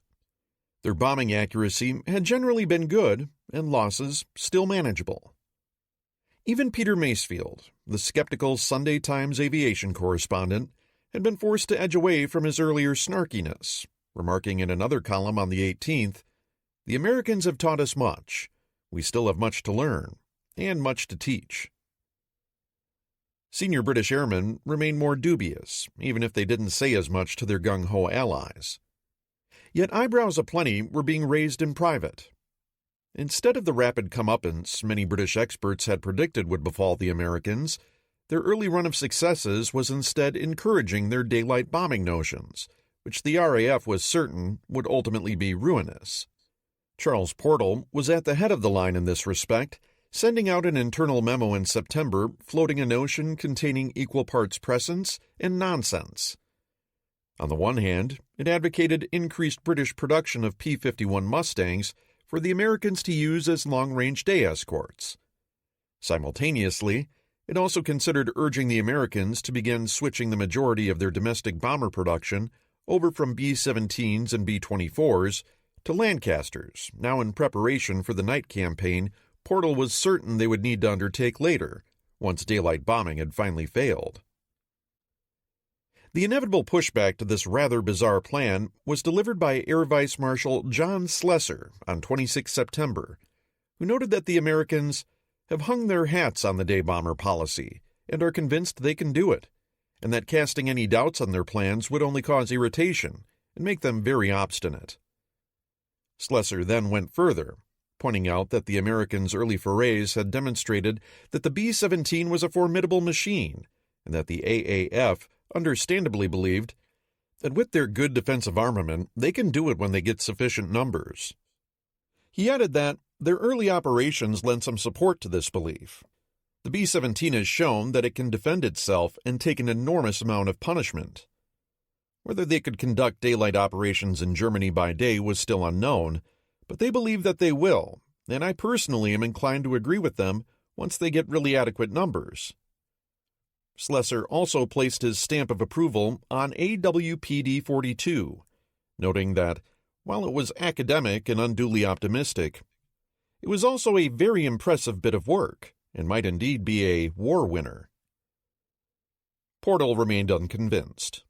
So too was Winston Churchill, who, on 16 October, sent a message to Harry Hopkins pointing out the necessity for the American Air Force to develop an effective night bomber, and also the urgency of producing Mustang fighters with Merlin and later Griffin engines. He then continued disingenuously, "I must say to you, for your eye alone, and only to be used by you in your high discretion, that the very accurate results so far achieved in the daylight bombing of France by your fortresses, under the most numerous fighter escort, mainly British, does not give our experts the same confidence as yours in the power of the day bomber to operate far into Germany." Churchill obviously understood that despite his "your eye alone" admonition, Hopkins would bring this to the attention of FDR. Churchill reiterated his concerns to his own chiefs of staff on 22 October, saying it was important to try and persuade the Americans to divert these energies to night work. But how to broach the subject to them and get them to act on it? Therein lay the rub, for the truth of the matter was that there was no practicable way of pushing the Americans on this topic that didn't also have potentially disastrous consequences at the level of grand strategy. Sir Archibald Sinclair hit this nail on the head in a memo to Churchill on 23 October, where he noted that American strategic opinion was currently divided between those who wanted to attack Germany primarily by air, those who wanted more direct air support for their ground forces, and those in favor of a Pacific-centric strategy. Sinclair pointed out to the Prime Minister that it is in your power to crystallize American opinion and to unite it behind those schools of thought which want to attack Germany and want to do it by building up an overwhelming force of bombers in this country. On the other hand, you will throw these forces into confusion and impotency if you set yourself against their cherished policy of daylight penetration. He urged Churchill to give the Americans the chance to prove or disprove their doctrine, because if it actually worked, the payoff would be immense. It would be a tragedy, Sinclair wrote, if we were to frustrate them on the eve of this great experiment. In the end, it was Charles Portal, with his finely honed diplomatic sense, who recognized it was in Britain's best interest to simply play along for the time being. On 7 November, he told Churchill that the Americans might indeed make a go of things during the day, provided they upped their defensive game still further. If they could, the AAF might force unacceptable fighter losses on the Luftwaffe in the process of carrying out their raids. Here, Portal was glimpsing the strategy that would eventually win the air war, going after the German fighter force. That said, as the RAF histories note, Portal's conversion to the idea of daylight bombing was far from wholehearted. In fact, it represented a strategic shotgun wedding. As Richard Overy points out, from the autumn of 1942, there were evident strains in the relationship between the RAF and the U.S. Army Air Forces, despite the public commitment to combined operations. This rift was driven by a fundamental tension between the tangible and the intangible, with the British insisting on targeting enemy morale, whereas the Americans didn't buy into moral attacks and never would. They were focused on physical objects that could at least be quantified and evaluated for effectiveness. At the moment, neither Air Force possessed the means to achieve their ends. Yet for both air services, demonstrating a united front was a political imperative. They needed to paper over their doctrinal differences and present them as being somehow uniquely complementary and war-winning, rather than representing technological and operational limitations that were currently insoluble. These pressures would come to a head a few months hence at the Casablanca Conference, resulting in a plan for an ostensible joint bombing campaign that satisfied the political needs at hand. As Richard Overy also noted, though, as in any marriage of convenience, the partners had separate beds. Meanwhile, Portal was fighting his own internal battles. He felt he had secured a key political victory when on 30 October the British Chiefs of Staff endorsed a memorandum stating that the Allies must undermine Germany's military power by the destruction of the German industrial and economic war machine before we attempt invasion, which then went on to specify that the heavy bomber will be the main weapon for accomplishing that goal.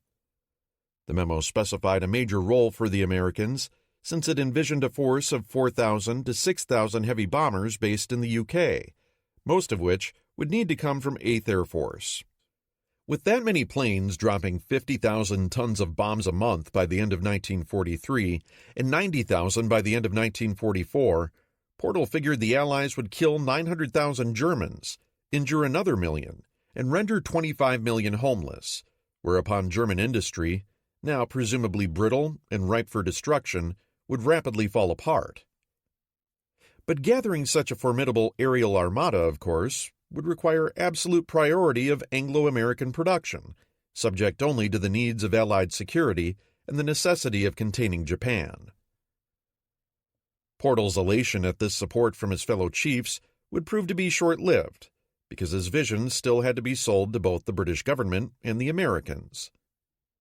When it was informally floated to the American Joint Chiefs in Washington by General Sir John Dill, Hap Arnold, unsurprisingly, greeted it with open arms. But Parshall was rather late on picking up on the reality of the new post-July strategic situation, especially in Washington. When the British had scotched Marshall's dream of a cross-channel landing this year, Ernest King had been the main beneficiary, as we've seen, as he promptly scooped up the resources needed for more aggressive action in the Pacific.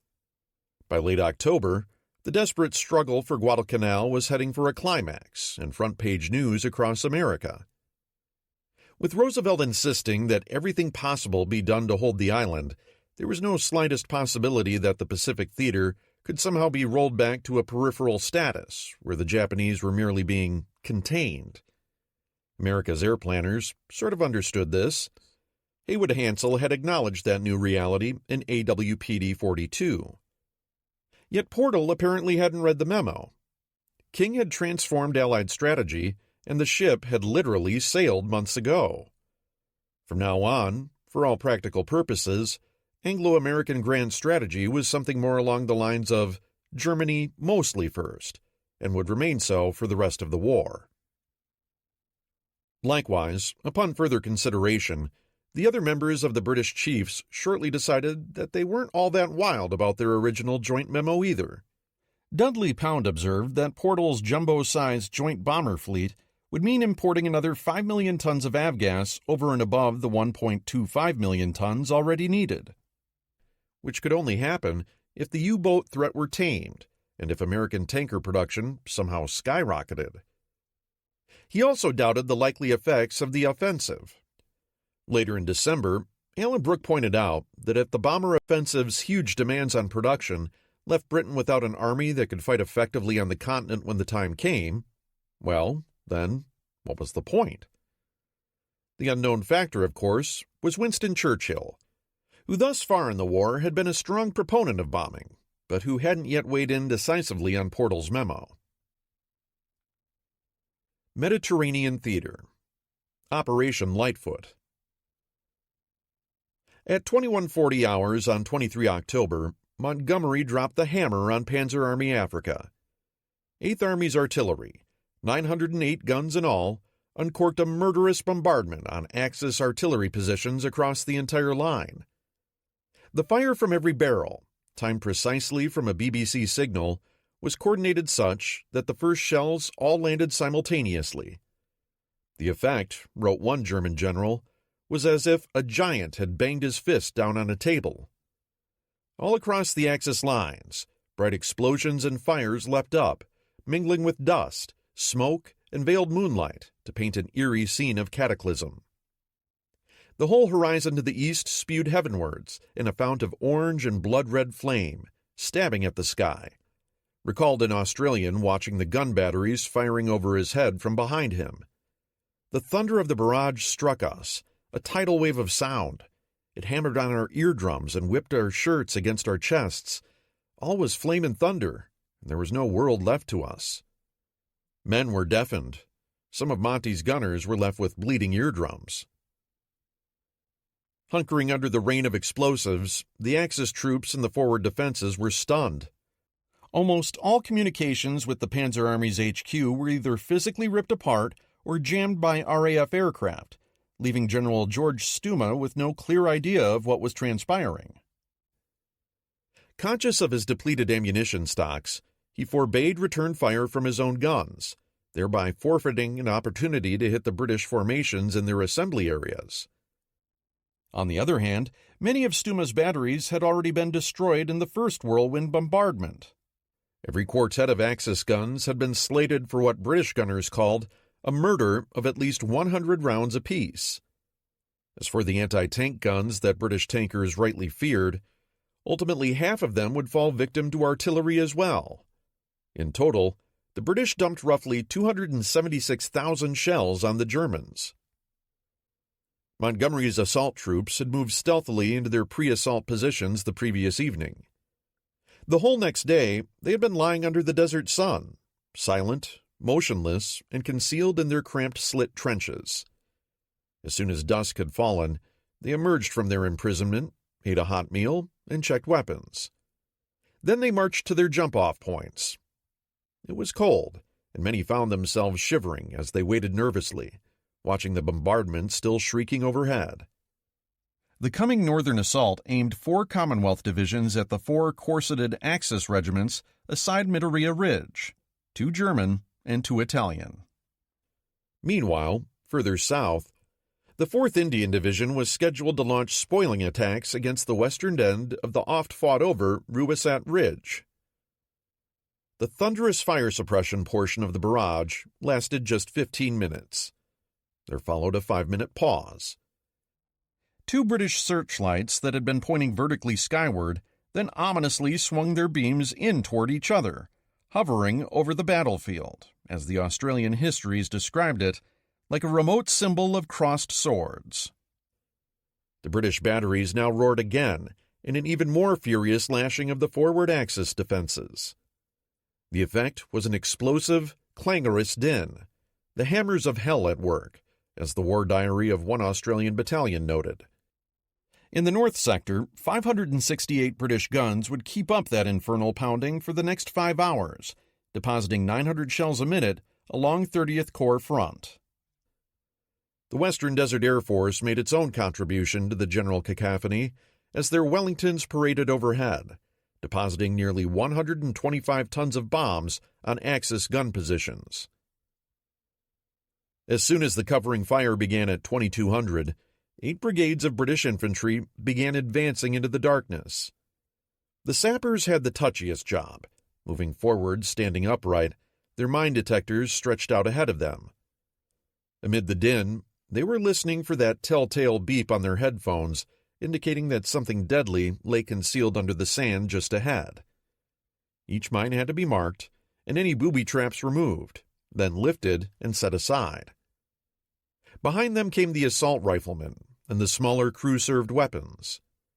As the mine clearing dragged on, planned advances of 7,000 to 10,000 yards seemed to stretch into infinity. The trick was not just reaching the objective and capturing it, but clearing channels through the minefields wide enough that each brigade's soft-skinned vehicles could haul up the heavy weapons, ammunition, food, water, and other supplies that would be needed come morning. Once the objectives were secured, rifle companies had to choose suitable defensive ground and array themselves relative to each other. The all-important AT guns and mortars had to be sighted, and the vehicles moved back to safety. Communications had to be established with the rear. All of this had to be accomplished in the dark, amidst the ongoing bedlam of the heavy guns, with tracers whizzing all around, along with whatever defensive fire the gentlemen from the other team happened to be throwing their way. No matter what happened, everything and everyone had to be dug in and wired up tight before the sun came up, because Axis counterattacks would be inevitable. As 8th Army Corps and divisional commanders had predicted, accomplishing all these things in one night turned out to be a rather tall order. Most of the assaulting troops made it to their intermediate phase lines with little trouble, but by then, the Axis troops were beginning to recover from the initial bombardment and fight back.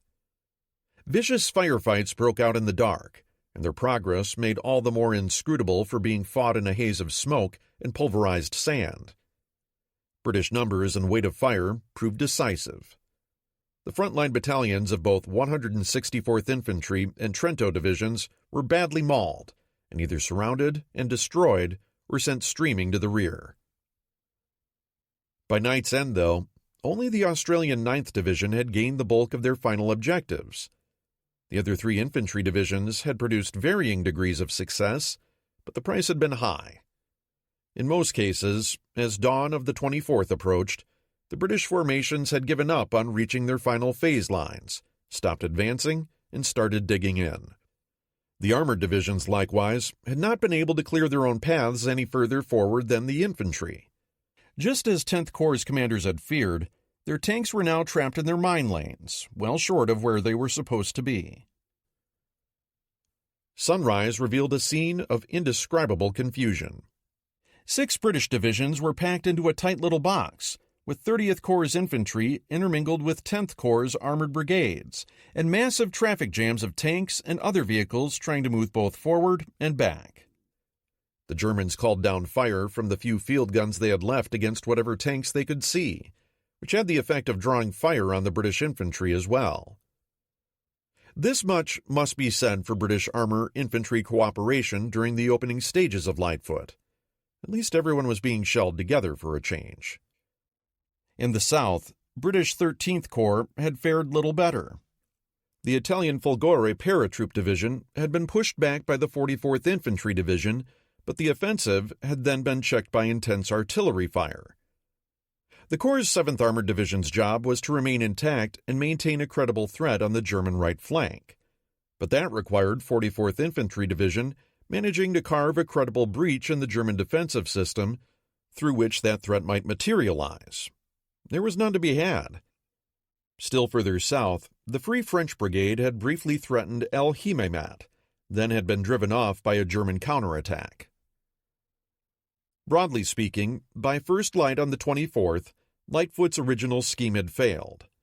The British had only reached their first-day objectives in a handful of places. None of the assault divisions had gotten completely through the defenses. There had been no armored breakout whatsoever. Yet Lightfoot had also achieved a great deal, pushing through the most formidable mine belts, taking an enormous bite out of the northern Axis defenses, and pulverizing the enemy immediately to its front. The question now was whether General Stuma's armor would be able to restore the situation.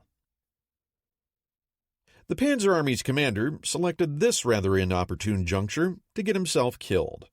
With his communications shattered by the initial British bombardment, Stuma chose the classic German approach of wanting to see for himself what was afoot. Disregarding his officers' recommendations, he piled into a staff car and headed to the front. Blundering into an ambush, his driver whipped the car into an abrupt volte-face and raced away.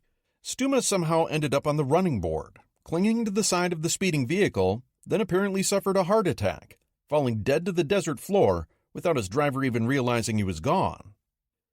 Several crucial hours elapsed before the Africa Corps' commander, General Ritter von Thoma, took over. In the meantime, the Führer had already called Rommel and asked him to return to Africa. He wouldn't be able to arrive until late on the 25th. For the next 2 days, matters remained largely deadlocked. The 51st Highland Division cleared more of its objectives up and took key points near the mythical Kidney Ridge, a feature on British topographical maps that later turned out to be a slight depression. Meanwhile, the battle-hardened Australians punched ahead to capture an important piece of high ground, all 20 feet of it, at Point 29, to the northwest of its original objectives. This was a threatening development to DAK, as it portended the Australians being able to curl around the rear of the German defenses north of the coastal highway. Overall, though, the initial British break-in hardly changed in size. Infantry losses had been heavy. 8th Army had already sustained 6,140 casualties, 3/4 of them in 30th Corps. As for the armor, any time British tanks attempted to advance further into the minefields, they were simply blasted by Axis AT guns. Losses soared. In the first 2 days of fighting, 10th Corps lost 191 tanks, including 122 Shermans and Grants. This was 29% of Montgomery's best armor. The supporting tank regiments for the infantry divisions had suffered similarly. Montgomery was convinced that what was required of Herbert Lumsden, 10th Corps commander, and his divisional officers was more drive and pep in order to push the tanks all the way through the minefields. He applied some ginger in his admonitions to get things moving again. This had no effect, because the simple fact of the matter was that Monty was wrong and his tankers right. The Australian histories acidly pointed out the folly of pushing tanks out across uncleared minefields under the nose of anti-tank guns. Being peppy with the armor at this point would have had no real practical effect beyond leaving yet more brewed-up Shermans burning on the sands. The problem was not one of willpower, but of overcoming the technical realities at hand. Unsupported armor could not take any more ground on this dense, constricted, mine-laden battlefield. That could only be accomplished by infantry assaults, at night, which could clear further paths through the mine belts. On the other hand, for the first time in the Desert War, the Germans were discovering that they could no longer counterattack effectively either. A host of factors was now coalescing to rob the Wehrmacht of one of its most precious commodities, the ability to regroup after an enemy blow, choose a point of weakness, and deliver a lights-out counterpunch. There was Rommel's lack of petrol, for one thing, which narrowed his options in selecting a point of attack. Even when opportunities presented themselves, they rarely panned out. Every time the Axis armor tried driving in an assault of its own, they too found themselves in a shooting gallery. Each British infantry battalion now brandished a dozen or more 6 PDR AT guns and bristled with many more automatic weapons and anti-tank mines than had been the case a year prior. Monty's soldiers were well entrenched. Before Lightfoot's opener, for instance, the Australians had even issued each rifleman unfilled sandbags and a sheet of corrugated metal to pop over the top of his slit trench, providing protection from bursting shell fire. If there were Shermans or Grants in support, their 75mm guns comfortably outranged any Axis tank except the Mark IV F2 Special, and Rommel had precious few of those. All this meant that grappling with Commonwealth infantry formations was now a thorny proposition. Rommel lamented that there was, in general, little chance of success in a tank attack over country where the enemy has been able to take up defensive positions. Meanwhile, whenever Axis vehicles congregated, night or day, the WDAF invariably pounced on them like hawks on a field mouse. Rommel's diary is perforated with lamentations regarding the RAF's ceaseless bombing attacks. German Stukas and Bf-109s were only rarely seen. Arthur Cunningham flyers owned the skies. It wasn't as if the Luftwaffe and Regia Aeronautica weren't flying at all, but they were only putting up about a quarter of the sorties the WDAF was. They were also vastly less effective, sortie for sortie, because in many cases, British air cover over the battlefield forced them to abandon their missions. To the average German soldier, it was as if the Luftwaffe didn't exist. Forming up for counterattacks against the British became nearly impossible. Finally, there was 8th Army's artillery. Sidney Kirkman's gunners had now cut the average wait for fire support to just 4 minutes, and sometimes as little as 2.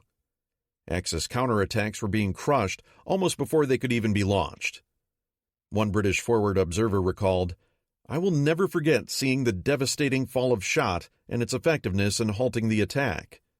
For me, the term firepower took on a new meaning." Rommel's men had always respected British artillery, but Kirkman's guns had now metastasized into something vastly more lethal. All of that was great as far as it went. Nonetheless, it was Montgomery who was still on the hook to produce a victory and send Rommel packing. He couldn't do that by defending. By the evening of the 25th, it was clear that the initial offensive was petering out. Monty knew that the only way to get things moving again was to reassemble sufficient reserves and punch hard a second time.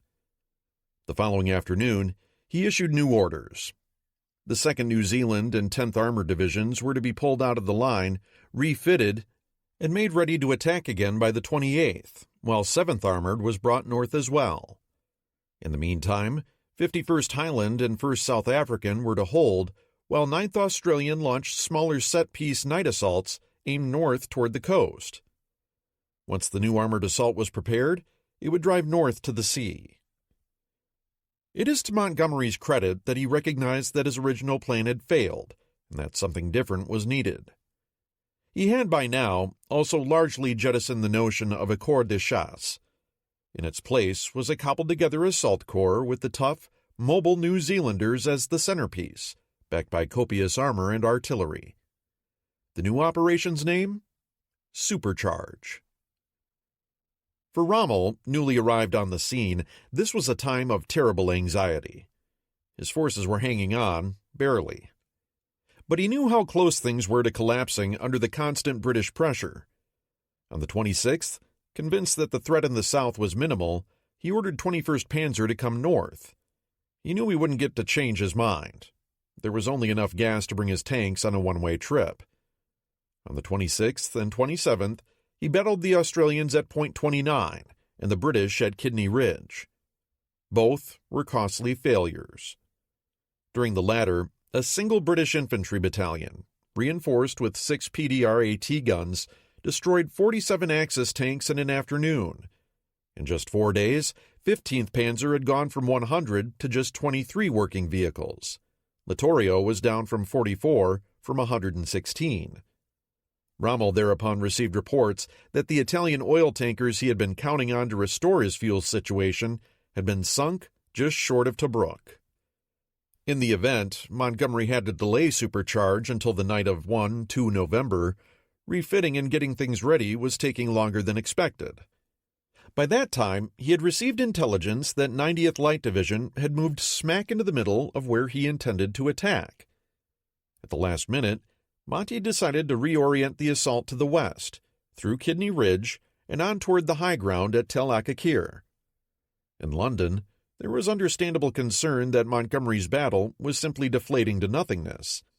But when supercharge went in, supported by 7 hours of air raids and a 3-hour barrage from 360 guns, firing another 150,000 shells, the Axis lines finally started giving way.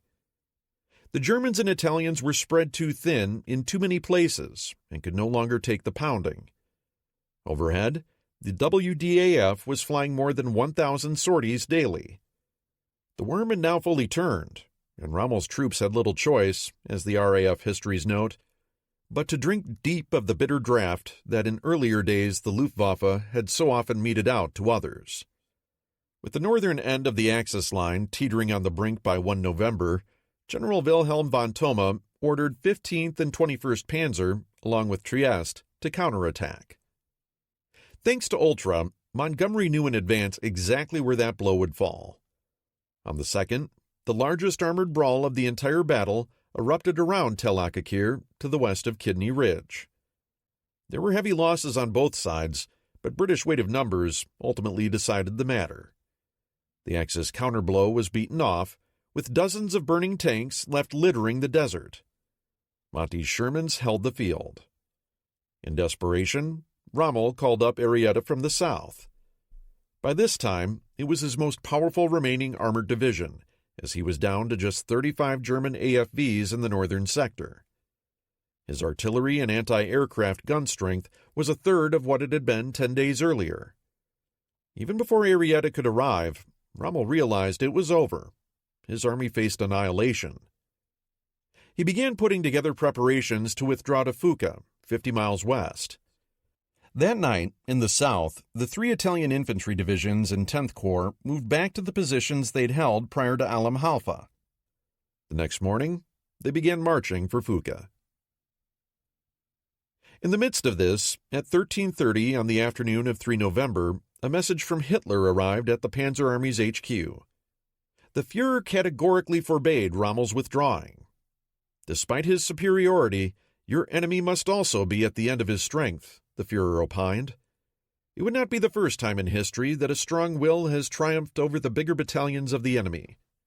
As to your troops, however, you can show them no other road than the one that leads to victory or death. Rommel was completely stunned, he recalled, and for the first time during the African campaign, I did not know what to do. Eventually, he resolved to carry out Hitler's wishes, a decision he later bitterly regretted. Had I known what was to come, I should have acted differently, because from that time on, we had continually to circumvent orders from the Führer or Duce in order to save the army from destruction. For the time being, though, the nascent retreat was halted. The Axis soldiers already in motion west were ordered to stop and stand firm, despite now being in mid-stride. All this was for naught, as events finally overtook Rommel the following day. The morning of 4 November opened again with 8th Army's baleful song of war, as British artillery rained its explosive largesse down on Axis lines in the north. Supercharge wasn't exactly charging, but it was certainly grinding ahead relentlessly. Today was to be different, though. As is often the nature of war, an unseen but all too real threshold had been reached this morning wherein the character of the fighting shifted tectonically. Suddenly, the Panzer Army could withstand no more. The northern front began coming apart. What had been stubborn resistance to supercharge now began liquefying into a rout. On hand to witness the disintegration was Field Marshal Kesselring, who had flown into the Panzer Army's HQ that same morning. A noisy argument broke out as soon as he arrived, with Rommel blaming Kesselring for feeding the Fuhrer overly rosy situation reports, thereby fueling his obstinacy. Kesselring, though, immediately concurred with Rommel's request to withdraw, overrode the folly of Hitler's orders, and told Rommel he would take responsibility back at OKW. By now, though, it was too late to help many of the Panzer Army's less mobile formations. By lunchtime, a bit further forward, DAK was reduced to throwing its own HQ tropes into the fray to cover the withdrawal of the Axis remnants fleeing the front. However, the HQ's Kampfstaffel were themselves surrounded by British tanks, and General von Thoma was taken prisoner. In the afternoon, British 1st Armored Division broke completely through in the northern sector. The 2nd New Zealand and 7th Armored Divisions shortly followed suit, meaning that the front line was roughly along the track running south from Sidi Abd al-Rahman. Montgomery's armor was finally out in the open desert. Arrieta, arriving late, tried stemming the tide but didn't stand a chance. Instead, it too was duly surrounded by advancing British armor columns. The Italians fought bravely, but without hope.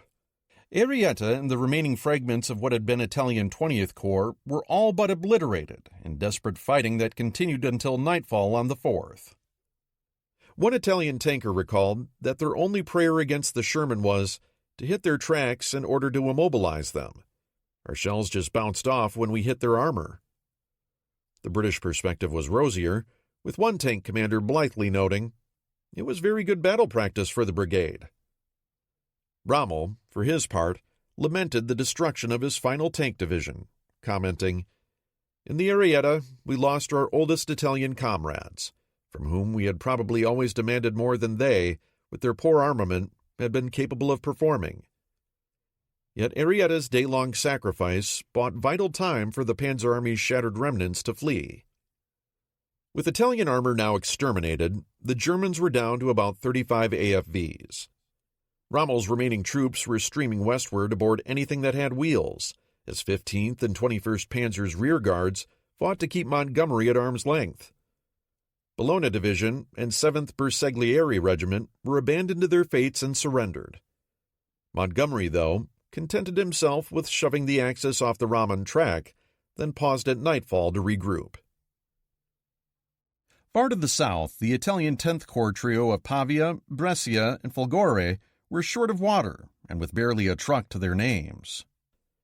They had no choice but to try walking out of the desert to Fuca. Except for a battalion of infantry and some of the artillery, the bulk were shortly scooped up by the British, tired, dusty, and thirsty. Hitler's irrational Haltefel on the 3rd had robbed the Italian leg infantry of any opportunity of escaping calamity on the 4th. In Rome, Foreign Minister Ciano confided barrenly to his diary, "The Libyan front collapses." Across Britain, church bells rang out in raucous celebration, releasing a sudden exhalation of years of pent-up tension. Churchill and Britain finally had a great victory. Rommel was beaten at last, decisively, plainly, and for all the world to see. It hadn't been a pretty thing. Montgomery's triumph, a 12-day bludgeon fest out in the sands, with 8th Army slowly crushing the Panzer Army beneath its weight. Nonetheless, the British had shown that they could win decisively against Rommel and the Germans. The cost had been heavy on both sides. The British lost 13,560 casualties, killed, wounded, missing, more than 500 tanks, most repairable, 111 guns, and about 100 aircraft. Axis casualties are difficult to tabulate. The best estimates had the Germans losing 5,035 killed and wounded and 8,050 captured. The Italians suffered 1,964 killed and wounded and 15,552 captured. Eventually, the Axis POW haul would top 30,000. Two-thirds of them were Italian, as their infantry divisions had largely been unable to escape. Axis equipment losses were immense, including practically all their tanks and artillery, and much of their motorized transport. Rommel no longer had anything much resembling an army. Throughout the battle, Montgomery had displayed a mix of obstinacy and flexibility. He still did not really understand how armor worked in the desert. He was, at heart, an infantry and artillery commander. Yet he also had shown an ability to adapt to changed circumstances after the initial failure of Lightfoot and devise a plan that would succeed in supercharge. Perhaps his most crucial contribution to victory was his ability to project a coolness and calmness to his subordinates, even when it was feigned, which it often was, and to continue resolutely driving his troops forward. He wasn't a brilliant general, but he'd gotten the job done, finally, and at the end of the day, that was what mattered. A fundamental question answered.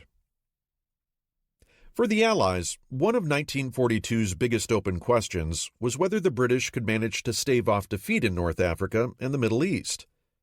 Victory at Alamein settled this question in Britain's favor. It guaranteed Britain's ability to carry on fighting for the duration of the war. For Churchill, only one major challenge to the security of the homeland now remained: securing the nation's seaways. That trial was still ongoing in the Atlantic. But with the Panzer Army's destruction in the desert at El Alamein, the threat to Egypt had finally been removed. Not only that, but the British Army had taken a vital step forward by demonstrating it had sufficient military competence to contribute meaningfully to the Allied war effort. Eighth Army learned more from its defeats than the Panzer Army had ever learned from its victories. So writes historian Niall Barr, in summing up the three battles fought near Alamein, and the cumulative impact they had on the fighting style of the British Army. Alamein marked a watershed in British military effectiveness. Foremost among the things that had changed was the emergence of the Royal Artillery as the centerpiece of everything Britain did on the battlefield. Kirkman's gunners had fired more than 1 million rounds during the 12-day struggle, and his concentrated gunfire had both methodically crushed the enemy and flexibly smothered Rommel's counterattacks. British infantry, too, were now much more formidable in defense and clearly capable of delivering effective night assaults. The value of British combat engineering, standardized infantry drills, sound organization, and first-rate logistics had all been demonstrated. And finally, both the British Army and RAF had made enormous strides in learning to conduct joint operations on the battlefield. Only in the area of cooperation between infantry and armor was there still debate as to how best to proceed. It was a debate that would continue until late 1944, when the British Army was on the verge of invading Germany itself. Despite that, it was clear that the British Army had finally developed a sufficiently robust battlefield force that it could, given air supremacy and material preponderance, defeat the Wehrmacht on the ground. That was a change from a year ago, or even 3 months ago, and a vital step toward Allied victory. Before Alamein, Monty had assured his men that the bad old days were over. It must be said that he had not failed them. Man for man, the British Army would never be effective as the German here, but it had demonstrated that it could still win. Operation Torch sails. Even as Rommel was getting stonewalled in Egypt, the final touches were being put on the gigantic improvisation that was Operation Torch.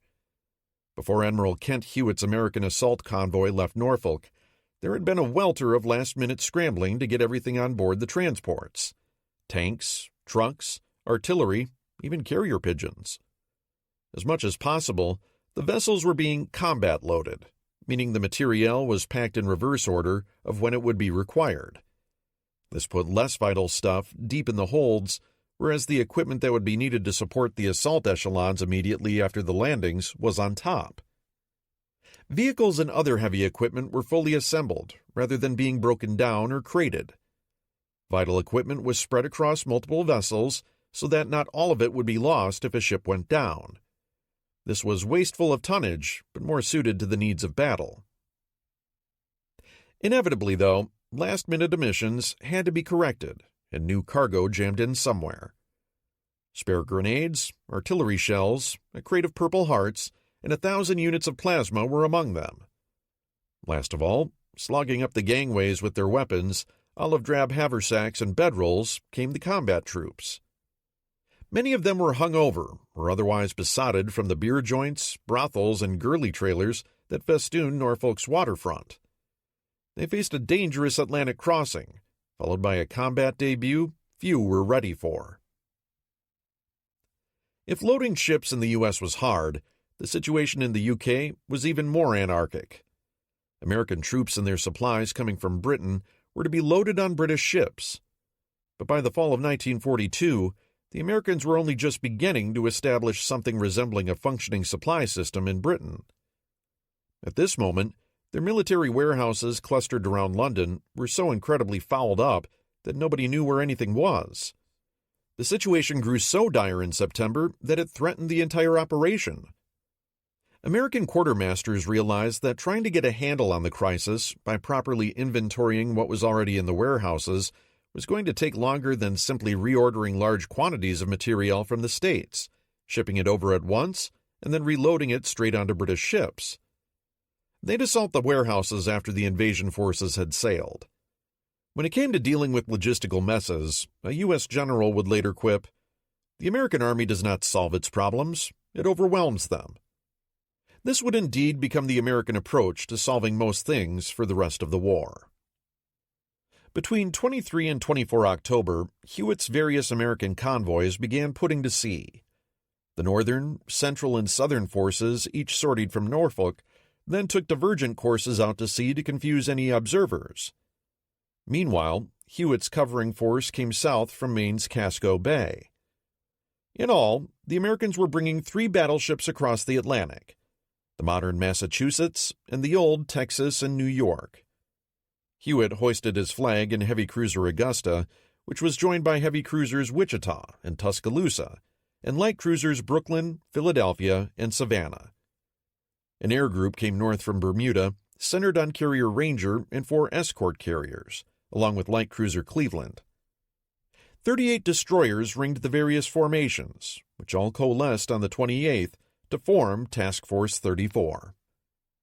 3,000 miles across the Atlantic, the British advance convoys had begun sailing from the Clyde as early as 2 October. These comprised colliers, tankers, crated aircraft, and ammo ships bound for Gibraltar, which would serve as the logistics hub of the entire operation.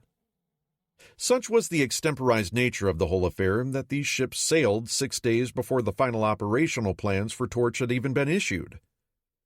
The bulk of the British assault convoys began leaving between the 22nd and 26th.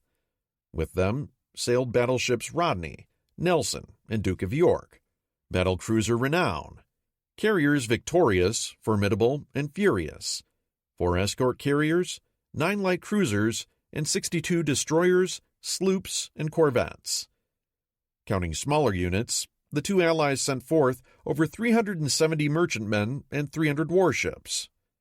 This was truly a joint operation, with both partners putting forth the maximum possible effort.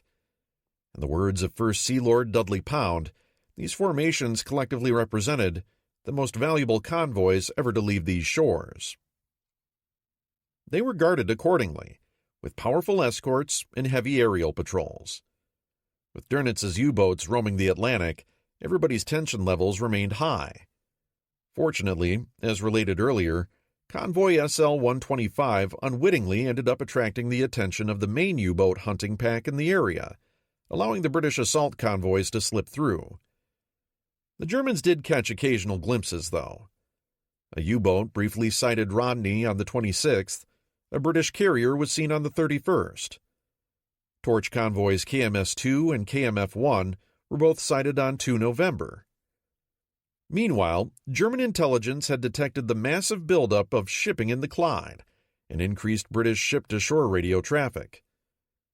Yet Dönitz was able to make no coherent sense of the whole. American Task Force 34, meanwhile, passed completely unseen through the central Atlantic. With the convoys now in motion, an attempt was made to lay the groundwork for a speedy cessation of French resistance once the troops landed. On 19 October, a B-17 flown by Major Paul Tibbets, later to command the Enola Gay over Hiroshima, had covertly whisked Major General Mark Clark, Eisenhower's deputy commander, into Gibraltar. Clark's orders were to undertake a covert mission to North Africa and make contact with the French collaborators that Robert Murphy had been cultivating now for months. A towering six-footer, with ambition to match, Clark had almost immediately levered himself, 4 other officers, 3 special boat service commandos, and their assemblage of folding canoes, submachine guns, radio gear, and whatnot into the already overcramped submarine HMS Seraph. 3 days later, Clark and his party scrambled ashore on a deserted beach at Churchill, some 70 miles west of Algiers. There, at the white-painted French colonial farm manor of Jacques Tessier, they were to meet covertly with both Murphy and General Charles Mast, the French commander of the Algiers Division. With the British commandos hidden so as not to disrupt the illusion that the forthcoming invasion was an all-American affair, the meeting with Mast and his small party was cordial. Mast again strongly endorsed General Henri Giraud's credentials as the one man that could get the French troops to switch sides, which was perhaps unsurprising, because Mast had himself been held until recently in Königstein Castle and had been privy to Giraud's preparations for escape. He affirmed that Giraud's presence and willing cooperation in North Africa would be crucial to Eisenhower. Murphy then raised the topic of Admiral François Darlan. Up until April, Darlan had been the number 2 man in the Vichy government behind Marshal Pétain. Diminutive, duplicitous, and of endlessly malleable loyalties, he'd nearly taken the French fleet over to Britain in 1940, before Mers al-Kabir had solidified his hatred of perfidious Albion. He'd then spent 1941 in reasonably enthusiastic collaboration with the Nazis, thus assuming the mantle as one of Vichy's main villains in the Western press.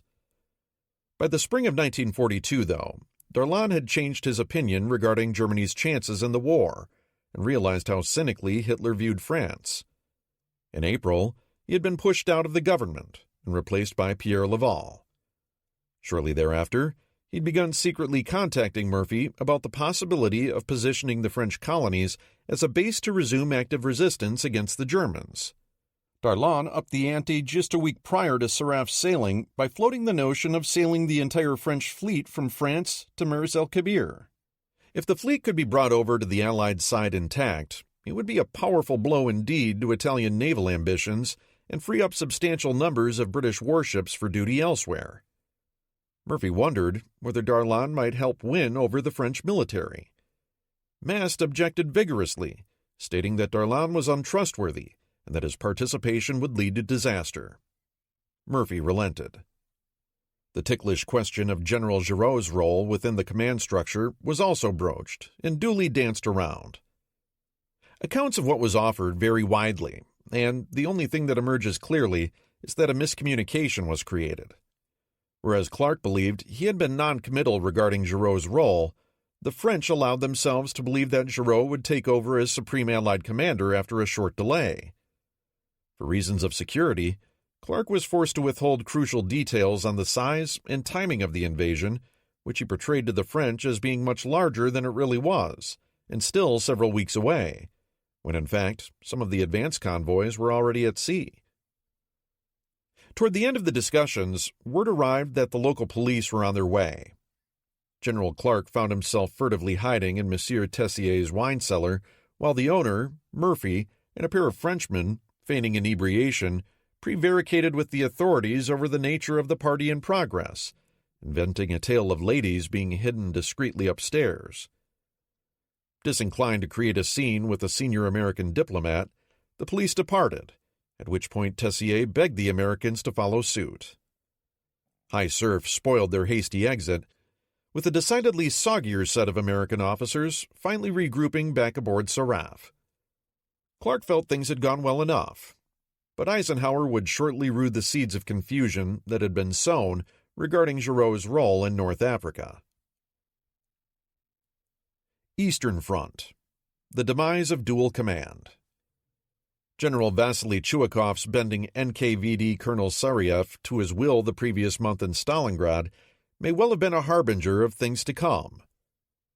On 9 October, a gift unlooked for was given the line commanders of the Red Army. The Presidium of the Supreme Soviet formally abolished the Army's dual command structure. No longer would Army commanders have to vet tactical decisions with their political commissars. No longer could commissars remove a commanding officer at their whim. Unit leaders now had sole power of authority. This did not mean that political officers were a thing of the past.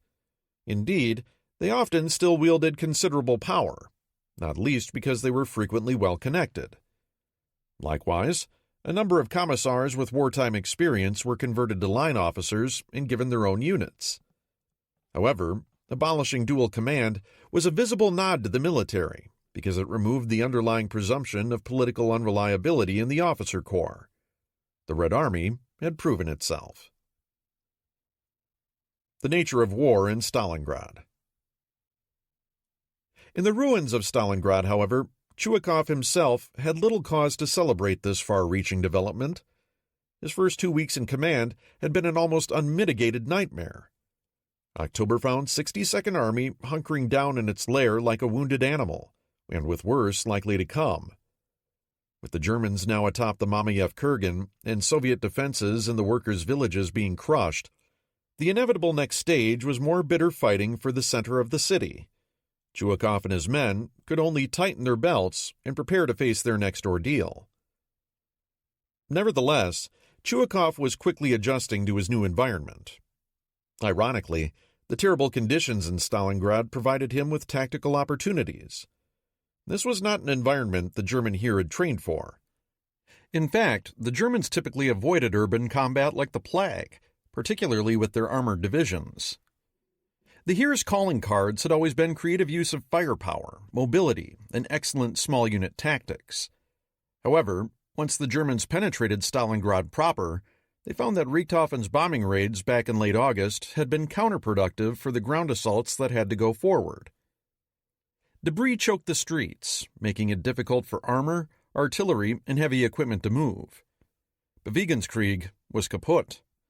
Ruined buildings and piles of rubble provided better cover for the defenders than almost any field fortifications the Red Army could have constructed for themselves. They also provided myriad concealments for guns, mines, tripwires, snipers, and all the other nasty surprises inherent in urban combat. Not only that, but the vast undercity sewage system allowed for the movement of large numbers of troops while hidden from view.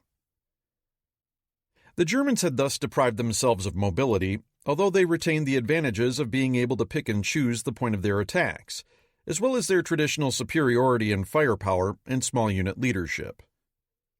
Chuikov attempted to blunt these in a variety of ways. The first was keeping the Germans in close proximity, if at all possible, so they would hesitate to employ their heavy artillery and tactical air power for fear of causing friendly casualties. Depending on the realities on the ground, these hugging tactics, as they became widely known, weren't always feasible. No matter what Chuikov did, the Germans enjoyed an edge in artillery firepower throughout the battle since their heavy guns were on the right bank of the Volga and Chuikov's were not. Throughout the battle, the Germans were often expending 2 to 3 rounds for every one of the Red Armies, and were using much heavier projectiles as well. Likewise, the Germans would sometimes stealthily fall back just prior to unleashing a heavy bombardment to minimize the risks of friendly fire.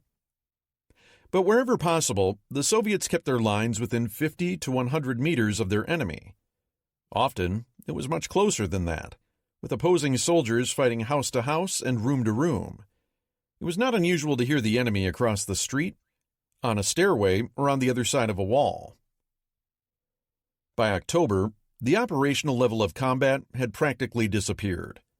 Only tactics remained. Inside the confusing confines of the city, officers on both sides found it difficult to control companies or even platoons.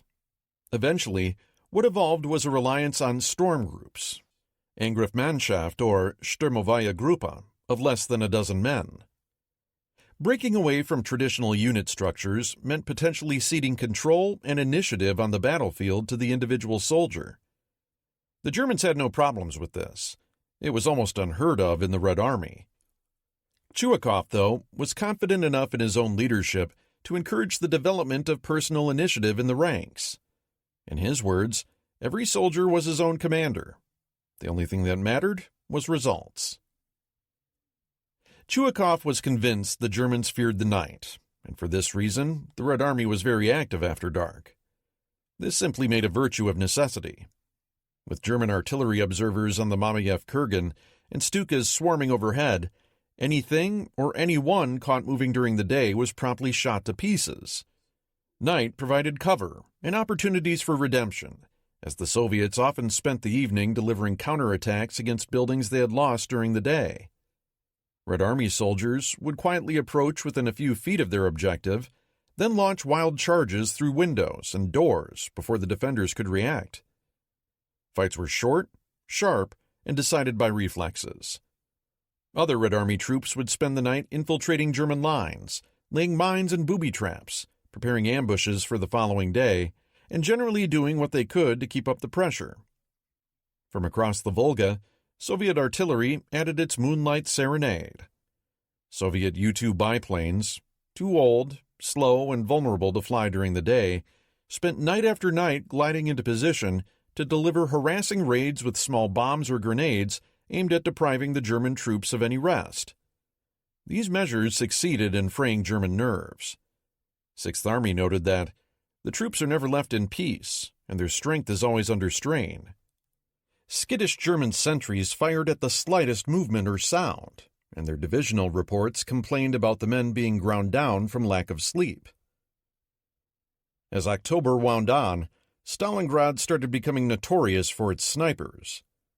Sniping on the battlefield was nothing new, but the Red Army began raising it to an art form, indeed, almost a spectator sport, amidst the city's ruins. Sniping offered Red Army men opportunities to strike back individually against an enemy who had killed their friends, family, and comrades. Indeed, many sharpshooters spoke of the status of their accounts at the Bank of Revenge. The scores of the most prominent marksmen were talked about in the trenches like football scores, and widely reported on the home front. Vasily Zaitsev, perhaps Russia's most famous sniper, killed more than 240 Germans during the battle while training scores of new sharpshooters. This development wasn't Chuikov's brainchild. It arose spontaneously in the ranks, but he promptly embraced it. Like storm groups, sniping promoted inventiveness among his troops and raised the Germans' level of terror yet another notch. Both good things, as far as Chuikov was concerned. Sniping was extremely dangerous work. Good hiding places were hard to find, and it was vital to relocate after firing just a few times. A sniper that got complacent and gave away his position would immediately find himself targeted with not only retaliatory bullets, because counter-sniping was practiced too, but also mortar or anti-tank fire. Snipers tended to lead short, exciting lives, but no one's life expectancy in Stalingrad was terribly long in any case, and snipers got more glory than most, not to mention the visceral satisfaction of personally killing Germans.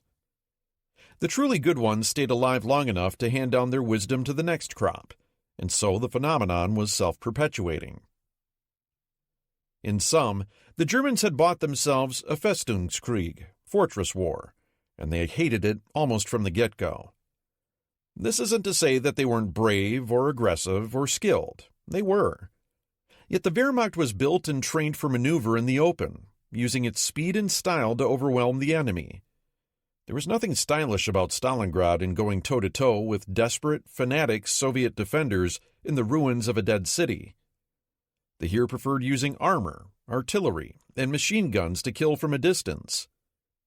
These implements still delivered plenty of death in Stalingrad, of course, but in the cheek-to-jowl confines of a house, apartment, or sewer, the nature of the killing changed, and so did the infantry's weapons. Rifles and machine guns were often too unwieldy. Submachine guns, pistols, grenades, knives, and sharpened spades became the go-tos. For the Germans, this new mode of urban warfare was nothing they had ever experienced. After a few weeks in the city, they coined a new term to describe it: Rattenkrieg, War of the Rats. Impressive as 62nd Army's performance was, its tactical innovations weren't broadly transferable to the larger war on the Eastern Front. The Soviets in Stalingrad were benefiting from having just the right man in charge, as well as an increase of bottom-up initiative and grittiness. Yet it was also the very definition of a unique set of tactical circumstances, a huge urban battleground that wouldn't be fully replicated until the battles for Manila and Berlin in 1945. Things like storm groups and snipers weren't going to make the intermittent Soviet head-bashing on the steppes around Kotluban any less futile. Nor would 62nd Army's newfound sense of personal initiative in the lower ranks be welcomed elsewhere in the Red Army. What was critical to the larger war on the Eastern Front was the time Chuikov bought and the exhaustion he foisted on Paulus's forces. This gave Zhukov and Vasilevsky the opportunity to solve the larger conundrum of how to beat the Germans at their own game out on the steppes. Likewise, for all of Chuikov's wiliness and the heroism of his men, the Soviets were continually losing ground in Stalingrad. On pretty much any day one cares to name, from mid-September to mid-November, Paulus was tantalizingly close to capturing the city. Whenever the Germans had the ability to put together a large-scale attack, they usually prevailed. The Wehrmacht's use of artillery, tanks, and aircraft, even in an urban wasteland like Stalingrad, gave them the upper hand in any set-piece attack. Indeed, when given time to mass sufficiently, they could often temporarily restore momentum to the battlefield, gobbling up whole sections of the city. During the course of the fighting, 62nd Army counterattacked numerous times to retake ground and made local tactical gains on occasions too numerous to count. Yet these gains were always eventually erased by the Germans, however obstinate the defenders. No matter what the defensive terrain looked like, the ultimate advantage was always with the offense, and the tactical fundamentals hadn't changed just because they were now practiced inside a city. The fighting was largely positional, a giant jigsaw puzzle, requiring the identification of key buildings that could be used to develop lanes of fire onto other key buildings, thus systematically unhinging defensive positions one by one. The Germans might have hated Rattenkrieg, but given the strength of their small unit leadership and tactics, they were still proficient at it. Had there been sufficient men in the city, one has to conclude that the Germans probably could have taken Stalingrad no matter what Chuikov did. Indeed, a force as trivial as another infantry corps might have been all that was needed to literally shove 62nd Army into the Volga in mid-September or mid-October. 6th Army recognized the need, informing headquarters that to quickly capture the remains of the city, especially on the eve of a period of bad weather, the Army requires the speedy transfer of new forces. Those German divisions existed, but they were stuck defending strategic oddities like the Reshape salient, or had been shipped north prematurely to Leningrad with Manstein's 11th Army. Had Operation Blau gone forward as originally envisioned, as a series of sequential operations aimed first at the Volga, and then, and only then, toward the oil fields to the south, the Germans would likely already have been hundreds of miles past this place. Instead, this was as far as they were ever going to get. The isolation of northern Stalingrad. Even as Chuikov was coming to grips with his urban environment, the last vestiges of Soviet defenses outside the city were being crushed. The Orlovka salient, long a thorn in Paulus's side, was assaulted from all directions beginning on 29 September. Punching into the Soviet perimeter from the southwest, 389th and 94th Infantry Divisions were joined by 60th Motorized and 16th Panzer thrusting from the north, as well as elements of 24th Panzer Division coming up from the south. In a week's time, the salient was sliced into two pockets, both under tremendous pressure. On the night of 6 October, many of the survivors attempted to break out toward the city. Those in the northern pocket were mostly killed. Some from the southern pocket, under cover from a tremendous Katyusha bombardment Chuikov had organized, made it back to Soviet lines. The Orlovka salient had finally been destroyed. Within Stalingrad, brief Soviet counterattacks accomplished little but a temporary slowing of the grinding German advances. Chuikov himself narrowly avoided death when German bombs ignited a set of fuel tanks just above 62nd Army's command post, sending a river of blazing petroleum down into his HQ. With the Orlovka pocket finally eliminated, 24th Panzer Division turned northeast, aiming directly at the Dzerzhinsky tractor factory, and with the help of 389th Infantry, succeeded in punching a wedge in Soviet defenses that had gradually widened over the course of the next few days. The Germans now sat only blocks from the north corner of the Barricadi factory, and not much farther than that from the southwest corner of the tractor works.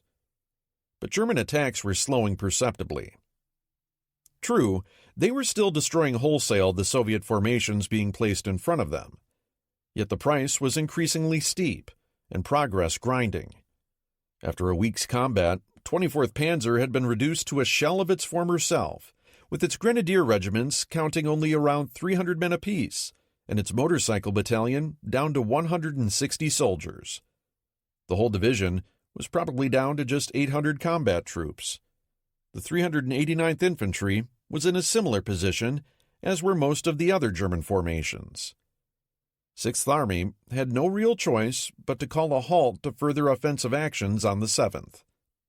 A temporary lull settled over the lines, though constant skirmishing, patrolling, and artillery bombardments meant that the front lines were far from peaceful.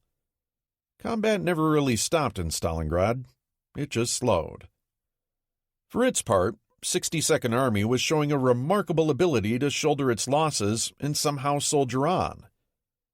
In comparison to 24th Panzer's predicament, some of 62nd Army's divisions numbered less than 2,000 to 3,000 men each, with individual brigades fielding only a few companies of men, but that was still better than their foes.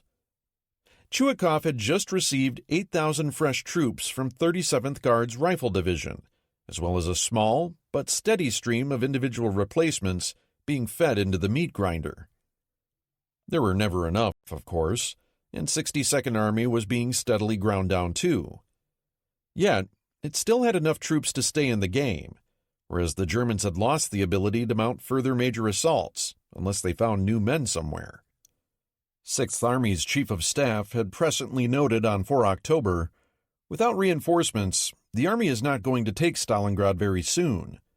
The danger exists, were the Russians to make fairly strong counterattacks, our front might not hold, because there are no reserves behind it." Meanwhile, out on the steppes, the Red Army was laying the groundwork to take advantage of those weaknesses. However, in the short term, 62nd Army was in dire straits. Given Stalin's concerns regarding Stalingrad's crumbling defenses, the Red Army would inevitably need to beat its head against 6th Army's flanks somewhere, so as to keep the German busy in as many places as possible. Having tried, and failed, twice in Kotluban, the Stavka shifted its focus south. It instructed the 64th Army, which had been pried apart from 62nd Army in the city, to bridge the gap between them. At the same time, 57th and 51st Armies would assail Romanian positions in the Lakes District just south of the city. These forces stormed into action on the night of 28-29 September. 64th Army accomplished little, but 57th Army had much better results against Romanian 6th Corps, strung out on the barren steppes with little in the way of defensive preparations. The Soviets shoved the Romanians back as much as 18 kilometers in places. Paulus had no choice but to dispatch 14th Panzer Division south to stabilize the situation. Arriving on the 30th, it did exactly that. It was nonetheless unable to erase the Soviet gains. For Hitler, who still maintained illusions of using 14th Panzer and 29th Motorized Divisions for a planned deep thrust against Astrakhan in the near future, these reactions threw spanners in the works. Nearer to home, Paulus now had no ability to call on either of these relatively fresh formations for use against the city's northern factory district. Almost as soon as fighting in the south calmed down, and with a lull in the proceedings still underway in the city, the Stavka ordered Konstantin Rokossovsky's Don Front to hit Kotluban yet again, with its 1st Guards and 24th Armies. Third time's a charm can hardly be applied to these punch-drunk blows, however, as Rokossovsky's forces had barely recovered from their last beating at the hands of 14th Panzer Corps on the steppes north of town. As always, however, there was no gainsaying Stalin in the matter. Rokossovsky's forces duly switched over to the offense, attacked feebly, and were handed 3 more days of pointless bludgeoning for their trouble. Though each was a costly tactical failure, the aggregate importance of these ongoing flank attacks cannot be overstated. The fate of Stalingrad was teetering on the brink of disaster. Chuikov's 62nd Army could have lost the city at almost any time from early September onward.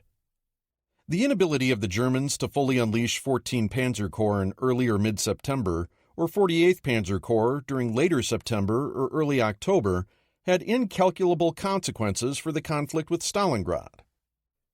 Chuikov's defenses in mid-September demonstrate that any substantial change in the correlation of forces during this critical period could have led to the wholesale collapse of 62nd Army. The Red Army's spoiling attacks at Kotlubin and elsewhere were hideously expensive and continued illustrating the worst tendencies of the Red Army on the offensive: a lack of adequate preparation, crude coordination of artillery, and wooden tactics. But in aggregate, they were crucial in reducing the weight that 6th Army could bring to bear inside the city itself. With the month's early attacks waning, 6th Army was scrambling to reconstitute its forces for a renewed assault against the factory district. Several divisions already in the city were reorganized, in some cases consolidating shattered units into a handful of more full-strength outfits. Heim's 14th Panzer Division, its rescue of the Romanians accomplished, was reassigned north for participation in the upcoming offensive. Paulus then peeled the 305th Infantry Division, which had been defending the gap between the Don and Volga rivers, out of the line and sent it into the city.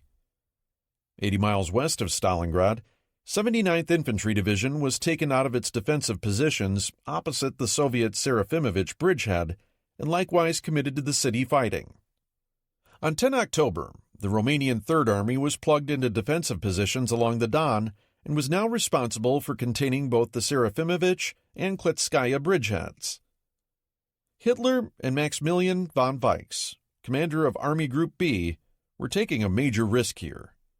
And yet, despite the beating that the Romanians had just received in the Lakes District, von Weichs refused Romanian requests to conduct operations against the bridgeheads themselves, knowing that any such blows would need to be led by German armored formations, which would in turn subtract from the forces available in the city. The Romanians were under no illusions as to the exposed nature of their positions on either flank of 6th Army. If 6th Army was increasingly strained, so too was the Red Army. Should Stalingrad fall before plans for Operation Uranus were complete, the Germans might reinforce their flanks and spoil the entire counteroffensive. To that end, the Stavka was keeping up a steady flow of reinforcements to Stalingrad, just sufficient to hold on, but no more. However, the Kremlin was also holding its cards close to the chest. No one in Stalingrad had any notion that something like Uranus was afoot. It was a nervous time in Moscow, trying to correctly gauge how many men Chuikov needed without either overspending, thereby weakening Uranus, or underspending and losing the city in the process. Throughout this period, the Kremlin's dictator was in a state of constant tension and intermittent fury at the prospect of his namesake city being wrested from him. Thus, despite the Herculean efforts that 62nd Army had already undertaken in the defense of the city, on 5 October, Stalin sent a scathing cable to Chuikov's boss at Stalingrad Front, Yeremenko, with a copy pointedly being sent to Don Front's commander, Rokossovsky, as well. Stalin decried Yeremenko's apparent blindness to the danger which threatens the forces of the Stalingrad Front. Excoriating Yeremenko's relinquishing of block after block to the enemy, Stalin proclaimed himself dissatisfied with your performance and demanded that Yeremenko undertake every measure for the defense of Stalingrad. Stalingrad must not be abandoned to the enemy, and those parts of Stalingrad which the enemy has occupied must be liberated. Thus, despite the slight loosening of the reins in the Stavka of late, Stalin remained very much who he ever was. He was never slow in wielding fear, anger, and insults, and the veiled threat of even more deadly whips. He was at his core a cruel, merciless man. No one who worked for him was ever allowed to forget it, or forget the price of failure. The capture of the tractor factory. At the far northern end of Stalingrad sprawled a monument to Soviet manufacturing might, the Dzerzhinsky Tractor Works. Like the Chrysler Tank Arsenal and Ford's Willow Run, it had been designed by Albert Kahn. During the Depression, work in Detroit had been hard to come by, but fortunately for Kahn, even before Black Tuesday, he'd been hired to help complete the factories needed by Stalin's first 5-year plan. Kahn and his team designed and built 521 plants in the USSR in just 3 years. The Dzerzhinsky Works was one of his most impressive projects, coming online in June 1930. Stuffed full of equipment from Westinghouse, Rockwell, and Chain-Belt, it was the largest tractor plant in Europe when it opened, employing 20,000 people and capable of churning out 50,000 tractors a year. When war broke out, it shifted to the production of T-34s. Even with the city besieged, the factory was still producing tanks, sending them straight to the front lines, sometimes with civilian crews. Now, in mid-October, after a brief lull in which both sides consolidated their lines, the tractor factory was squarely in Paulus's sights. As a result of the extensive reshuffling 6th Army had just undertaken, and the addition of 305th Infantry Division to Walter von Seydlitz's 51st Corps, there was now a bare sufficiency of force to launch a new set of assaults. The diminution of 6th Army's combat power was striking. It had opened its initial onslaught against Stalingrad in early September with about 80,000 combat effectives and 200-some tanks, but these new attacks would feature no more than 55,000 to 59,000 men and 120 AFVs. The opposing 62nd Army now fielded about 42,000 men and between 40 to 80 armored vehicles.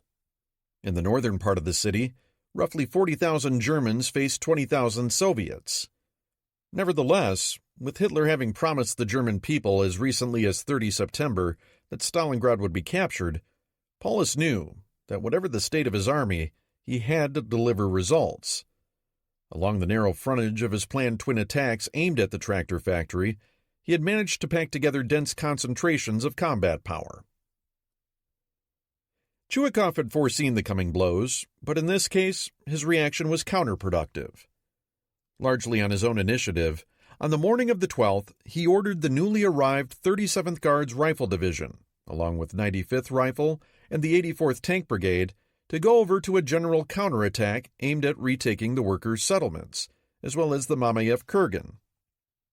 These made only mild indentations in German lines at the cost of heavy Red Army casualties, and then left the Soviets precious little time to dig in and consolidate their new lines before the Germans launched their own blow.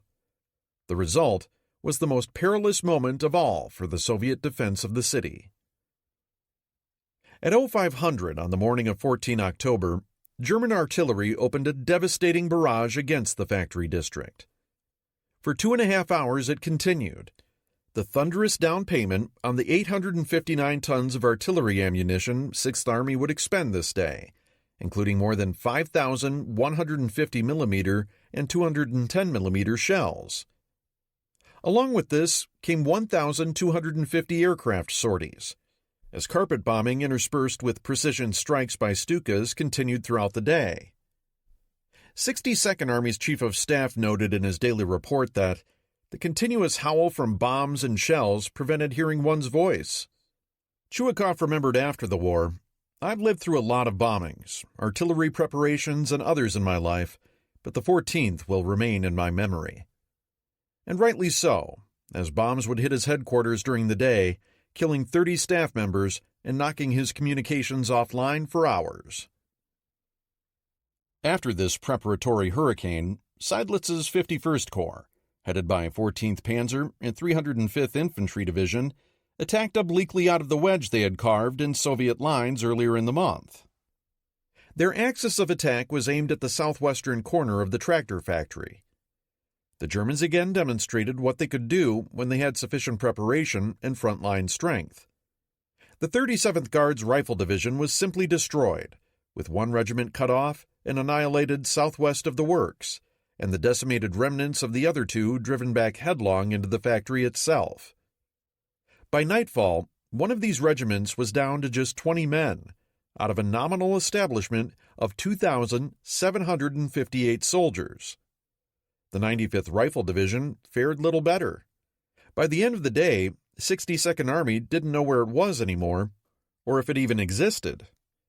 At the same time, the German 389th Infantry Division, backed by assault guns, punched due east into the tractor factory's worker settlements directly into the Red Army's 112th Rifle Division. With its southern flank already collapsing in the face of 14th Panzer's simultaneous onslaught, 112th Rifle was decimated and shoved back to the east. By the end of a day that Chuikov later called unequaled in its cruelty and ferocity throughout the whole of the Stalingrad fighting, the southern portion of the tractor factory had been lost, and the Germans had reached the Volga. Though pockets of resistance held out, 62nd Army's position there had been totally destroyed, with no more coordinated defenses left in the northern factory district. Blame falls squarely on Chuikov's shoulders. The scope of the catastrophe might have been more limited had 62nd Army's commander used his time on 10 to 12 October to dig in with his fresh 37th Guards Rifle rather than counterattacking with them.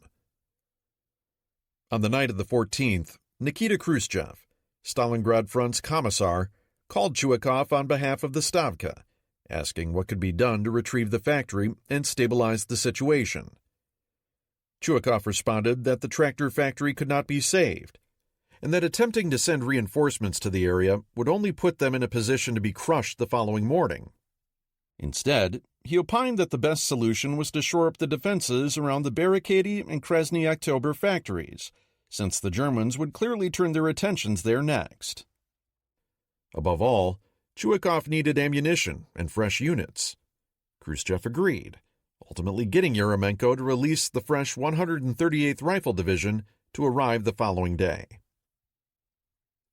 Fighting continued throughout the night as the Soviet remnants trapped in the tractor factory struggled to regroup. Soviet artillery and rockets on the east bank of the Volga kept up a steady drumbeat of support, though it availed them nothing. The following morning, Seidlitz's corps hit the Red Army defenders with further hammer blows, which succeeded in driving out or killing the tractor factory's remaining defenders. The disorganized Soviet remnants were pushed north into the suburbs of Rynok and Spartanovka. By the end of the 15th, the tractor factory was in German hands. German losses had been relatively light. Only 538 soldiers killed, wounded and missing, along with 14 tanks.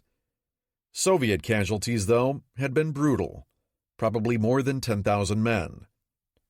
The combat journal of the 37th Guards Rifle noted that by 17 October, the division had suffered 100% losses, and, as a result, only the artillery regiment remains, for which the artillerymen could thank their lucky stars at being located on the east bank of the Volga and not the west.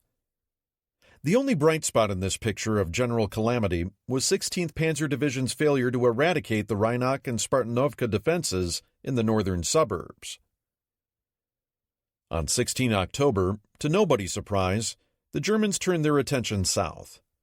Leaving 389th Infantry to clear up the Soviet remnants in the tractor factory and its worker village, the Germans reoriented 51st Corps so that it now faced southward, toward the middlemost of the trio of factories that dominated this region of the city, the Barricady Gun Works.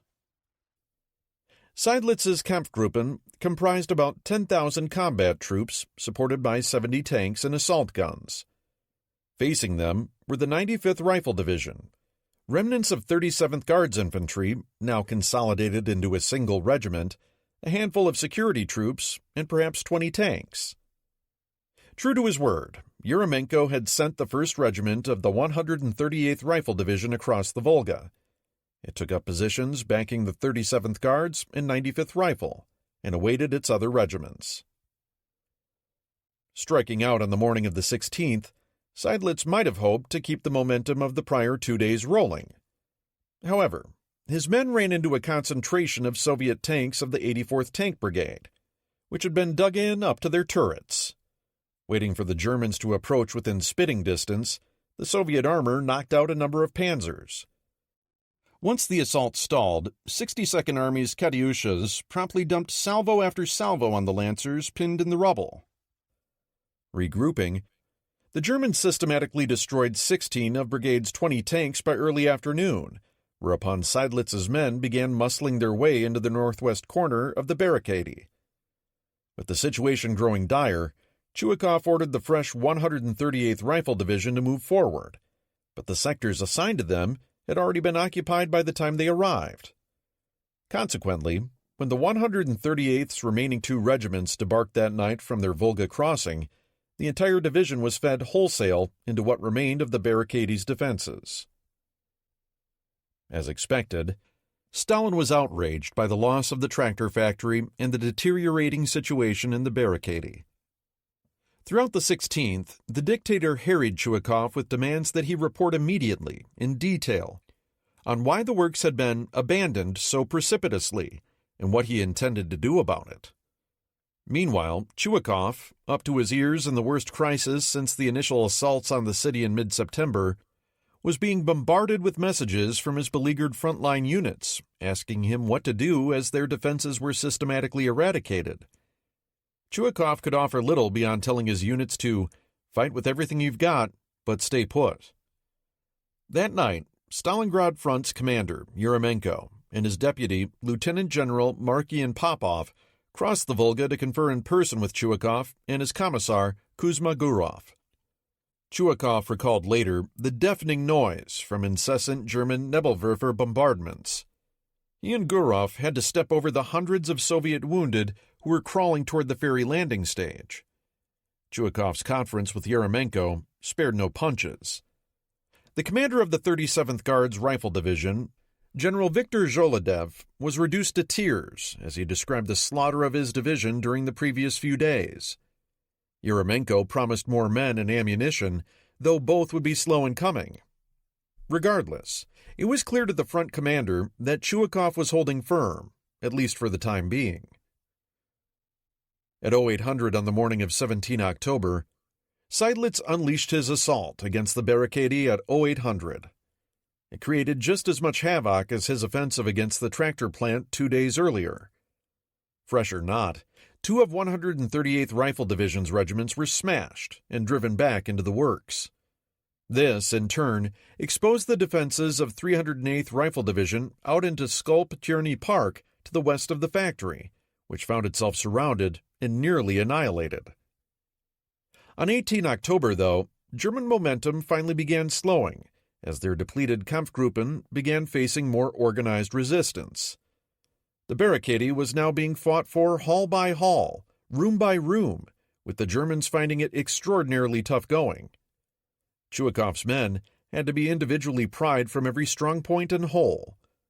A final German assault on the morning of the 19th, launched in a heavy rain, ran straight into withering Red Army fire and was brought to an immediate halt. Seydlitz's 51st Corps was done for the time being. The onset of 3 days of heavy rains brought a temporary halt to offensive operations in any case, allowing the Germans to lick their wounds.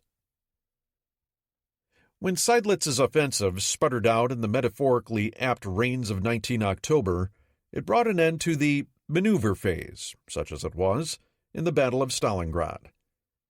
Up to this point, the Germans had often been relatively clever in how they had assaulted various portions of the city. Combining oblique thrusts from unexpected angles and using pincer maneuvers wherever possible, they'd caught Chuikov off guard on several occasions and torn large chunks out of his perimeter before he could react. But by the time 51st Corps' offensive ground to a halt, there was no more room to do that sort of thing. The perimeter of 62nd Army had been reduced to a series of 3 pockets strung along the Volga. The most southerly, manned by 284th Rifle and 13th Guards Rifle Divisions, was centered on Chuikov's HQ, the lower slopes of the Mamayev Kurgan, the tennis racket, and what remained of central Stalingrad. The second and largest, manned by the remnants of 138th, 308th, 193rd, and 39th Guards Rifle Divisions, comprised the strip of land around the Barricady and Krasny Oktyaber factories. The third, manned by the survivors from the destroyed Orlovka salient, was centered on the northern suburbs of Rynok and Spartanovka. In no place were the Soviet positions more than a kilometer or two in depth, and sometimes much less. Chuikov's back was truly up against a watery wall. While obviously bad for 62nd Army's commander, it was also bad for the Germans, in that everybody knew exactly where the remaining fighting had to take place. Even now, the Red Army was turning the shattered ruins of the Krasny Oktyaber and Barricady factories into defensive warrens of awesome depth and complexity. The only way the Germans would be able to take them was frontally, and they didn't have the strength to accomplish that quickly. After 5 days of heavy fighting, 51st Corps had fallen to a new low in combat strength. Its 8 divisions, which had nominal ration strengths of between 8,600 and 12,200 men each, had now decreased to between 2,700 and 5,800 combat effectives. Between them, 14th and 24th Panzer had only 11 and 22 tanks, respectively. The remainder of October witnessed 51st Corps spasmodically beating its head against the Barricady and Krasny Oktyaber factories. Inside this tiny pocket, an area no more than 1.5 square kilometers in size, were packed perhaps 3,000 Soviet combatants and their supporting troops. Arrayed against them were around 6,000 German attackers. Neither side had the strength to fight in great numbers. The German Kampfgruppen were now reduced to company-sized units, supported by a handful of tanks. Aerial photographs of the factories taken during this time reveal a blasted wilderness of huge, roofless buildings, their thick concrete walls surrounded by a lunar landscape of enormous shell and bomb craters. Inside, charred equipment, twisted steel girders, and mounds of rubble choked every hall. The Soviets fought like wolves defending their young. Nothing was surrendered without the most savage combat, and no quarter was asked or given. The fighting was both brutal and yet largely inconclusive. Within a week's time, the Soviets lost most of the Barricady, and the majority of the Krasny Oktyaber as well. Yet the Germans simply did not have the strength to capitalize on their gains and wipe out the diminished pocket. On several occasions, they managed to push detachments all the way to the Volga, one of which briefly secured the last remaining landing on the riverbank. Each time, these incursions were driven back by fanatical Soviet counterattacks. In the Krasny Oktyaber plant in particular, the Heer measured its gains in yards. Individual buildings, even individual rooms, changed hands over and over again. The Germans captured halls number 1, 2, 3, 5, 5A, 6, 7, and 10. When it was discovered that 39th Guards Rifle Division's commander had hidden his terrible casualties until the factory had nearly been lost, Chuikov's infuriated chief of staff sent pitiless messages to his divisional opposite number, informing him that if his reporting did not rapidly improve, he and his commander would be handed over to a war tribunal. Fortunately, for the continued good health of 39th Guards Rifle's senior officers, their unit managed to hold on to the most crucial piece of real estate in the entire factory, Hall 4. Roughly 4 football fields in length, it dominated the northern portion of the works, and quickly gained a reputation for the most savage combat, even by the standards of Stalingrad. Squatting inside this cavernous amphitheater of destruction were rows of enormous blast furnaces. Before the war, they had produced some of the finest specialty steels in all of Europe. Now, all they produced was death. With thick masonry walls impervious to shell fire and surrounded by mounds of wrecked equipment, each furnace became a fortress to be fought over. Try as they might, Hall 4 remained beyond the Germans' ability to completely capture, as 79th Infantry and 39th Guards Rifle Divisions, locked in a death embrace, entombed themselves there. By the end of October, 51st Corps was again at a standstill. On the 24th, the German newspaper Deutsche Allgemeine Zeitung reported, "Our soldiers, worn out, with hollow cheeks and eyes red for lack of sleep, are praying for an end of the battle. Stalingrad is a hell. The Bolsheviks are putting up desperately bitter resistance, with nothing equal to it." Seydlitz and Paulus were looking around for any new replacements that could be thrown into the fight. Precious few were left. On the Soviet side, things were equally desperate.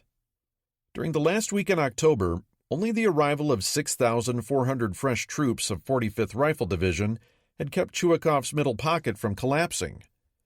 Most of the remaining Soviet divisions in this center pocket were the size of battalions, and the only remaining landing on the right bank of the Volga was within a stone's throw of German panzer grenadiers. Thus, the Stavka continued its policy of feeding in reinforcements as grudgingly as possible, just enough to keep the fires of combat burning and the Germans' attention riveted on the outcome of the combat in the city. Futility around Kotlubin again. When things went to hell in Stalingrad, Stalin could reliably be counted upon to order Rokossovsky's forces to beat themselves bloody around Kotlubin. After the latest debacle in the tractor factory, he did not disappoint, ordering the Don Front's new commander to render immediate assistance to the Stalingraders by employing 24th and 66th Army in fresh counterattacks. Rokossovsky was expected to penetrate 14th Panzer Corps lines and drive toward a link-up somewhere in the vicinity of Orlovka. Any such notion of victory was a phantasm, and Rokossovsky knew it, noting later that the chances of success were remote. 66th Army's commander, General Rodion Malinovsky, a future marshal, hero of the Soviet Union and defense minister, was a fine soldier. But he was still in the process of receiving 7 fresh divisions. He appealed to Rokossovsky not to order all of them into action, as they would simply be wasted. But Rokossovsky had little choice. Stalin was not to be gainsaid. Fortunately for Malinovsky, only 2 of his new divisions had arrived by the time the assault was slated to go forward. As Rokossovsky expected, the counterpunches were a bloody failure, his front diary noting laconically, "The attacking units made almost no advance." Launched on the morning of 20 October, in the same heavy rain that had shut down offensive activities in the city, 24th and 66th Armies were brought to a halt. This didn't stop the Red Army from renewing its efforts for the next 6 days. Another muddy bloodfest on the steps that served to distract 6th Army, perhaps, but at a heavy cost to Rokossovsky's already bruised Don front. This was perhaps the least useful of the 4 Kotlubin offensives to date, in that the German forces they assailed were already stretched so thin that they couldn't have contributed to Paulus's efforts in any case. While Rokossovsky's latest sacrifices were winding down, 64th Army launched its own counterpunch against 4th Panzer Army to the south of the city. Thrusting due north against Kuporozno, 64th Army aimed a shock group of 30,000 infantry and some tanks against the German 371st Infantry Division. These efforts also failed badly. The 371st was briefly driven back, but yielded no more than 1 to 2 kilometers, then stabilized the situation rapidly. Thus, 64th Army's effort was, if anything, even more ineffectual than Rokossovsky's affray had been. However, this inept counteroffensive did have an effect on the Germans, lulling them into even more of a sense of complacency about the nature of the threats facing their flanks, as well confirming the basic shape of Paulus's force allocations. The actual fighting in the city had been conducted with the less mobile forces of 51st Corps, relying on air and artillery support to pull them forward. Meanwhile, anticipating that the Kremlin would attempt to crush the land bridge and link up with the beleaguered garrison, Paulus had used the higher-quality mobile divisions of 14th Panzer Corps to defend that axis. Thus far, the Soviets had thrown some heavy but ham-handed punches, but all of them had been smashed. The question was whether this was really the best that the Red Army could do. Preparations for Mars and Uranus. Meanwhile, preparations continued for the two great counterattacks, Mars and Uranus, against the Reshape salient in Stalingrad. Mars was much the easier to put together. Many of the forces for the operation were already in the area, having already been gathered to counter a German summer thrust that had never materialized. Secondly, the transportation infrastructure in this part of Russia was much better developed than down in the southern hinterlands where Uranus would be launched. While the terrain in the Reshape was often forested and swampy, and the roads mostly dirt, it was at least well served by railroads. The towns of Reshape and Vyazma were both large rail centers. That was one of the appeals of capturing them, and there was no shortage of railways around the perimeter of the German salient that could also be used to bring up materiel for Mars. Even so, the fall Rasputitsa played havoc with the timing of the offensive. It was one thing to use the railways to bring in fresh units to a siding somewhere. It was quite another to then move them through the mud to where they needed to go, and often at night. The original date for the offensive was set to be 12 October, but Zhukov had to ask the Stavka's permission to push it back, first to the 28th and finally to mid-November. In the end, Mars would not be launched until after Uranus was already underway. Two fronts would be involved in Mars, Kalinin under General Maxim Perkayev and Western under Zhukov's protege, the fiery Ivan Konev. Kalinin front would assail the Reshape salient from two directions, west and north. The northern push, using 39th Army, was largely intended just to keep the Germans busy. Perkayev had only 3 tank brigades supporting his efforts here, enough, it was hoped, to punch in the northern face of the salient, but not enough to exploit. Instead, that was the job of Perkayev's Western Force, 22nd and 41st Armies. 22nd Army would breach German lines and unleash its 3rd Mechanized Corps into the Luchesa River Valley. Further south, 41st Army would use both the elite 6th Rifle Corps and 1st Mechanized Corps as exploitation forces to head due east toward the middle of the salient, and there meet up with Konev's forces. It was Konev's Western Front that held the majority of Mars's striking power, as it was directly adjacent to Moscow, and thus easier to supply.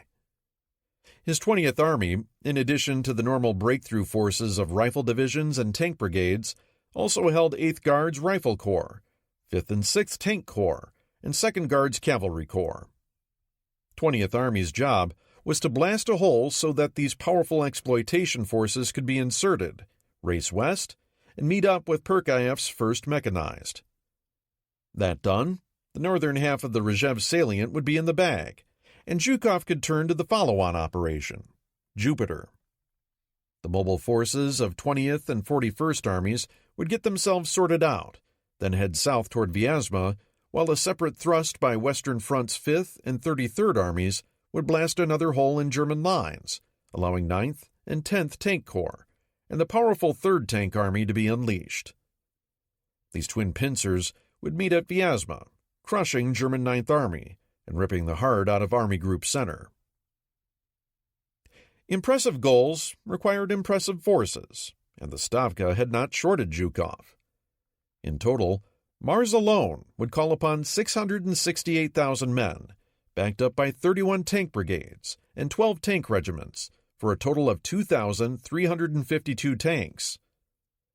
Fire support was massive: 54 artillery regiments, 30 Katyusha rocket artillery battalions, 23 anti-tank regiments, and 15 anti-aircraft regiments, totaling nearly 10,000 weapons.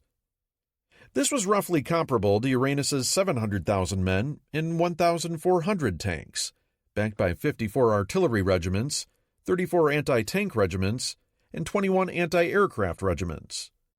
Each operation would employ 7 field armies, with Mars using 6 mobile corps and 39 mobile brigades for breakthrough and exploitation, and Uranus 8 mobile corps and 33 mobile brigades or equivalent. Both operations were truly enormous and intended to achieve strategic results equal to their scale. In the south, however, A vast array of organizational and logistical tasks had to be completed to give Uranus its best chance for success. And now, for the first time in the war, the Red Army was actually taking the time to put in the thought and preparation to do things right, rather than blindly shoveling more cannon fodder into yet another ill-conceived counterattack. This marked a significant maturation on the part of Soviet military art. An operation this large required robust command and control arrangements to provide adequate supervision over the huge number of tactical formations involved. Consequently, on 22 October, the Stavka resurrected the Southwestern Front, which had been folded up back in July, and gave it 1st Guards and 21st Armies, the newly reformed 5th Tank Army, and 17th and 2nd Guards Air Armies, all under the command of Colonel General Nikolai Vatutin. Vatutin, 41 and known as the Boy Wonder of the Stavka, was one of the youngest front commanders in the Red Army. Stalin had personally selected him to command this new front that would spearhead the thrust against 6th Army's northern flank.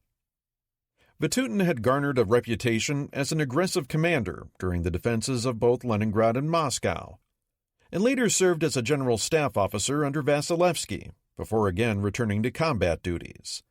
He was the right man to put in charge of a bold armored punch. On Vatutin's left flank would be the well-tested Don Front under Konstantin Rokossovsky, who had been dutifully playing his part against 6th Army's 14th Panzer Corps near Kotlubin for the previous 2 months. Despite the futility of those operations, everyone knew that Rokossovsky was a bold, highly competent soldier. He had under his command 24th, 65th, and 66th Armies and 16th Air Army. His was the weakest of the 3 fronts participating in the upcoming operation, not least because of its constant head-battering against Kotlubin, but also because of its secondary mission. However, his 65th Army, reconstituted from what had been left of 4th Tank Army, would play an important role in covering Southwestern Front's right flank, while the rest of his forces pinned 6th Army down with spoiling attacks across the northern flank. Finally, Yeremenko's Stalingrad front was also being substantially beefed up.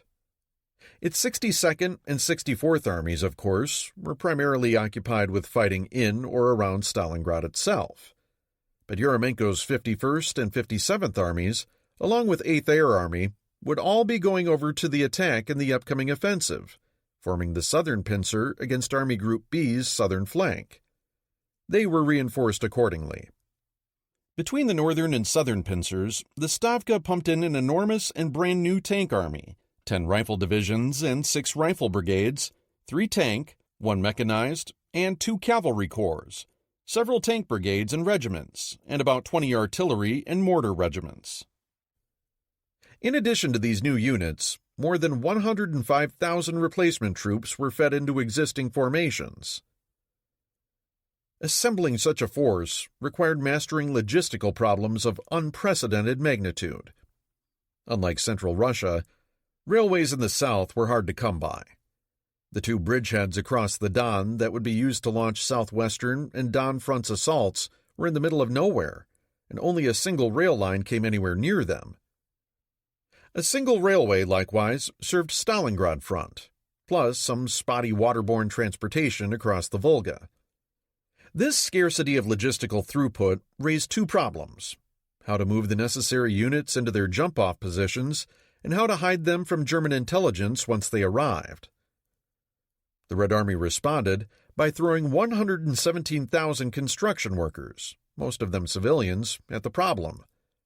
These laborers refurbished nearly 2,000 kilometers of track, laid down 1,160 kilometers of new branch lines, and built 293 new railway bridges. From 22,292 wagon loads handled in September, rail traffic nearly doubled to 41,461 loads in November. Meanwhile, on the Volga, ferries covertly moved 160,000 men, 10,000 horses, 427 tanks, 556 guns, 14,000 vehicles, and 7,000 tons of ammunition across the cold, swiftly moving waters to help build up Stalingrad Front's southern assault. Much of this work had to be done at night. trucks were used for the final movements of materiel to the front, often driving without lights. All military hardware had to be camouflaged from the prying eyes of German aircraft by daybreak. Many of the civilians in the area were mobilized as well. Unless they were actively engaged in construction, most were sent to the rear, along with their possessions and animals, so that Red Army troops could lay up in their towns and villages during the day to avoid detection. Despite Herculean efforts, the work did not go perfectly. For all the extra railway capacity, there was never enough rolling stock to go around. Rokossovsky's Don Front received only 3 of the 7 new rifle divisions allocated, and its remaining formations were badly under strength. 2 rifle divisions slated for Stalingrad proper were stranded at a railway station in Borisoglepsk, hundreds of miles from their final destination. These cumulative showdowns meant that the date of the final offensive kept getting pushed back. Yet, Stalin showed few signs of his normal impatience. On the eve of the offensive, he cabled Zhukov telling him to launch Uranus when ready, and that if it was moved up or delayed by a day or 2, I authorize you to decide that matter too at your own discretion. This was, simply put, not the same man who had led the Red Army to disaster with an ill-prepared winter counteroffensive the previous year. Pacific Theater. Hyakutake gets down to business. After the failed September ground attack against the American southern perimeter, Japan's new plan for retaking Guadalcanal called for a coordinated air, sea, and land operation. 11th Air Fleet would continue degrading Henderson's air power from Rabaul. The Navy, for its part, intended to use a heavy naval bombardment to blast Henderson in concert. Meanwhile, 2nd Division, commonly known as the Sendai Division for the city of its origin, under the command of Lieutenant General Maruyama Masao, was loaded on transports to be landed once the airfield was temporarily put out of business. Sendai would breach the American perimeter and capture Henderson once and for all. During that battle, the Imperial Navy would sortie from Truk, bringing down carrier and surface forces to destroy any remaining American naval opposition. Vandegrift's men would be cut off and either annihilated or forced to capitulate. In preparation for Sendai's arrival, the Navy deposited 17th Army's commander, Lieutenant General Hyakutake Harukichi, and his staff on the sands of Tasafaranga Point early on 10 October. He would be personally overseeing the upcoming offensive. Perhaps not surprisingly, Imperial General HQ decided to send down its watchdog to look over Hyakutake's shoulder, none other than the well-traveled Colonel Tsuji Masanobu. Hyakutake found the situation on Guadalcanal in a calamitous state. The army had just been defeated and pushed back over the Matanikaw River, taking heavy losses in the process and depriving Hyakutake of a launching pad for his upcoming attack. The troops were wasting away from disease and malnutrition. Despite all that, Hyakutake began sketching out his tactical plan. A group of 17th Army staffers duly trudged up to an observation post atop Mount Austin, a jumbled series of patchwork vegetated ridges southwest of Henderson that gave a wide prospect of the area. Looking down from these sweltering neo-Olympian heights, they discerned what appeared to be gaps in the jungle canopy south of the American perimeter, implying less rough terrain there. Hyakutake decided he would use General Maruyama's experienced division to make a deep-looping approach march to that point, then hit the Marines in what he assumed would be their undefended rear. In many respects, Hyakutake's plan was basically a repeat of Kawaguchi Kiyakutake's September attack. Except this time around, Japanese troops would make their approach from the west rather than the east. When the main southern punch was ready to go in, another 5 infantry battalions, along with all of 17th Army's relatively meager artillery, would launch a holding attack on the west side of the American perimeter to tie up their reinforcements. All that was needed was a temporary reprieve from Henderson's air power to get the needed troops and supplies ashore. The Battle of Cape Esperance. In answer to this call, 2 separate groups of Japanese warships had assembled in the Shortland Islands at the southeastern tip of Bougainville, about 270 nautical miles up the slot. Early on the morning of 11 October, they raised anchor and headed towards Guadalcanal. The first, the reinforcement group, contained a pair of seaplane tenders lugging heavy artillery, ammunition, and other supplies to Hyakutake. They were followed by the bombardment group, composed of 3 heavy cruisers and their escorting destroyers under Rear Admiral Goto Aritomo. Their mission was to rain 8-inch gunfire down on Henderson and put it out of business. Bizarrely, the reinforcement group was scheduled to arrive in Iron Bottom Sound before Goto showed up. Since the Battle of Savo Island in August, the Americans had declined to send heavier American warships into the Sound, and the Japanese pretty much had the run of the place after dark. This time, though, the Imperial Navy and Goto were in for a rude surprise. As it happened, Chester Nimitz had grown increasingly frustrated with Robert Gormley's hesitancy in interdicting the Tokyo Express. Moreover, the Americans had their own reinforcement convoy inbound under Admiral Richmond Turner, which would land the Army's badly needed 164th Infantry Regiment on the 13th. On 6 October, the normally hands-off Nimitz pointedly noted to his theater commander, Admiral Robert Gormley, that the American cruiser-destroyer force in the area should be moved from the waters east of Guadalcanal to a position west, both to cover Richmond Turner and to interdict any Japanese reinforcement efforts. By the evening of the 11th, Task Force 64, under the command of Rear Admiral Norman Scott, was coming up the western coast of Guadalcanal with 2 heavy and 2 light cruisers and 5 destroyers. Scott was a thinker and had carefully analyzed the Savo debacle. American pre-war doctrine had a distinct preference for long-range gunnery actions, but Scott realized that the Japanese had more correctly adjusted to the combat environment that pertained. Night combat wasn't a boxing match fought by Marquis of Queensberry rules. It was more like a back-alley knife fight, bloody, chaotic, and over in a matter of minutes. Scott wanted as much control over that melee as he could get. He wasn't going to let his force get spread out. He planned on concentrating his gun power, then using his superior radar to gain a positional advantage. He would close the range, have his destroyers illuminate targets, and then let the enemy have it, with every barrel at his disposal. American aircraft had spotted both Japanese forces on their way down the slot, and Scott had moved to intercept. The Imperial Navy's boldness in sending in the reinforcement group ahead of Goto didn't backfire.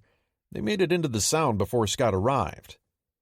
About an hour before midnight, Scott's long line of ships came through the strait between the Russell Islands and interposed itself across Iron Bottom's entrances, awaiting Goto. 3 of Scott's destroyers were in the van, followed by his cruisers, with the remaining 2 destroyers bringing up the rear. Scott had selected as his flagship heavy cruiser San Francisco, whose SC search radar was distinctly inferior to the newer SG units mounted aboard Helena and Boise. Goto was barreling down the slot, oblivious to what awaited him. At 23:25 on the 11th, American radars on Helena began lighting up at 27,700 yards, just after Scott began a column turn to the southwest. The American admiral was unaware of Goto's presence at first, having disabled San Francisco's SC set for fear of its emissions being detected by the Japanese. For all his studiousness, Scott was not what one might call an early technological adopter, and was now unsuccessfully trying to construct a tactical picture based on other ships' reports, some of which were ambiguous. Furthermore, his turn was creating a difficult situation. The good news was that it had unwittingly resulted in Scott's cruisers crossing Goto's T. The bad news was that as a result of garbled communications, Scott's van destroyers found themselves spun out into the no-man's land between himself and Goto. Scott no longer had a precise idea of where his tin cans were, and was understandably concerned that he not fire on them by mistake. Meanwhile, the same fatal lethargy of mind that had afflicted the Americans at Savo applied here to the Japanese. The reinforcement group, which was even now busily unloading its supplies in Iron Bottom Sound, had earlier informed Admiral Goto that no American ships were in the area. Thus, when Goto's lookouts began reporting ships ahead, he was certain they were the reinforcement group retiring back up the slot. On board Boise and Helena, whose SG radars were painting a clear tactical picture, consternation was growing as rapidly as the range continued shrinking. Scott still hesitated to open fire. With the range dials spinning down below 5,000 yards, and Goto's ghostly flotilla now materializing in front of their lookout's naked eyes, one radar operator quipped incredulously, "What are we going to do, board them?" Finally, Helena's captain, having requested permission to fire from Scott and receiving nothing concrete in return, would wait no longer. At 23:46, she lashed out with her entire 15-gun broadside and went to continuous rapid fire. Almost immediately, her sister Boise unloaded as well.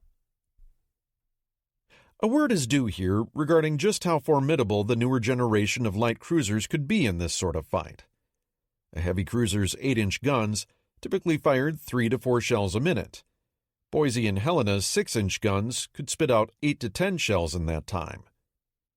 With 15 barrels and that rate of fire, each of them could put more than 2 shells a second downrange and generate a third more throw weight than San Francisco. Tangling with Boise or Helena at close range was the naval equivalent of being shoved into a buzzsaw. The downside to their hail of fire, however, was that their near-constant muzzle flashes made them conspicuous in a night action, and their own radar sets often had difficulty separating downrange targets from the forests of shell splashes their batteries inevitably kicked up. Flagship Aoba was on the receiving end of this maelstrom, and almost instantly paid the price. Goto's signalmen began frantically blinking recognition signals back at their shadowy assailants, hoping that their plaintive, "I am Aoba," would quell what they imagined was friendly fire coming from the reinforcement group. Instead, they received Boise's Gatling-like opening salvos, which smashed Aoba's bridge, scything down the watch and mortally wounding Goto. Aoba quickly hauled out of line to starboard to escape the deluge, while Kinugasa and Furutaka both began curving around to port. The 2 Japanese destroyers peeled away as well. Fubuki didn't make it far before she was reduced to a flaming wreck. Scott, still concerned that he might be shooting at his own destroyers, ordered a ceasefire at 23:47. Boise and Helena, under no doubts regarding their targets, hardly slackened their pace, and in short order, Scott's entire line was blazing away again. Kinugasa was at the rear of the column and farthest from peril for the moment. Aoba, on the other hand, found herself in terrible trouble. One of her forward main turrets had been wrecked even before she finished turning away, and then her rear 8-inch mount was hit and exploded, starting large fires. In the midst of her own escape turn, Furutaka's skipper witnessed the peril of Goto's flagship and shifted his course back port to starboard to loop around and interpose himself between Goto's assailants. This was brave, but also rather ill-advised, because it meant that Furutaka was now tail-end Charlie in the retreating formation. If the Americans admired Captain Araki's gallantry, it certainly didn't slacken their shooting. Whereas Aoba collected about 40 hits, Furutaka shortly received something like 90, which demolished her. It was at this juncture, with the Americans seemingly about to walk all over Goto's command, that Kinugasa made her presence known. At 0009, she fired torpedoes, then shifted fire onto Boise, whose machine gun-like main battery was highlighting her in the murk. A minute later, Kinugasa hit her with 3 shells. One of these, landing just short, dove beneath her armored belt and plowed directly into Boise's forward magazine. Under normal circumstances, this would have proved fatal.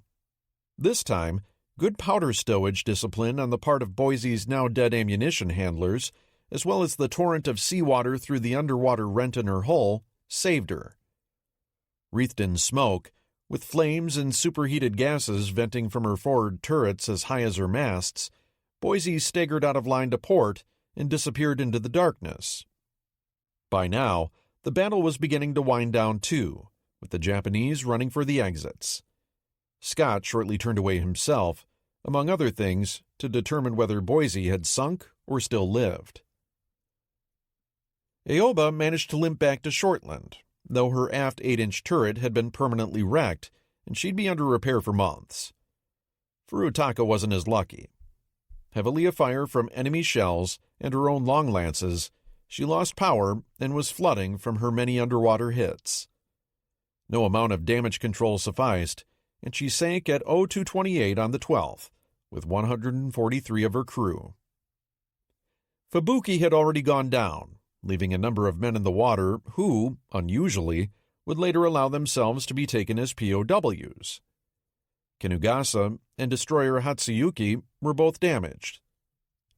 On the American side of the ledger, destroyer Duncan had closed to within spitting distance of Goto's formation and paid the price, sinking the next day with 48 of her crew. As for Boise, effective damage control allowed her to survive her ordeal. However, she had lost 107 killed and would be under repair until 1943. The Imperial Navy was chastened at having been caught so flat-footed, yet managed to convince themselves they had sunk 2 American heavy cruisers. Nonetheless, their first exposure to American radar-controlled gunfire had given them pause. A Japanese report shortly noted that American cruiser gunfire was both highly accurate and very rapid, commenting further that Japanese destroyers that insisted on recklessly closing the range to launch torpedoes have little chance of success. Their action can only result in annihilation under a rain of enemy shells. They also recognized that having multiple formations operating in the area without being in communication had created the potential for friendly fire, which had then led to Goto's fatal hesitance to engage. Scott's victory pumped some much-needed swagger back into the U.S. Navy. It demonstrated that the Japanese could be beaten in a night battle. However, Scott's triumph also sowed dangerous downstream tactical seeds by persuading the Americans that long, linear gun lines were the correct solution for night combat. As time would show, while efficient for organizing gunpower, linear formations were also an open invitation to the sort of devastating torpedo strikes the Japanese were so proficient at delivering. Likewise, by insisting that his destroyers stay in formation, Scott had tied their hands and prevented them from utilizing their own tin fish. Much of Scott's reliance on simplistic tactical formations had been driven by the fact that the Navy was still relying on pickup teams of ships that had never had a chance to exercise as a unit. The Japanese could do that sort of thing because they had a fairly uniform doctrine and had done plenty of night training before the war. The Americans, though hardly unschooled at night combat, were still groping for answers against their highly proficient new enemy. Whatever Cape Esperance's flaws, though, the Americans had little reason to be picky. A win was a win. The bombardment. Despite Goto's failure, the Japanese were undaunted in their efforts to knock out Henderson and beef up their own ground forces. A convoy of 6 fast transports and 8 destroyers was soon loaded up at Shortland and began heading down the slot on 13 October, ferrying 4,500 troops from Sendai Division, along with artillery and ammunition. To this point in the campaign, the presence of Henderson Field's lethal warbirds meant that not so much as a single Japanese cargo ship had been able to unload at Guadalcanal since the Marines had splashed ashore in August. Now the Japanese began aiming a combination of blows at the airfield that took the campaign into a whole new phase. That same morning, 2 heavy air raids badly cratered Henderson's runway. Later in the afternoon, from somewhere west of the Marine perimeter, the Japanese managed to get a pair of recently landed 15-centimeter field guns into action. Soon, the collectively dubbed Pistol Pete was sprinkling shells around the western end of the airfield. The Japanese guns didn't have enough ammunition to do anything really serious, but they certainly made the job of the Seabees trying to repair the runway that much harder. The kicker, however, came on October 14th, just 2 nights after the battle at Cape Esperance had apparently tilted naval supremacy toward the Americans. Shortly after midnight, a pair of enormous black shadows slipped unseen into Iron Bottom Sound's calm waters. About an hour later, Louis the Louse, the unwelcome nightly Japanese float plane visitor that flew harassment missions, showed up overhead. There was nothing unusual in that, nor much American consternation when Louis began dropping green flares over Henderson Field. What came next, on the other hand, was unforgettable. Starting at precisely 01:33½, Battleship Kongo and her sister Haruna began unleashing their 14-inch guns in what was probably the heaviest concentrated bombardment any American military unit has ever suffered. A mixed avalanche of high-explosive, pyrotechnic, and armor-piercing projectiles, nearly 10 tons a minute, was screaming overhead and landing with thunderclaps all around the airfield.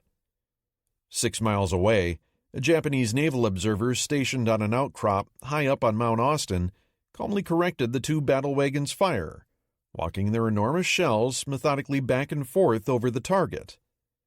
Anyone and anything above ground, tents, cots, trucks, rations, was shredded down to slaw. General Vandegrift, huddling on the floor of his shuddering dugout, recalled later, "A man comes close to himself at such times." Unless someone had actually been under such monumental fire, he noted, it was impossible to convey a sensation compounded of frustration, helplessness, fear, and in the case of close hits, shock. For an interminable 80 minutes, as the terrified and infuriated Americans hunkered down under what came to be known as the bombardment, the two battle wagons did their best to flatten Henderson.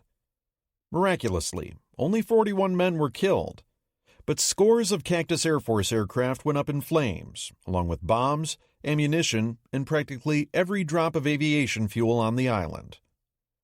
For weeks, Japanese soldiers out in the jungle had been on the receiving end of their fair share of American firepower. Now, bearing witness to the infinitely greater response being doled out by the Emperor's battleships, elicited a savage sense of schadenfreude. Around 0300, having pumped 973 heavy shells into the marine perimeter, Kongo and Haruna checked fire and headed back out of the Sound. The next morning, the Americans staggered out of their holes to see what was left of Henderson. The answer was, not much. One survivor remarked that it looked like some god had swept his giant hand across the airfield. The night before, the Cactus Air Force had boasted 90 operational aircraft. About 24 Wildcats at the new Fighter 1 strip southeast of Henderson had survived, but only 7 usable dive bombers were left on Henderson. Worse, almost all of the aviation gasoline had gone up in flames. The Americans drained gasoline from their wrecked aircraft to refuel what was left, a pathetic gesture if ever there was one. They knew that a Japanese reinforcement convoy was approaching and that there was practically nothing they could do about it. That night, Admiral Mikawa paid another visit to Iron Bottom Sound with Chokai and hot-shooting Kinugasa, hurling 752 8-inch shells into the still smoking perimeter that thankfully added relatively little to the destruction. The following morning, the 15th, the Marines awoke to see the masts of Japanese transports plainly visible to the west. Admiral Tanaka's high-speed convoy had made landfall during the night and was busily unloading the men and equipment of Sendai Division. This was stark confirmation that the Japanese had asserted daylight control over Guadalcanal's waters. The Cactus Air Force's commander, General Roy Geiger, remarked, "I don't think we have a goddamn Navy." However, the Americans were nothing if not resilient.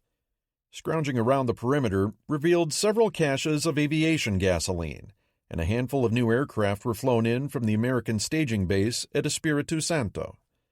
Together, they gave the Marines at least limited means to strike back.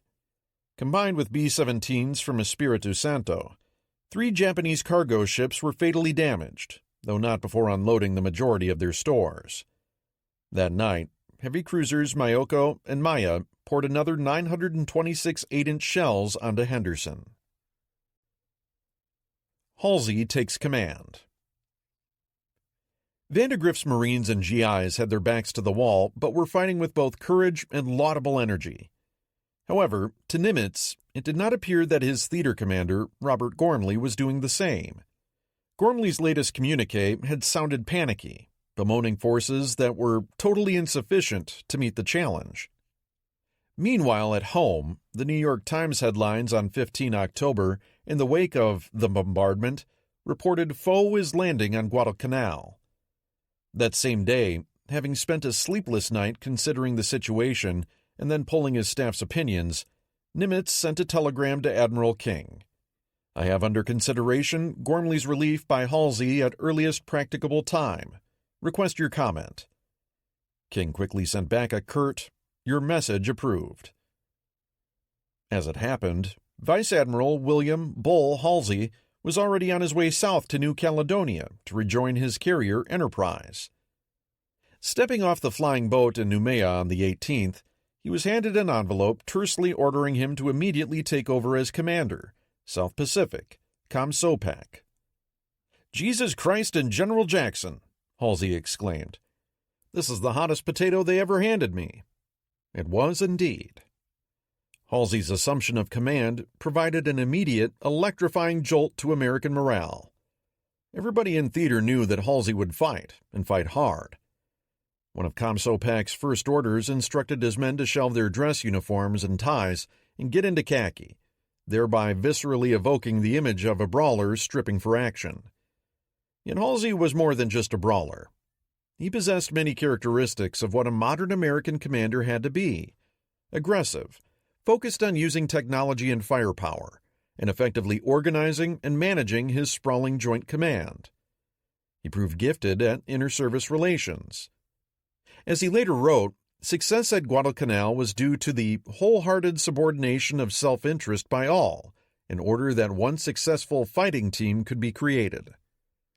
Halsey personally and publicly acknowledged the Army's contributions, and made sure the American public knew about them too. When it came to media relations, a topic that would probably have drawn a blank stare from almost any German general besides Rommel, COMSOPAC demonstrated a flair second only to MacArthur. Guadalcanal, along with Stalingrad, was currently the big story in America's newspapers. The situation was dire, and defeat a real possibility. Halsey, always quick with a quotable, sometimes profane line, exhibited the aggression and candor the American people wanted. Nor did his gift for PR hurt his efforts in securing materiel for his theater. Guadalcanal's potential negative impact on civilian morale had obviously not been lost on the country's commander-in-chief. By late October, Roosevelt was making it clear to his senior military advisors that they needed to ensure that every possible weapon gets into that area to hold Guadalcanal. Mastering the logistics of getting those weapons where they were needed, though, was one of the biggest